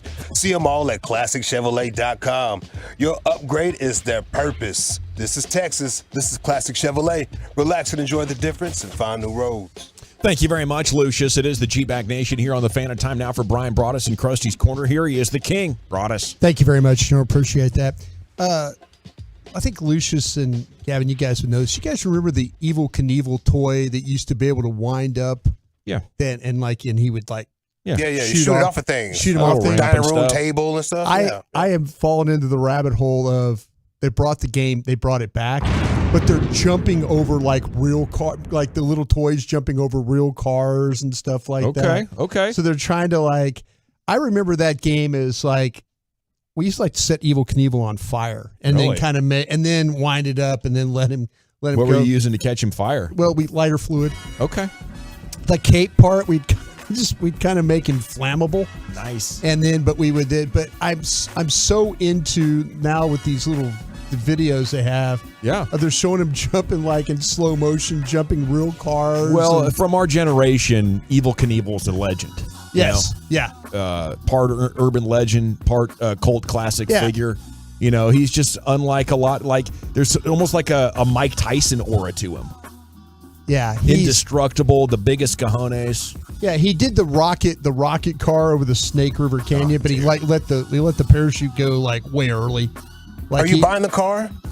It was like. Are you going to buy it on eBay or something? Because you have adult money now. You can do adult things. I know, but it's got the little toy, the little wind-up toy. I'm thinking about that and electric football. The kind I'm trying to. Dude, that's what you're supposed to do, man. I'm trying to everything you ever wanted. I had every team in electric football at one time in my life. Wow. Home and away. We'd go play at the neighbors, and I'd well, who am I? He goes, okay, you're the Raiders this week, home or away. You're oh, you're home. So I would bring my black jersey Raiders over. That's why you need to have another kid, because you can buy the kid everything you wanted for yourself. Yes. And then play with it. I'm 59 and dominate him for the kid. Right. Let one of you guys have another kid. No, I like the idea of Broaddus just being by himself in his one-bedroom apartment, just pulling the string of Evel Knievel and recording it with his phone and putting it on TikTok. Look at him go. I'll tell you what, if you see it stop down, it's worth the watch. It really, really is. 20 years ago, Evel Knievel was on the Jim Rome show, and Jim asked him, Evel, what the hell were you thinking trying to pull off that Snake River jump all them years ago? Yeah. And the line goes dead for about 3 seconds, and Evel goes, do you know who the hell I am? What a stud, cool, dude. He did it for the money. If you ever go back and watch, he was a showman. He's trying to jump. He's trying to jump a 2,000-pound bike over these buses in London, and he's hitting the pavement and just like a crash test dummy, just all over the pavement at Caesar's Palace and stuff. Oh, this is going to hurt. Yeah. He's Super Dave. Yeah, dude. Super Dave Osborne. That was another one. Super Dave. He was kind of like a carnival barker and one of the guys from Jackass put together. Yes. Yeah, just putting on a show, trying to sell tickets. His safety equipment was none. Insane, dude. Yeah. No safety equipment at all. Reckless abandon. They did all that pre-checking for nothing. It was always something you missed. Seriously, he's trying to take a 2,000-pound bike and jump it over stuff. Yeah, and it's That's phenomenal. We're going over the Grand Canyon, boys. I need to get into the Evel Knievel YouTube rabbit hole and get into some of these old. He's always amazing. Trust me, you'll laugh. You'll laugh. All He's right. like doing it on a faux Harley, what BMX pros are pulling off, like in Jerry World. He didn't care. Yeah. He sounds awesome. It was all about the 10 grand that he got. That was, dude.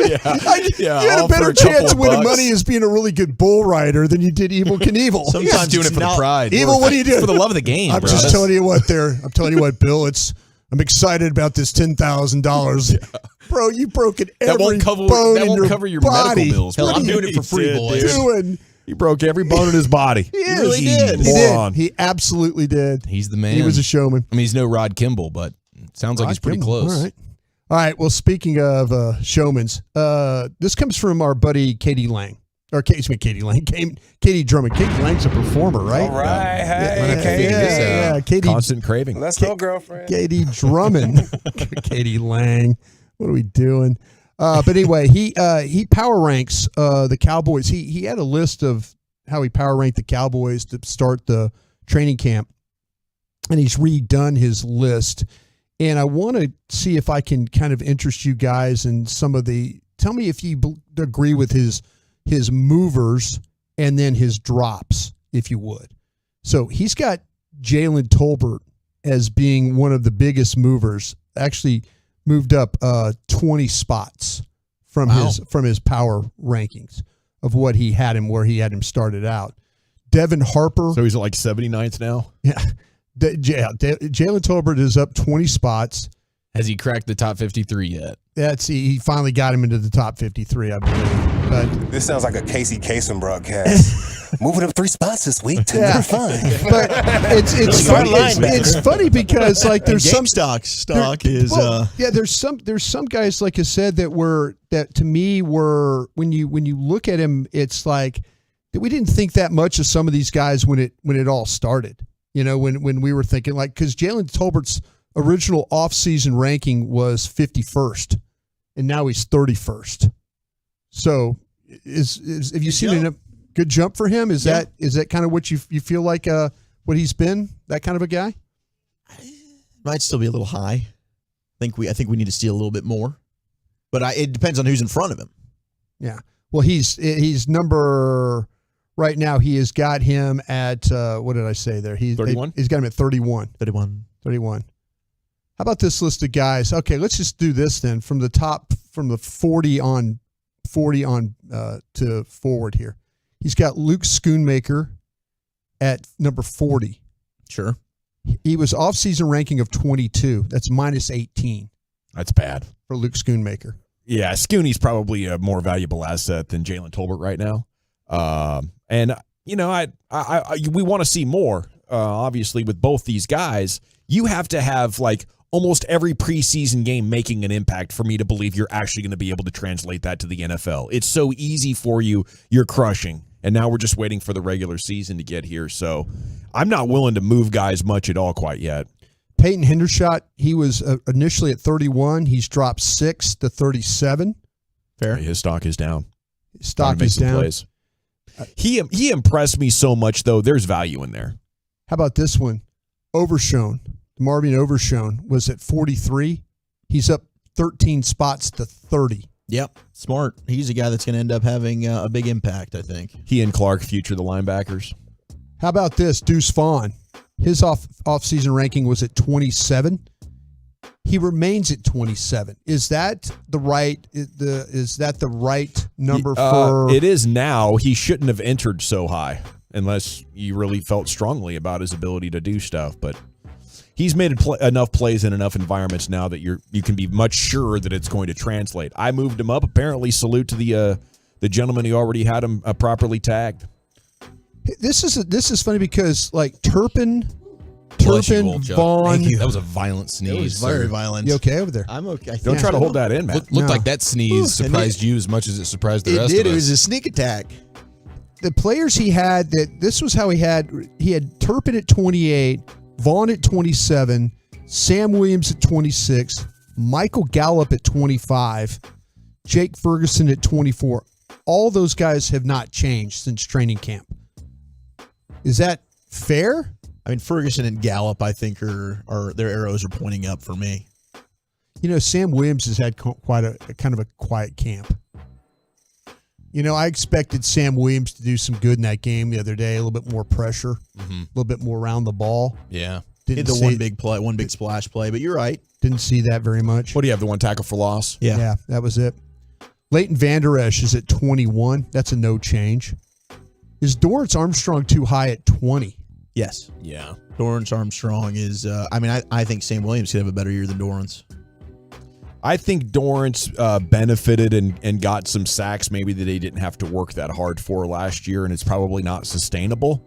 So going off the stats from last year, 20's about right. I just don't think he's that good of an actual player. I mean, having him ahead of Leighton Vander Esch is a little head-scratching. Like, who's more valuable to your defense? It's clearly LVE. I mean, the numbers showed that in the last month of the season. Now, special teams What about the eye test, though? What about the film? Armstrong, with both. That's what matters. Both. I mean, they couldn't stop anything without LVE.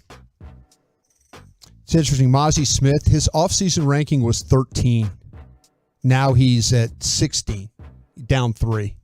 That seems a little high. Mazi's too high. We got to see what Mazi can be.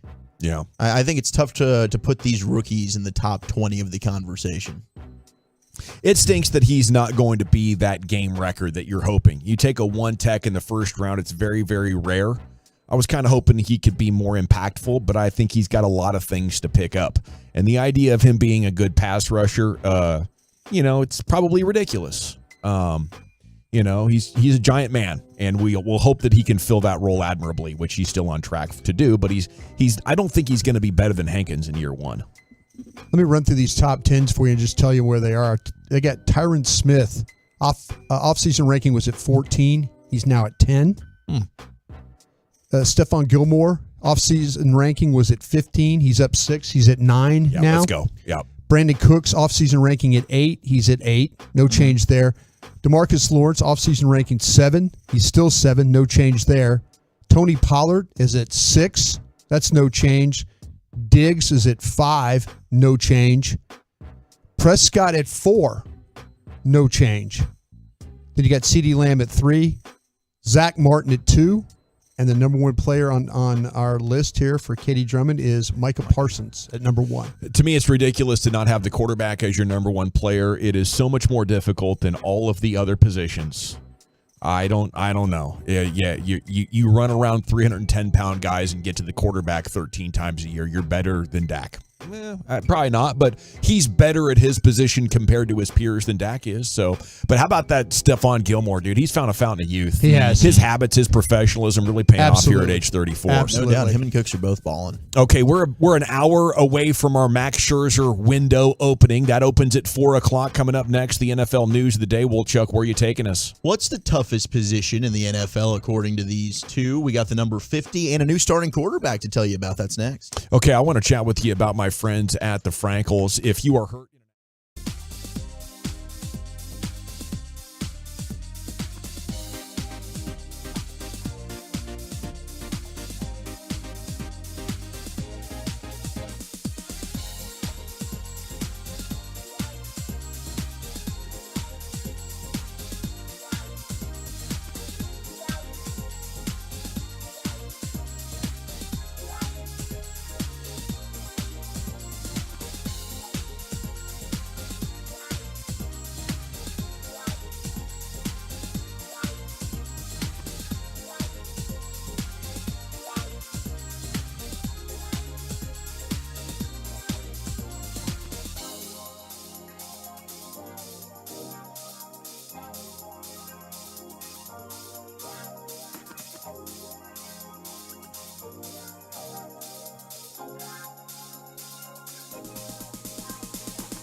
and hope you're having a great day. We do have a big guest coming up. Max Scherzer is going to join us at some point between 4 and 5:15. So please do try to stick around for that. We're really excited to talk with the future Hall of Famer who was dominant last night. 7 innings, 1 hit allowed. He struck out 11 dudes. Striking out a lot of players these days, this Rangers pitching staff is.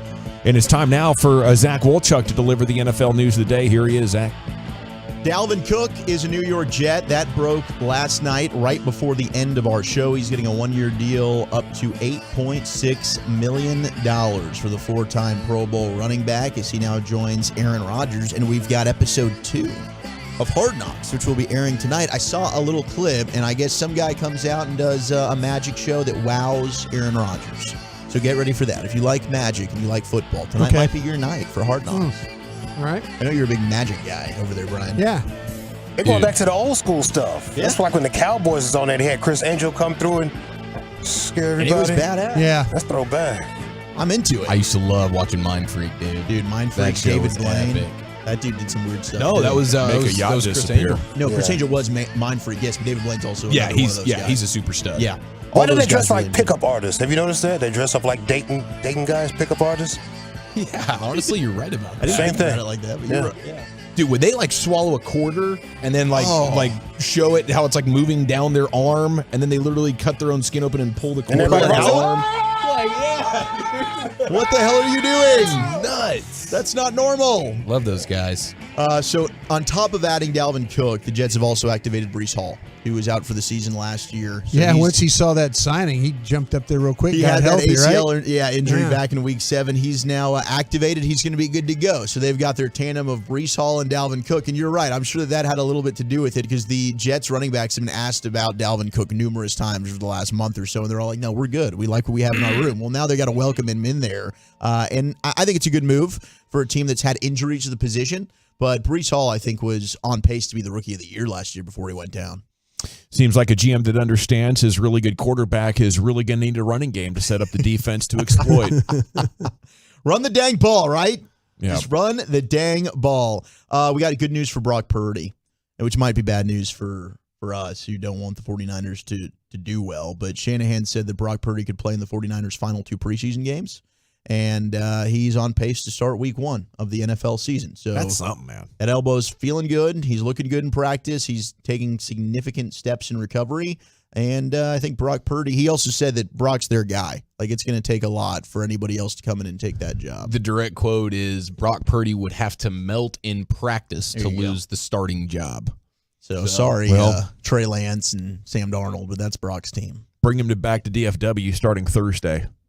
This cold snap's going away after tomorrow evening, gentlemen. Yeah, dude. It's awful nice. It was nice. This morning, like walking outside and being like, There's okay. 70 in the morning tomorrow. Yeah, I could be outside here for a few minutes. This is I great. went for a jump in the pool and I came out and I'm like, why do I feel like cold? Yeah. This is really weird. This is actually kind of refreshing. What the hell is going on? Yesterday when I went on the walk after the show, which felt great. It's like, wow, this feels like it's in the 80s. It's like a fall day. I mean, it's probably in the 90s, but gosh, the 10-degree difference. When it's not 110, if anything feels like you can feel it. It's big time. Anything under 100 feels amazing right now. Really does. Psychologically, I think if you don't see the number 100, you feel better about it. It's not that bad. It's not that hot. I can do this. Yeah. I'll give Home Ec another shot.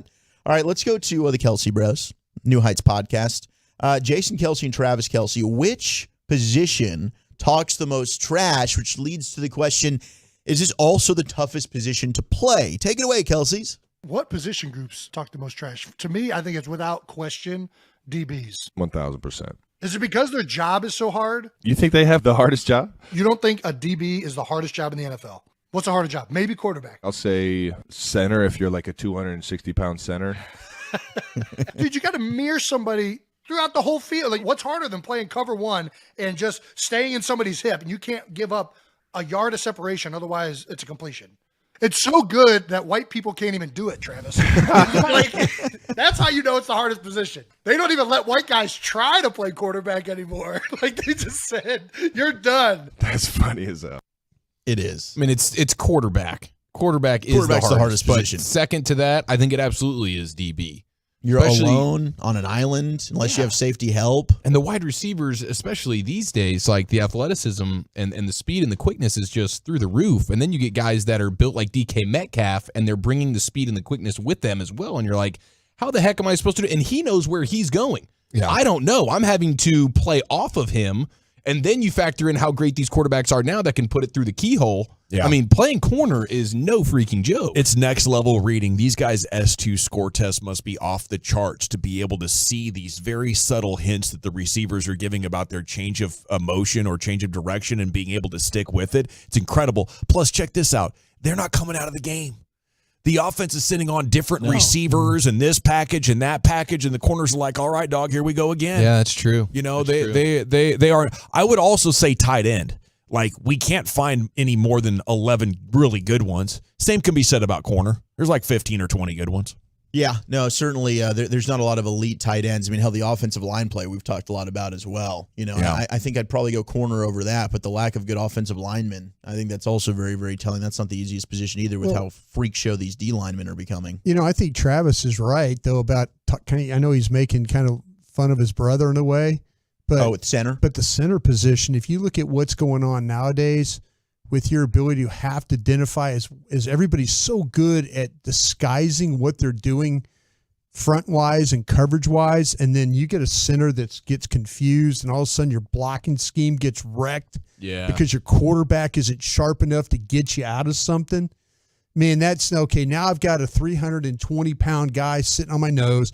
I've got to adjust this line. I got to make sure that guy standing over that safety's not come screaming off the edge, and we got him picked up. That center spot to me, a lot of responsibility, and you touch the ball every play. Yeah, I mean, and what you have to do, get the snap and then now block. Sure, you know, I think that's a good point. That's tough. Way to fight for the center. Spoken like a true former Well, center. I think there, I think he was kind of being serious. Oh, he was joking on tongue in Jason cheek. Kelsey, but it's a good point. But it's absolutely one of the most difficult positions to play. No question. This is sad that we're having to do this, especially after what happened today with former Arkansas running back, the Arkansas running back that passed away. But Sony Michel, there was a story yesterday that he had also passed away, that he has now had to go onto Twitter and say that this is fake news. So all the stories of Sony Michel died following a motorcycle accident, there was a running back that did. It was Alex Collins. It's but the it same wasn't story. Sony Michel. It feels like there's a reporter who got wind of a running back and probably got a couple of details but didn't get the name of the player, and he just kind of like guessed with context clues of who the player Who's was. the former whatever running back, SEC running back, who's no longer in the league, which Sony Michel just retired. Yeah, it's and then sad. he was trying to get to it first, and he just threw out Sony Michel's name, hoping that he landed correctly on it, and of course he didn't.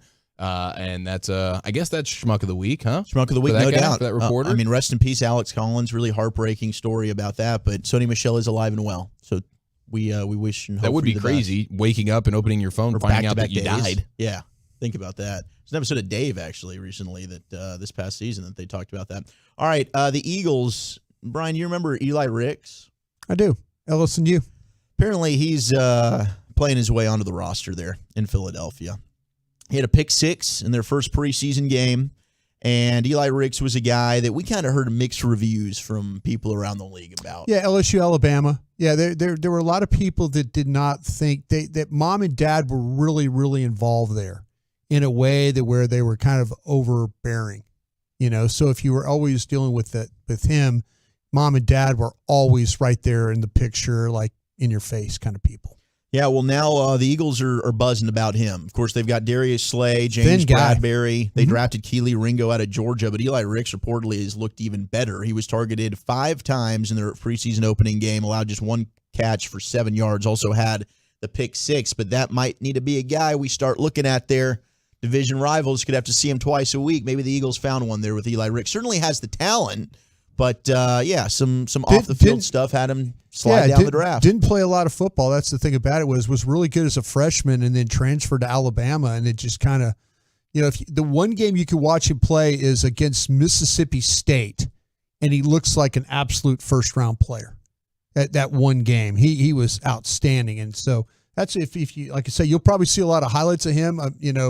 from college, the Mississippi State game is the one you need to watch. Yeah, I mean, he would make plays on the ball, but it was just a lot of inconsistency Oh, yeah. in his tape. Oh, man. no, So absolutely. One play, it's like, damn, great coverage. The next play, wow, you're getting beaten. You're giving up an inside route. You're playing 10 yards off the ball. He was a frustrating watch, I thought. Very But talented, though. Talent's there, and maybe the Eagles can find something. Did you guys see what number Teddy Bridgewater's going to wear with the Lions as a backup quarterback? I did see this. Number 50. Have you ever seen a quarterback wear number 50? Otto Graham wore 60. Yeah, there was a time in Broadus's football heyday. You Sid- grew up watching quarterbacks wearing like offensive line numbers. Sid Luckman wore 42 for the Bears. So yeah, there's kind of a What number was George Blanda? 16. Okay. A 16 works. I thought George was more of a 69 guy. That kind of shifted in 1973 when they did the number ordering system. Yeah, I think they made you kind of not. Well, there was a guy named John Hadel that wore number 21. Doug Flutie was a 20 in college. Yes. I don't the think 20s I get. I mean, Plano always Bernie rocked their quarterbacks Kosar. as 20s. Bernie Kosar. That's a Permian similar deal. Bernie Kosar was a 20 in college, 19 in the NFL. But 50 is a center a number for me. That's cool. Maybe linebacker. Yeah. Is there a reason why? He just said, I'm going to rock 50, man. I imagine. Well, he's always worn number 5, right? Yes, and now he's adding a 0 to it. He was a late signee. We got like 100 guys on the roster right now. I would be blown away. Well, he's not even allowed to actually wear this number when it comes to like an extra. They're waiting. They're probably waiting for a guy to get cut.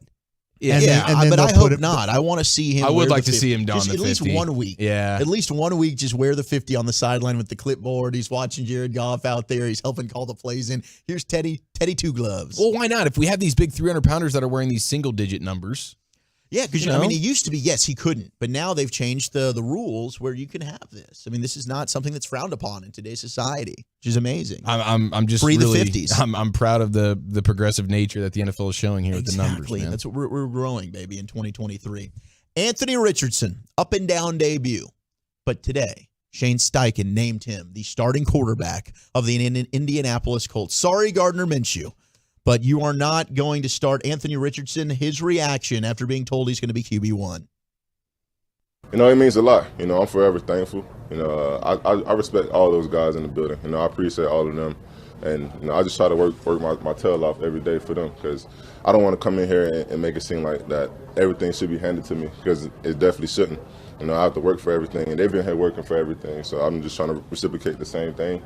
And just continue to grind and continue to gain respect and trust from those guys. Anthony, you say you were shocked by it. Was that shocked by the timing of it, or I guess why? It was just hearing the words, because you work for it. I didn't know when the timeline was going to be.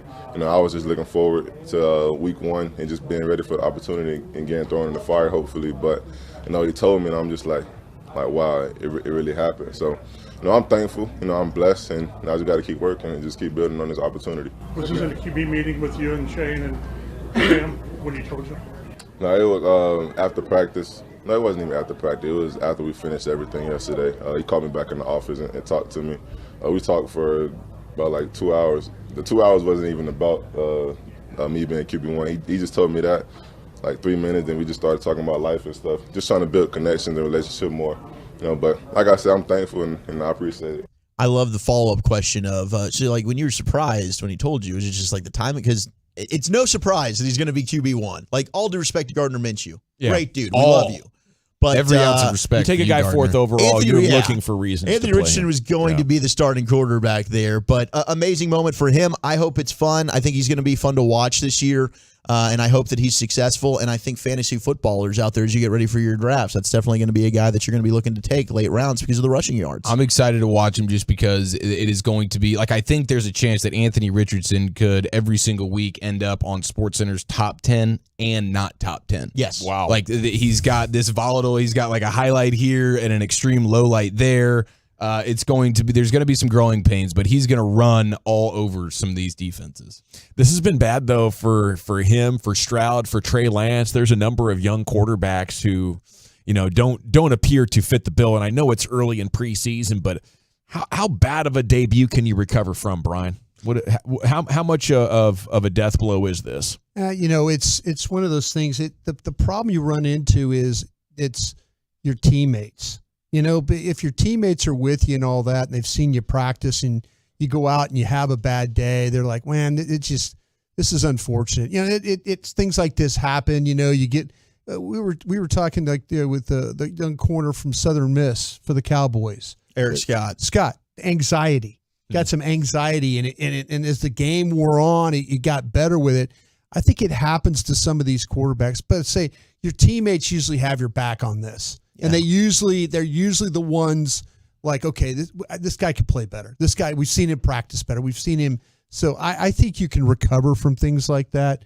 Like I say, there's been guys that have really good impressions, and then there's guys that have really poor impressions, and but they seem to kind of always work out that way. The anxiety, the butterflies are just legendary it's to tough. hear. Yeah, it's tough when you're a guy and you can't really react instinctually. Yeah, like they're that. not It's your first ever Your game. legs feel like jello a little bit. No doubt. It's like, holy crap, I'm wearing an NFL uniform right now. You're not really game planning either. You're out there and you're just kind of like, You don't know what the other team's doing. You have no idea. None. You have zero idea what's going on. But Dak's first game ever, he was amazing. Against the Rams. Dak was a gamer. No, and that happens sometimes. I mean, Yeah. you get the RG3, who's amazing as a rookie. You get the Peyton Mannings and Troy Aikmans, who stink as rookies. Yeah.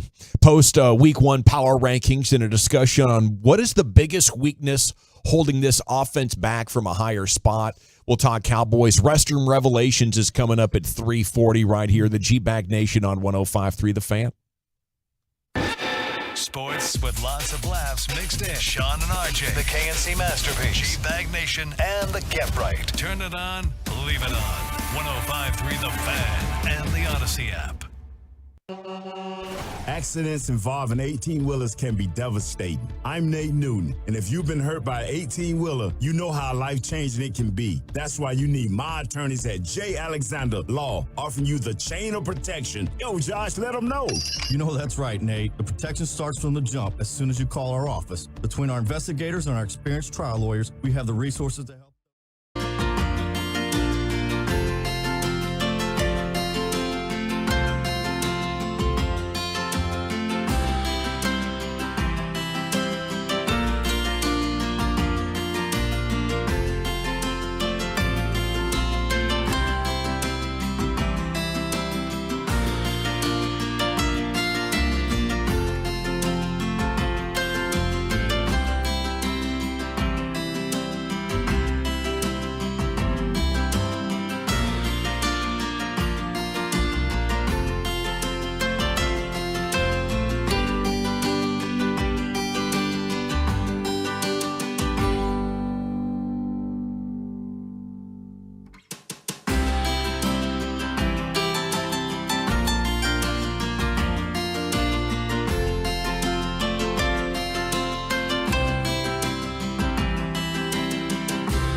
Welcome back, Nation. Hope you're having a good one. It's time now for a little bit of post-week 1 preseason power rankings. Okay, and why I'm super excited about what is possible with this offense. When I go to power rankings, I like looking at them. They're fun, but usually I don't give them any credibility unless they're from a couple of different sources. One of the sources that I find to be the most credible is Warren Sharp. He blends the world of analytical with actual reporting and, some film from time to time. I think Warren Sharp has a great perspective, and his models are very reliable when looking at what went wrong last year. He gives you great answers, and he'll spell out for every team, here's how you could have more success if you change your tendencies. And reading Warren Sharp stuff over the years has been very frustrating at times because Jason Garrett knew none of this stuff. I'm encouraged that, it appears the Cowboys and their shift to a more analytical coaching staff this year especially gives us a big opportunity here to start harvesting some of the stuff that Warren Sharp's been talking about for years. And, Warren's our guy. We've had him on the show a couple of times from time to time. So I do want to salute him. Some of my first real concern when they brought in Mike McCarthy is based off of what Warren was saying about him in his annual publications 5 to 7 years ago about how predictable and off the Packers offense was. And so Warren Sharp puts the Cowboys 7th in his most recent power rankings. And when I first saw these, I say, okay, well, it's about where I'd put the Cowboys. Warren Sharp, smart, great mind, thinks a lot. Boom. High five, right? Yep. But then I read his explanation for why. And I'm like, holy crap, if this is the Cowboys' biggest issue, then I think things are going to get really exciting. Sharp writes, the biggest concern for the Cowboys might be the offensive play calling. With Kellen Moore now coordinating the Chargers, Mike McCarthy will take over the play calling duties. Things did not end well for him in that same role with the Packers. And to be fair, he had a lot of success calling plays for the Packers before that, and his stated desire to run the damn ball does not bring a ton of confidence. That said, this defense is among the best. The receiver room looks better with Cooks, and simply not giving carries to Ezekiel Elliott should help. So there's two things in there. He's docking him for saying he wants to run the ball more. We all feel like he's not going to run the ball more than Kellen Moore. No, I don't think it'd be tough to. Unless the offensive line does not hold up their end of the bargain. Then he's going to have to find a way to protect Dak if it turns into him throwing the ball is going to put Dak in harm's way. Yeah, I could see, sure. If the offensive line, because what will happen is if you can't protect, the one thing you will go to is like, we got to try and run the ball and keep them off us. And they were 6th in run block efficiency last year, maybe 31st in depending on what metric you look at. I just think that's a quick way to end up in a lot of 3rd and longs. Yeah. Oh, no, but you're going to end up 3rd and long anyway if you're dropping back to pass and your quarterback's getting sacked and hit every play. Well, I mean, I think you could be a smart enough coach to understand that you can get the ball out quicker. In the West Coast offense, I think that's part of the MO. But that's the problem. If they don't get the ball, you saw what happened the other day when they didn't get the ball out quicker. It was sad news. Well, no, it was Will Grier goes back to pass, and all of a sudden, Awesome Richardson's blocking. He's thinking the ball's out. Will Greer's holding, waiting for the tight end, waiting for Hendershot to break inside, and all of a sudden it ends up being a sack. The whole premise of that was to get the ball to Hendershot, and he got his ass jammed. Where we're like, Greer's like, I can't throw it to him, because the ball probably get batted in the air. Throw it away or take a sack. Yeah. The biggest concern, I think, is can Dak execute these throws to get the ball out quickly and accurately, consistently? I think last year and under Kellen Moore a lot, the plays were taking too long to develop for that offensive line. Yes. I think this is a good adjustment. And I don't think Mike McCarthy is going to be stuck in some of the same bad efficiency, predictable patterns that he was under Aaron Rodgers. Rodgers was fighting him to stay static, to stay away from what the analytics were telling Mike McCarthy to go do. He couldn't get Rodgers on board. They blow out McCarthy. All of a sudden, Rodgers is on board with all of this stuff and gets in line with the analytics. I think that got personal. That got toxic. And I don't think Mike McCarthy's play calling is going to be the reason this offense has a problem. So if what Warren Sharp is seeing on papers with all not only of his individual grades, but the team grades, if all that lines up and the biggest issue is Mike McCarthy, gentlemen, I'm very confident that this offense might actually go to that next level. The thing holding this back might have been Kellen Moore's insistence on those route concepts and patterns of predictability that the other defenses had been feasting on going all the way back to the Jason Garrett era. So that's where I'm kind of at with it. And again, when I first saw this, for me, I think 7 is very fair for this team. Yeah, I think 6 or 7 is kind of where I see them on most of these power rankings, and I think that makes a lot of sense. Like, you're not going to put them – I'm not going to put them over, the 49ers, the Chiefs, the Bengals. I think you'd probably put the Bills over them and the Eagles still until proven otherwise, and then you start to get to the Cowboys on these lists. But I think the hope is with this new offense, some of the different route combinations, the crossing patterns, getting the ball out quicker, this should all help Dak. Should. Screens. Screens. Like, this should all be something that's a benefit to where the play design should have it to where you've got wide open receivers to throw the football to. You're not having to force a perfect pass like he was having to do last year a lot. Yeah, after Dak, I think the next thing is your offensive line. Because correct me if I'm wrong, we're putting up great stats until you come up on a team like Washington did in Week 18 or San Francisco that can stop your run and get pressure with 4 or 5 guys. No, you're right. It's over at that point. And I think the Chiefs have been brilliant figuring out ways to execute around that. They reinforce their offensive line and they have Patrick Mahomes.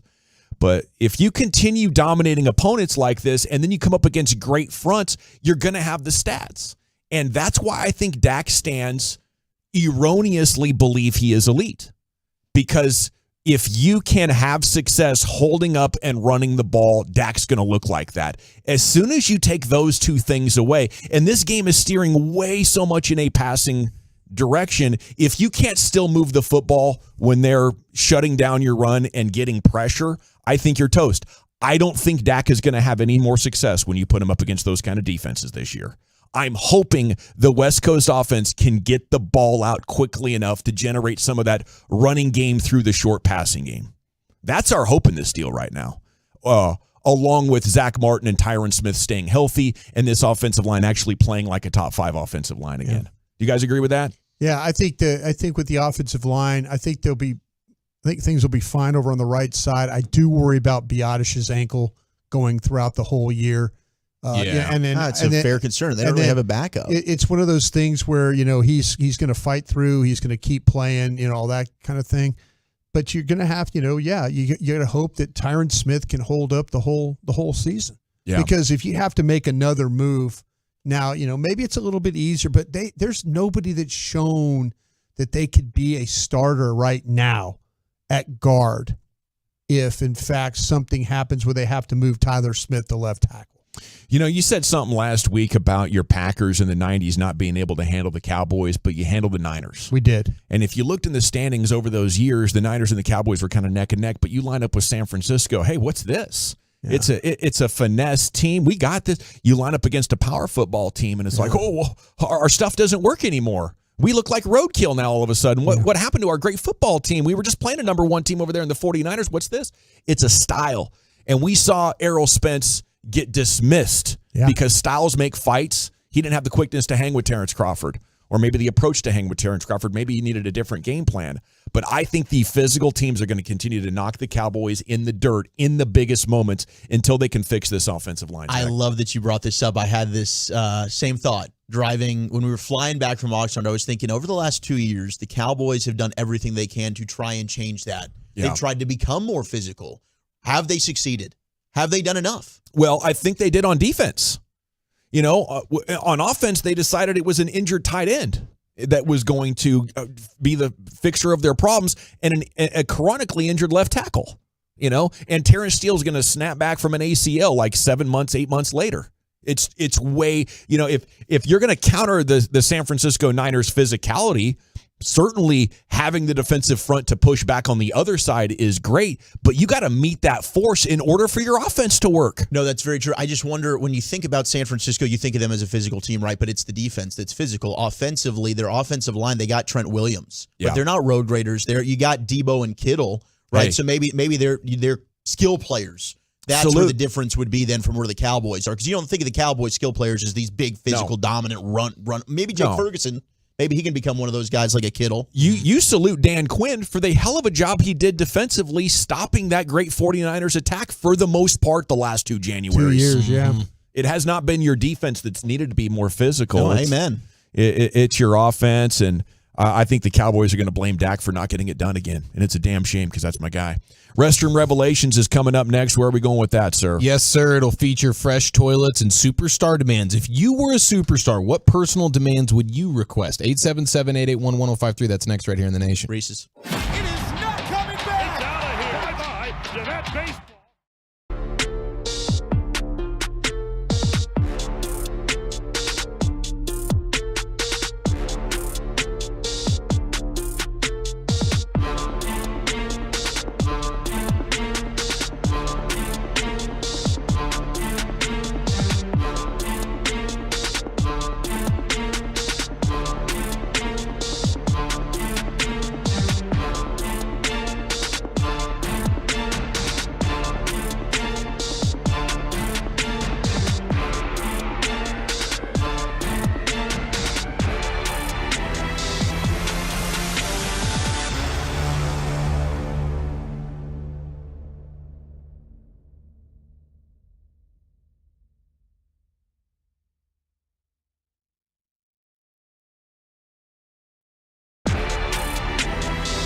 Globe Life Field. Hi, everybody. Eric Nadel inviting you to join Jared Sandler, Chris Blake, and me. Broadcast time 6:30 tonight, right here on 105.3 The Fan. At Classic Chevrolet, they do everything with purpose. That's why they're offering you their best model year-end savings on new Silverados. See them all at ClassicChevrolet.com. Your upgrade is their purpose. This is Texas. This is Classic Chevrolet. Relax and enjoy the difference and find new roads. Well, thank you, Lucius. 214 SMH. Anytime Gavin speaks about football, I feel dumber and dumber. I'm going to start calling you RJ Dawson. You see the kind of abuse I deal with here on a daily basis, Tolos. I do this for you. You know, I take this kind of punishment, and I stand here and I deliver the truth on these Cowboys. Okay, they can't hide from me. They might think they're slick, tricking a lot of these folks out here like they're a real contender. Build a full football team. Then Dawson will get the stamp of approval over to you. Here's Chief with your restroom revelations. I kind of like Gavin Choppy a little bit as well. Hey, and Choppy's my guy. Yeah. I take that as a compliment, by the way. 100%, man. Choppy. Yeah. And shout out to Choppy, who has officially made it to the greens of Gaylord Gaylord. Choppy. Yeah, Gaylord Choppy. That's right. He is in Gaylord, Michigan. I don't believe he has his clothes, his bags. He's been venting on Twitter, adding American Airlines for not accommodating what was supposed to be accommodated. He's like coming up on his bags. 48 hours. They lost his luggage. I saw today he expects like full compensation and a first class. Yeah, he Yes, wants anywhere in the world, and he specified no blackout dates either. Yeah. Basically saying when I want to go and how I want to go, you will get me there. Damn right. With my bags. Get it, baby. Let me give you a little bit of advice as a guy that traveled for a living for a long time. Always go for status. Don't go for, the free tickets and stuff like that. Make them give you some type of status, whether it's gold, platinum. It makes your, get it for a year.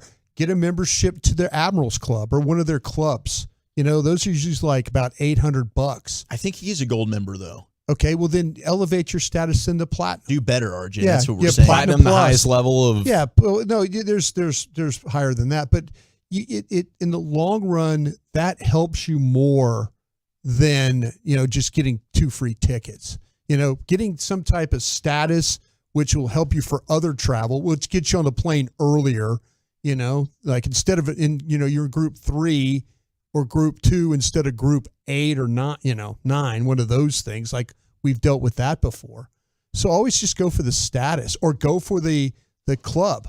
Where you're sitting now, you're stranded somewhere and you have someplace to go, use a clean bathroom, get snacks. Clubs are nice. Get your tickets reworked, rebooked. That's the stuff you need to go for. Don't go for 2 tickets anywhere in the world. First class. Blah, blah, blah, blah. That's not doing that? They're not doing that. They're not doing that, but they will upgrade your status or they'll upgrade your club membership. That's a pro tip right there, boys and girls. I'm glad you mentioned brought us clean bathrooms. Gavin right now, might not help you with the football, but I'll help you with the travel stuff. Yes, you will. You do have the travel stuff. By the way, locked in. your linebacker's okay. Good. Micah Parsons? Yeah, the Micah Got Parsons. kicked in the leg there. He's fine. He's fine. All is well in Micah land? All is fine in Micah land. Yes. All right. They're trying leg whipping on him now to They stop tried him. to They're stop going him. old school They on got to his do ass. everything they can Take to the try and leg. stop that animal. Take the leg for sure. Yeah, Micah on one leg, I would still take over at least half the league. Yeah. If not more. All right, let's jump into some restroom revelations right now. Well, I see the clean bathroom thing. That's what you're doing. All right. Yes, sir. That was a good segue. Buddy, you show that turd who's boss. All right. You show Good revelation there. The Admirals Club. Come on. We're going to get through this. Really nice to use the restroom in that place. No way the Admirals Club bathrooms are better than the Oxnard Porta-Johns. I'll put those up against anything. They were cleaner. Now, I wonder if Superstar... Qatar Airlines has the best bathrooms I've ever been in my life. The individuals? Oh, my gosh, yes. Oh, it's yeah. crazy. Like on the plane, you mean? Well, in the plane is beautiful, but like in their their business class club, it's incredible. It really is. You walk in there and find yourself just hanging out in there a little bit. There's kind of the smell. So everything about it's just like the smell is everything's so inviting. Yes, it's just so fresh and nice. Wonderful, dude. Yeah. Candle scent. You feel bad about walking in there and doing your business because I bet you're like, it's so this nice. It's a pristine it's place so nice. here. Yeah. Well, if you were a superstar what demands would you have? We know like Al Michaels is a guy that wants, a nice, no vegetables. No vegetables, but he's a halftime steak consumer inside the booth. That's like the one thing he's got to have. I remember years ago I saw something about Usher to where before his performances he likes to have a nice giant bowl of what I believe to be peanut M&Ms, but very specifically a certain color. I can't remember. Weren't the green ones pulled out? He's got somebody that's opening a bunch of like peanut M&Ms and they're just pulling out a specific color and putting it in like a nice glass bowl or goblet of sorts. And he only wants his certain color of M&Ms, even though we've heard time and time again all these different colored candies and cereals. They're just different colors. They're not different flavors. No, they all taste the same. You ought to see what these NFL coaches, what demands they have for their rooms when they go on the road. I remember Sean Payton and the Juicy Fruit gum from when they won the Super Bowl. Well, certain types of water, certain type of liquor, certain type of snacks, certain types of fruit. Well, and then you get into I remember when Dirk came up here and I was interning. It was my first day on the job, and I was like, Dirk, can I get you any water? Like somebody told me hey, see if Dirk needs anything, just like anything at all. And he was like, yeah, I'd like to get some water, but like room temperature. And then, so I'm like, okay, let me figure out a way on this a little bit for you. What'd you do? Let me do what I can. What'd you do? I got him some room temperature water. I had to go down a couple of stairs. Yeah, it was a tap. I don't know if he could taste it and could tell. You gave Dirk tap water. I did. That's why he got E. coli. That's regrettable for me. Now, very European of him wanting room temp. I know. Yeah. Odd how you could get used to that and prefer it. Now, according to The Sun, superstar Beyonce, her camp pays thousands of dollars to fly special toilets with her on tour. Beyonce refuses to sit on a toilet others have used. Yeah. Which this makes sense. Like this is a lady right after Walchuk's heart. Like if Walchuk was a superstar, which he's very well on his way to being, I'm a zealous celeb. He will be requiring fresh toilets that have never had a different human's cheeks on them. I would definitely do this. This is an understandable one. If you reach the level of Beyonce, which it doesn't really get much higher than superstar status, and you can just pull strings on what you want, I think it's fair to say I want my tailor-made cheek toilet with me at all times. Talk about a celebrity hall pass. When King Charles was Prince Charles, he used to travel with his own seat.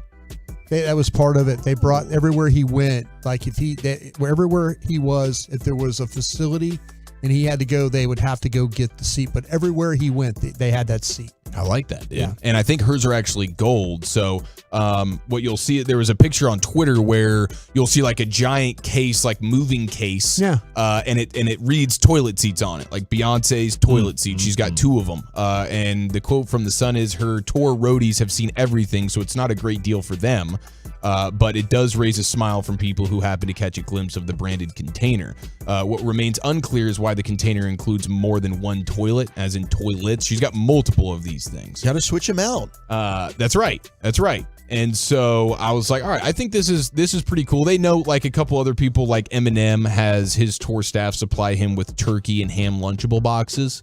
And he needs like sort of an endless amount of those. Those are delicious. They are, even though not a fan, they're Gavin? not real. Regular Lunchables? So I was nostalgic for me, man. I'm down to make those little cracker Sammies. There's like artisan ones now that are right next door there. They're much better. They got like real meat. Yeah, but I don't like it. I like the fake meats. You like the quarter size. They have a great taste to it, man. Pressed turkey. I want Science knows how to create good flavors. The fake turkey and ham in those, man. Take me back it's all baloney. To elementary school. Probably is. I kind of feel like the only thing that's good in that is the drink, the little fruit punch. Sometimes you get a little Oreo in there.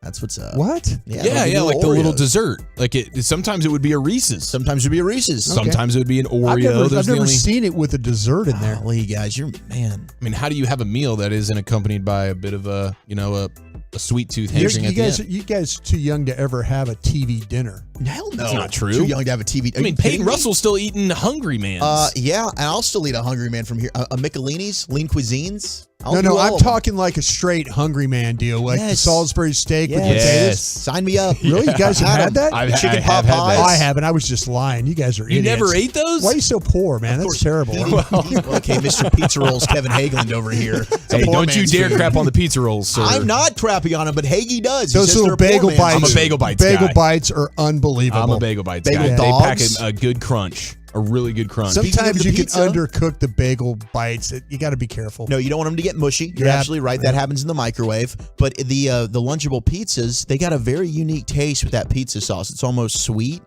And I'm talking about the old school ones. 100%. I'll go back to those any day. Man, if you're microwaving your bagel bites, come on. You got to go oven. If you're microwaving the ramen noodles, I'm okay with that. You got to go oven for the pizza roll as well. Don't microwave those. No, yeah, when you get them absolutely. shooting out the sides. I'm against the explosion on microwave you. to begin with.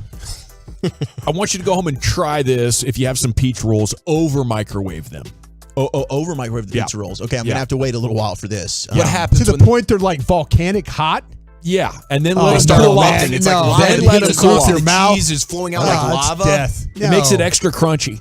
It's good. Over microwave. Well, I'm into the extra crunchy. So Yeah, you'll like it. That's why I like to leave them in the oven.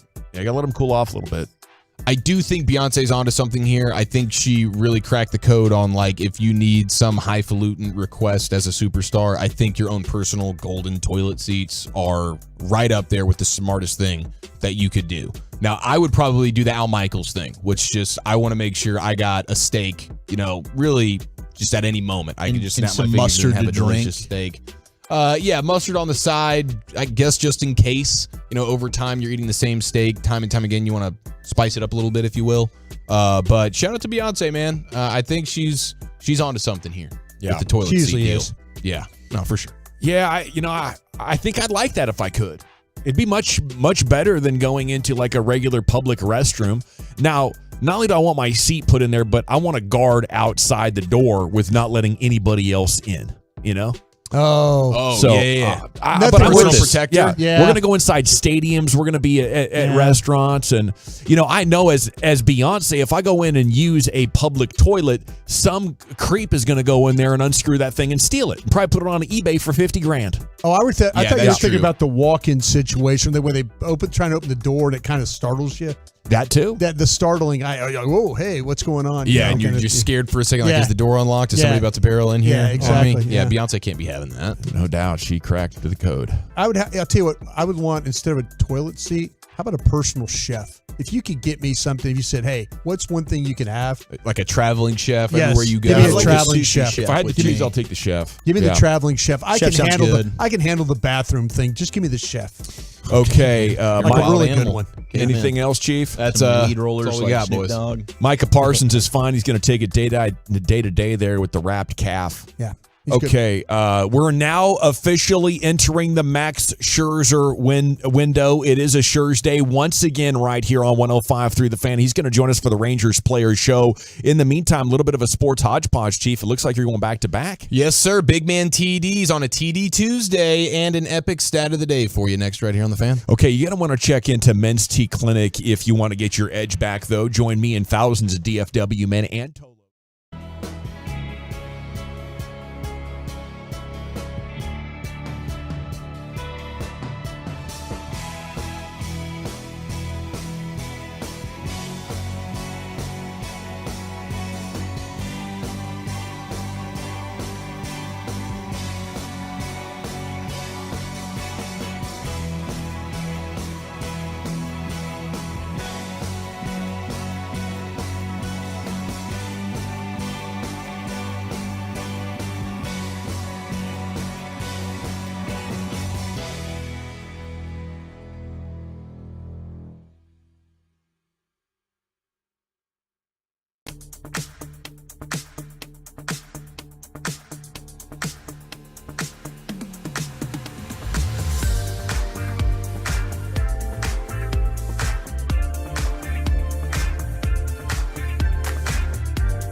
Here we go, G-Bag Nation. Hope you're having a great day as we open hour number 3 of the show. The Max Scherzer window is now open. He could join us at any point in the next hour, 13 minutes for the Rangers Player Show. We're excited about that. Wooly Bully's Top 10's coming up in 20 minutes. Time now for the Chief to take us on a sports hodgepodge adventure. Here he is, Eric. I like this from the 314. My uncle used to work for Man United. Ronaldo only drank a certain type of spring water. He would touch nothing else. And I think Ronaldo was onto something. That spring water is where it's at. But speaking of the soccer players, we know Neymar. Yes. He's heading to Saudi. He is. Did you guys see some of the details Yes. on what they're hooking it up for him? Is it $500 million? So $100 million. he's getting $175 million a year, no taxes, tax-free. Tax-free. Okay? It's a 2-year deal with Al Hilal. He's going to get a private plane. Okay. He will have a fully staffed mansion on the house. Sick. $85,000 additional for every win that the team gets. Okay. And my favorite, $545,000 for social media posts that are sort of propaganda in nature about Saudi in general. Yeah, they're really big in tourism. That's their thing. So he's going to be an ambassador. Most of these guys that they're paying, they're trying to get them to be ambassadors, like say for this tourism that they're doing in 2030. Over $500,000 for a social media post, bro. Yeah. My Instagram story, it would take you hours to get through that thing. I would just be hammering like I Heart Saudi shirts, like they have I Heart New York shirts. Yeah. Like that seems insane to me. But everything about the financial power of Saudi just continues to be more and more insane. So I shouldn't be surprised. But holy smokes, dude, is Neymar not just going to be spending like every 30 seconds posting something new? And there's another $500,000. Well, there's another $500,000. Look at my beautiful view. I'd be wearing that thing out, Chief. Yeah, they're so big on, they believe in, every dime that they can spend, they're okay with it when it comes to promotion of their country. There's no expense. They're trying to get that Q rating up a little bit. Especially a world star that has the following and the reach that he's got. Yeah. So it's money well spent. Yeah. He's completely, that's the whole thing is they're trying to build on tourism for the 2030. That's their goal. When you go to their country and you see how they're building their cities and the infrastructure and stuff like that, they're spending, it's incredible amount of money they're spending to try and get this initiative because they realize that one day the oil might not be there for them anymore. And so they're trying to do something completely different to take their country in a different direction. Well, they are they're putting their money where their mouth is. We better get these sports going before solar power kicks in. Yeah, they love sports over there, though. They are so much into sports. That's big for them. 817 wants to know if the Saudis need any forklifts fixed. Yeah, dude. We'll be over there soon. Going to be jumping at the opportunity, dude. Man, they've been really aggressive, not only with this, but in changing cultural norms, like women can drive and fly planes now and even leave a house without a man, which seems, pretty...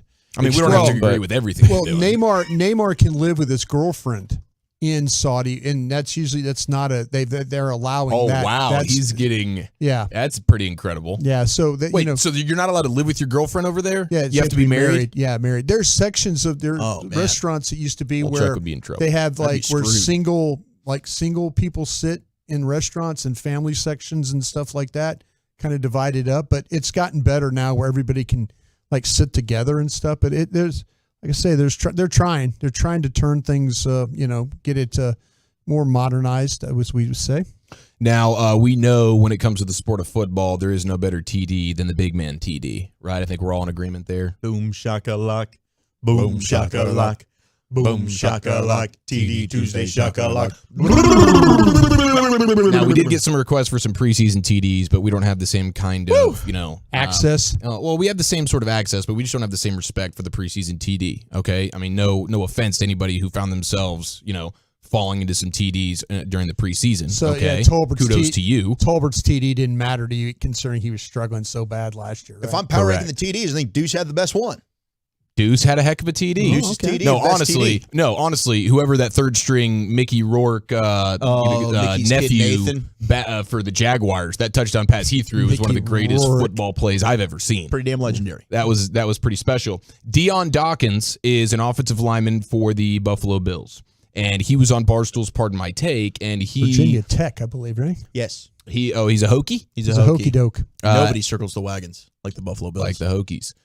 Now he wants to set he went on record with them and said like he wants to set the NFL record for most big man TDs. And so somebody did the good work of putting together the list of NFL career big man TD leaders, specifically for the offensive line. So I know there's defensive linemen recovering fumbles and scoring and stuff, but specifically offensive linemen scoring touchdowns. Jonathan Ogden on that list? Is Jonathan? He is on that list. Because and he's got 2 touchdowns. Yeah, my buddy Don Yee negotiated in his contract where he would get like $200,000 for every touchdown. That is he got $400,000. Yeah. Well, he got 4. I think it was $400,000 for 2 touchdowns in the league. That's awesome. Yeah. So Deion Dawkins comes in right now with 2 touchdowns. Now you have 3 guys in NFL history, offensive linemen, with more than that. Donald Penn. Anthony Munoz. Old Bingle. I didn't realize Anthony Munoz had got that many. And Joe Valerio, who I've never heard of. Valerio was a freaking book for one. Joe Valerio. Give me one factoid about Joe Kansas Valerio. City Chiefs. The touchdown Kansas City City Chiefs. Are you Chiefs? kidding me? Arrowhead. Yeah. They got a statue for him outside the damn stadium. Okay, Eric. wrong. That's where you lose. Joe Oh, Valerio. you don't know that? He has 4 touchdowns. He had 4 touchdowns. That's the all-time, like, Donald Penn, Anthony Munoz, and Joe Valerio are all tied for the NFL lead all-time in terms of offensive linemen with receiving touchdowns as well. Because I think the Fridge would probably have something to say about that, right? Or I guess was he a defensive lineman? He would be defensive lineman. Okay, but he was taking handoffs. I don't know that was the Fridge ever receiving touchdowns? Think he caught one. That's amazing. Joe Valerio played 62 games. Yeah, 62 games, Eric. Come on. He had 4 receptions for 7 yards. 7 yards on 4 catches. Four Did you not touchdowns. know that? Now, the coolest part for Donald Penn's racked up an all-time high in yards as well for the offensive lineman with 24 yards. Yeah. That's pretty amazing because usually you see these and it's like a 1 or 2 yard touchdown pass. He's got 4 touchdowns in his career, does Donald Penn, for 24 yards. So he's averaging like 6 yards per touchdown. So he's reception, which is a catching big play. some screens. Yeah, Damn, I'd like to think so. I think he's running some fades. Yeah. He's high pointing that thing. Fridge actually only scored 3 touchdowns in his career, all of them coming in the championship 85 season, 2 of them on the ground, 1 in the air. Ooh, okay. So look at that. He was getting it done in the air and on the ground. Kansas City Chiefs. The Fridge was always in control. Gosh, the fridge is open. I think that this is going to be a cool thing to follow moving forward. There's actually quite a few guys that have more than 1 touchdown as an offensive lineman receiving. You got guys like Jerry Mullins, Taylor Decker, Dave Studdard, Blake Moore, Mitch Farrat, Ray Penny, and then, of course, Jonathan Ogden as well. But Deion Dawkins has 8 total receiving yards and 2 touchdowns. He's going for the all-time record. I'd like to think Sean McDermott, Josh Allen, and company over there in Buffalo will find a way to, grant him his wish. It's funny, like Joe Valerio's position was a center. Like that's what he's known as, a center. I wonder if this was one of those things where they put him in as the extra guy kind of thing. How do you get it if you're the center? Yeah, I don't know. No way. There's no way. Well, maybe he had some position center flex pass. to him, We used to do it in YMCA football. We used to have like 6-man football. Snap the ball and then run a route. Yeah, you could throw the ice. I was too heavy. I had like the sticker, the warning sticker on my helmet. Yeah, not allowed so to touch I could the go. ball I could sticker. go 2 steps across the line of scrimmage. Like for 2-point plays, I was a champ. You could like snap the ball, go across, and they'd throw me the ball, and I'd go up and get it. You were high pointing that football. Oh yeah, it's at the center spot. Yeah. Hell yeah. Okay, the buzzards. Did you spike it afterwards? Or you No, spiker? heck no. We were the buzzards. Were you just giving it to the referee? Like Yeah, you're just acting like you've been there before, even though obviously I've you been there hadn't? a bunch. How many touchdowns did you score in your regulation football career, like legit football? Quite a few in YMCA at 9 years old. He was all state YMCA. When we got He put the down, ball wherever he wants the to. goal line, I literally went 2 steps across the line, turned, and it was jump ball. Soft hands for the big man. I was, yeah. You were taller than everybody. Much bigger. He was like Andy taller. Reid in the pump passing kick contest. Where he was just like Andy Reid oversized looked like human. he was 38 years old in the punt passing kick. He Broaddus was the original baby Gronk. It might have been. Was. About as athletic, too. It's not a compliment. Yeah, not at all. All right, Warren Sharp provides today's stat of the day. Who do you guys think in the NFL with 32 teams? Which team do you believe to be the last team to have actually won their division? Like it's been like they haven't won their division in a ridiculous amount of time. Which team do you think has like basically never won their division? Miami. Browns? It is the Browns. How long do you think it's been since the Browns won the AFC North? 87. Yeah, Well, I mean, the North? I think it's 'Cause back pre-Browns. in They're in the the day- North, aren't they? Well, yeah, but no. But they haven't always been kind of in the Central. But back in the day, the Browns were really, really good with Brian Sipe and those guys. It's those guys. It's the back in the day guys. That's the last time I don't think they've won it since 99 when they came back. How about 1992? 26 years. 94. Dawson was the closest. It's been since 1989 Yeah. that the Cleveland Browns have won their freaking division, dude. You know how Bernie hard that is Kosar. to do? I assume it was Bernie, but I don't Probably even was. That might have been Brian Sipe. It might have been the year of the drive. Yeah. That'd have been the drive, too. Might have been the year of the drive. The second team to go the longest without winning their division, of course, is the Lions of Detroit. And that's been I'd have gotten that one. But wait a minute. Now, the North? I was with them in '92. They were wild card team. They never won it when I was there. So well, 93. 93. 93 okay, is there the you last go. time the Lions won. Yeah. their Is that like division. Scott Mitchell? That would be, I think, Eric Kramer. Ooh, yeah. Kramer It versus might have Kramer. been. It might have been Pete too. Rodney Pete was involved. Rodney in some, Pete was there? Yeah, Highly get some touted Rodney player. Damn, Rodney. Yeah, I was. That was Kosar, Eric Metcalf, Webster Slaughter, and Ozzie Newsome Yeah. making plays in '89 for the Browns. Dude. Yeah, that is that's a miserable fandom. To go that long with that in a league with as much parity as the NFL, you can't just luck into a division win, more than once every 30-something years. I loved the Browns in '89, and I'll tell you why. I was playing Tecmo Bowl, and Kevin Mack was one of the most underrated power running backs in video game history. So I was rumbling all over idiots. I was winning the Tecmo Bowl right and left against the AI. And so they start popping up on TV. I was in, Yeah. I enjoyed them. Ripped my heart out when John Elway got him like that. Got him twice. Yeah, Ripped my heart Got out. it. Got him. Dude, you and the rest of the dog pound were crying. Yeah. How cool was the dog The dog pound, pound though? was badass. Like the original dog pound. I mean, I don't know. Maybe still they're cool, but they were cool then. Well, the drive was incredible. It was amazing. It was it. And you know what's great about that game? The field there at Old Cleveland Municipal State. They didn't care about the field conditions at all. No. That thing was just a mess, man. Playing in mud. Yeah, you're playing in mud. Everybody now would be Slipping like, around. Loved mud. can't be playing in these kind of conditions. A lot of the people were in the bathroom trying to heat up and heard the stadium rumbling and were like, what the crap's going on? Yeah.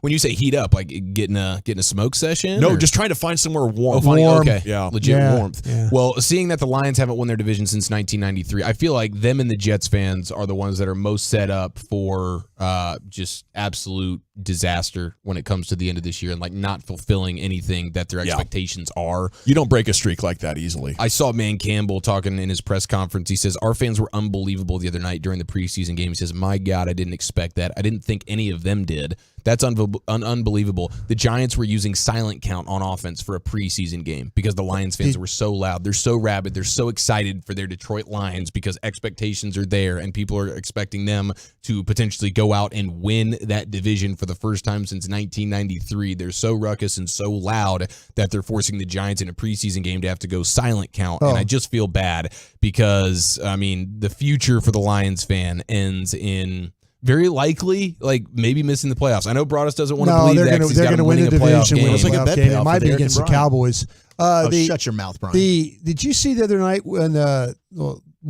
Raiders hosted the 49ers? 49ers? And it was all 49ers It was a fans? takeover. Yeah. It was a 49er takeover. That's what the Niners do. They did it to the Rams at a playoff game a couple of years ago. They did it to the dang They Cowboys. did it to us. But I will say for Ford Field, I think it's been around since, 2003? This is the first time they've ever sold season tickets out for the Lions. Yeah, that's and what I'm there's saying, reason, dude. because that man on the screen right now, Dan Campbell. This is going to end Prove in me sadness. wrong. Salute to Dan Campbell. And apologies to everybody who's close to him out of there. Down there in Glen Anybody Rose. wears Honolulu blue? Yeah, he's a man. It's a great color. It's a good look. Honolulu Hey, blue. that Hawaiian Ranger shirt last night was a nice look. Okay. You see that? Oh, yes. I was seeing that quite a bit. Who I had don't know. that on? Some Like fans. fans. I think it was a giveaway. Oh, was it a giveaway? giveaway? I think it was a Yeah. giveaway. That was a It good did looking look sharp. shirt. I saw a lot of people wearing that. They're doing good stuff. Okay, Wooly Bully's top 10 is coming up next as we remain on Max Scherzer watch. The window's open. He's going to be joining us at some point in the next hour. Wooly Bully, where are you taking us? I loved the Lunchable talk, so I'm pivoting. Top 10 Lunchables. What's your favorite next? Okay, I want to talk about D&M leasing. You know, it's well known in the auto industry that leasing volume increases in periods.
Bullies top 10 at 420.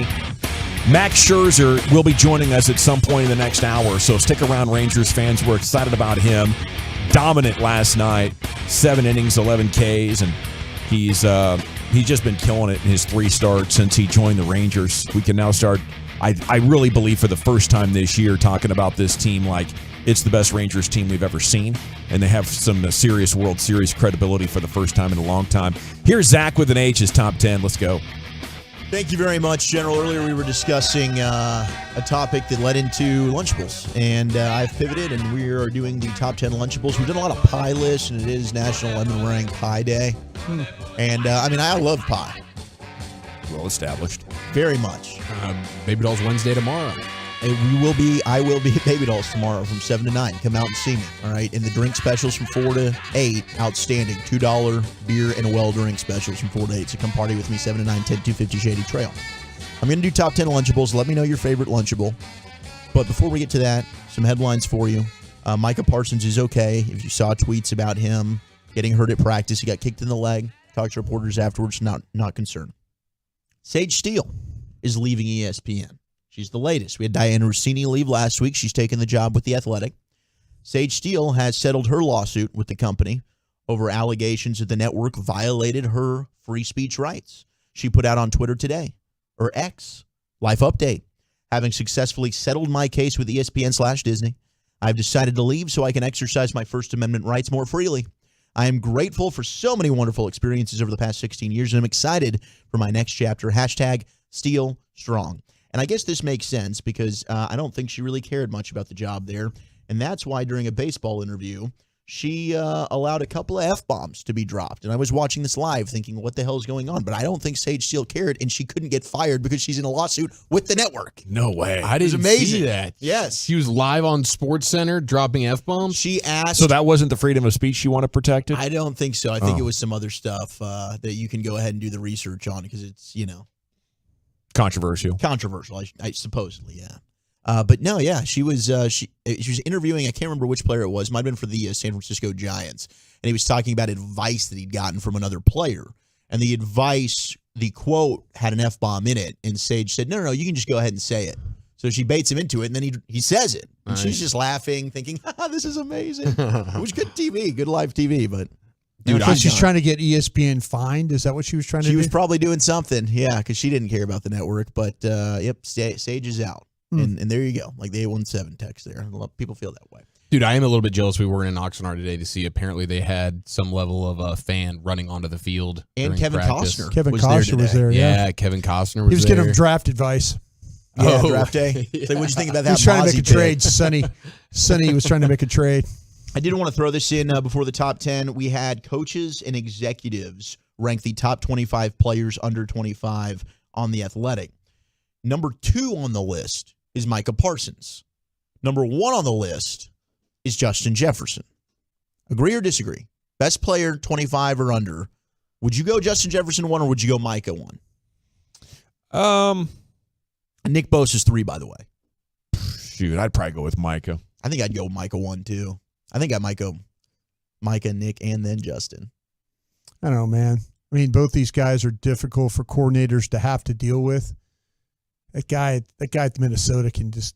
He's absolutely incredible. I think it's more difficult to take those two just alien defenders out of the game. Yeah.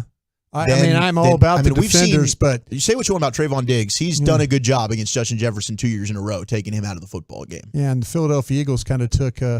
Mike out of that one game in Philadelphia, though, didn't they?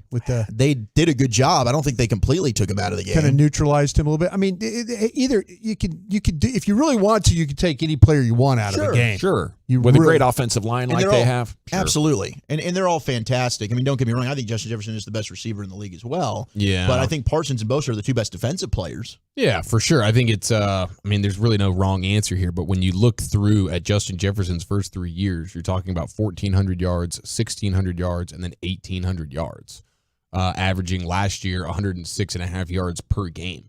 And he accompanied that with 7 touchdowns, 10 touchdowns, and 8 touchdowns on a per season basis. So, the dude is as nasty as it gets, and he's come up big and what was that play against Buffalo Bills? Yeah.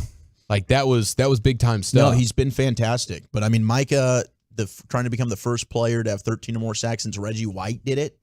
Yeah, in his first 3 years. Yeah. I mean, both of these guys are on historically Hall of Fame paces right Absolutely. now. Top 5 rounds up with Pat Surtain and then Jamar Chase at 5. The other Cowboys on the list. Was CD in the top 10? CD's at 14, and then Trayvon Diggs is 24. So those are 3 Cowboys in the top 25 of the top 25 players under 25 right there. So that's how the Athletic saw them. Good drafting. Absolutely good drafting. All right, let's slide into our top 10 list of 10. Top 10 Lunchables all time. 877-881-1053. What's your favorite all-time Lunchable? I think for me, the 1 seed has got to be the Pizza Lunchable.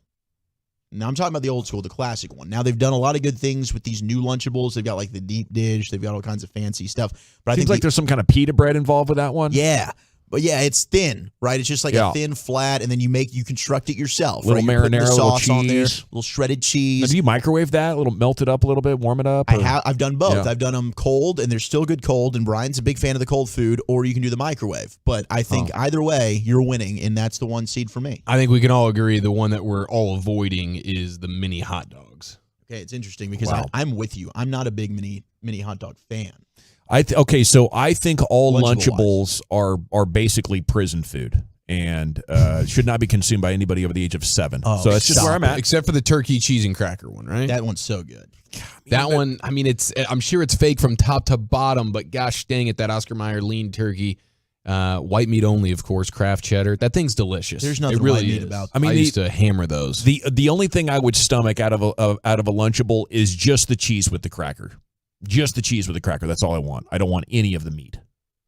That's all I'd do. That turkey one and the dessert thing, especially if I get a little Andes mint.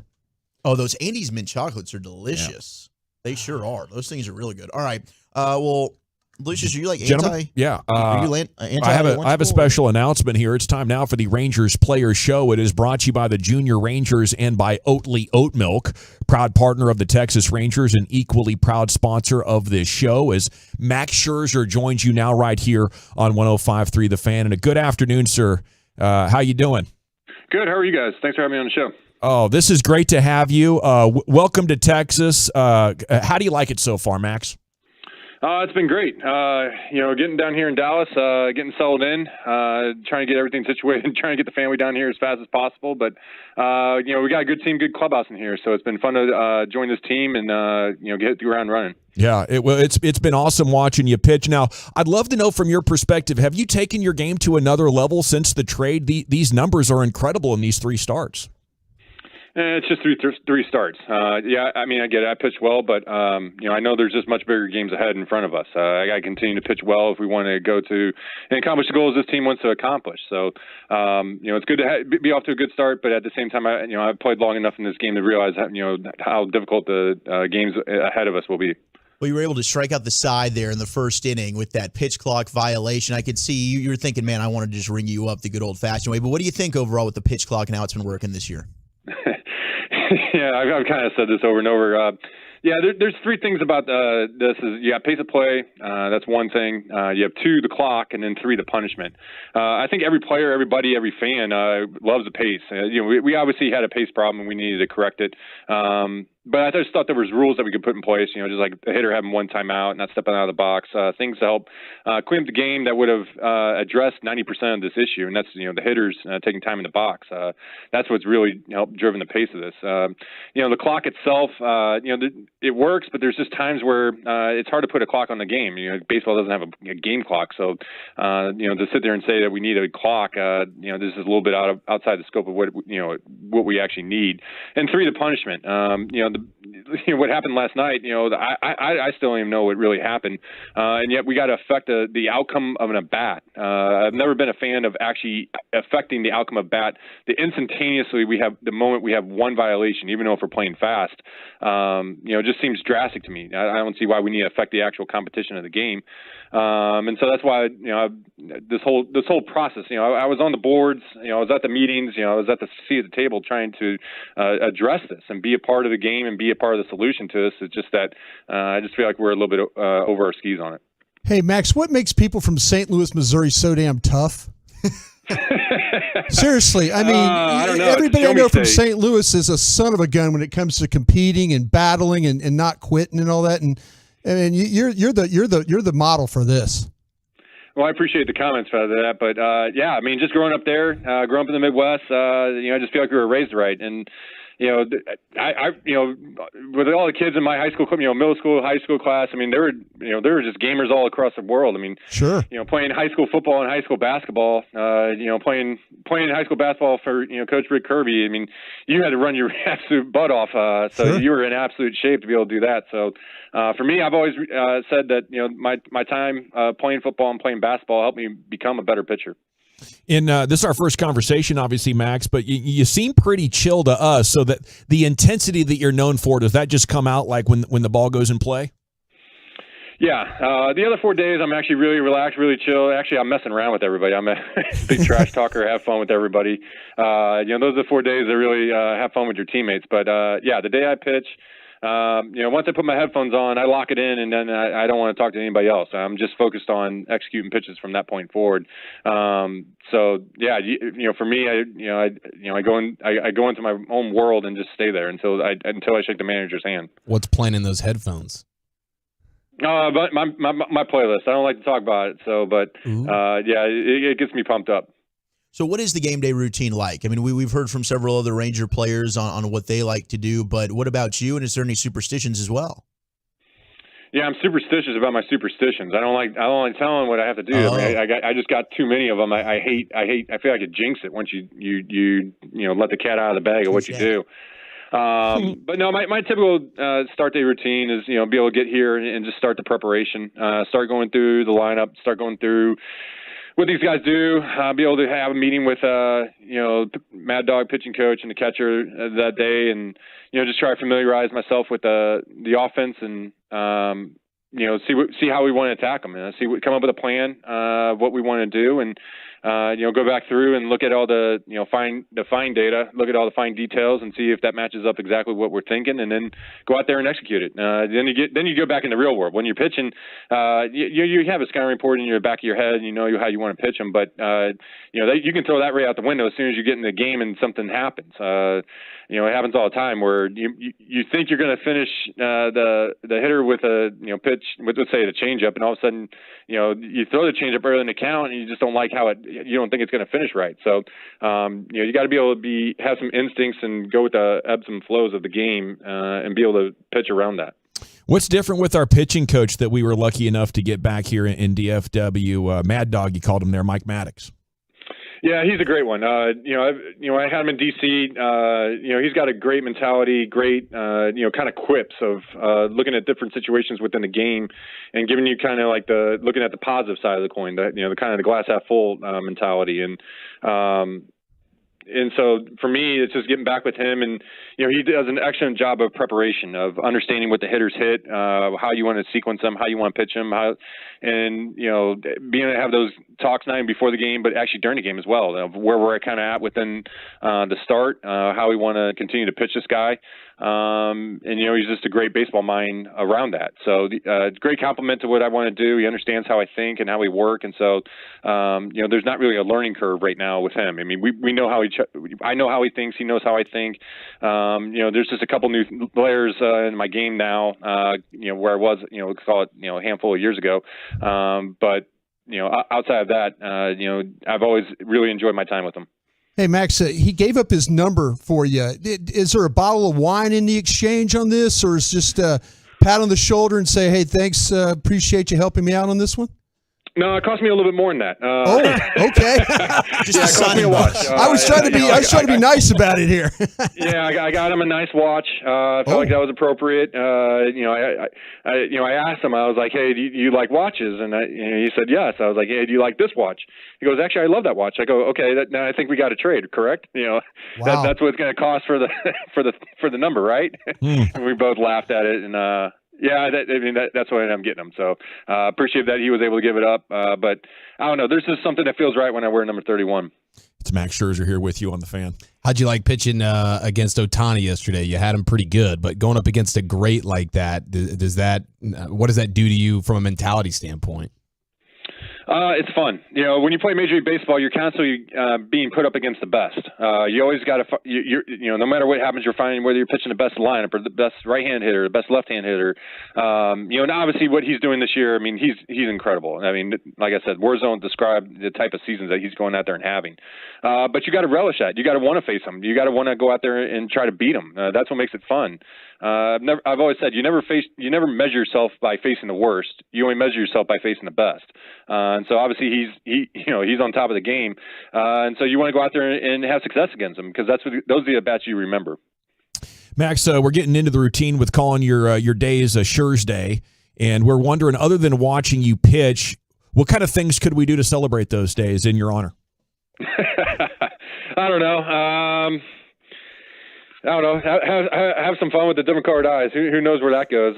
It can always, we can always have fun with that. So, yes, I think that's for everybody else to enjoy. I don't think I can tell you what to do, but for me, it's just going out there and compete every fifth game. Is there a favorite meal or beverage we could prepare for watching the game? I don't know. Probably can't. I don't know if I could say it on air, but wow. Yeah, I mean, I think it's for everybody to kind of figure out on their own. Okay. Well, we were cracking coldies at the same time last night, you and me, Max, just so you know that. Well, that's good then. Hey, what do you remember about your time being a Fort Worth Cat? Oh yeah, way long ago.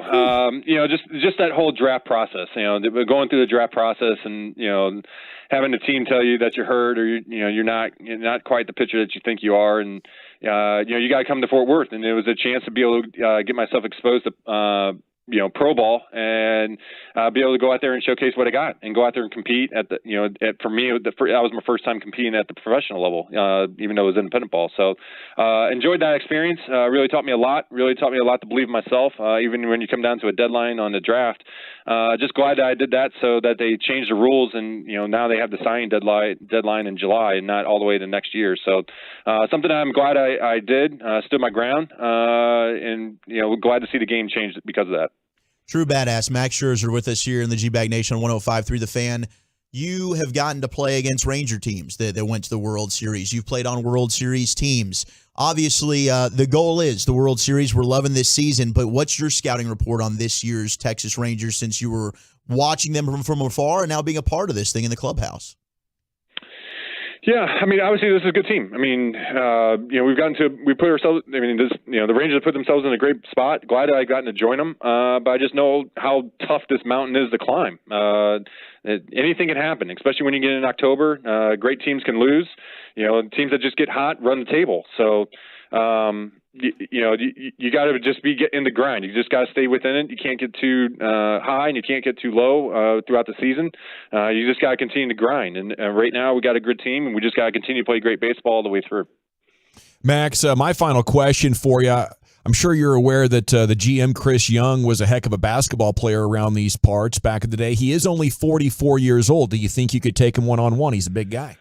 I know he is. He's 6'10", but I got to bet on my youth. I'm not going to give an inch on anybody. So as good as he was, I got to bet on age. I got to bet that I'm still running and he's not, and somehow I would find a way. Is basketball your second sport?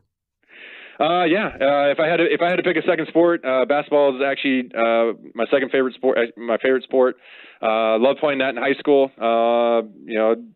Not obviously not. I was a role player. I was good, but obviously not ready to go to the next level. But really enjoyed the effort it takes to compete on that floor in that game, up and down on both sides of the floor. How do you feel about the Lunchables? The Lunchables? Yeah, just Lunchables in general. Do you have a favorite? Oh, it's been too long. I don't have a favorite. I remember having them as a kid, but I haven't had that since I was a kid. So. I don't know if I have a good opinion on that. Do you take pride in your St. Louis barbecue? Not so much the barbecue. I take more pride in the toasted raviolis. Gosh, yes. What? Those are my On the favorite. hill. Yeah. Every time I go back, I get toasted raviolis, I get Emo's Pizza, and I get Ted Drew's, I get a concrete. So to me, those are the three things from St. Louis. It's delicious. Okay, what am I hearing about this scuba diving thing? Is Max Scherzer finding himself swimming with sharks from time to time? Yeah, that's true. I'm a scuba diver. I've got a bunch of dives underneath my belt. It's an incredible experience to get out there and scuba dive. Something I've learned. I say it's the safest thing that you can do. That's the most high adrenaline. And then when you're actually down there, when you actually see a shark, it's actually incredible. It's a adrenaline experience like none other. And surprisingly, you think they're just such dangerous animals, but when you're actually when you scuba and you're in clear water, actually sharks don't want anything to do with you. So, as long as you're down there and you can see the sharks, the sharks want nothing to do with you. But yeah, I like getting down there with them. Swim with some bull sharks. It's a heck of an experience. Any thought to graduating, leveling up to the orcas? Yeah, those would be scary, because those things don't mess around. Yeah, that would be serious, but that would be incredible to see those in the ocean. Yeah. Have you ever had to touch a shark on the nose like they do to make them go away? Yeah, I haven't done that, nor do I actually want to get that close to a shark. Yeah, I don't blame you. But yeah, like I said, every time I get, even swim with them, they always bug out. I can't even come close to them. Are you getting good vibes in terms of off the diamond competitions in regards to the ping pong and whatever else goes down amongst the players on this Rangers team right now? Yeah, I'm starting to slowly get into the class, see who's good at what games. They got a golden tee in here, and I'm trying to figure out who's the good golden tee guy. So, nice. That I feel like that's the game that's calling my name. You're the man, Max. We thank you so much for joining us. Best of luck for the rest of the summer, and give him hell. We'll be pulling for you. Hey, appreciate it. Thanks for having me on, guys. Cheers. There he is, Hall of Famer Max Scherzer here on 105 through the Fan, Brian. That was a lot of fun. And for being so much fun, Pluckers, we got 8 of those in the DFW. They're going to give him a $100 gift certificate for some wings. So thanks to Max Scherzer and the Texas Rangers for having him today. I'm trying to figure out if he could go to these youngsters and give them better advice for pitching or interviews, because he came into that thing like a bull coming out the gates. Yes. He was kicking. Dude's had like 2-3 cups of coffee in the last 45 minutes getting ready to be fired up to give us good, energized answers. That was impressive, dude. He's badass. He was as intense on the interview as he is man. On the baseball diamond. Yeah. He takes pride in everything. Okay, I don't know how much time we have for this, but I do want to answer this question. How many freaks do we have in the great state? We'll give you a full report. Babe Laufenberg's coming up at 5 o'clock right here. It's the G-Bag Nation on 105.3 The Fan. Coming up Wednesday morning on Sean and RJ, another Rangers.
It's time for round 2 of Fan Phenom. Your chance to become a fan host. Party with us this Thursday at Fat Daddy's Sports and Spirits Cafe, 781 West Debbie Lane in Mansfield for G-Bag Nation 2 to 7, followed by Fan Phenom 2023 with Hall of Famer Chris Arnold. Think you or someone you know has what it takes? We'll see you at Fat Daddy's for your chance to join us at the Fan. At Classic Chevrolet, they do everything with purpose. That's why they're offering you their best model year-end savings on new Silverados. See them all at ClassicChevrolet.com. Your upgrade is their purpose. This is Texas. This is Classic Chevrolet. Relax and enjoy the difference. Find new roads. Thank you, Lucius. It is the G-Bag Nation here on the Fan. Thanks to Max Scherzer for joining us. You can go back and listen with the Odyssey app, with the TuneIn app, with YouTube and Twitch. And thanks to Carter Freeman for coordinating our video that goes alongside with that. Max Scherzer paid off a Hall of Fame interview. I teased the college football freaks list from Bruce Feldman, 101 most athletic, freakish people in college football. We're going to have to bank that for a little bit later on in the week. Just to answer the question, how many freaks do we have in Texas? You know, depending on how you answer that question, could be in the millions. Now, in the context of college football, you're looking at 14 of the top 101 freaks. The biggest freak inside these borders, apparently, Byron Murphy II, a defensive tackle at UT. The most freakish kid overall is, for the first time in the 2 decades Bruce has done this, a freshman, Nicholas Harbor at South Carolina, 6'5", 243, a little taller than Julio, built like your guy Derrick Henry, and was a track star in high school. So he's coming in as a freshman, the first ever freshman to top out at number 1 on Bruce Feldman's Freak. 243 wide receiver, bro. Let's go. And shout out to Byron Murphy II, DeSoto Eagle right there. Represent for the DF Dub, baby. Congrats to everybody on the list. We'll spend more time on a little bit later on. Coming up next, Babe Laufenberg joins you right here in the G-Bag Nation. I got to chat Twin Peaks with you, though, because it's the place to be right now. Happy Hour is on whenever the G-Bag Nation is on. 2 to 7 every afternoon.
You're rolling with the G-Bag Nation on 105.3 The Fan. Here we go. It is hour 4 of the G-Bag Nation on 105.3 The Fan. That's Bruce Feldman, 903, wanting to know who did that Freaks in College Football list.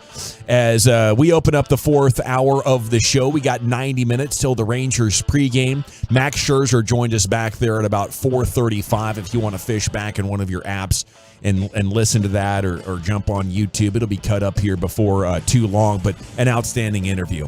As we'll jump into another one now. The Expressway is coming up in 20 minutes. We'll give you everything that's been developing throughout the day in the world of sports. But Babe Laufenberg joins us now to talk some Cowboys here with you on your home of the Cowboys. And a good afternoon, sir. How the heck are you? I'm doing well. Thank you, Gavin. And may I address Zach directly? Yes. Yep, I'm listening, babe. Bring it on. So Zach Wolchek, I get the text, hey, can you do 4? Sure. Can you do 5? Yes. And then at about 4:30, he said, oh, man, we might get Max Scherzer anywhere between 4:45 and 5:15. So we're going to have to push it back. Can you do it at 5:20 possibly? And I went back to my high school days where you asked a girl to homecoming, and she said, well, if Ed Merrick or Paul Elmer doesn't ask me, sure, I'd be happy to go with you. And so that hurt me, Zach, a little bit. That hurt me. You know you're number one in my heart, but you get a Cy Young winner on the phone. What are we supposed to do? Paul Elmer, man. Hey, I understand. And let me just tell you, I love Max Scherzer. I heard the tail end of your interview, but I was driving home last night. Eric Nadel was interviewing after the game, and I texted Eric after the game, and I said, Eric, I said, he sounded like a rookie that just called up from AA ball. He was that excited, and what a great guy to cover, huh? But yeah, it was a great interview you guys had with him. Loved it. So there were more desirable bachelors than the quarterback named Babe? How'd this happen? Impossible. And with those calves, Babe, come on. Well, you know what? I went to an all-boys school, so there are a lot of boys, to choose from.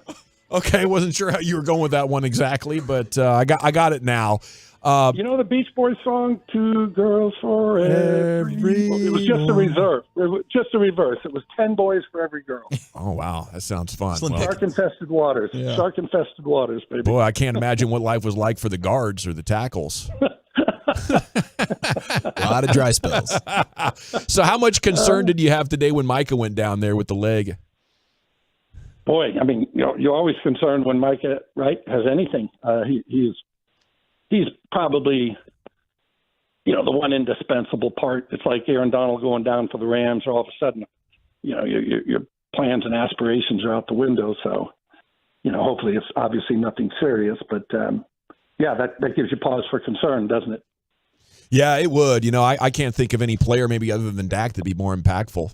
That you would not want to lose. So it was great to see him back on the sideline, and he's saying everything's going to be good. Now, on the other side of the ball, Babe, I'm wondering if your quarterback eye spots, What are we going to see different with the Texas Coast offense, and if you're giving it the thumbs up or thumbs down? Well, you know what? I'm giving the thumbs down to the Texas Coast offense. Just the term. I hate that. I hate it. It will never come out of my mouth. But, again, a lot remains to be seen, obviously. You didn't look at that game Saturday night and go, oh, boy, look at that. It's, you know, they weren't running the wishbone. One thing I think you could see, obviously, they're going to be more of a screen team. Would they run 4 or 5 screens in that game? Mm-hmm.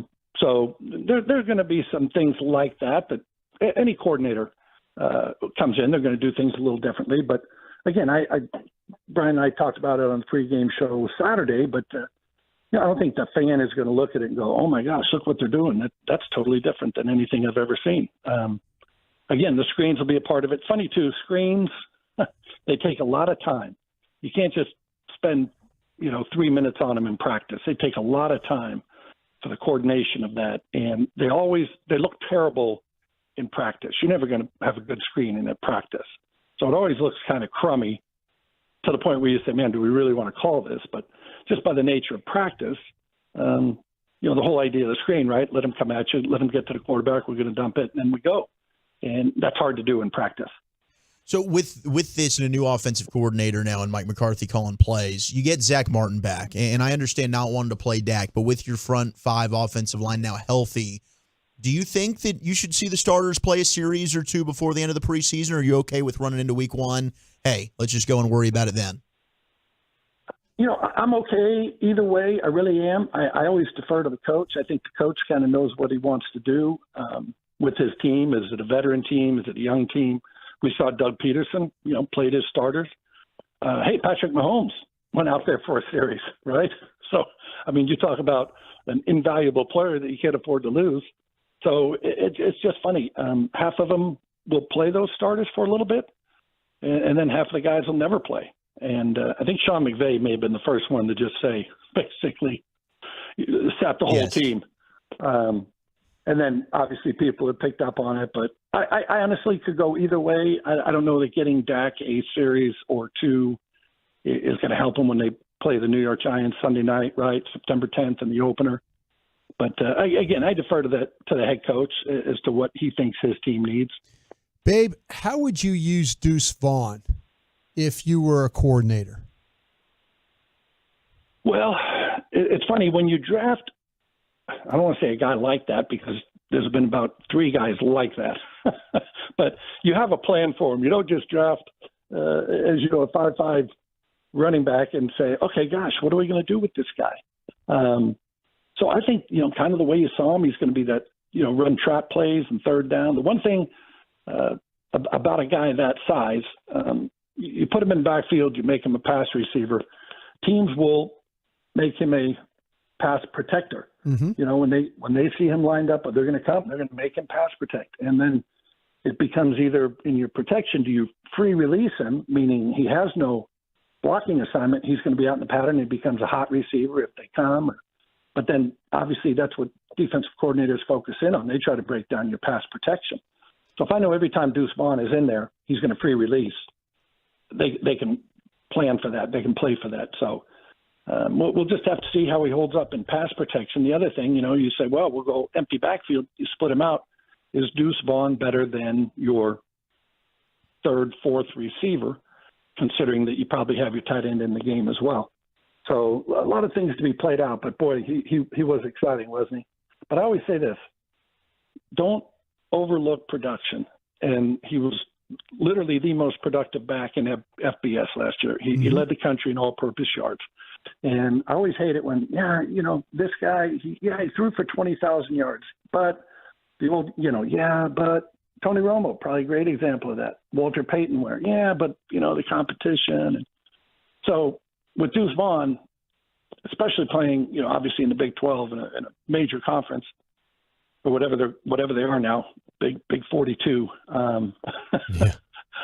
He proved it against high-level competition. And he's been 5'5" literally all his life. He was 5'5" as a freshman in high school. So he has learned to play with that. It's not a guy that was 6'2" and 220 and he got to the NFL and suddenly becomes 5'5" and 180. So, I marvel. I said it during the broadcast. It's a big man's game. And to be a little man in a big man's game, you got to be exceptional. And he is. Cole Beasley was the same way. Sure.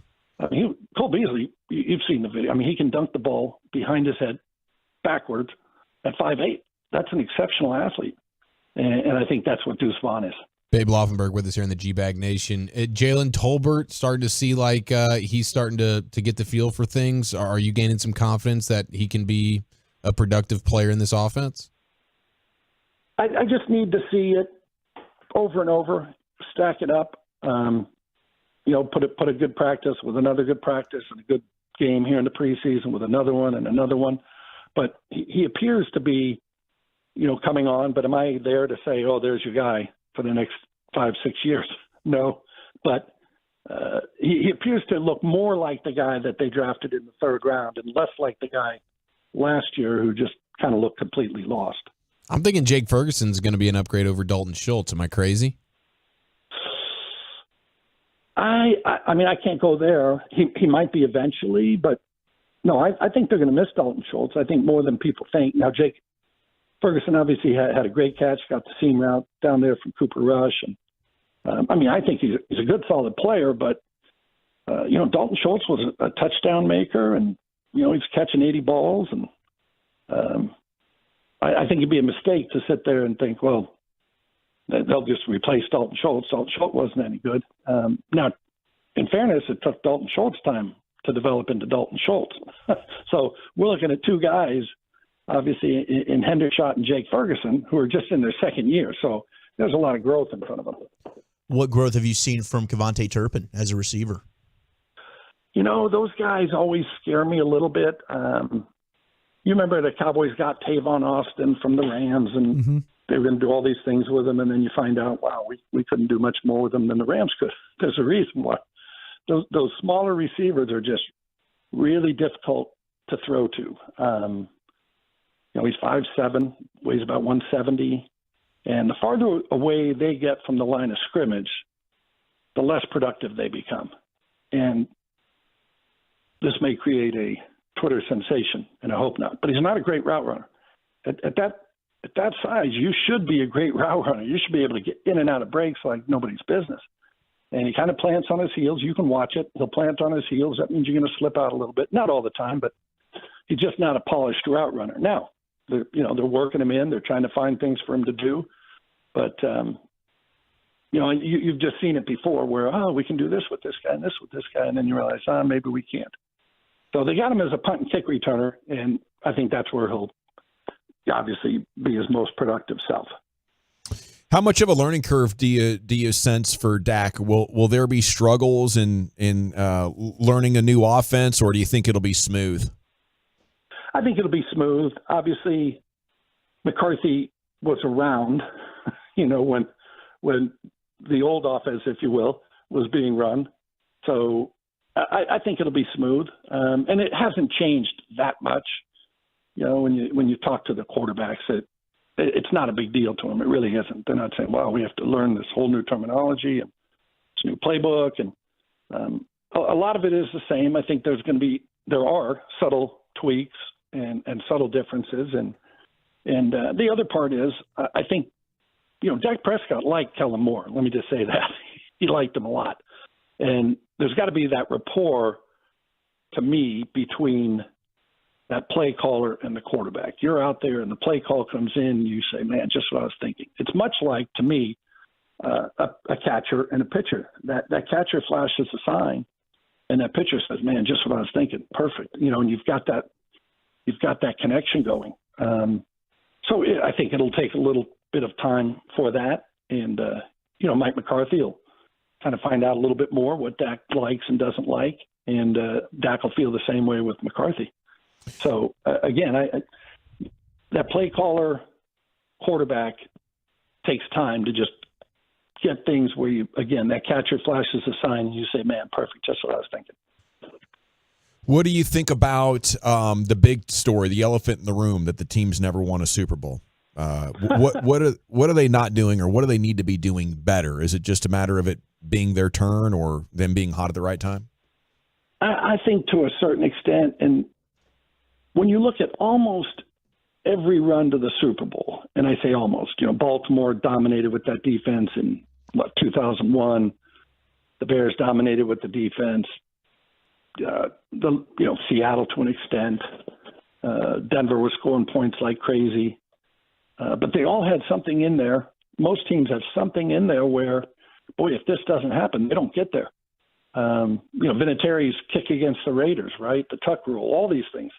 I mean, the list goes on one play that can, if you turn it around, the Rams Super Bowl. Matthew Stafford threw an interception, basically. Yeah. And they dropped it. Yeah. The game's over. And so I always look at it like, are you knocking on the door? And obviously the Cowboys have knocked on the door the last 2 years, right? 12-5, made the playoffs. You got to just keep doing that. And one time it's going to break your way. So the funny thing is, too, in terms of coaches, they've gone every route, right? They've went Chan Gailey, who was kind of the bright young assistant at the time or whatever. Then they went back to Dave Campo, who was part of the Jimmy Johnson. Let's get a little bit of that. Then they go to Bill Parcells, tough guy, noted winner. Then they go to Wade. Then here comes Jason Garrett, really bright guy, young guy at the time. So they've tried everything. And here comes McCarthy, right? Got a great resume. Been to a Super Bowl, won a Super Bowl. Went to the playoffs year after year. Obviously did it with 2 Hall of Fame quarterbacks, but so I just think at some point, you keep knocking on the door and eventually they let you in. And I think that's where the Cowboys are. They have a good team. I think we all agree they have a good team. Yeah. My final question then, when it comes to knocking on heaven's door, did you mess with the Guns N' Roses edition at all, or is it just straight Bob Dylan, strictly? Oh, no. I went there. I think it's a hell of a version. I don't think anything beats the guy or the group who originally did it, right? Maybe, Jimi Hendrix covered All Along the Watchtower, which was a Bob Dylan song. Okay. And that's got its place in history, I think. Don't you? Oh, absolutely. Yeah. I was more of a GNR guy. I didn't really ever touch the Bob Dylan, but I knew you were kind of partial to him. But I was a huge Guns N' Roses fan, especially when that Use Your Illusion 1 and 2 came out. Saw Guns N' Roses with Mark Stepnoski down at what is now Dos Equis. Oh, right lucky on, man. That was probably a hell of a time. How was that car A ride? hell of a time. Thank you, Babe. Okay, guys. We appreciate you, and we'll Appreciate catch you up with you soon. There he goes, Babe Laufenberg here in the G-Bag Nation on 105.3 The Fan. It's time to hit the expressway. How great are the Rangers anyway? We'll talk about that and everything that's been developing in the world of sport next here for you on 105.3 The Fan. I want to chat about Diamonds Direct before we do anything else.